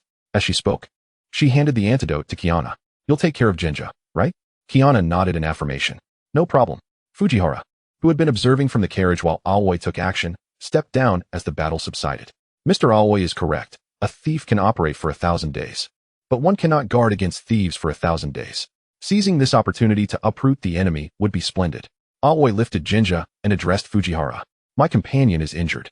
May I let him rest in the carriage? Fujihara replied, certainly. Having witnessed the prowess of the 7th group firsthand, Fujihara became more animated, engaging in light-hearted banter with Aoi. They arrived at Fiyun Town smoothly around 4 in the afternoon of the following day. The winter season cast a pall over the town, with short daylight hours and deepening twilight. The outlines of Fiyun Town blurred in the biting wind, and while streetlights flickered to life along the wide, straight thoroughfare, only a few pedestrians wandered aimlessly. Most shops along the streets had closed their doors, many bearing seals or notices proclaiming the premises for sale. Despite being significantly larger than Baizong Town, Fiyun Town appeared more desolate in the eyes of the 7th group than the center street of the Yui clan. Why does it look so forlorn? After a day of rest, Jinja had nearly recovered. Although those individuals hadn't attacked the town, the business had undoubtedly suffered. Otherwise, with my strength, I could not have possibly taken over all of Fiyun Town. Fujihara, unfazed by the dismal scenery, spoke of these matters without altering his expression. Due to the spacious streets and lack of pedestrians, the carriage maintained its speed after entering the town, arriving at Fujihara's residence in just 10 minutes. It was a quintessential Japanese garden estate. Following Fujihara from the main gate, they traversed the winding stone paths, passed through a tranquil tea garden, and crossed an arched bridge, finally reaching the grand hall at the heart of the garden. Along the way, they encountered tea gardens, flat gardens, pond gardens, and hill gardens, with Aoi even catching a glimpse of a vast dry landscape behind the main hall. Compared to Uchiha Madara's residence, Fujihara's newly acquired mansion seemed like the disparity between a youth hostel and a 5-star hotel. Fujihara, merely a wealthy merchant, made one wonder how opulent the residences of the lords and nobles must be. Indeed, financial backers are a class apart. Their wealth is far beyond what the ninja clans engaged in menial labor could ever hope to match. Standing at the entrance of the grand hall, Fujihara spoke kindly. This is the center of the estate, where I both work and reside. I kindly ask for your vigilance regarding its safety. Aoi nodded. No problem. We will rotate shifts in groups, ensuring someone is by your side 24 hours a day. During their journey, Aoi had already discussed the guarding arrangements with Kanji and the others, ultimately deciding on a division. Kanji and Kiana would form one group, Ryatu and Jinja another, while Aoi would stand alone, with each group taking turns every 8 hours. This arrangement was not intended to deliberately separate Jinja and Kiana, but rather to ensure each group possessed a comparable level of strength. After clarifying the plan with Fujihara, Kanji and the others were guided by a maid to their guest rooms to deposit their luggage. Aoi was assigned to a rear hall behind the main hall, less than 30 meters from Fujihara's quarters, allowing him to respond immediately should anything arise on Fujihara's side. Aoi was quite pleased with this arrangement. Not only could he enjoy the view of the dry landscape, but the courtyard also featured a beautifully designed garden, offering a picturesque scene upon waking. Most notably, Fujihara had also assigned a personal maid to Aoi, allowing him to indulge in the luxuries of affluence once more. In the dead of night, within a cave not far from Fiyun Town, The atmosphere was starkly different from the pitch-black night outside. The cave glowed brightly. Its walls intricately carved into a myriad of grids. Glass jars containing human limbs were neatly arranged within these grids, resembling shelves, accompanied by the howling wind outside. This place resembled a hellish purgatory. A full set of surgical equipment lay in the cave's open space, with a tall, dark-skinned adult male lying on the operating table. Beside the table stood a boy in a white-collared coat, his expression emotionless as he severed the man's hand, subsequently attaching a pale, slender severed hand to the man's wrist. With a flash of emerald light, the man's wound ceased to bleed, and the point of connection between the severed hand showed no trace of a seam, appearing as though it were naturally his. Yet, the contrast of the dark, robust arm with the pale, delicate hand was undeniably eerie. The boy sighed softly. Indeed, does the upper limb have a better effect than the lower? He then resumed his impassive demeanor, turning to gaze down at the one-armed ninja, who had been kneeling for over an hour. You failed the mission. What do you return for? The light, airy words fell upon the puppeteer's ears, causing his already pale complexion to grow even more ashen. Lord Mayumi, the guards he hired are remarkably strong. Grant me one more opportunity. I will surely, Before the puppeteer could finish, swarms of insects, resembling black sand, erupted from the ground, crawling up his kneeling legs and enveloping him entirely. In a mere breath, the puppeteer's screams faded, the insects retreating like a tide, leaving behind a withered corpse slumped heavily on the ground. How cruel. He's been with you for nearly a year, hasn't he? A melodious voice, reminiscent of flowing streams, echoed unexpectedly in the cave. The boy silently retracted the insects, ignoring the mocking tone, and retorted, This fool has been marked by the enemy. Our location has been compromised. Shall we destroy it? After a brief silence, the voice chuckled, As you wish. The boy extended his arms, and countless black insects surged forth from his sleeves, forming swirling black whirlwinds. The whirlwinds swept through, devouring the cave until only the yellow-brown walls remained. In the darkness, the owner of the voice silently observed the scene, murmuring softly, The white-robed Ajura? How intriguing. Chapter 63, A most remarkable white-robed Ajura. On the first night in Hyun Town, nothing transpired. Only when he saw Kanji and Kiana arriving for their shift did Aoi finally allow himself to rest. His professional integrity was not the sole reason, rather. The mark he had left on the puppeteer had been erased in the dead of night, indicating that the puppeteer was dead. Whether he met with misfortune on the way back or was silenced by his superior upon return, neither scenario boded well. Setting aside Fujihara's respectful demeanor towards him, even for the sake of money, Aoi felt compelled to maintain a serious disposition. He slept soundly until Lai Do and Junjie arrived to rouse him, at which point he realized it was already dusk. As he stretched languidly, Ling Ren became fully alert. This evening held significance, as they were to host a welcoming banquet for the Lord of Minamiya Castle in the Land of Fire. This was a matter that Fujihara had solemnly conveyed to him the previous night before he fell asleep. Typically, such affairs did not require the presence of a guard. However, Fujihara, gripped by trepidation, insisted on bringing Ling Ren along to feel secure enough to venture out. The layout of Hyun Town resembled the character Lu. The main thoroughfare, Daku, served as the town's public district, where two broad cement roads, one vertical and one horizontal, not only formed the primary commercial area but also divided Hyun Town into 4 distinct sections. Each section was interlaced with intricate alleyways, flanked by shops, though the majority were residences. The smaller thoroughfare, Ko, was the newly acquired garden of Fujihara, previously owned by the Lord of Minamiya Castle. This acquisition hinted at Fujihara's substantial financial resources. The banquet for the Lord of Minamiya Castle was to be held at Lion Pavilion, located at the intersection of the 2 commercial streets, marking the very heart of Hyun Town's public district. During their journey to Lion Pavilion, Fujihara provided Ling Ren with a detailed account of the background and lineage of the Lord of Minamiya Castle. The man, Tokugawa Hisashi, was the younger brother of a daimyo in the Land of Fire. His dominion extended over the entirety of southern Fire Country, with Minamiya Castle serving as the central stronghold. While Hyun Town fell under its administrative jurisdiction, Fujihara's garden was effectively a palace within Hyun Town, once a bustling hub of commerce. The town's tax revenues had plummeted in recent years due to disturbances caused by various factions.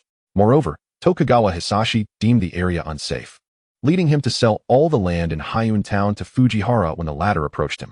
Tokugawa Hisashi was not specifically visiting Hyun Town, but was en route to the capital of the Land of Fire for official duties, merely stopping by for one night before continuing his journey the next day. Fujihara had learned of this information through undisclosed channels and hurried to ingratiate himself with the Lord. The interplay between politics and commerce, where mutual benefit is sought, is a commonplace occurrence across all times and realms. As they engaged in casual conversation, Fujiwara and Ling Ren arrived at Liaoyun Pavilion. Ling Ren had previously hurried past this grand establishment without proper scrutiny. Now, as he raised his gaze, he was struck by its opulence.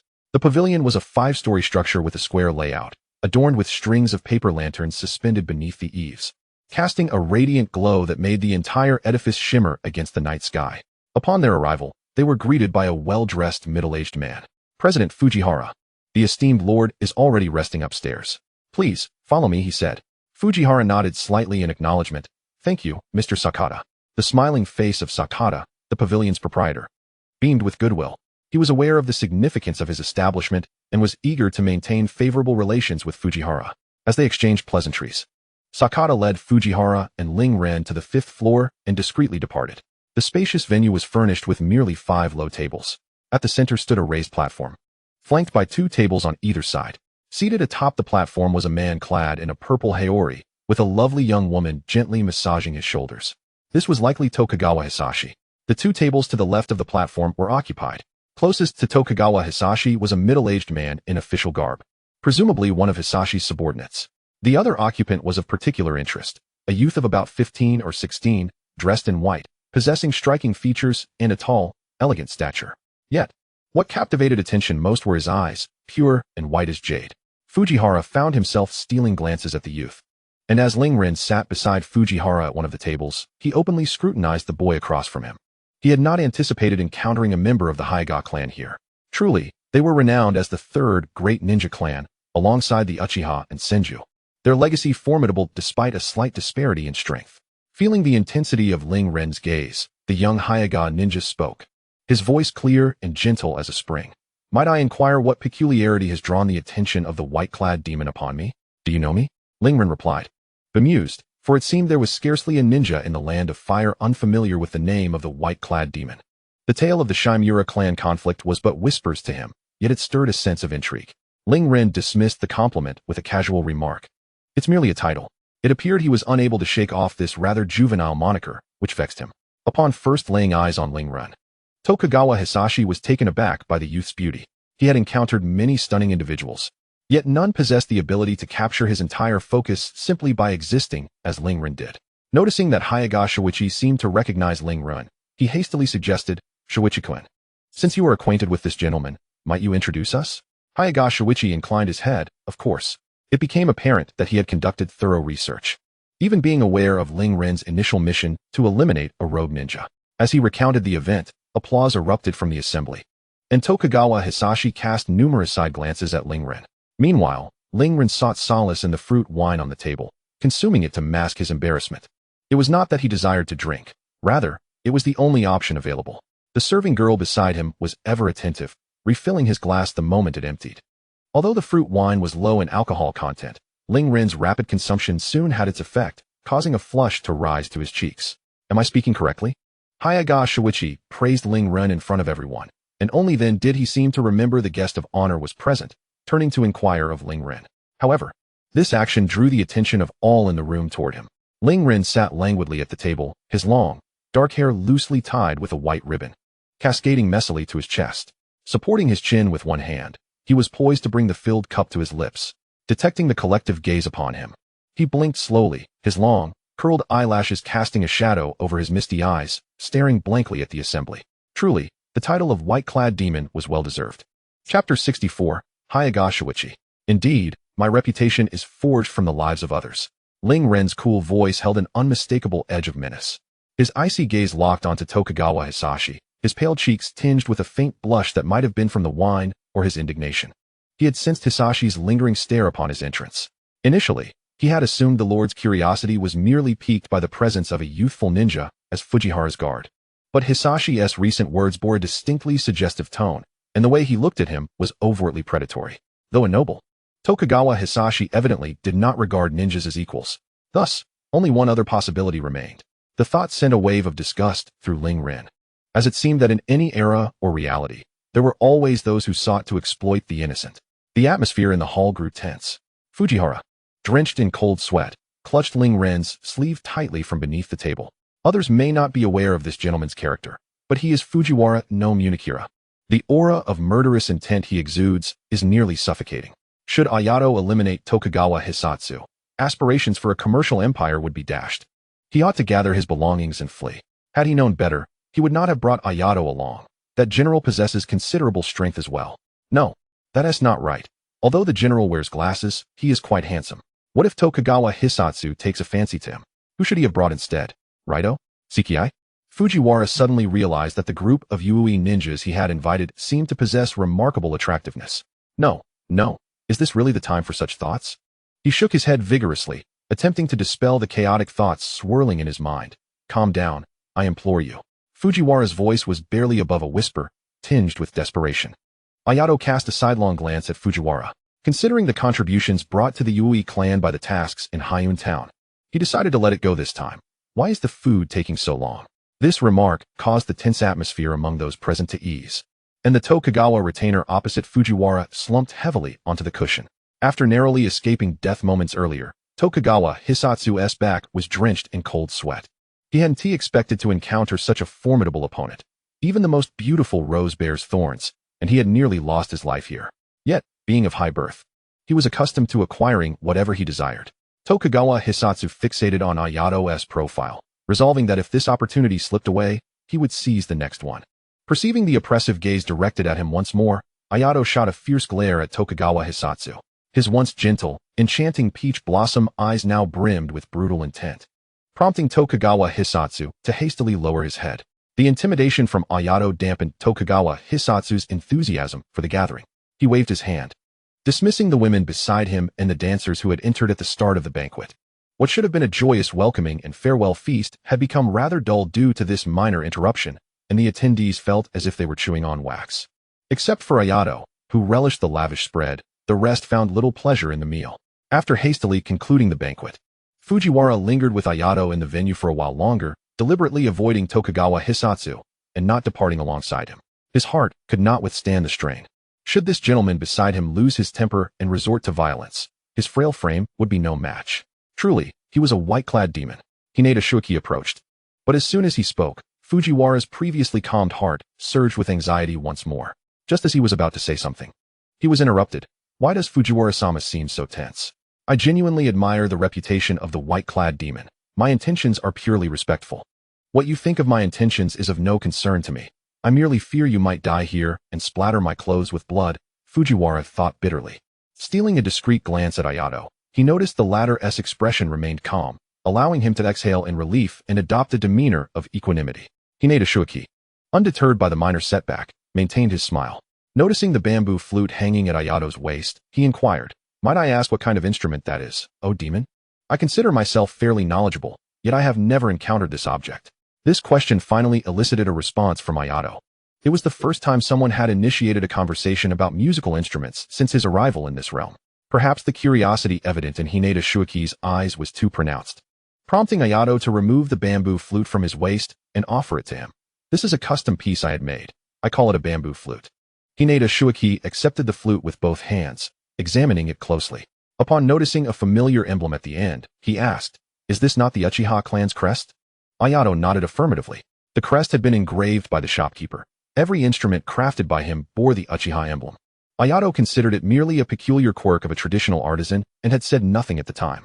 Hinata Shuiki returned the bamboo flute to Ayato, his eyes glinting with an inscrutable expression. "I had heard of the alliance between the Yui and Uchiha clans, yet I did not anticipate their relationship to be so amicable." Ayato regarded Hinata Shuiki with a sidelong glance. "Do you have an issue with that?" Hinata Shuiki was momentarily taken aback, then awkwardly replied, "I have been presumptuous. If there are no further matters, I shall take my leave." Before Ayato could finish his sentence, he began to depart with Fujiwara, who cautiously followed behind. Bearing no resemblance to a club president, but rather embodying the image of a steward, Hinata Shuiki had not expected Ayato to diverge from the expected course of conversation. They had been engaged in polite discourse, yet he abruptly decided to leave. With no other option, he raised his voice slightly. "I also possess a modest understanding of various instruments. If you have the time, might we exchange thoughts?" Ayato did not turn around, and merely shook his head. "We shall speak later." Meanwhile, at the Senju clan's residence, Hashirama feigned nonchalance as he circled the house, ensuring that his father, Tobirama, and his younger brothers were truly asleep before stealthily returning to his room, amplifying his chakra perception to the utmost. He confirmed safety once more before cautiously summoning 2 pigeons. Since you all do not seek me, I shall take the initiative to find you. Hashirama first fed the pigeons. Recalling Ayato's specific instructions to him and Madara, these pigeons bore no chakra. Should they go unfed, they would starve. Once the pigeons were satiated, Hashirama retrieved 2 scrolls, each the length of a finger, from his sleeve and secured them to the pigeons' legs. Good pigeons, be careful on your journey, and do not get caught and roasted. This marked his first use of the Yui clan's summoning beasts, and he felt little trust in these fragile creatures. The pigeons, prepared to take flight, paused upon hearing his words, pecking at Hashirama's hand before leisurely flapping their wings and departing. Rubbing his sore hand, Hashirama muttered, "Indeed, one gets the kind of summoning beast one deserves. How miserly." Chapter 65. Revenge is best served promptly. Early the next morning, the general and Kiana sought to exchange shifts with Ayato. Ayato, feigning a return to his room for rest, activated the Flying Thunder God technique the moment he closed the door, arriving at a secluded corner of Hyun Town. This was a spot where he had casually thrown a kunai while returning from Lion Pavilion with Fujiwara, taking advantage of Fujiwara's inattention. Concealed in the shadows of the street corner, Ayato observed Tokugawa being assisted into a carriage by his retinue in the distance. A fleeting glint of sharpness flashing in his eyes. Adhering to the principle of not allowing vengeance to linger overnight, Ayato was determined in his resolve. Due to Fujiwara and the Yui clan's intervention, allowing Tokugawa Hisatsu to live for an additional day was his utmost mercy. Once the carriage departed Hyun Town, Ayato, having altered his appearance through transformation jutsu, followed suit. Throughout the journey, he trailed the Tokugawa Hisatsu's convoy from a distance, waiting until his sensory abilities no longer detected Hyun Town before preparing to strike. Although Tokugawa Hisatsu had hired 10 Hyaga ninjas as his guards for this outing, to Ayato, anyone below the level of a shadow was merely cannon fodder easily disposed of. 10 more would pose no threat. Inside the carriage, a Hyaga ninja closed his Byakugan and remarked to the meditative Tokugawa Hisatsu, "My lord, that individual has been following us for quite some time. Could it be related to last night?" Hinata Shuiki had previously briefed the clan members protecting Tokugawa Hisatsu about the events of the banquet. Thus, upon noticing the anomaly, the ninja instinctively connected the 2 occurrences and reported immediately to Tokugawa Hisatsu. After all, he is the financial backbone of the Hyaga clan, and currently, many of their missions are obtained through this individual, making it imperative for him to regard Tokugawa Hisashi's safety with utmost seriousness. However, Tokugawa Hisashi harbored a different sentiment. With a slight flutter of his eyelids, he waved dismissively, merely a ninja from the Uchiha clan. How dare they lay a hand on one who belongs to the royal family of the Land of Fire? Fear not, I perceive them as nothing more than a passerby, hoping to hitch a ride on our caravan's momentum. The Hyaga ninja nodded in agreement.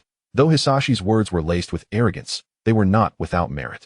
The path they traversed was the official road from Nanya Castle to the capital of the Land of Fire, accessible to all, not just them. Moreover, the individual was alone, and should any harm befall Hisashi, the Hyaga clan's ninjas would undoubtedly deliver a fitting reprimand. Yet, there lingered an unsettling feeling in the ninja's subconscious, prompting him to activate his Byakugan to scrutinize the individual who had been tailing them from Scarlet Cloud Town to this location. After all, the chakra emanating from that person seemed substantial. Did such a formidable being truly require the cover of their caravan? With a sense of foreboding, the Hyaga ninja formed a hand seal, veins bulging on his forehead as chakra surged into his eyes. A mere glance sent a jolt of terror through him. Through his pristine, far-reaching vision, he discerned a slender yet menacing black line rapidly approaching them, radiating a horrifying aura. Not good, be cautious. Before the words could fully escape his lips, that ominous black line sliced through the entire caravan with the ease of a knife through soft tofu, severing it into 2 halves without a sound. Thud. In an instant, the ground was awash with the gruesome aftermath of the slaughter. Warm liquid spraying several meters high and staining the surrounding pristine white snow a deep crimson.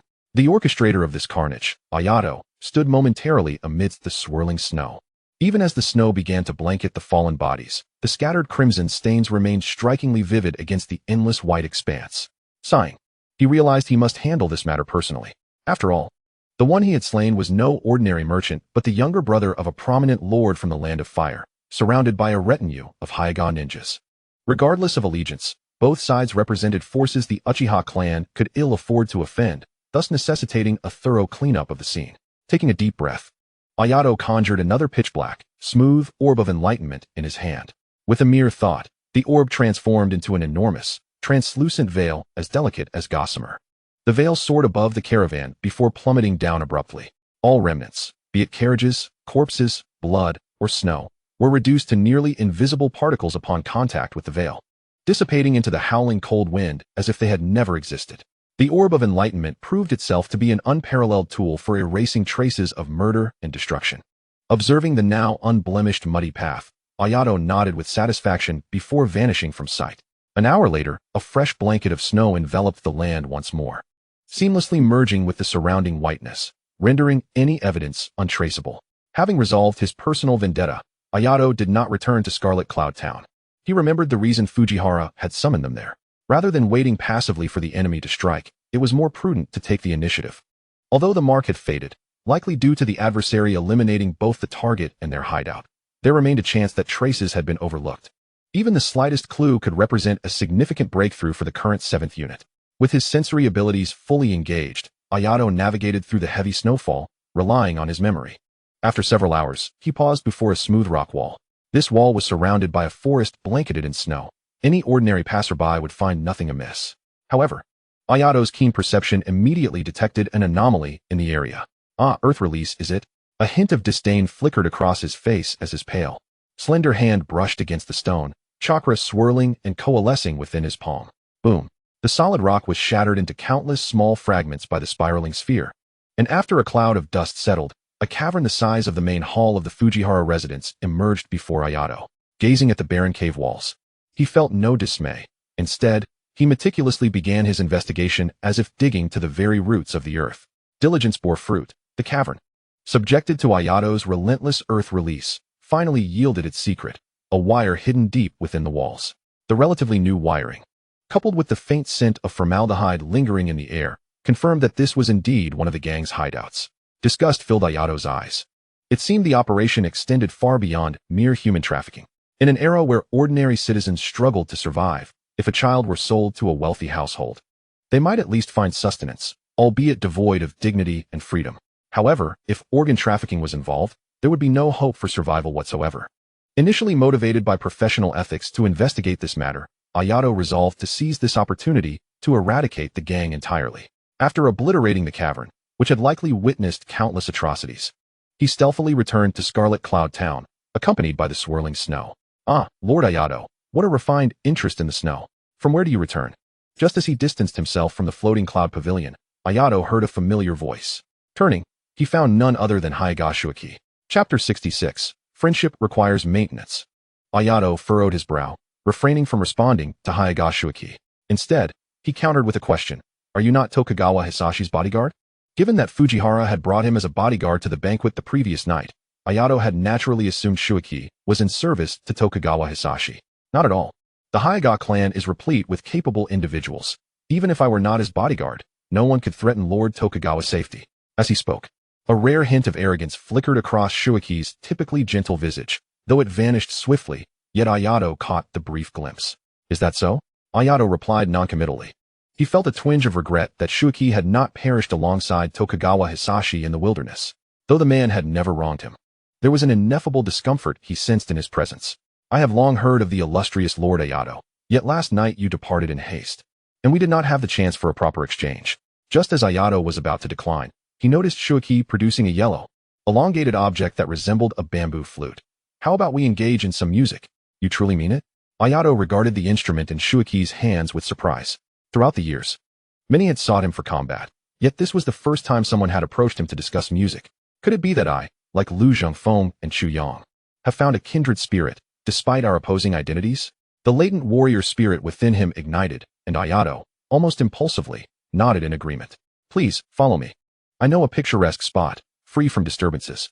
Sensing the shift in Ayato's demeanor, a flicker of joy flashed in Shuiki's eyes as he turned. Though he remained unaware of why Ayato held a less favorable impression of him, despite his repeated attempts to engage in conversation. Yet, Hinata Shuichi did not succumb to despondency. Years of social experience led him to explore the preferences of his counterpart, and it seems that this step was indeed a wise choice. Although Ayato remained guarded, his willingness to accept Shuichi's goodwill marked a promising beginning, did it not? Under Shuichi's guidance, Ayato followed him to a pavilion on the outskirts of Scarlet Cloud Town. Surrounding the pavilion were vast expanses of vivid red glass flowers, their beauty accentuated by the pristine white snow. observing the smile gracing Ayato's face. Shuichi felt a wave of relief wash over him. His efforts to transplant this extensive array of seasonal begonias had not been in vain. Shuichi smiled and inquired, "Such a beautiful scene. May I have the pleasure of witnessing your artistry?" Ayato nodded slightly, and under Shuichi's influence, his speech became more refined. "There is no objection." Through their discourse, Ayato discovered that Shuichi indeed possessed remarkable skills, particularly in music theory, which surpassed his own understanding significantly. Guided by Shuichi, Ayato was able to refine the snippets of melodies he had only encountered in fragments back on Blue Star. Thus, Ayato marveled at Shuichi's profound musical knowledge, while Shuichi admired Ayato's abundant talent. During their mutual flattery, their relationship progressed rapidly until twilight descended. As the street lamps flickered to life, they reluctantly bid farewell to one another. Upon Ayato's timely return to the Fujiwara estate, he changed his attire, after which Ryudo and Sishik arrived to take over. Given the proximity, Ayato was able to respond swiftly to any commotion within the main hall. Consequently, he typically did not linger closely by Fujiwara's side, as the latter required his own space for privacy. Feeling rather bored, Ayato seated himself on the edge of the veranda, occasionally gazing at the courtyard scenery and then lifting his gaze to the round moon in the sky. Staring at the moon again, Ayato vaguely discerned a familiar figure flying towards him. Upon closer inspection, it was indeed a unique spirit beast of the Yui clan. Over the past few days, Ayato had nearly forgotten that he had entrusted the spirit beast to Madara and Hashirama. As he extended his hand, the white dove deftly landed on his fingertip. Who could it be? Curiosity piqued, Ayato removed the scroll tied to the dove's leg. "Ayato, are you well? Have you arrived in Scarlet Cloud Town? I have heard from Tobirama that it is quite close to the Land of Wind. Be cautious of the puppet masters from the Land of Wind. They excel at using poison. If you encounter any ninjas from the Land of Wind, maintain your distance and engage them with ninjutsu." "I look forward to your reply, Hashirama." Gazing at the scrawled handwriting on the paper, a gentle smile slowly graced Ayato's lips. This Hashirama, expressing concern for him at the outset, subsequently filled the rest of the letter with complaints about his lack of correspondence. Fortuitously, with some leisure time on his hands, Ayato retrieved paper and pen from his room and began to compose his response. "Dear Hashirama, I sincerely apologize. I have only just arrived in Scarlet Cloud Town, and there are numerous matters demanding my attention, which caused me to forget to write to you. We indeed encountered a puppet master from the Land of Wind during our journey. Their poison was formidable, yet I managed to outmaneuver them." After allowing the ink to dry, Ayato secured the letter to the dove's leg. "Thank you for your efforts." The dove nuzzled against Ayato's hand before flapping its wings and vanishing into the night. The courtyard fell once again into silence as Ayato rested his chin on his hand, mesmerized by the sounds of startled deer in the garden. I wonder what Madara is doing now? Though he had provided them both with spirit beasts, only Hashirama had taken the time to write to him, leaving Ayato with an indescribable feeling. Surely, that stoic would not forget such matters? After all, Hashirama had mentioned in his letter that the conflicts between the Senju and Uchiha clans had become increasingly frequent, implying that since Ayato's departure, Madara had not had the opportunity to meet with him for quite some time. With a sigh, Ayato reflected, "Madara, friendships must be nurtured." The dissatisfaction evident in Hashirama's words served as a signal. Their bond had only recently begun to mend, yet prolonged separation could easily diminish even the strongest of connections. Feeling a sense of duty, Ayato reluctantly retrieved the paper and pen once more. As he began to write, it seemed he could not stop. The secrets behind the people of Scarlet Cloud Town, the puppet master he encountered on the road, the demise of Tokugawa Kazushi, and his delightful conversation with Hinata Shuichi all flowed onto the page. By the time Ayato finally paused, the faint hues of dawn were already painting the horizon, and he realized he had written through the night. Rubbing his temples, he muttered, "Is my desire to express myself truly this intense?" Knock, knock, knock. They've arrived. Ayato rose to open the door, revealing Tsukasa and Kiana, already dressed and ready at the entrance. Tsukasa noticed the faint shadows beneath Ayato's eyes and involuntarily furrowed his brow. "Did you not rest well last night?" The 7th team had been in this location for 2 days, and their biological clocks had already adjusted. Although Ayato's schedule contrasted with his, he should have had ample time to recuperate. I pursued some inquiries regarding that puppet master yesterday." Avoiding Tsukasa's concerned gaze, Ayato shifted his focus. If Tsukasa were to discover that he had slain Tokugawa Kazushi, considering the latter's penchant for rational discourse, Ayato feared he would not rest at all that day. Nonetheless, he had indeed investigated the puppet master, so he was not entirely lying. With a newfound sense of assurance, Ayato returned to his room and produced the map he had hastily sketched while writing his letter the previous night. "This is the lead I uncovered yesterday. Please take the time to investigate this area thoroughly. We must strive to eradicate that group as soon as possible. Uffed. Kiana caught a glimpse of Ayato's map and burst into laughter. Boss, your drawing skills rival those of that Sarutobi ninja. The Sarutobi ninja Kiana referred to was part of the group that had once ambushed the Uchiha envoy. The thought of Kiana comparing his work to that ghastly sketch ignited a deep crimson flush of indignation on Ayato's fair face. The basic features are adequately represented. That should suffice. Sakeza took the map from Ayato's hands, casting a sidelong glance at Kiana, whose playful laughter promptly ceased. Returning his gaze to Ayato, Sakeza spoke softly, "Leave such matters to Ryudo and me next time. The probability of enemy attacks is higher at night. You need to rest well during the day." With his artistic abilities acknowledged, Ayato chuckled. Indeed. Chapter 67. Suddenly, a spring breeze arrives overnight. In the stillness of the tatami room, the soft rustling of garments could be heard, and in the dim light, two indistinct figures emerged. Madara's Adam's apple moved silently as his long fingers glided through the silken strands of his companion's hair, feeling its smoothness akin to satin. Madara. Those enchanting, alluring peach blossom eyes were now fixed intently on Madara's figure, their gaze as gentle as moonlight reflecting upon a tranquil lake. "I am here." Madara's eyes glimmered slightly as his fingertips delicately traced the folds of his companion's grayish-white robe, his voice husky yet tender. Madara chuckled softly. "Perhaps I was too hasty." Leaning in slightly, he began as if savoring a delicate dessert, gently nibbling until the other's soft lips flushed a rosy hue. Only then did he deepen the kiss. Long and lingering. When they finally parted, both were slightly breathless. The exquisite, pale face now bore a flush, and the depths of their eyes shimmered with a misty haze. The raven-black strands of hair, dampened by a light sheen of sweat, no longer appeared as buoyant and vibrant as they did in the daylight, but instead lay flat against the scalp. This tantalizing sight unfolded before his eyes, and despite the skin being rendered pallid by the chilly, damp air, an ember of warmth ignited within Ban's heart. His hands grew restless once more. No, in the stillness of the night, every sensory perception was magnified manifold. The warmth of the other's breath drew near, and at that moment, even the slightest movement seemed to tantalize Ban's nerves.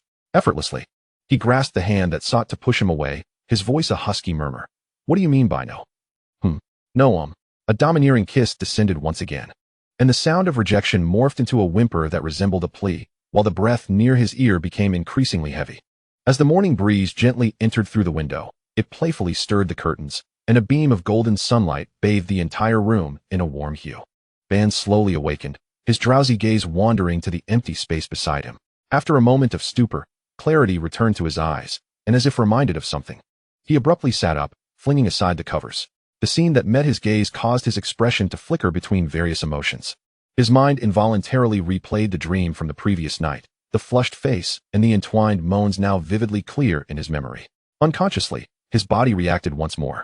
A crisp slap momentarily distracted Ban from the sordid images swirling in his mind, but his obsidian eyes remained clouded with confusion. How could I harbor such thoughts about him? Suddenly, a dull knocking echoed, and Aizuna's voice rang with surprise and curiosity. "Brother, there's a pigeon at your door again." Aizuna's spirited tone snapped Ban back to reality. Just as he was about to respond, his peripheral vision caught sight of his trousers, and he awkwardly said, "Wait for me to come out." "Outside." Aizuna grasped the pigeon eagerly, replying obediently, "Okay." Despite the absence of any foul odor, Ban braved the biting cold wind outside and flung open all the windows. Then hurriedly began to tidy up his clothes and bedding. In that moment, he was immensely grateful that it was the obedient Aizuna standing outside. Had his second and third brothers still been alive, they would have burst through the door long ago. Ban worked swiftly to clean the room, but he waited until the lingering scent had dissipated significantly before pushing open the paper door. Aizuna looked at Ban with puzzlement. Usually, when he called out, his brother would appear instantly. Why was he so slow today? And why did he look so flustered? Ban, feeling increasingly guilty under Aizuna's scrutinizing gaze, gripped the doorframe tightly, attempting to steady himself. Yet, his voice trembled slightly as he asked, "What is it, Aizuna? Where's the pigeon you mentioned?" Fortunately, Aizuna was an innocent child. He didn't question why Ban was acting differently today. It's just like the last pigeon that came. Seeing that Aizuna didn't delve deeper, Ban sighed in relief and calmly accepted the snow-white pigeon. "It's from Ayato." This was the second pigeon Ban had received. The first one had been delivered by Hashirama, and he had barely managed to conceal the message on its leg from Aizuna, deftly using Ayato as a cover.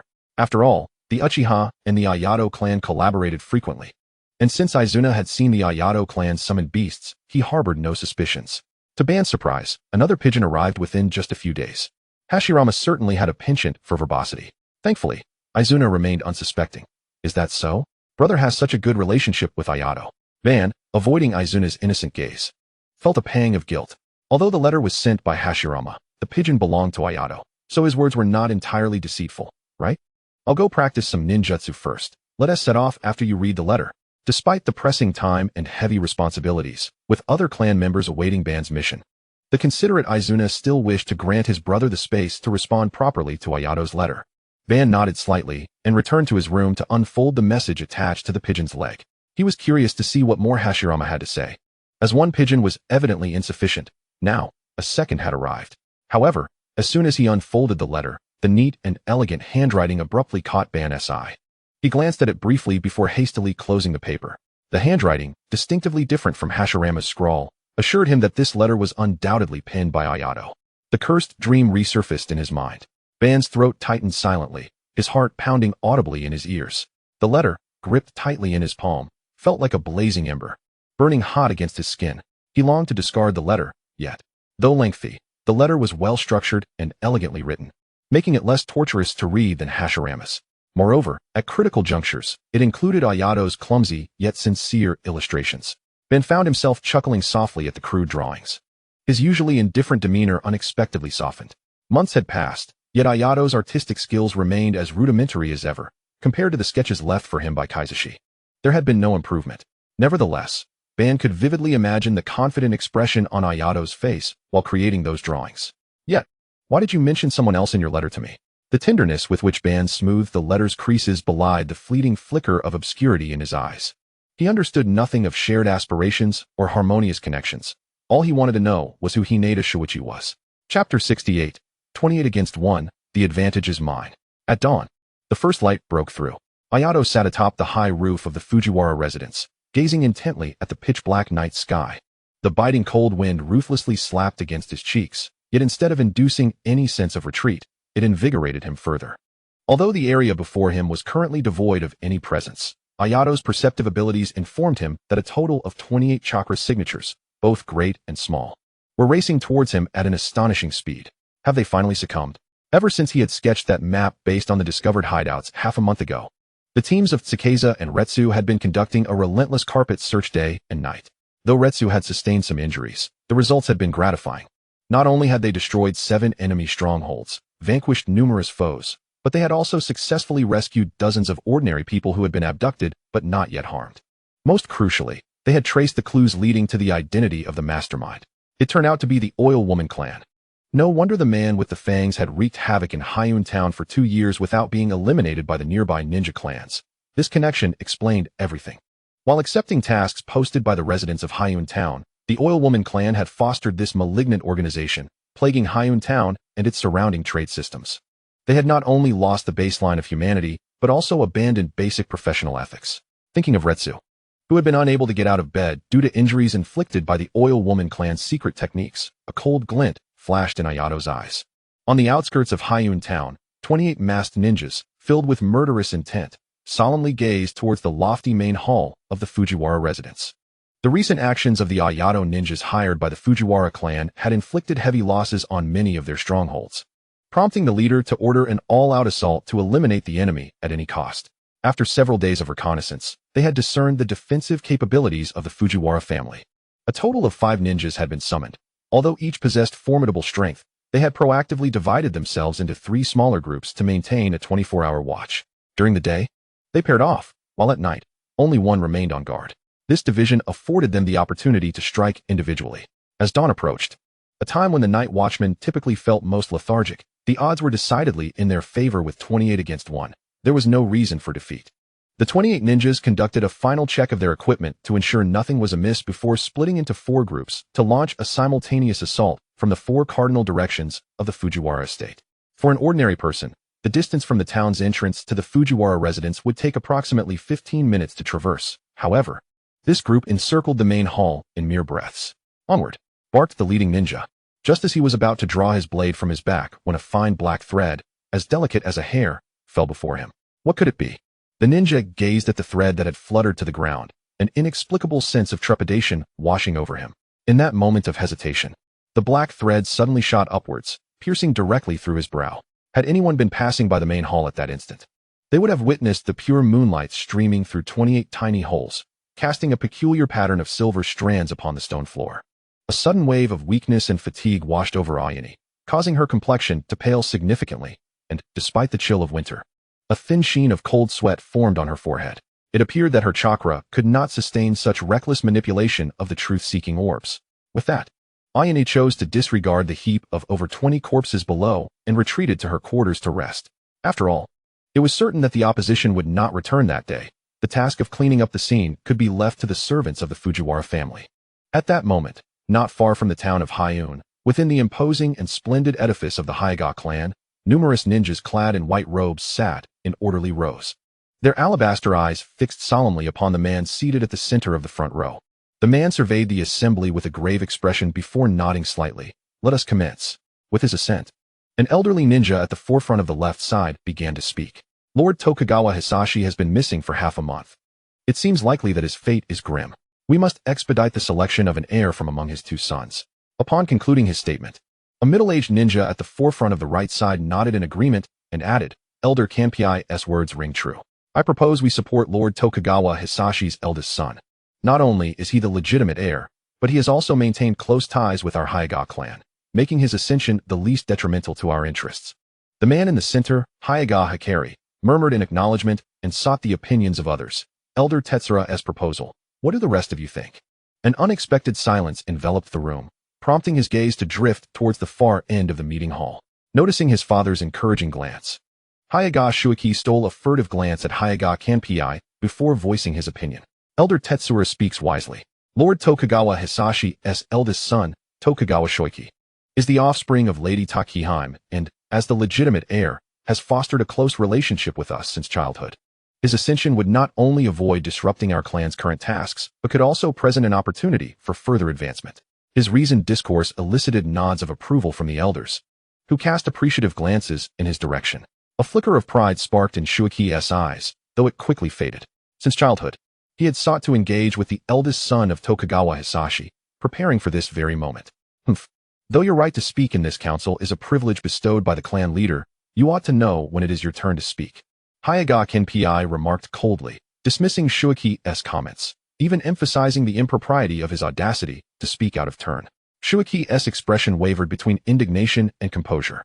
Meanwhile, Kanpai's attention shifted to the shadow behind the clan leader. "Natsuko, what are your thoughts?" The figure who had been concealed behind the clan leader stepped forward, revealing herself to the assembly.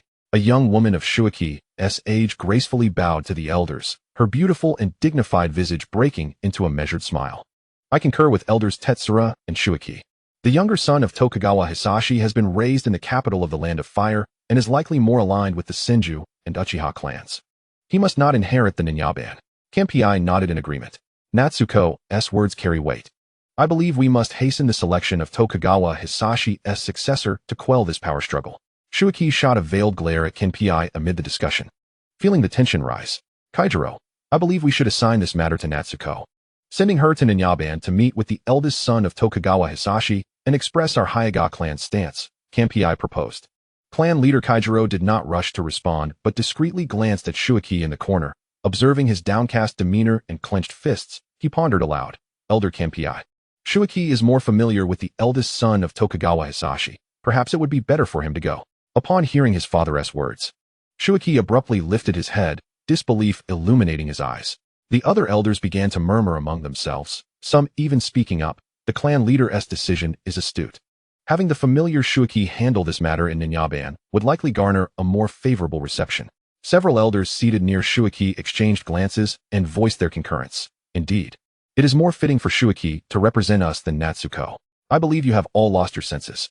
As the noise of discussion escalated, Kanpai glared at Shuiki, his voice booming.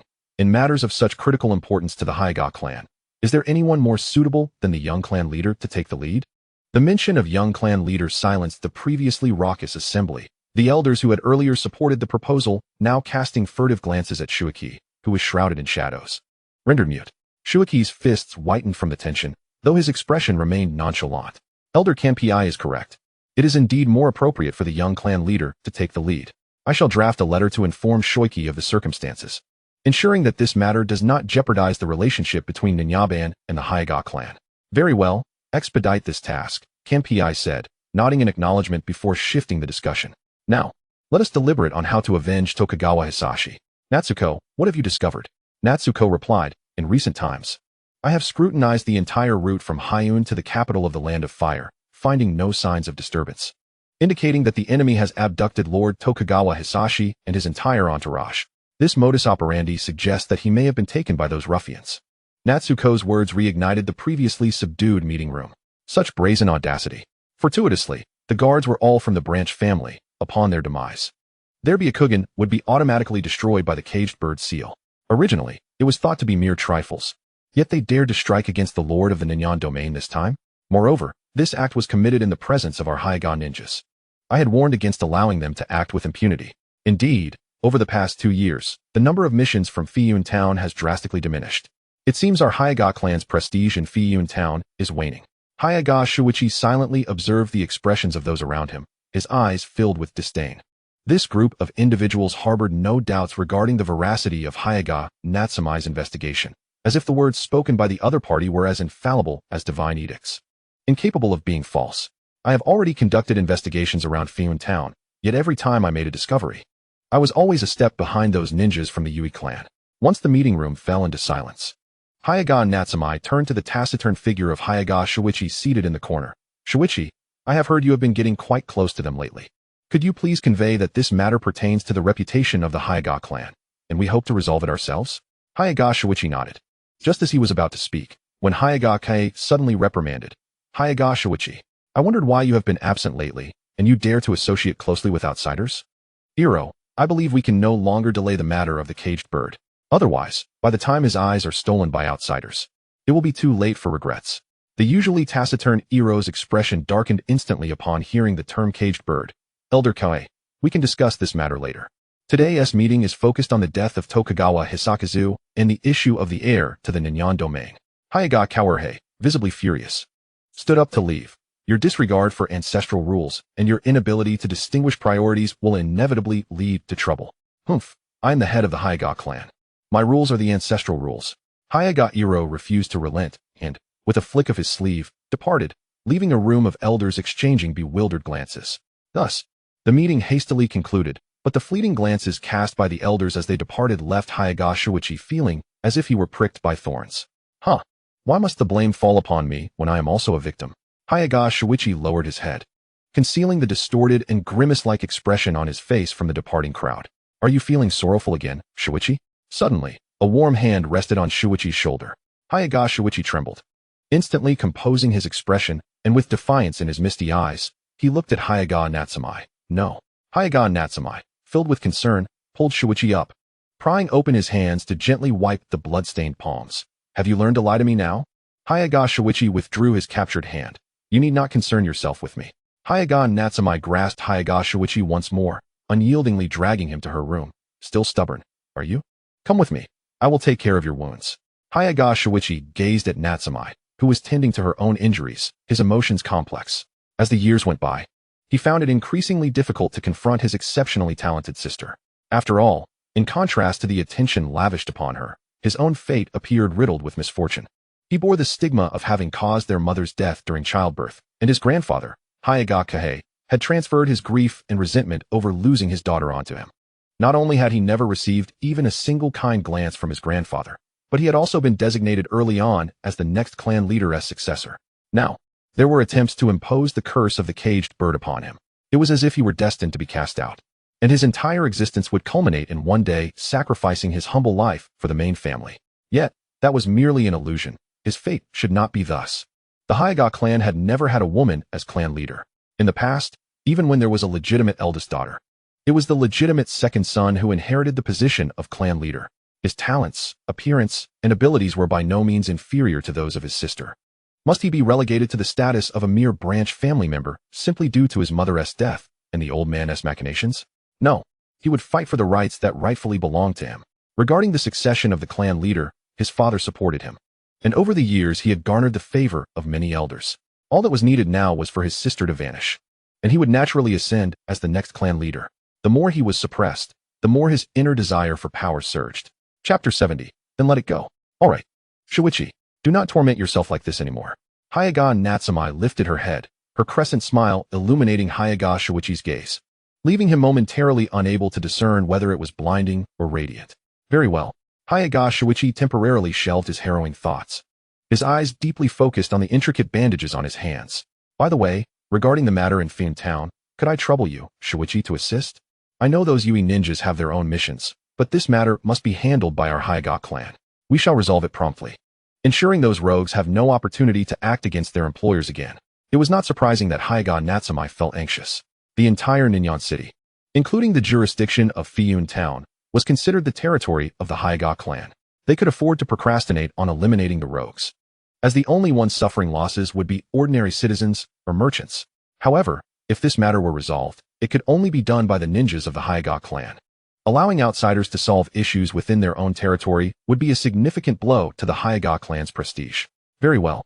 Hyaga Shuichi raised his hand, performing flexing motions. Although bandaged, it did not hinder his hand's mobility. His sister's method of dressing wounds remained as skillful as ever. As Hyaga Shuichi was lost in thought, a delicate paper bag was suddenly placed in the palm of his outstretched hand. Compiato, especially brought for you. Hyaga Natsume, observing her brother's rare, dazed expression, smiled and ruffled his hair. I remember you loved this when you were little, right? I found some while in the land of fire and brought them back for you. Loved it when I was little? Hyaga Shuichi stared at the exquisitely crafted bag in his hand. Sweets were indeed scarce commodities, let alone the charming and varied fruit candies. Even as the son of the clan leader, he rarely encountered such delights. In the past, whenever Hyaga Kawarhei undertook missions in the land of fire, he would always return with a pack for his sister, never for him. Yet, his sister would always leave the candies for him. Back then, he certainly did enjoy sweets. But since that incident when he secretly ate the compito given by his sister after completing his training and was discovered by Hyaga Kae, he had developed a profound aversion to candies. You, who survived at the cost of your mother's life, may have mediocre talents, but you should at least be diligent in your training instead of hiding here eating sweets. You should know that Natsume has already mastered the heavenly return at your age. And what about you? Have you even grasped the 64 palms? Hyaga Shuichi could never forget the sound of Hyaga Kawarhei's scolding and the hatred-filled gaze directed at him. He yearned to tell Hyaga Kawarhei that his talent was no less than that of his sister, that he had already mastered the 64 palms and was learning the heavenly return.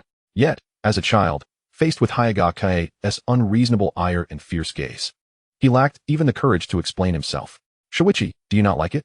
Hyaga Natsume's concerned voice pulled Hyaga Shuichi back from his reverie, grounding him in the present. No, I truly cherish it. Hinata Shuichi solemnly concealed the candy in his bosom in front of Natsuki, as if it were an extraordinary treasure. It's merely a bag of sweets, Shuichi. This is the candy my sister gifted me. I must safeguard it well. Subsequently, Hinata Shuichi turned his gaze towards Natsuki, his pure white pupils seemingly devoid of any blemish. By the way, sister, I believe I have spotted a location resembling a den of illicit human trade in Hikyu Town recently. Natsuki's eyes sparkled with excitement. Is that true, Shuichi? Yes. I shall illustrate it for you. Very well, I will fetch you some paper and a pen. When Hinata Shuichi departed from the Hinata clan's grounds once more, darkness had enveloped the sky, yet the biting cold wind appeared to have no bearing on his buoyant spirits. Young clan leader, do you truly intend to disclose the location to Fu? A ninja from the Hinata clan had not yet concluded his statement when Hinata Shuichi struck him down with a swift motion. Hinata Shuichi gazed down upon his trembling subordinate, who knelt before him in an orderly fashion, and said coolly, I have already instructed you not to address me as young clan leader within the clan. Yes, I shall not err again. Hinata Shuichi observed his subordinate's apprehensive apology with satisfaction, casually tossing the bag of candy away. Consider it a reward. But it is far too precious. I cannot accept it. Then dispose of it. Hinata Shuichi waved his hand dismissively, his figure gradually vanishing into the ink-black snowy night. What brings you here? Yoano Yayoi, despite sensing the movement behind her, remained focused on the limb transplant surgery at hand. Given the recent significant losses, what do you think I am here for? Yoano Yayoi paused briefly, her hand gripping the scalpel before she resumed her work. The opponent's strength is overwhelming, and I am injured. This time, we may need your direct intervention. The newcomer did not respond to Yoano Yayoi's words, but stepped beside her, surveying the pitiful figure on the operating table, a child of perhaps 10 years, yet whose limbs bore wrinkles and age spots. It has been 2 years, still no success? That is not for you to concern yourself with. Haha, I certainly will not worry. Hinata Shuichi scrutinized Yoano Yayoi's profile, unfazed by her previous insolence. He had assembled this organization 2 years prior, with the original intent to disrupt the Ninjan domain, instilling fear among its nobles and affluent merchants, thereby increasing the task load for the Hinata clan. The results had proven his strategy sound. Over the past 2 years, the Hinata clan had seen a surge in escort and guard assignments. He had also successfully garnered the support of several elders within the Hinata clan, individuals who would become formidable allies in his bid to inherit the clan leadership. Initially, Hinata Shuichi had planned for this scheme to continue until he had secured the allegiance of 2/3 of the elders. However, that old fool Tokugawa Hisatsugu had inexplicably perished half a month ago, bringing disgrace to the Hinata clan, of which he was a protector. Now, the enraged clan sought to eradicate this audacious human trafficking organization root and branch. Although Hinata Shuichi was aware that Yono Yayoi was not responsible for Tokugawa Hisatsugu's demise, that was now of little significance. The paramount concern was to unearth a so-called true culprit and restore the Hinata clan's honor. Thus, he had no choice but to sever ties, abandoning Yono Yayoi and the very organization he had painstakingly built. This also presented an opportune moment to conclude matters with his sister. You will relocate here for the time being, abandon the other outposts, and focus on safeguarding this one. Yono Yayoi accepted the note from Hinata Shuichi, remaining silent for a moment. That is acceptable, but the test subjects must not be interrupted. That goes without saying. Our pact is not to be forgotten. Hinata Shuichi gazed at Yono Yayoi's profile, yet in his mind's eye, he envisioned the exquisitely handsome youth with black hair and crimson eyes. The white-clad demon? Truly a masterful stratagem. How do you manage to leave no trace whatsoever? Chapter 71. How about dedicating oneself? To my surprise, you are quite the polymath.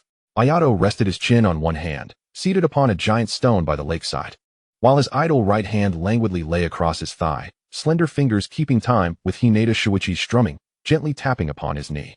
Regrettably, the shamisen sound was too pure and melodious, clashing with the current snowy tableau. A pity indeed.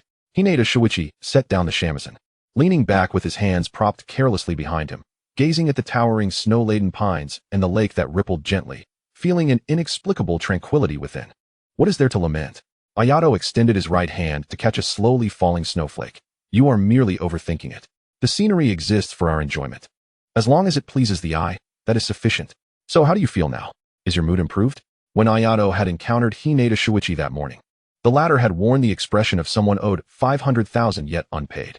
Initially intending to turn back and sleep, Ayato had been summoned by Hinata Shuichi, who claimed to have something important to convey. Reluctantly, Ayato had led him to this spot, which he had fortuitously discovered a few days prior while investigating leads. The tall, majestic snow pines, the azure tranquil waters, the pristine white expanse, and the distant, vaguely visible towering mountains, all formed a breathtakingly beautiful and healing vista. Given a choice, Ayato would naturally prefer conversing with someone who wore a radiant smile. After all, who would willingly face a grim visage? The results appeared promising. Much improved, thank you. Hinata Shuichi slightly turned his head, noticing Ayato's lovely face now in close proximity, illuminated by the warm winter sun, allowing him to easily perceive the indifference and languor in his eyes, along with his long, drooping eyelashes. Ayato, feeling unnerved under Hinata Shuichi's gaze, exclaimed, "What are you staring at? Aren't you supposed to have something to say? Hurry up." Hinata Shuichi withdrew his unabashed gaze, chuckling softly for a moment. "It pertains to the matter you previously asked me to investigate. There are now leads. Is that so? Any progress?" Ayato regarded the shimmering waves on the lake with disinterest. Previously, Ayato had sought Hinata Shuichi's assistance in investigating the human trafficking dens, but over the past week, he had received no word from him, while the latter had successfully eradicated several enemy outposts on his end. Consequently, Ayato had ceased to harbor any hope regarding Hinata Shuichi's investigation. It seemed more prudent to rely on his own efforts. Aware of the situation, Hinata Shuichi remained unfazed by Ayato's aloof demeanor, producing an envelope from his garments. According to the intelligence, this is not an ordinary den. It is likely the headquarters. Upon hearing that the investigation had led to the headquarters, Ayato finally displayed a flicker of interest, extending his hand towards Hinata Shuichi. "Where is the information?" Ayato's presumption left Hinata Shuichi momentarily speechless. "Shouldn't you express a word of gratitude?" Ayato scoffed dismissively. "Hikyu Town is the territory of your Hinata clan. This matter is fundamentally your responsibility. Now that I am kindly assisting you, you expect me to thank you?" Hinata Shuichi was momentarily taken aback by Ayato's retort, momentarily at a loss for words. In the brief lapse of distraction, the intelligence in his hand was snatched away by Ayato. Ayato swiftly perused the contents of the document. a smile finally gracing his lips. Well done. Is this information accurate? Absolutely accurate, and I incurred considerable losses to obtain it. Ayato tucked the intelligence away and patted Hinata Shuichi on the shoulder. Not bad. Once I prosper, I shall definitely repay you. Hinata Shuichi clearly did not accept empty promises. There is no need to wait for the future. The opportunity to repay me is now. Now. Ayato was taken aback. How shall I repay you? Assessing the boy who stood against the sunlight, Hinata Shuichi's thoughts slipped out unabashedly. How about devoting yourself to me? Ayato paused for a moment before bursting into laughter. I can't believe you came up with that. I appreciate your acknowledgement of my looks. Thankfully, I won't have to serve as a beast in my next life. How does one repay a life-saving grace? If the person is attractive, then with their body. If they are not, then servitude in the next life. Previously, when Ayato had eradicated a den of criminals, many girls had expressed that they could only repay their lifesaver with their bodies. Having spent considerable time with Hinata Shuichi, Ayato had bragged about this notion during their conversations. Thus Hinata was also familiar with the jest. Why aren't you laughing? Hinata Shuichi's gaze was too intense, causing Ayato to realize with a start that his expression was gradually cooling. You were joking just now, right? Joking? Hinata Shuichi slightly raised an eyebrow. He never jest. He genuinely harbored feelings for Ayato. They shared the same hobbies, possessed extraordinary talents, and boasted striking appearances. In the future, they would wield unparalleled strength in the ninja world. Only someone of such caliber deserved him. Besides, the Hinata clan had always refrained from intermarrying outside. Thus, being with a man would eliminate the concern of bloodline dilution. As for offspring, once he became the clan leader, he could easily find a woman from the clan to continue the lineage, or perhaps adopt a child from a prominent family. He had witnessed such practices in Ninjutsu, where Tokugawa Hisakatsu and other nobles had done the same. The difference was, his heart belonged solely to Ayato. I wasn't joking. I genuinely wished to. Ayato grimaced as he tightened his grip around Hinata Shuichi's neck. You were just joking, right? Observing the gradual bluish hue on Hinata's neck, the mirth in Ayato's eyes vanished, replaced by a chilling intent. Nod now, and we remain friends. I will act as if this never occurred. If you shake your head, I will kill you. How dare you harm Lord Shuichi? You shall pay. Suddenly, a figure leapt from behind, launching a chakra-infused strike towards Ayato's back. Ayato nimbly swayed to the left, evading the attack, yet his grip on Hinata Shuichi's neck remained unyielding.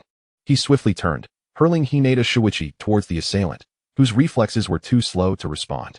The two were thus firmly pinned against the stone by Ayato. Ayato's icy gaze did not linger on the assailant. He had known from the very first day he met Hinata Shuichi that there were protectors surrounding him. With his breath becoming increasingly labored, Hinata Shuichi felt as if his lungs were about to burst. Upon meeting Ayato's gaze, he realized that if he dared to shake his head now, Ayato would indeed kill him without hesitation. The instinct for survival surged forth, and with great difficulty. Hinata Shuichi nodded. Ayato released his grip. Are you alright? Why does everyone in Fiume Town harbor such sordid thoughts about him? If it were not for the dire circumstances, he truly did not wish to lose this relatively amicable friend. Hinata Shuichi lay on the ground, gasping for air like a broken bellows. Once his breathing stabilized, he lifted his head to find Ayato's concerned gaze, and a flurry of complex emotions washed over him. I'm fine. Chapter 72, The Courtesan and the Director. After Ayato released him, the individuals behind Hinata Shuichi regained their freedom of movement. One such person sprang to his feet with a flourish, striking a soft fist stance. Yet, before he could make a move, a sharp crack echoed as Ayato swiftly kicked the man's shin, breaking his leg. You've certainly trained a fine dog, Shuichi. Ayato stood over Hinata Shuichi's guard, his tone lighthearted. Ayato, he harbors no malice. Hinata Shuichi addressed his struggling guard. He is my friend and will not harm me. We were merely jesting. Indeed, Shuichi is my good friend. Ayato smiled tenderly at the guard beneath his feet, his tone sincere. How could I ever harm a friend? The guard looked up at Ayato's glaring smile, a chill running down his spine. Had he not acted, young Master Shuichi would now be a lifeless corpse. Hinata Shuichi watched helplessly as Ayato stomped on the guard's broken leg a few more times, causing him to writhe in agony. Reluctantly, Hinata Shuichi steeled himself and said, Ayato, could you spare his life? If it were anyone else, it might be different. But this guard has been with me for a long time, and his loyalty is unmatched. Furthermore, many crucial matters in my plans rely on this guard. Ayato replied with a grin. Of course, friends need not be so formal, Shuichi. Shuichi nodded and admonished the rising guard. Hurry and thank Lord Rakshasa. Then swiftly take your leave. Thank you, Lord Rakshasa. Under Hinata Shuichi's warning gaze, the guard lowered his head in gratitude and limped away. A gust of cold wind swept through, causing the snow pines to tremble, and Ayato and Shuichi silently observed the scenery before them, the atmosphere falling into a moment of silence. Shuenai, do not seek me out again. We must end this. The sudden voice of a young man broke the tense silence in the snowy pine forest. Ayato and Shuichi exchanged glances, both perceiving the confusion in each other's eyes. Did you not say that this place was known only to you? Indeed, it is known only to me. Then how is this happening? I do not know. Ayato cast a curious glance in the direction of the voice. Shall we go take a look? As Hinata Shuichi grappled with how to dissolve the awkwardness, Ayato provided an opportunity he could not refuse. Let us go. Both Ayato and Shuichi were formidable ninjas, capable of concealing their presence to eavesdrop. Even ordinary people or average ninjas would not detect them. They hid behind a sturdy snow pine, silently observing the unfolding drama. A young woman adorned with a hairpin and clad in a resplendent kimono gently wiped her tear-streaked face. Though her exquisite makeup was smudged, her allure remained undiminished. Do not cry, Shuenai. The woman gently tugged at the man's sleeve. I can be with you. Wherever you go, I shall follow. Do not leave me behind. The man held the trembling woman steady. Shuenai, you are different from me. Here in Fun Town, you have your own career and friends. I have nothing. Unless I venture forth, I shall forever remain a poor boy. The woman named Shuenai gazed at him with longing. I would forsake it all. I only wish to follow you. The man shook his head. No, those things can provide you with a stable, affluent life. Following me will lead to uncertainty and deprivation. What I aim to achieve is unprecedented. Accompanying me will only bring you suffering. Do not wait for me. Forget me. With that, the man wrenched his hand free from hers and walked away without looking back. From behind the tree, Ayato curled his lip. Tisk tisk. I thought it was a sweet moment, but it turned out to be a tragedy. Ayato glanced at Hinata Shuichi and gestured towards the weeping maiden. What an opportunity. Hinata Shuichi, why is it that both of you are so fond of men? Are not charming and delicate young ladies more appealing? Ayato, observing Hinata Shuichi's bewildered expression, muttered to himself as he made his way towards the recently heartbroken young woman. Hinata silently watched Ayato's retreating figure, fully aware that women were indeed superior to men. Yet he found himself desiring Ayato more than any other woman. However, he understood that this matter required a cautious approach. Haste was unwise. As Hinata tenderly rubbed his still aching neck, he took a step to follow. Stop crying. What is there to weep over a worthless scoundrel? Ayato said, handing a pack of tissues to the woman who was on the verge of fainting from her sobs. From the snippets of conversation, Ayato felt he had grasped the situation. It was merely a case of a rogue toyed with a woman's emotions, now seeking a pretext to cast her aside. Kaze is not a scoundrel. He merely has his reasons. Yukina interjected, accepting the tissues from Ayato, but upon raising her gaze, she found herself face to face with a familiar visage, momentarily frozen in surprise. Do you know me? She asked. Yukina nodded. A few days ago, you rescued me from that place. Have you forgotten? Ayato scrutinized Yukina, suddenly recalling something, and circled around her. So it is you. Among the girls he had rescued from the Yakuza's den, nearly all had professed their undying gratitude. Yet Yukina had simply thanked him and departed without a hint of indebtedness. It appeared she had already captured someone's heart. However, at that time, Yukina had been gaunt and grimy from days of confinement, a far cry from her current radiant appearance. Glancing in the direction the man had departed, Ayato turned back to Yukina, his tone teasing. You have entrusted your heart to the wrong person. It is not a matter of misplaced trust, Kaze-kun. There are unavoidable circumstances. Yukina replied, her account of events gradually unfolding to both Ayato and the arriving Hinata Shuichi, who finally grasped the entirety of the tale. Hasegawa Kaze was a native of Hyun Town whose family had fallen on hard times, reducing him to the status of an ordinary citizen. Yukina, on the other hand, was an orphan displaced by war, lacking a surname of her own. The two were childhood companions, having grown up together in Hyun Town. Through a series of circumstances, one had become a courtesan who sold her artistry but not her body, while the other had developed an obsession with a device known as a camera. Despite only having interacted for a few years, Hasegawa believed the camera could create not merely nonsensical videos as it currently did, but something far more captivating and beloved. The earlier scene reflected Hasegawa's desire to leave Hyun Town and delve deeper into the origins of cinematography. Ayato was taken aback by the realization that Hasegawa aspired to become a filmmaker. Film? What is that? He explained the concept of cinema, directors, and actors to the perplexed Yukina and Shuichi. Upon hearing this, Yukina felt compelled to chase after the departing Hasegawa. I can be an actress for Kaze-kun. Why would he leave me behind? Ayato firmly grasped Yukina's arm. Making films is costly. He is not from a wealthy family anymore, is he? After 3 days of following him, you would be starving. Any man would find their pride shattered. Isn't that right, Shuichi? Hinata. Though uncertain as to why Ayato was so intent on comforting a stranger, nodded in agreement. Indeed, if you truly wish for a favorable outcome with Hasegawa, careful planning is essential. Chapter 73. This position rightfully belonged to him. In the dead of night, Ayato sat before his desk, pen in hand, composing a letter. 3 days had passed since that fateful afternoon when Hinata nearly met his demise, and the events surrounding the courtesan had left a profound impact on him. Having been raised in the Ayatora clan, Ayato had overlooked the fact that their era lacked the concept of film, with cameras being a recent invention. While others may not recognize the potential of cinema, he did. If Hasegawa truly could become a renowned director, how many tasks could he bring to the Ayatora clan? Film crews would require travel for location shoots, necessitating ninja as guards. Otherwise, what would happen if those expensive equipment were to be pillaged by bandits? To create spectacular visual effects, ninjas would need to be involved. Given the original narrative's context, it appeared that technological progress had diverged, making the development of a film industry impossible. Thus, to achieve explosive visual effects, the involvement of ninjas was imperative. Large-scale productions would necessitate extras.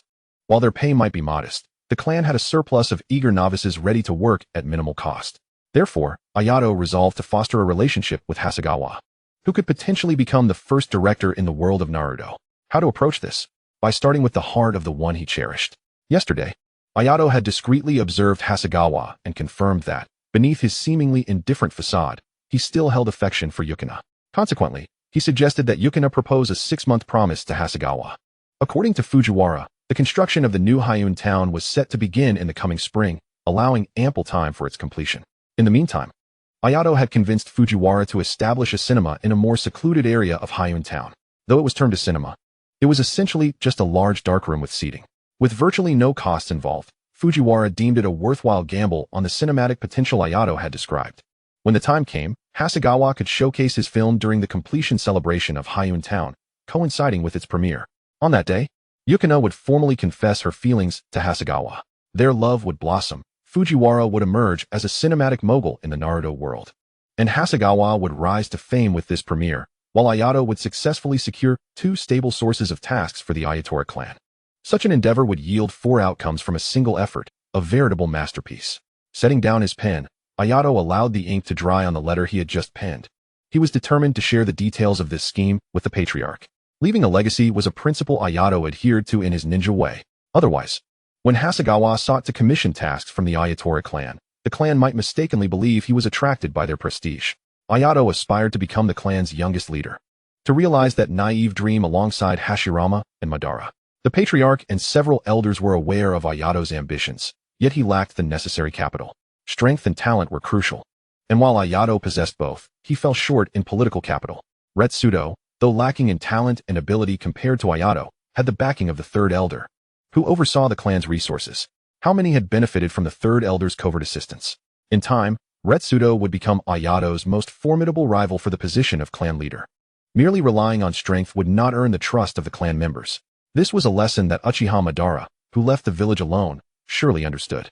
Therefore, if Ayato wished to legitimately claim the position of clan leader, he must accumulate political capital that far surpassed that of others. The decision to send Team 7 to Hyun town was not solely Fujiwara's idea. It was also the consensus of Ryunosuke and the third elder. Otherwise, even if Ayato were the only one present, who could draw near Fujiwara? Thus, Ayato would bear the lion's share of the credit for the tasks brought by Fujiwara, while Retsudo would receive a minor portion. Only the upcoming Hasegawa, who has brought a workload entirely befitting Ayato's own, remains. As Ayato silently observes the homing pigeon carrying his message away, he sits quietly by the garden, gazing at the scenery he has long since grown weary of. In the tranquil courtyard, the warm yellow light from the ceiling lamp is his only companion as he braces himself for yet another interminable night. Meanwhile, within the Hyaga clan. Is this what you have for me? Hyaga Kahei furrows his brow as he reads the contents of the paper. You have taken 10 elite clan members to investigate for half a month and have yet to uncover the truth. How could those Yui ninjas have ascertained it so clearly? Part of this information was uncovered by Shuichi himself. Hyaga Kahei tosses the paper onto the table, scoffing him. Hyaga Natsuko approaches her grandfather from behind, her slender fingers gently massaging his temples. Grandfather, you hold a bias against Shuichi. He truly is quite remarkable. Hyaga Kahei closes his eyes, relishing Natsuko's massage. You are too lenient with that boy. The ambition in his eyes is unmistakable. You are being obstinate, grandfather. Natsuko's gaze drops as she becomes momentarily entranced by the flickering candlelight. Despite the availability of superior electric lamps, her grandfather persists in using candles for illumination. Was it because there were no electric lights when her mother was alive? Natsuko is 2 years elder than Shuichi, and she was too young to remember when her mother passed during childbirth. Her memories of her mother have long since faded. She cannot discern whether her grandfather clings to candles as a means of reminiscing about the days when her mother was alive, or if he is simply reluctant to change his habits. In Natsuko's eyes, her grandfather's habits have become burdensome in some respects. For instance, he continues to underestimate Shuichi.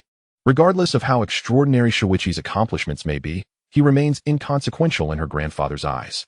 One day, you will regret this. Natsuko gently chuckles. I will not.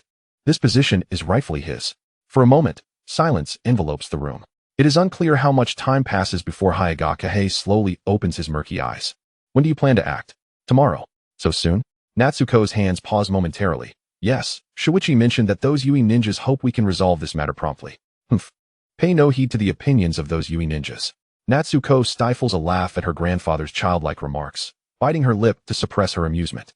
She understands that her grandfather wishes for her to spend more time at home with him. Yet how could she disregard their reasonable request when they provided such painstakingly gathered intelligence? However, in this quiet environment, how could Hagoromo not hear her laughter? It is getting late. You have tasks to attend to tomorrow. Return home and rest early. Yes. Natsuko extinguishes the candle on the table, gently closes the door. And just as she is about to leave, a barely audible voice emerges from the room. Stay safe. Chapter 74, Scoundrel? Who are you referring to? Early the next morning, Tsukasa and Kiana arrive punctually to switch shifts with Ayato, as per usual. Be careful, Tsukasa warns. Ayato nods, understood. This time, Ayato intends to venture forth alone, without any members of Team 7, ready to take down the entire gang by himself. Based on previous intelligence from Retsudo, that oil woman, Mo, is likely on par with Tsukasa, and she is probably unable to defeat him. Consequently, the members of Team 7 feel reassured about Ayato's solo endeavor. Upon leaving the Fujiwara estate, Ayato swiftly arrives at the designated meeting place with Shuichi. Are you really not coming along? I will not. That mastermind is likely a scoundrel from the Haiga clan, and it would be inappropriate for me to turn against my own kin. Ayato nods slightly, no longer pressing Shuichi. When he learned from Shuichi 2 days prior that Mo had someone backing her, Ayato was taken aback. If Mo's ability was already enough to gravely injure Retsudo, how powerful must her accomplice be? Fortunately, Retsudo had not encountered that individual. Otherwise, he might not have returned. This is also why Ayato chose not to bring Team 7 along today. Against a formidable adversary, the more teammates present, the more likely they are to expose vulnerabilities. Lead the way. Ayato gestures towards the bodyguard standing behind Shuichi. Coincidentally, this was the same bodyguard whose leg he had broken that day. Please follow me. Upon meeting Ayato's gaze, the bodyguard shivers, averting his eyes and quietly leading the way. As Ayato sets off, Natsuko, having received information from Shuichi, leads 7 Hyaga ninjas to encircle Mo's final stronghold. Inside the vast cavern, countless glass jars are densely arranged along the curved walls, each containing floating remnants of human limbs in a transparent solution. In the center of the cave, a surgical table holds a man whose limbs have been brutally severed, blood staining the blue surgical bed. Yet, despite this, he remains conscious, his mouth agape as he emits agonizing wails. Though she had mentally prepared for this, the ghastly scene before Natsuko still sends shivers down her spine. Taking a deep breath to steady herself, she coldly regards the oil woman, Mo, who silently observes her. How could the Yui clan produce such a scoundrel? Scoundrel? Mo echoes the term softly, her expression a blend of sorrow and anger. Are you referring to me, or to Shuichi? She knows that Shuichi has abandoned him. After all, if he truly intended for him to guard this last stronghold, why leave him here all alone?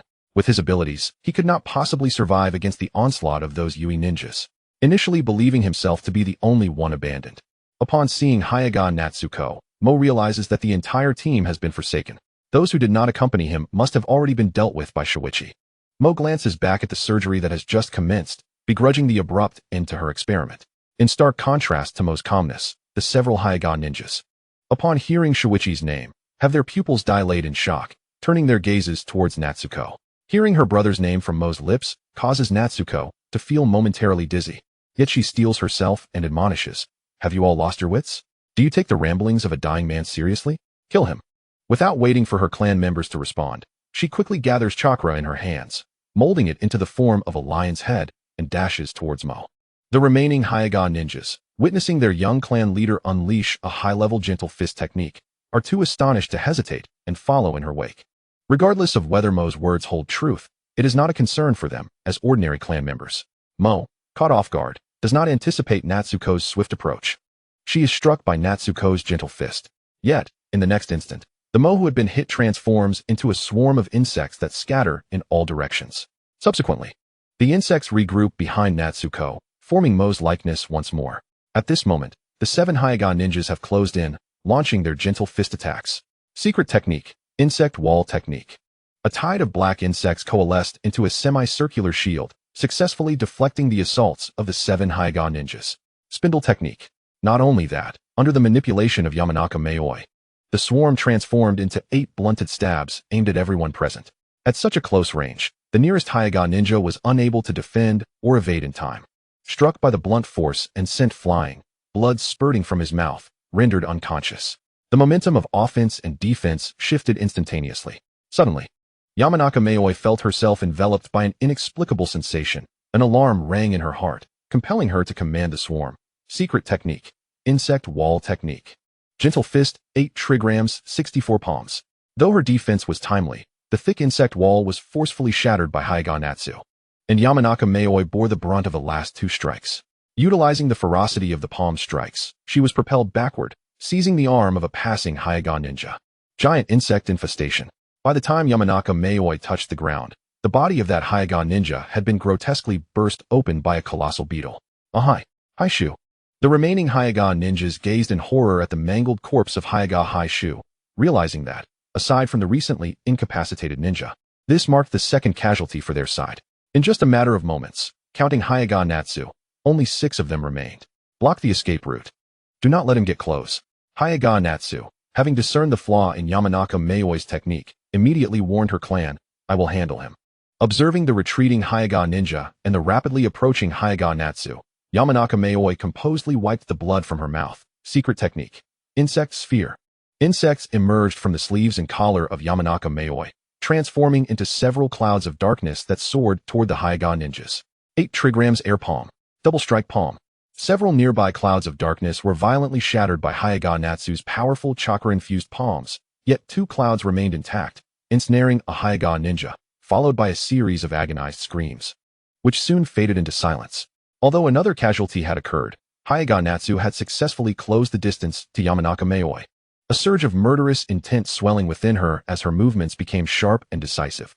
Gentle fist, 8 trigrams, 128 palms. Yamanaka Maoi immediately commanded the insects to envelop her body, attempting to withstand Hyaga Natsu's assault. However, faced with relentless waves of strikes, she was battered like a tattered cloth, her meridians sealed by the gentle fist.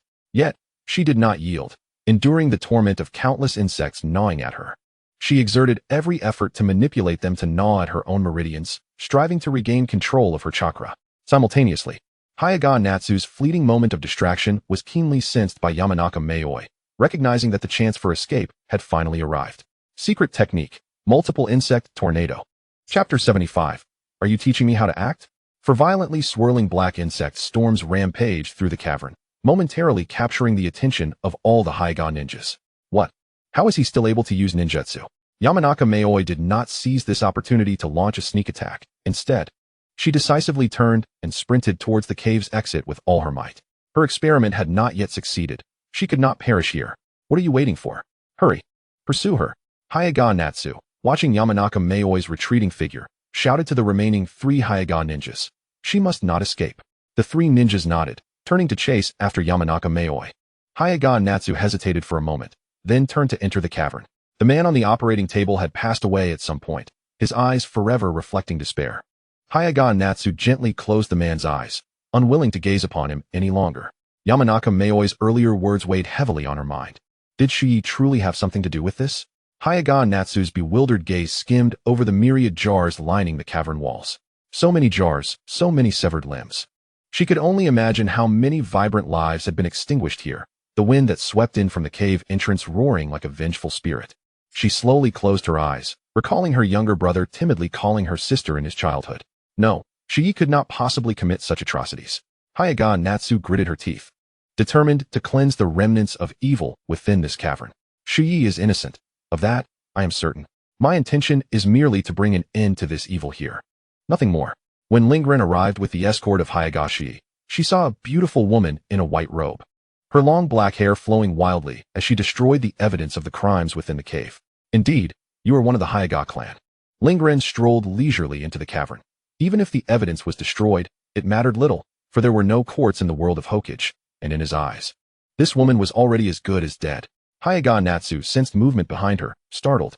She turned to find a strikingly beautiful youth with black hair and a white robe entering the cave, his crimson eyes filled with mockery and disdain. Yet what shocked her more was the familiar face attempting to conceal itself behind the boy. What are you doing here? Lingren regarded Hagoromo with astonishment. Me? I am. Of course, here to kill you. Hagoromo remained silent, her gaze fixed intensely on the Hagoromo's escort hiding behind Lingren.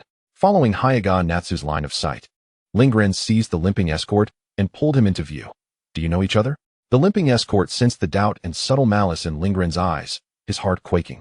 As he lowered his head and replied, yes, she is the junior clan head of our Hagoromo clan.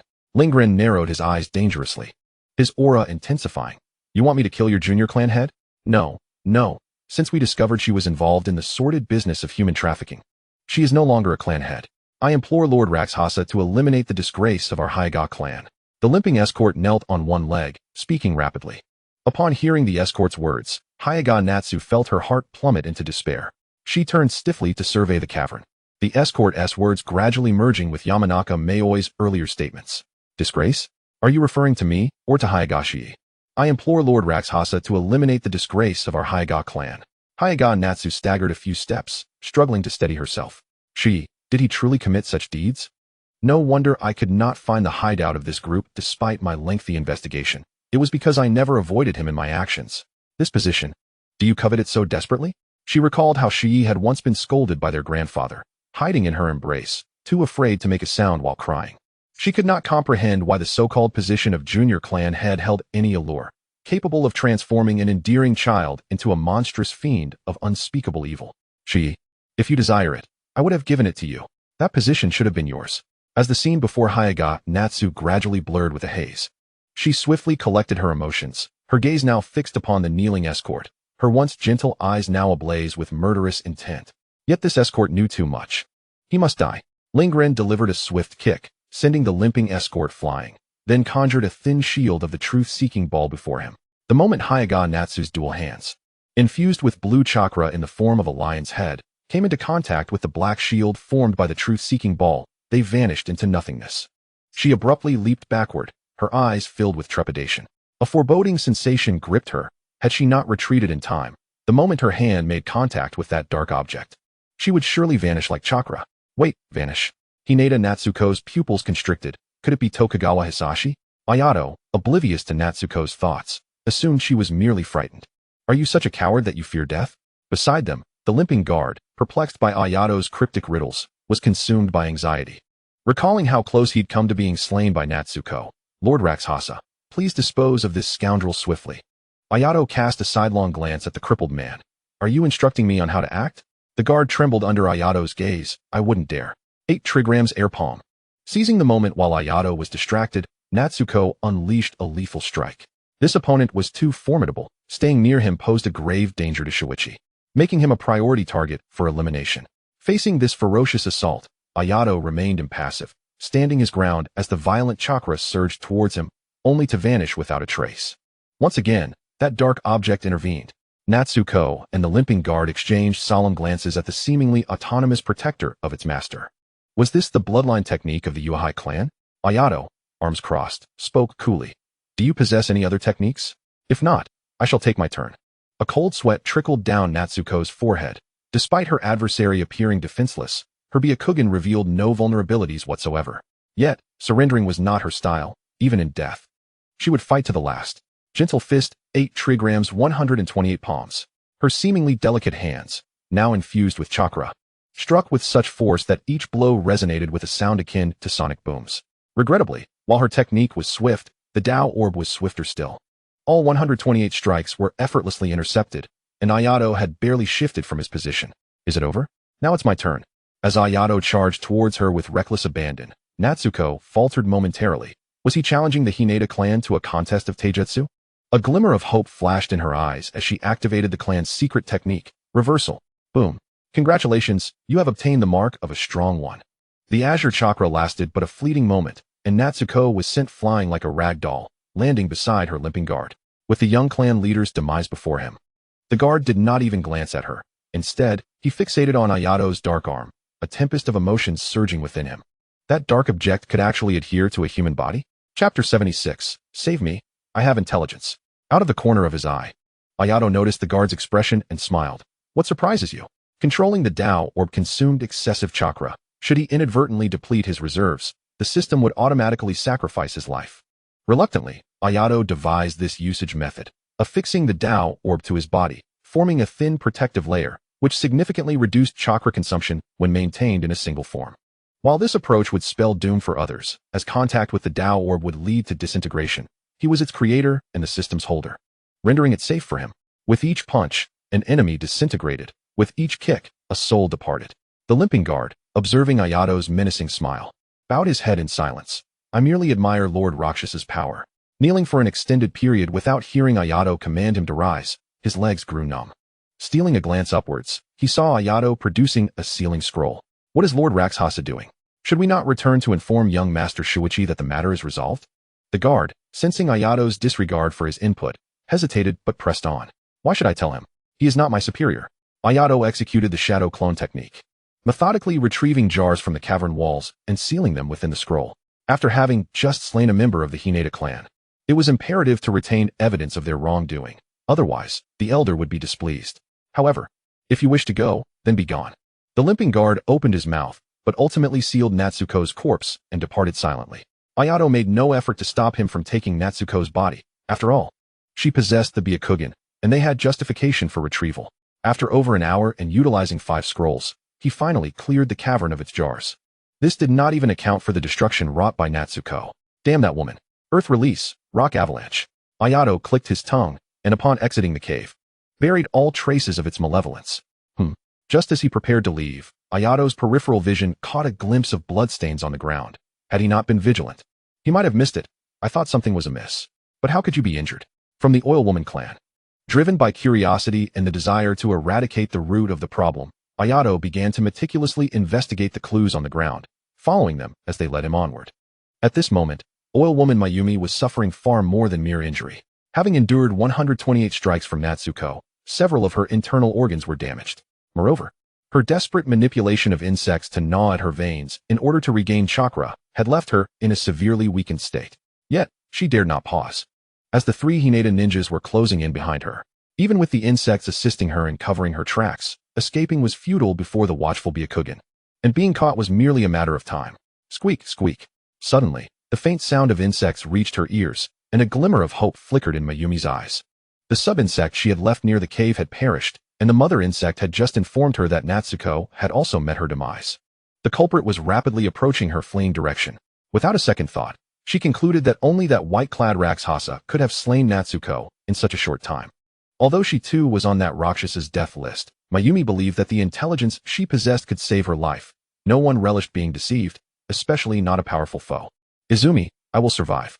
Mayumi's resolve solidified, and she swiftly altered her escape route. Captain, he suddenly changed direction. The 3 Hinata ninjas, veins bulging in their eyes, were in a poor state as their Byakugan remained active. Isn't he coming closer to us? Regardless of any schemes he may have, they were useless against absolute power. Pursue. Within 2 minutes of changing direction, Mayumi found herself inexplicably closer to the Hinata ninjas. A surge of panic coursed through her, and she abruptly turned her head, witnessing one of the Hinata ninjas moving, prompting her to gather her remaining insects for protection. 8 trigrams air palm. A battle fought with fewer forces had already exhausted a significant portion of Mayumi's chakra, and with her meridians mostly sealed by the gentle fist, her available chakra was pitifully scant, as were the insects she could summon. Consequently, that chakra shockwave lost a third of its potency, while the remainder was absorbed by Mayumi.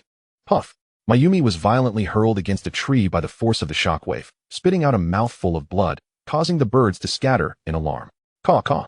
As Ayato gazed upward at the birds that had suddenly taken flight and began to circle above, he stroked his chin thoughtfully. Interesting. Could this be a reminder for me? From the pouch at his waist, he retrieved several kunai imbued with the flying thunder god technique and hurled them toward the bird's aerial path. However, before the kunai could even touch the ground, Ayato had already appeared at the designated location, swiftly throwing another kunai mid-air. With a flash of white light, he advanced yet another considerable distance, employing the flying thunder god as a means of travel. In just a few breaths, Ayato had arrived at the scene where the Hyaga ninja were assaulting Yono Ayam. A true spectacle of dog-eat-dog, indeed. Leaning against a tree, Ayato let out a mocking laugh. Were it not for the fact that he had already expended a significant portion of his chakra on the previous kunai, he would have intervened directly. As the Hyaga ninja prepared to plunge a kunai into Yono Ayam's chest, they suddenly heard Ayato's voice, causing them to look around in alarm. Right here, Ayato grinned, planting a kunai beneath the feet of 3 Hyaga ninja as a warning. As anticipated, the Hyaga ninja followed the trajectory of the kunai and finally spotted Ayato perched in the tree. The leading ninja scrutinized Ayato before speaking in a haughty tone. The Hyaga clan is conducting business. Outsiders should vacate the premises. Upon hearing such insolent remarks, Ayato's smile widened. And what if I refuse? A slightly younger Hyaga ninja glared at Ayato. Then don't blame us for being impolite. Laughing out loud, Ayato observed the 3 Hyaga ninja. Their arrogance reminiscent of their portrayal in the original narrative, as if they were born to be superior. How ridiculous, he thought. Is that a family trait?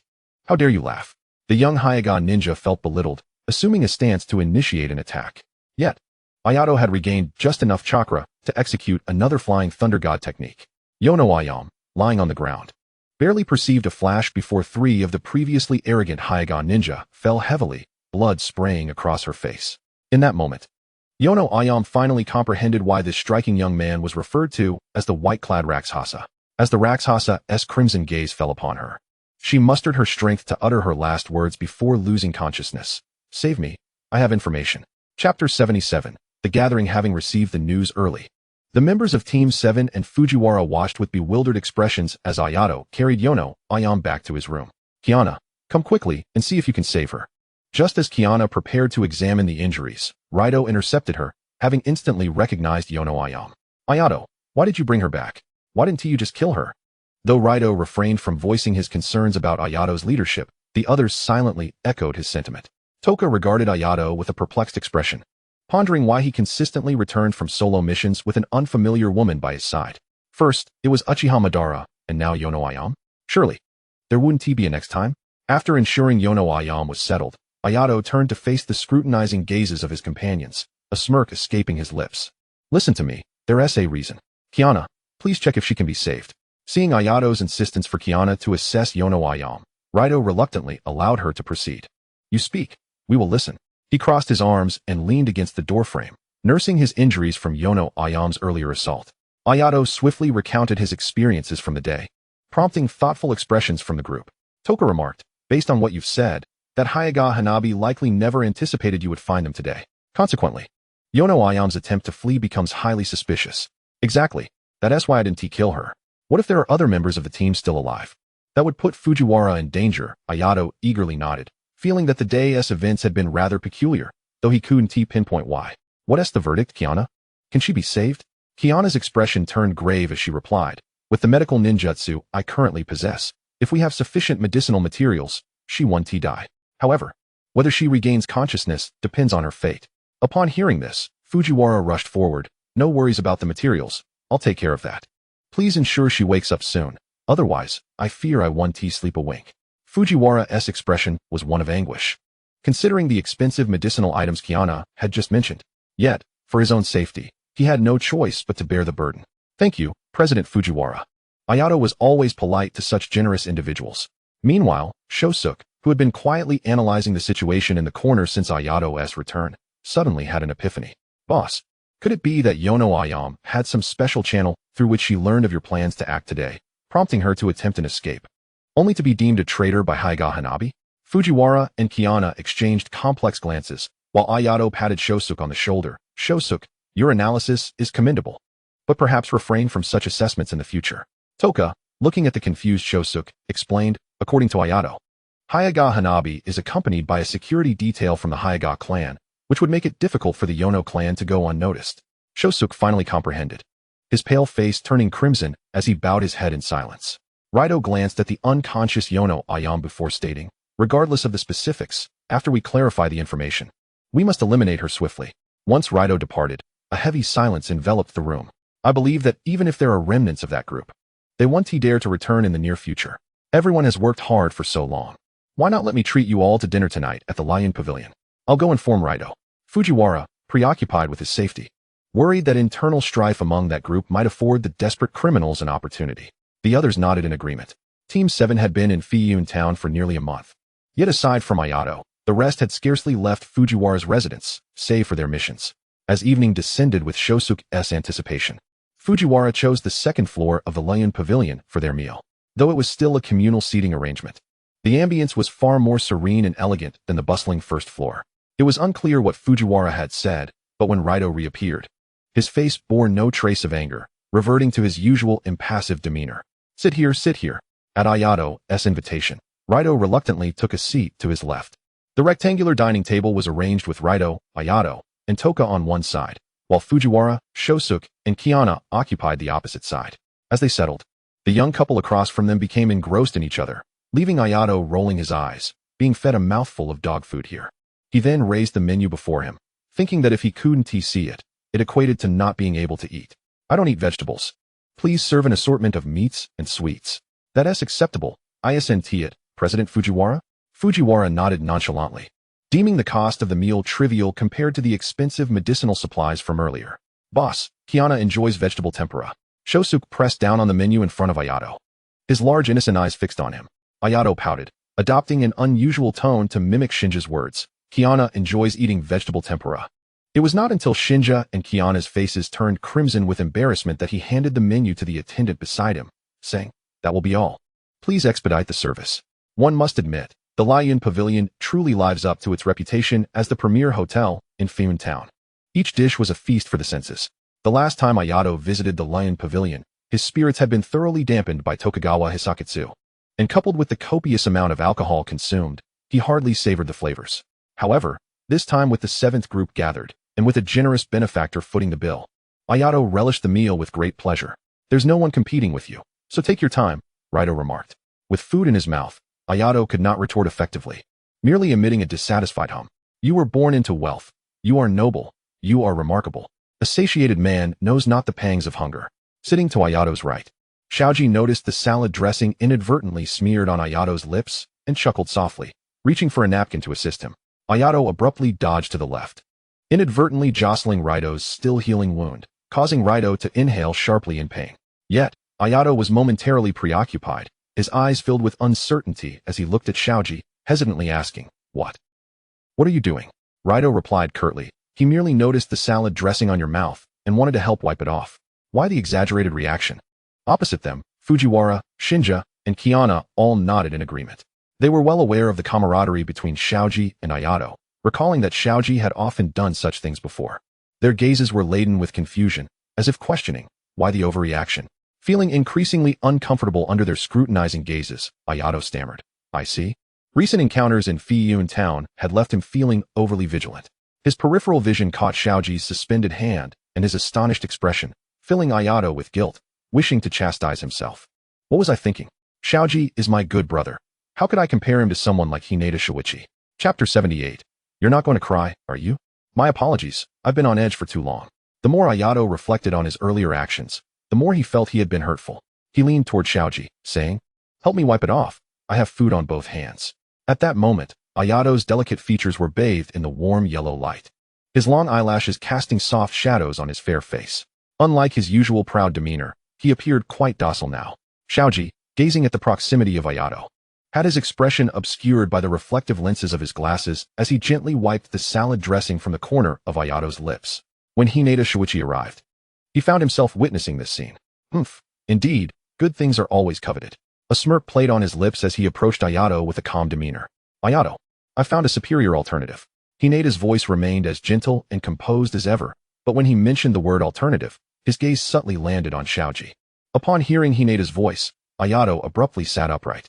"You really found something? What is it?" Hinata was momentarily taken aback, his usually indifferent and lethal gaze now reflecting the warm glow of the lights, reminiscent of sunlight glinting off the surface of a lake. "What else with the days?" Suddenly, The warmth in his eyes was overshadowed by a glint of menace, snapping him back to reality as he smiled. It's quite a significant item. Would you care to see it? Ayato hesitated now. Hinata discreetly glanced at Xiaoji, catching sight of his tightly clenched fists beneath the table, and smiled wider. It's best to do it now. Acquiring that significant item I sent easy, and I'd like to familiarize myself with it sooner. After a moment of contemplation, Ayato acquiesced. The significant item Hinata referred to was the Konghao, intended to accompany the confession to Yukina. At that time, when Ayato had offered his counsel to Yukina, she had eagerly consented. However, a lovesick girl always strives to create the most perfect confession ritual for the boy she fancies. Knowing that Ayato and Hinata were well-versed in musical instruments and theory, Yukina humbly knelt before them, beseeching them to compose a new song to convey her feelings. This suggestion had originally come from Ayato himself. If successful, it would also benefit him. Moreover, as a traveler imbued with the cultural heritage of an entire planet, he was adept at handling such situations.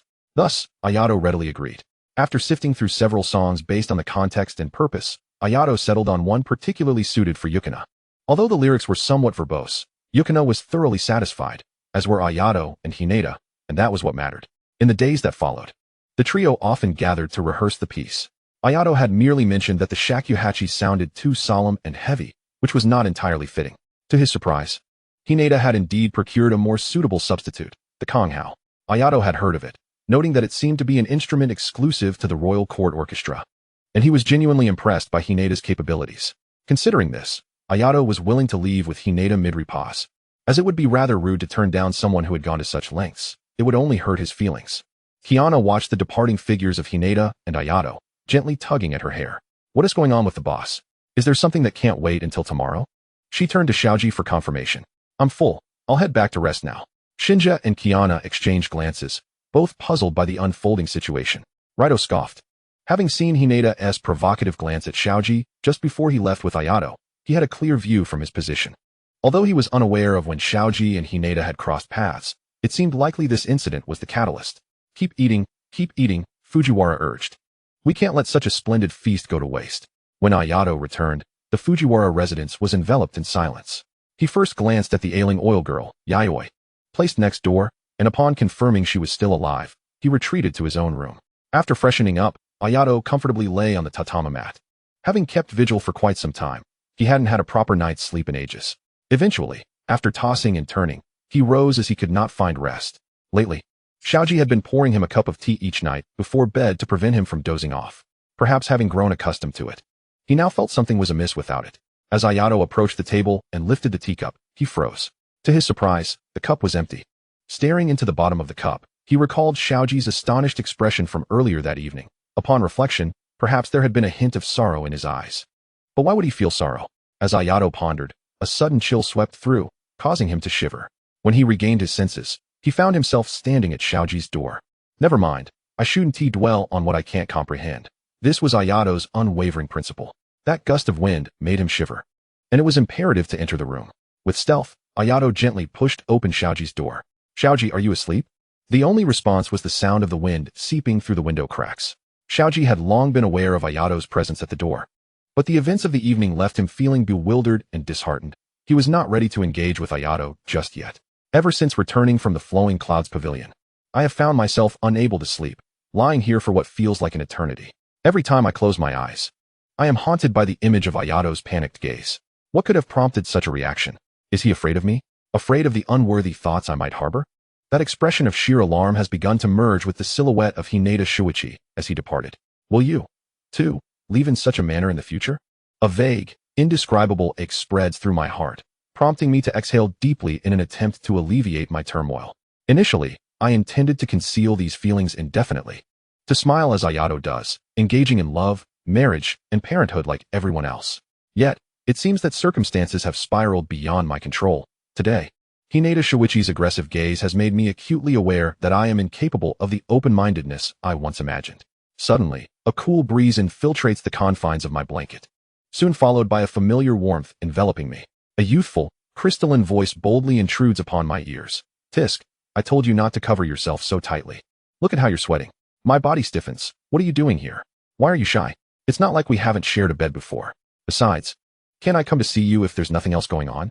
Ayato rummages through the darkness, retrieving 2 clean pillows from the cupboard before assertively yanking away the damp one beneath my head.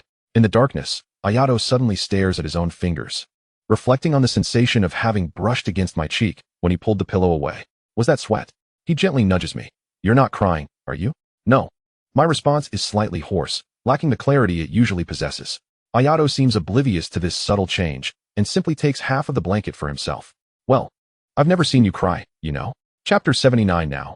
It seems I am completely unable to sleep. Ayato tilts his head, gazing at the hazy moonlight filtering through the window. When I sleep, I prefer darkness. I often draw the curtains closed, rendering the room pitch black by night, leaving me unable to appreciate the moon's beauty. Do you remember the first time we encountered Jinja? Those rascals were truly outrageous. Recalling that incident still fills Ayato with resentment. At that time, he and I had just returned from the clan's distribution of relief funds and witnessed a group of unfamiliar children surrounding Jinja, attempting to snatch the toy his father had bought for him. Those children were strangers, evidently not orphans from the slums, but Ayato recognized Jinja, who lived nearby. Naturally, he felt compelled to intervene, rushing to help without a second thought. Little did he know that those children, seemingly of similar age, had already attended the clan school, with 2 of them having even mastered chakra.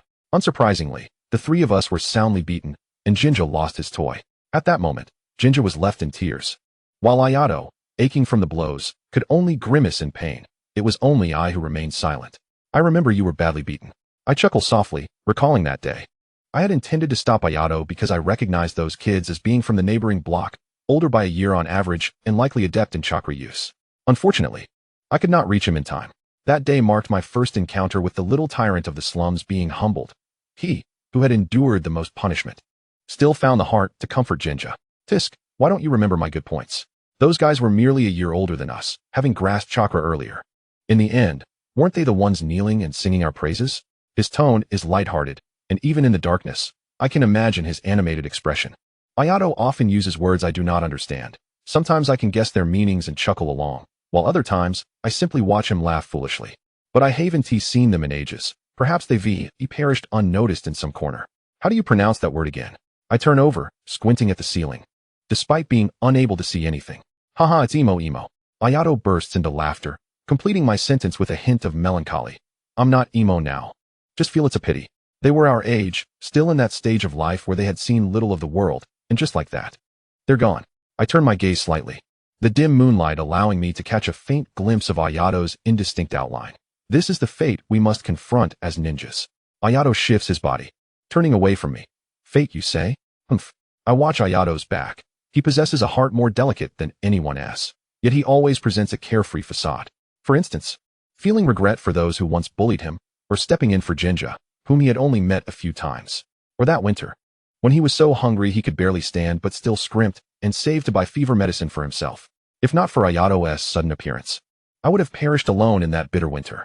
I have never revealed to Ayato that I had money then. I had saved my parents' pension for myself. I simply did not wish to exist in this world alone. I yearned for death. Yet I did not die, and my world became lively once more. Someone would tug at me daily, urging me to frolic through the slums, standing up for me, telling silly jokes to bring me joy, introducing me to new friends, and patiently guiding me through the intricacies of ninjutsu. This person burst into my life like a whirlwind, carelessly splashing colors across the canvas of my muted heart, revealing to me that the world was not solely dreary but could also be vibrant. In my deep-set eyes, it seems as if an indelible ink resides. To me, this splash of color is magnificent, a hue that no master artist could ever replicate, a unique shade. But what, I wonder, do I signify to you, Ayato? Well. Ayato turns to face me, our gazes colliding in the darkness. Oh no, did I accidentally voice that thought? Despite knowing that Ayato, like me, cannot see the shapes before him, I still nervously avert my eyes from him. To me, you are. Ayato's trailing tone hangs in the air, lifting my heart with anticipation. During this pause, I feel my heart thundering like a drum, reverberating in my ears. A brother, my heart, which had been racing just moments before, now feels as though a colossal hand has grasped it tightly, the warmth fading away. A brother? My voice, hoarse and surprised even to me, is the last of my concerns at this moment. In the pitch-black night, my dark eyes bore into Ayato, as if attempting to pull him into my depths. Ayato falls silent for a moment before responding with a smile. Indeed, and you are an even better brother than Jinja. The sporadic whispers of the wind cease, and the room is suddenly enveloped in profound silence. What? Do you want to become my father? I chuckle. Confronted with Ayato's crude humor, Takashi offered a habitual smile. And what of Hinata Shuichi? A mere acquaintance. At this moment, Takashi felt an overwhelming sense of relief at his habit of drawing the curtains before slumber. Otherwise, Ayato would undoubtedly have seen the grimace on his face that was more sorrowful than a cry. Indeed, he had reason to smile. For at least his standing in Ayato's eyes eclipsed that of Hinata Shuichi, did it not? Perhaps this might be considered a promising beginning. It was rather pleasant to realize his elevated status. Takashi's voice remained tranquil as ever, rendering his emotions indistinguishable. Whether joy or sorrow was a mystery. Takashi, you seem. Takashi turned away from Ayato, fatigue lacing his voice as he replied, Ayato, I'm feeling a bit tired. Ah, then good night. It was not until Takashi's breathing grew steady that Ayato stealthily rose to leave. In a moment of distraction, Ayato collided with a night shift maid, who, startled, immediately knelt and apologized. My lord, please forgive me. This was the legendary warrior who had silently dispatched 28 ninjas. One must tread carefully. The maid, recalling Ayato's somber expression and the eerie corpse she had glimpsed in the main hall that day, felt tears welling in her eyes. My lord, please calm down, my lord. Bowing profusely on the ground, she gathered her courage and dared to lift her gaze, only to find Ayato had already walked away, oblivious to the incident. Meanwhile, Ayato lay in his room, sighing deeply, a frown etched across his face. What is this madness? He had once taken pride in his exceptional perceptive abilities, yet now they were a source of vexation. Initially, he had intended to engage in casual conversation with Takashi, but before he knew it, his heart was pounding like a drum, and his chakra was in disarray. Coupled with Takashi's peculiar demeanor that evening, Ayato, despite Takashi's admirable concealment, could hardly fathom how he, with over 30 years of life experience, could fail to perceive the other's feelings. Why was it that one after another, they were drawn to invest their affections in a single man? Tokugawa Hisakazu was one, Hinata Shuichi was another, and now even Takashi. Oh dear. Chapter 80. It was a trying time for Ayato, who for the second time in his life truly grasped the meaning of restlessness. The last time had been during his high school graduation when he parted ways with his first love.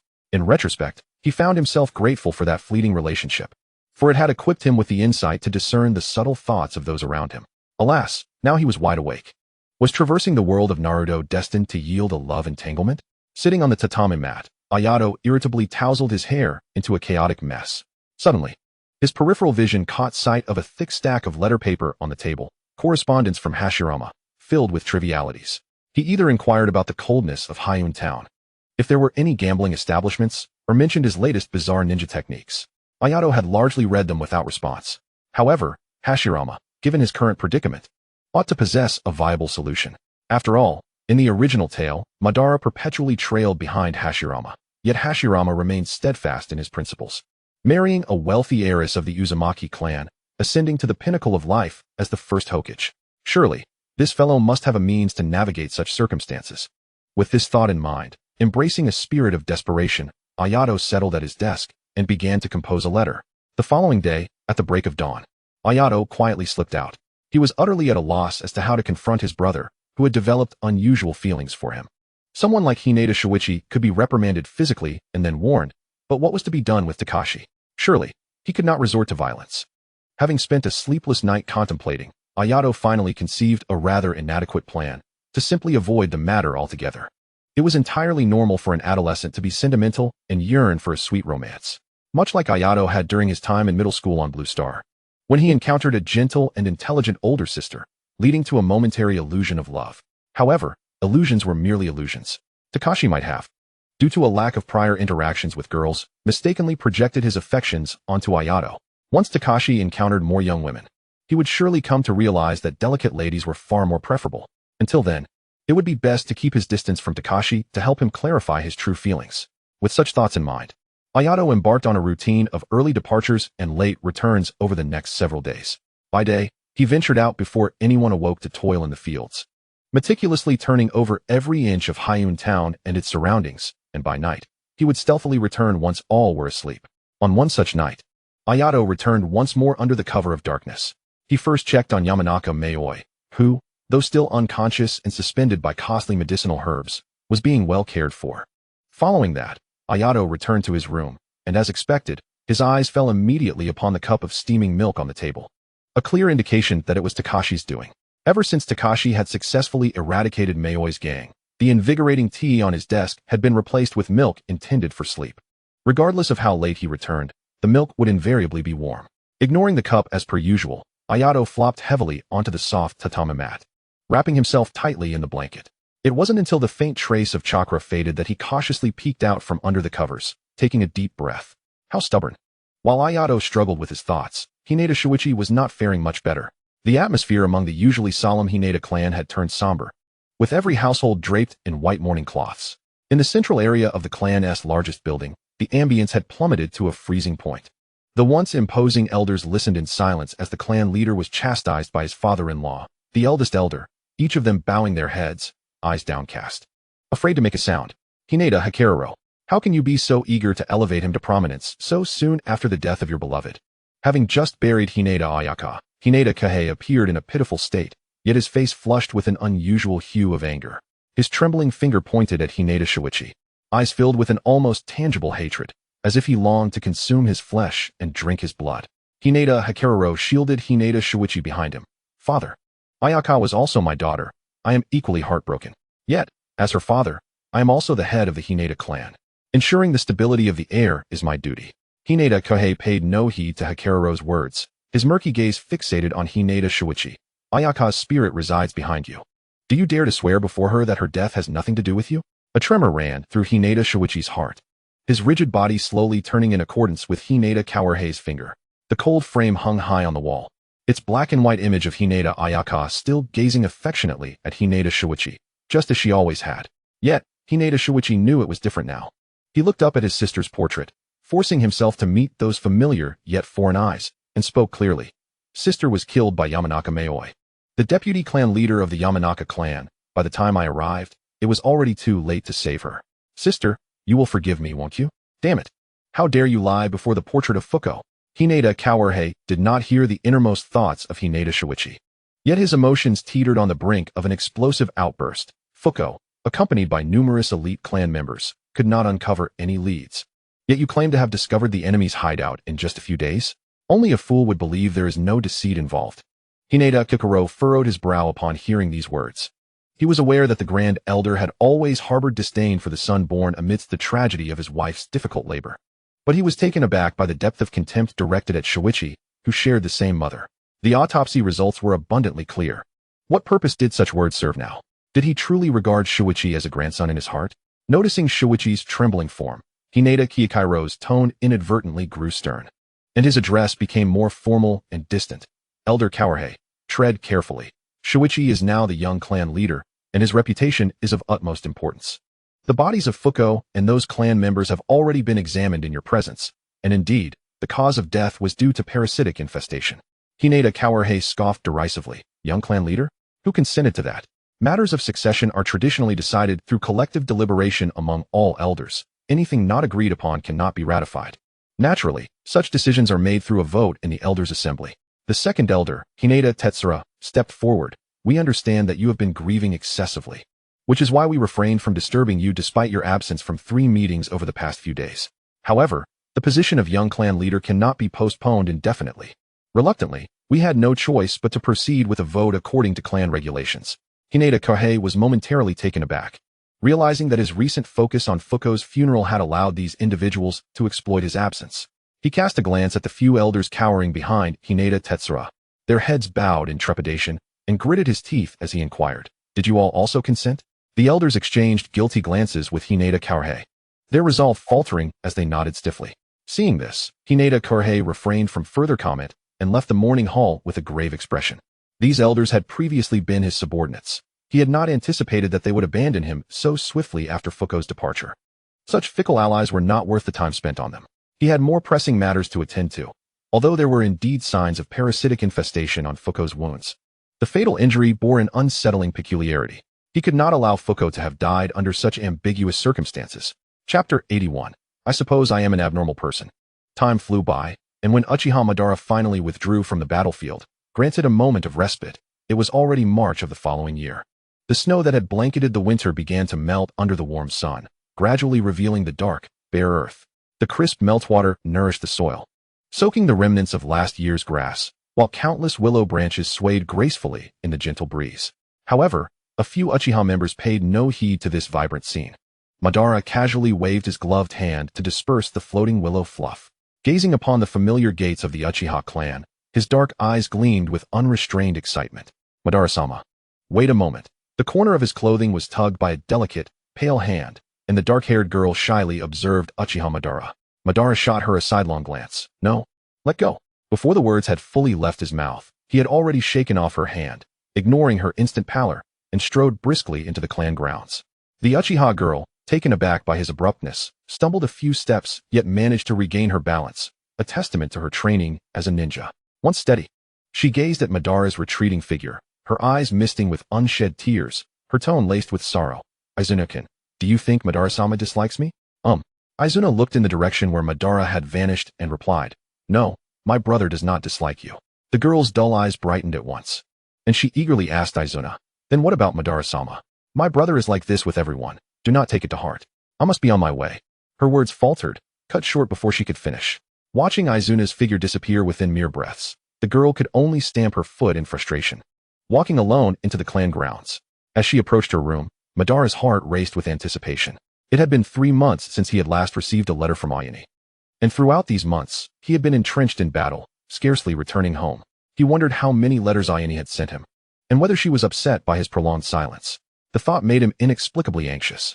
He struggled to articulate the tumult of emotions stirred by a single person, an intriguing sensation, yet not unwelcome. Standing before his room's entrance, Madara took a few deep breaths. Then, feeling a bit ridiculous, he abruptly flung open the paper door. As he meticulously surveyed the room, he noticed that it remained unchanged from 3 months prior, yet his brow gradually furrowed. No letters? Over the past year, Madara had scarcely found a moment's peace. Whether on a mission or preparing for one, he was perpetually occupied.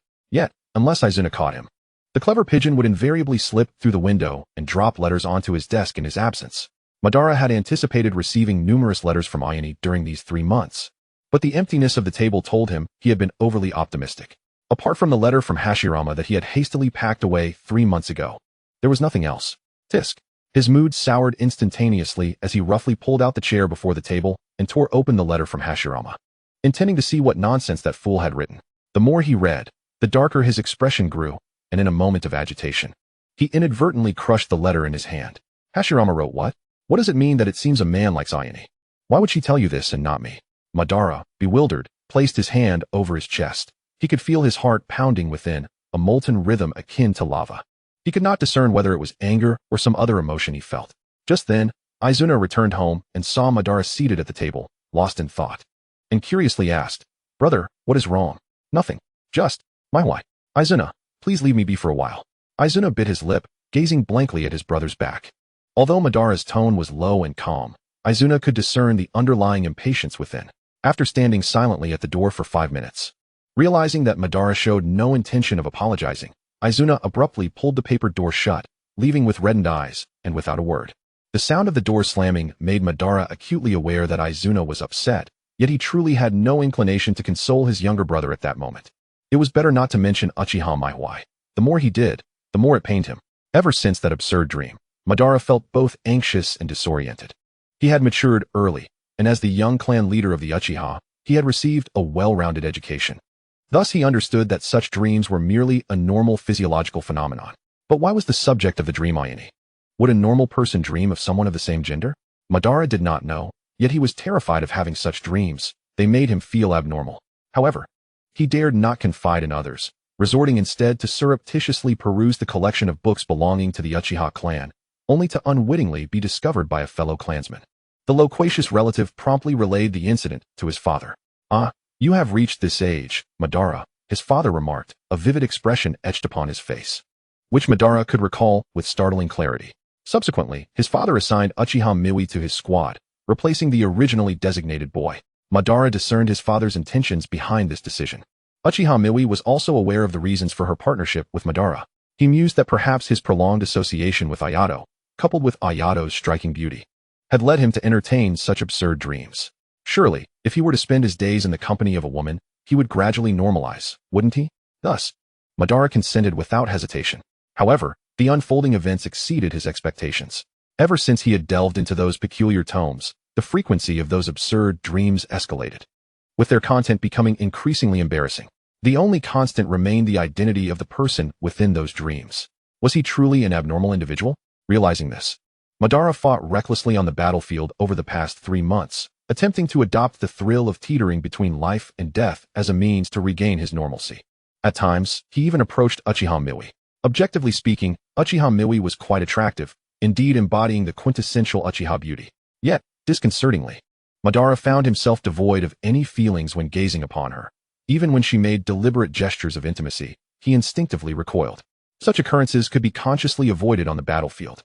However, the joyous anticipation of returning home, the anxiety while awaiting correspondence, and the current rapid beating of his heart, due to mere words incessantly, reminded Madara that he must reach a resolution. He retrieved the well-preserved letter from his drawer. Despite having been stored for several months, the elegantly neat handwriting and the childlike doodles accompanying it remained vividly clear. After a long pause, the tension in Madara's furrowed brow gradually eased, and in an instant, his dark, profound eyes sparkled with a light reminiscent of stars or flames. Perhaps I am simply an abnormal person. Chapter 82. Isn't it just counting to 3? Just place it here, and be quick about it. This isn't the style I desire. Where's your boss? Call him out. Is it customary to conduct business this way after receiving payment? Esteemed guests, please come inside. Have you found out how much the Oten Trading Company is offering? No way. It's even lower than the prices on Flowerboard Street. Not going. Mom, I want to eat this. Ayato strolled leisurely through the streets of Hyun Town. The myriad of human experiences from diverse crowds brushed past his ears, and he stretched comfortably. One must admit, Fujiwara truly possessed remarkable abilities. When he announced the commencement of construction in spring, it indeed began as promised. Since the warming of the weather in February, external trading companies eager to embark on Fujiwara's commercial blueprint had already begun construction in Hyun Town. Although the overall layout had not undergone substantial changes, the shops lining the commercial street had become significantly more spacious and stylish. Furthermore, with the arrest of the oil woman, Yayoi, the residents of Hyun Town and local merchants were no longer burdened with anxiety, their enthusiasm for conducting business and work reigniting. After 2 years of economic stagnation, Hyun Town was finally poised for a resurgence. Ugh, how unfortunate. From a distance, Ayato spotted the face of Hinata Shuichi, and his previously buoyant mood soured. Rolling his eyes, he turned to leave. Ayato had recently reflected on his encounters and realized that it was precisely after meeting Hinata Shuichi that he had encountered so many individuals harboring such thoughts towards him. It was simply terrifying. Moreover, having practiced the song to a satisfactory level, Ayato felt there was no longer any necessity to maintain contact with Hinata Shuichi before Yukina's confession. Ayato, wait. Hinata Shuichi, seeing Ayato's expression akin to a person who had encountered bad luck, was unfazed and managed to catch up to him using body flicker technique. What do you want? Hinata Shuichi produced a scroll from his chest. I heard that Fujiwara has been gathering rare medicinal materials lately, and our Hinata clan possesses an abundance of several of them. Ayato continued walking, casting a sidelong glance at him. No. During this time, no matter what Ayato needed, Hinata Shuichi always seemed to know first and delivered the items directly to him. If it weren't for Hinata Shuichi's interest in him, Ayato would have been delighted to befriend such a wealthy second-generation heir. Regrettably, Hinata Shuichi was not like Fujiwara. Fujiwara sought a deep binding with the Hain family, desiring them as a shield and a sharp blade in his hands. Yet, Hinata Shuichi wanted Ayato himself. He certainly couldn't afford to sacrifice himself for trivial benefits. Could he? Why not accept it? More than half of the medicinal shops in Hyun Town belong to my Hinata clan. If I lower the prices, Fujiwara will undoubtedly purchase my materials. Ayato halted, letting out a sigh. Sometimes, I truly wish to punch you. If it would make you happy, I wouldn't mind, Hinata Shuichi replied, a smile playing at the corners of his mouth, extending the scroll once more towards Ayato. As long as Hinata Shuichi dared to lower the prices, Fujiwara would certainly make a purchase. Ayato had perused the catalog of those medicinal materials, and even when added up, they amounted to a considerable sum, with a fresh batch required daily. Previously, Fujiwara had stated that he voluntarily bore the cost of these materials, intending to ensure his safety by confirming whether any accomplices were overlooked once Yayoi awoke. He could say that, but Ayato couldn't genuinely believe it. This was clearly Fujiwara's way of extending an olive branch, compensating Ayato for saving Yayoi with this batch of materials, thereby preventing discord within Team 7. This was a debt Ayato had to bear. Thus, if Hinata Shuichi truly lowered the prices, Ayato would have no justification to prevent Fujiwara from purchasing the cheaper materials from Hinata instead of opting for those at standard prices. This was an overt strategy. Ayato had no choice but to accept the materials, whether he wanted to or not. This was also a reason Ayato's disdain for Hinata Shuichi grew increasingly pronounced. Hinata Shuichi always seemed to see through Ayato's needs and would, regardless of Ayato's acceptance, find various ways to thrust things into his hands. With no other option, Ayato reluctantly accepted the scroll and waved his hand at Hinata Shuichi. Don't follow me. I need to return and inform Fujiwara not to purchase any medicinal materials for the time being. On his way back, Ayato did not encounter Fujiwara but instead stumbled upon a seemingly anxious Shaoji waiting for him. Good morning. Ayato greeted stiffly, turning to leave. Wait, Ayato. Shaoji called out, hastily adding, Yayoi awakened today and even went out. Shaoji's words successfully compelled Ayato to stop in his tracks. What? Although Ayato finally allowed his gaze to rest upon him, Shaoji's heart was anything but joyful. He was not one to be oblivious to priorities, and at that moment, there were matters of greater importance to address. Kiana discovered something. Shaoji gestured for Ayato to follow. After changing Yayoi's bandages today, she remembered leaving something behind in the room, but when she returned, the person was already gone? Gone. Ayato nearly leaped into the air. In his efforts to rescue Yayoi, he had not only upset Ryuka, incurred a debt to Fujiwara, but also had been thoroughly disgusted by Hinata Shuichi. Don't tell me she has vanished. Jiang Si gazed at Ayato with a bemused expression. Not at all. He disappeared for an hour and then returned, only to lie back in bed feigning unconsciousness. Feigning unconsciousness? Ayato's countenance darkened. Jiang Si, do you think he intends to use my funds to nurse himself back to health? That possibility cannot be dismissed. As they spoke, Ayato and Jiang Si had reached the room where oil woman Yayoi was housed. Ayato forcefully pushed open the door, and at first glance, he saw Yayoi lying on the bed, her complexion ashen, appearing as if she were in a deep stupor. Furrowing his brow, Ayato conducted a thorough examination. There were no abnormalities in Yayoi's chakra or heartbeat. Had Jiang Si not informed him, he would have been oblivious to her awakening. However, given the oil woman clan's affinity for manipulating insects, it was hardly surprising that they possessed some technique for feigning death. Get up, cease your pretense. Heightening his perception to its zenith, Ayato finally detected a fleeting fluctuation from Yayoi, observing her still lying in bed, pretending to be lifeless. He felt an exasperated laugh escape him. Do you have any idea how expensive that batch of medicinal herbs was? Just one day's supply costs 50,000 ryo. For 3 months, a fresh batch daily. It has never ceased. I will count to 3. If you do not rise by then, you may as well remain down. No one had ever managed to gain the upper hand over him, Ayato of the Yui clan. It had not happened before, and it would not happen in the future. He swiftly approached Yayoi's bedside, a violent Raisnon coalescing in his palm. 3, 2. Suddenly, Yayoi sprang from the bed, gazing at the bed, now reduced to ruins by chakra. A bead of cold sweat trickling down her forehead. Did you not say to count to 3? Ayato regarded Yayoi with an impassive expression, frost suddenly glinting in his crimson eyes. You had better provide me with a compelling reason not to kill you. Chapter 83. Two Tales.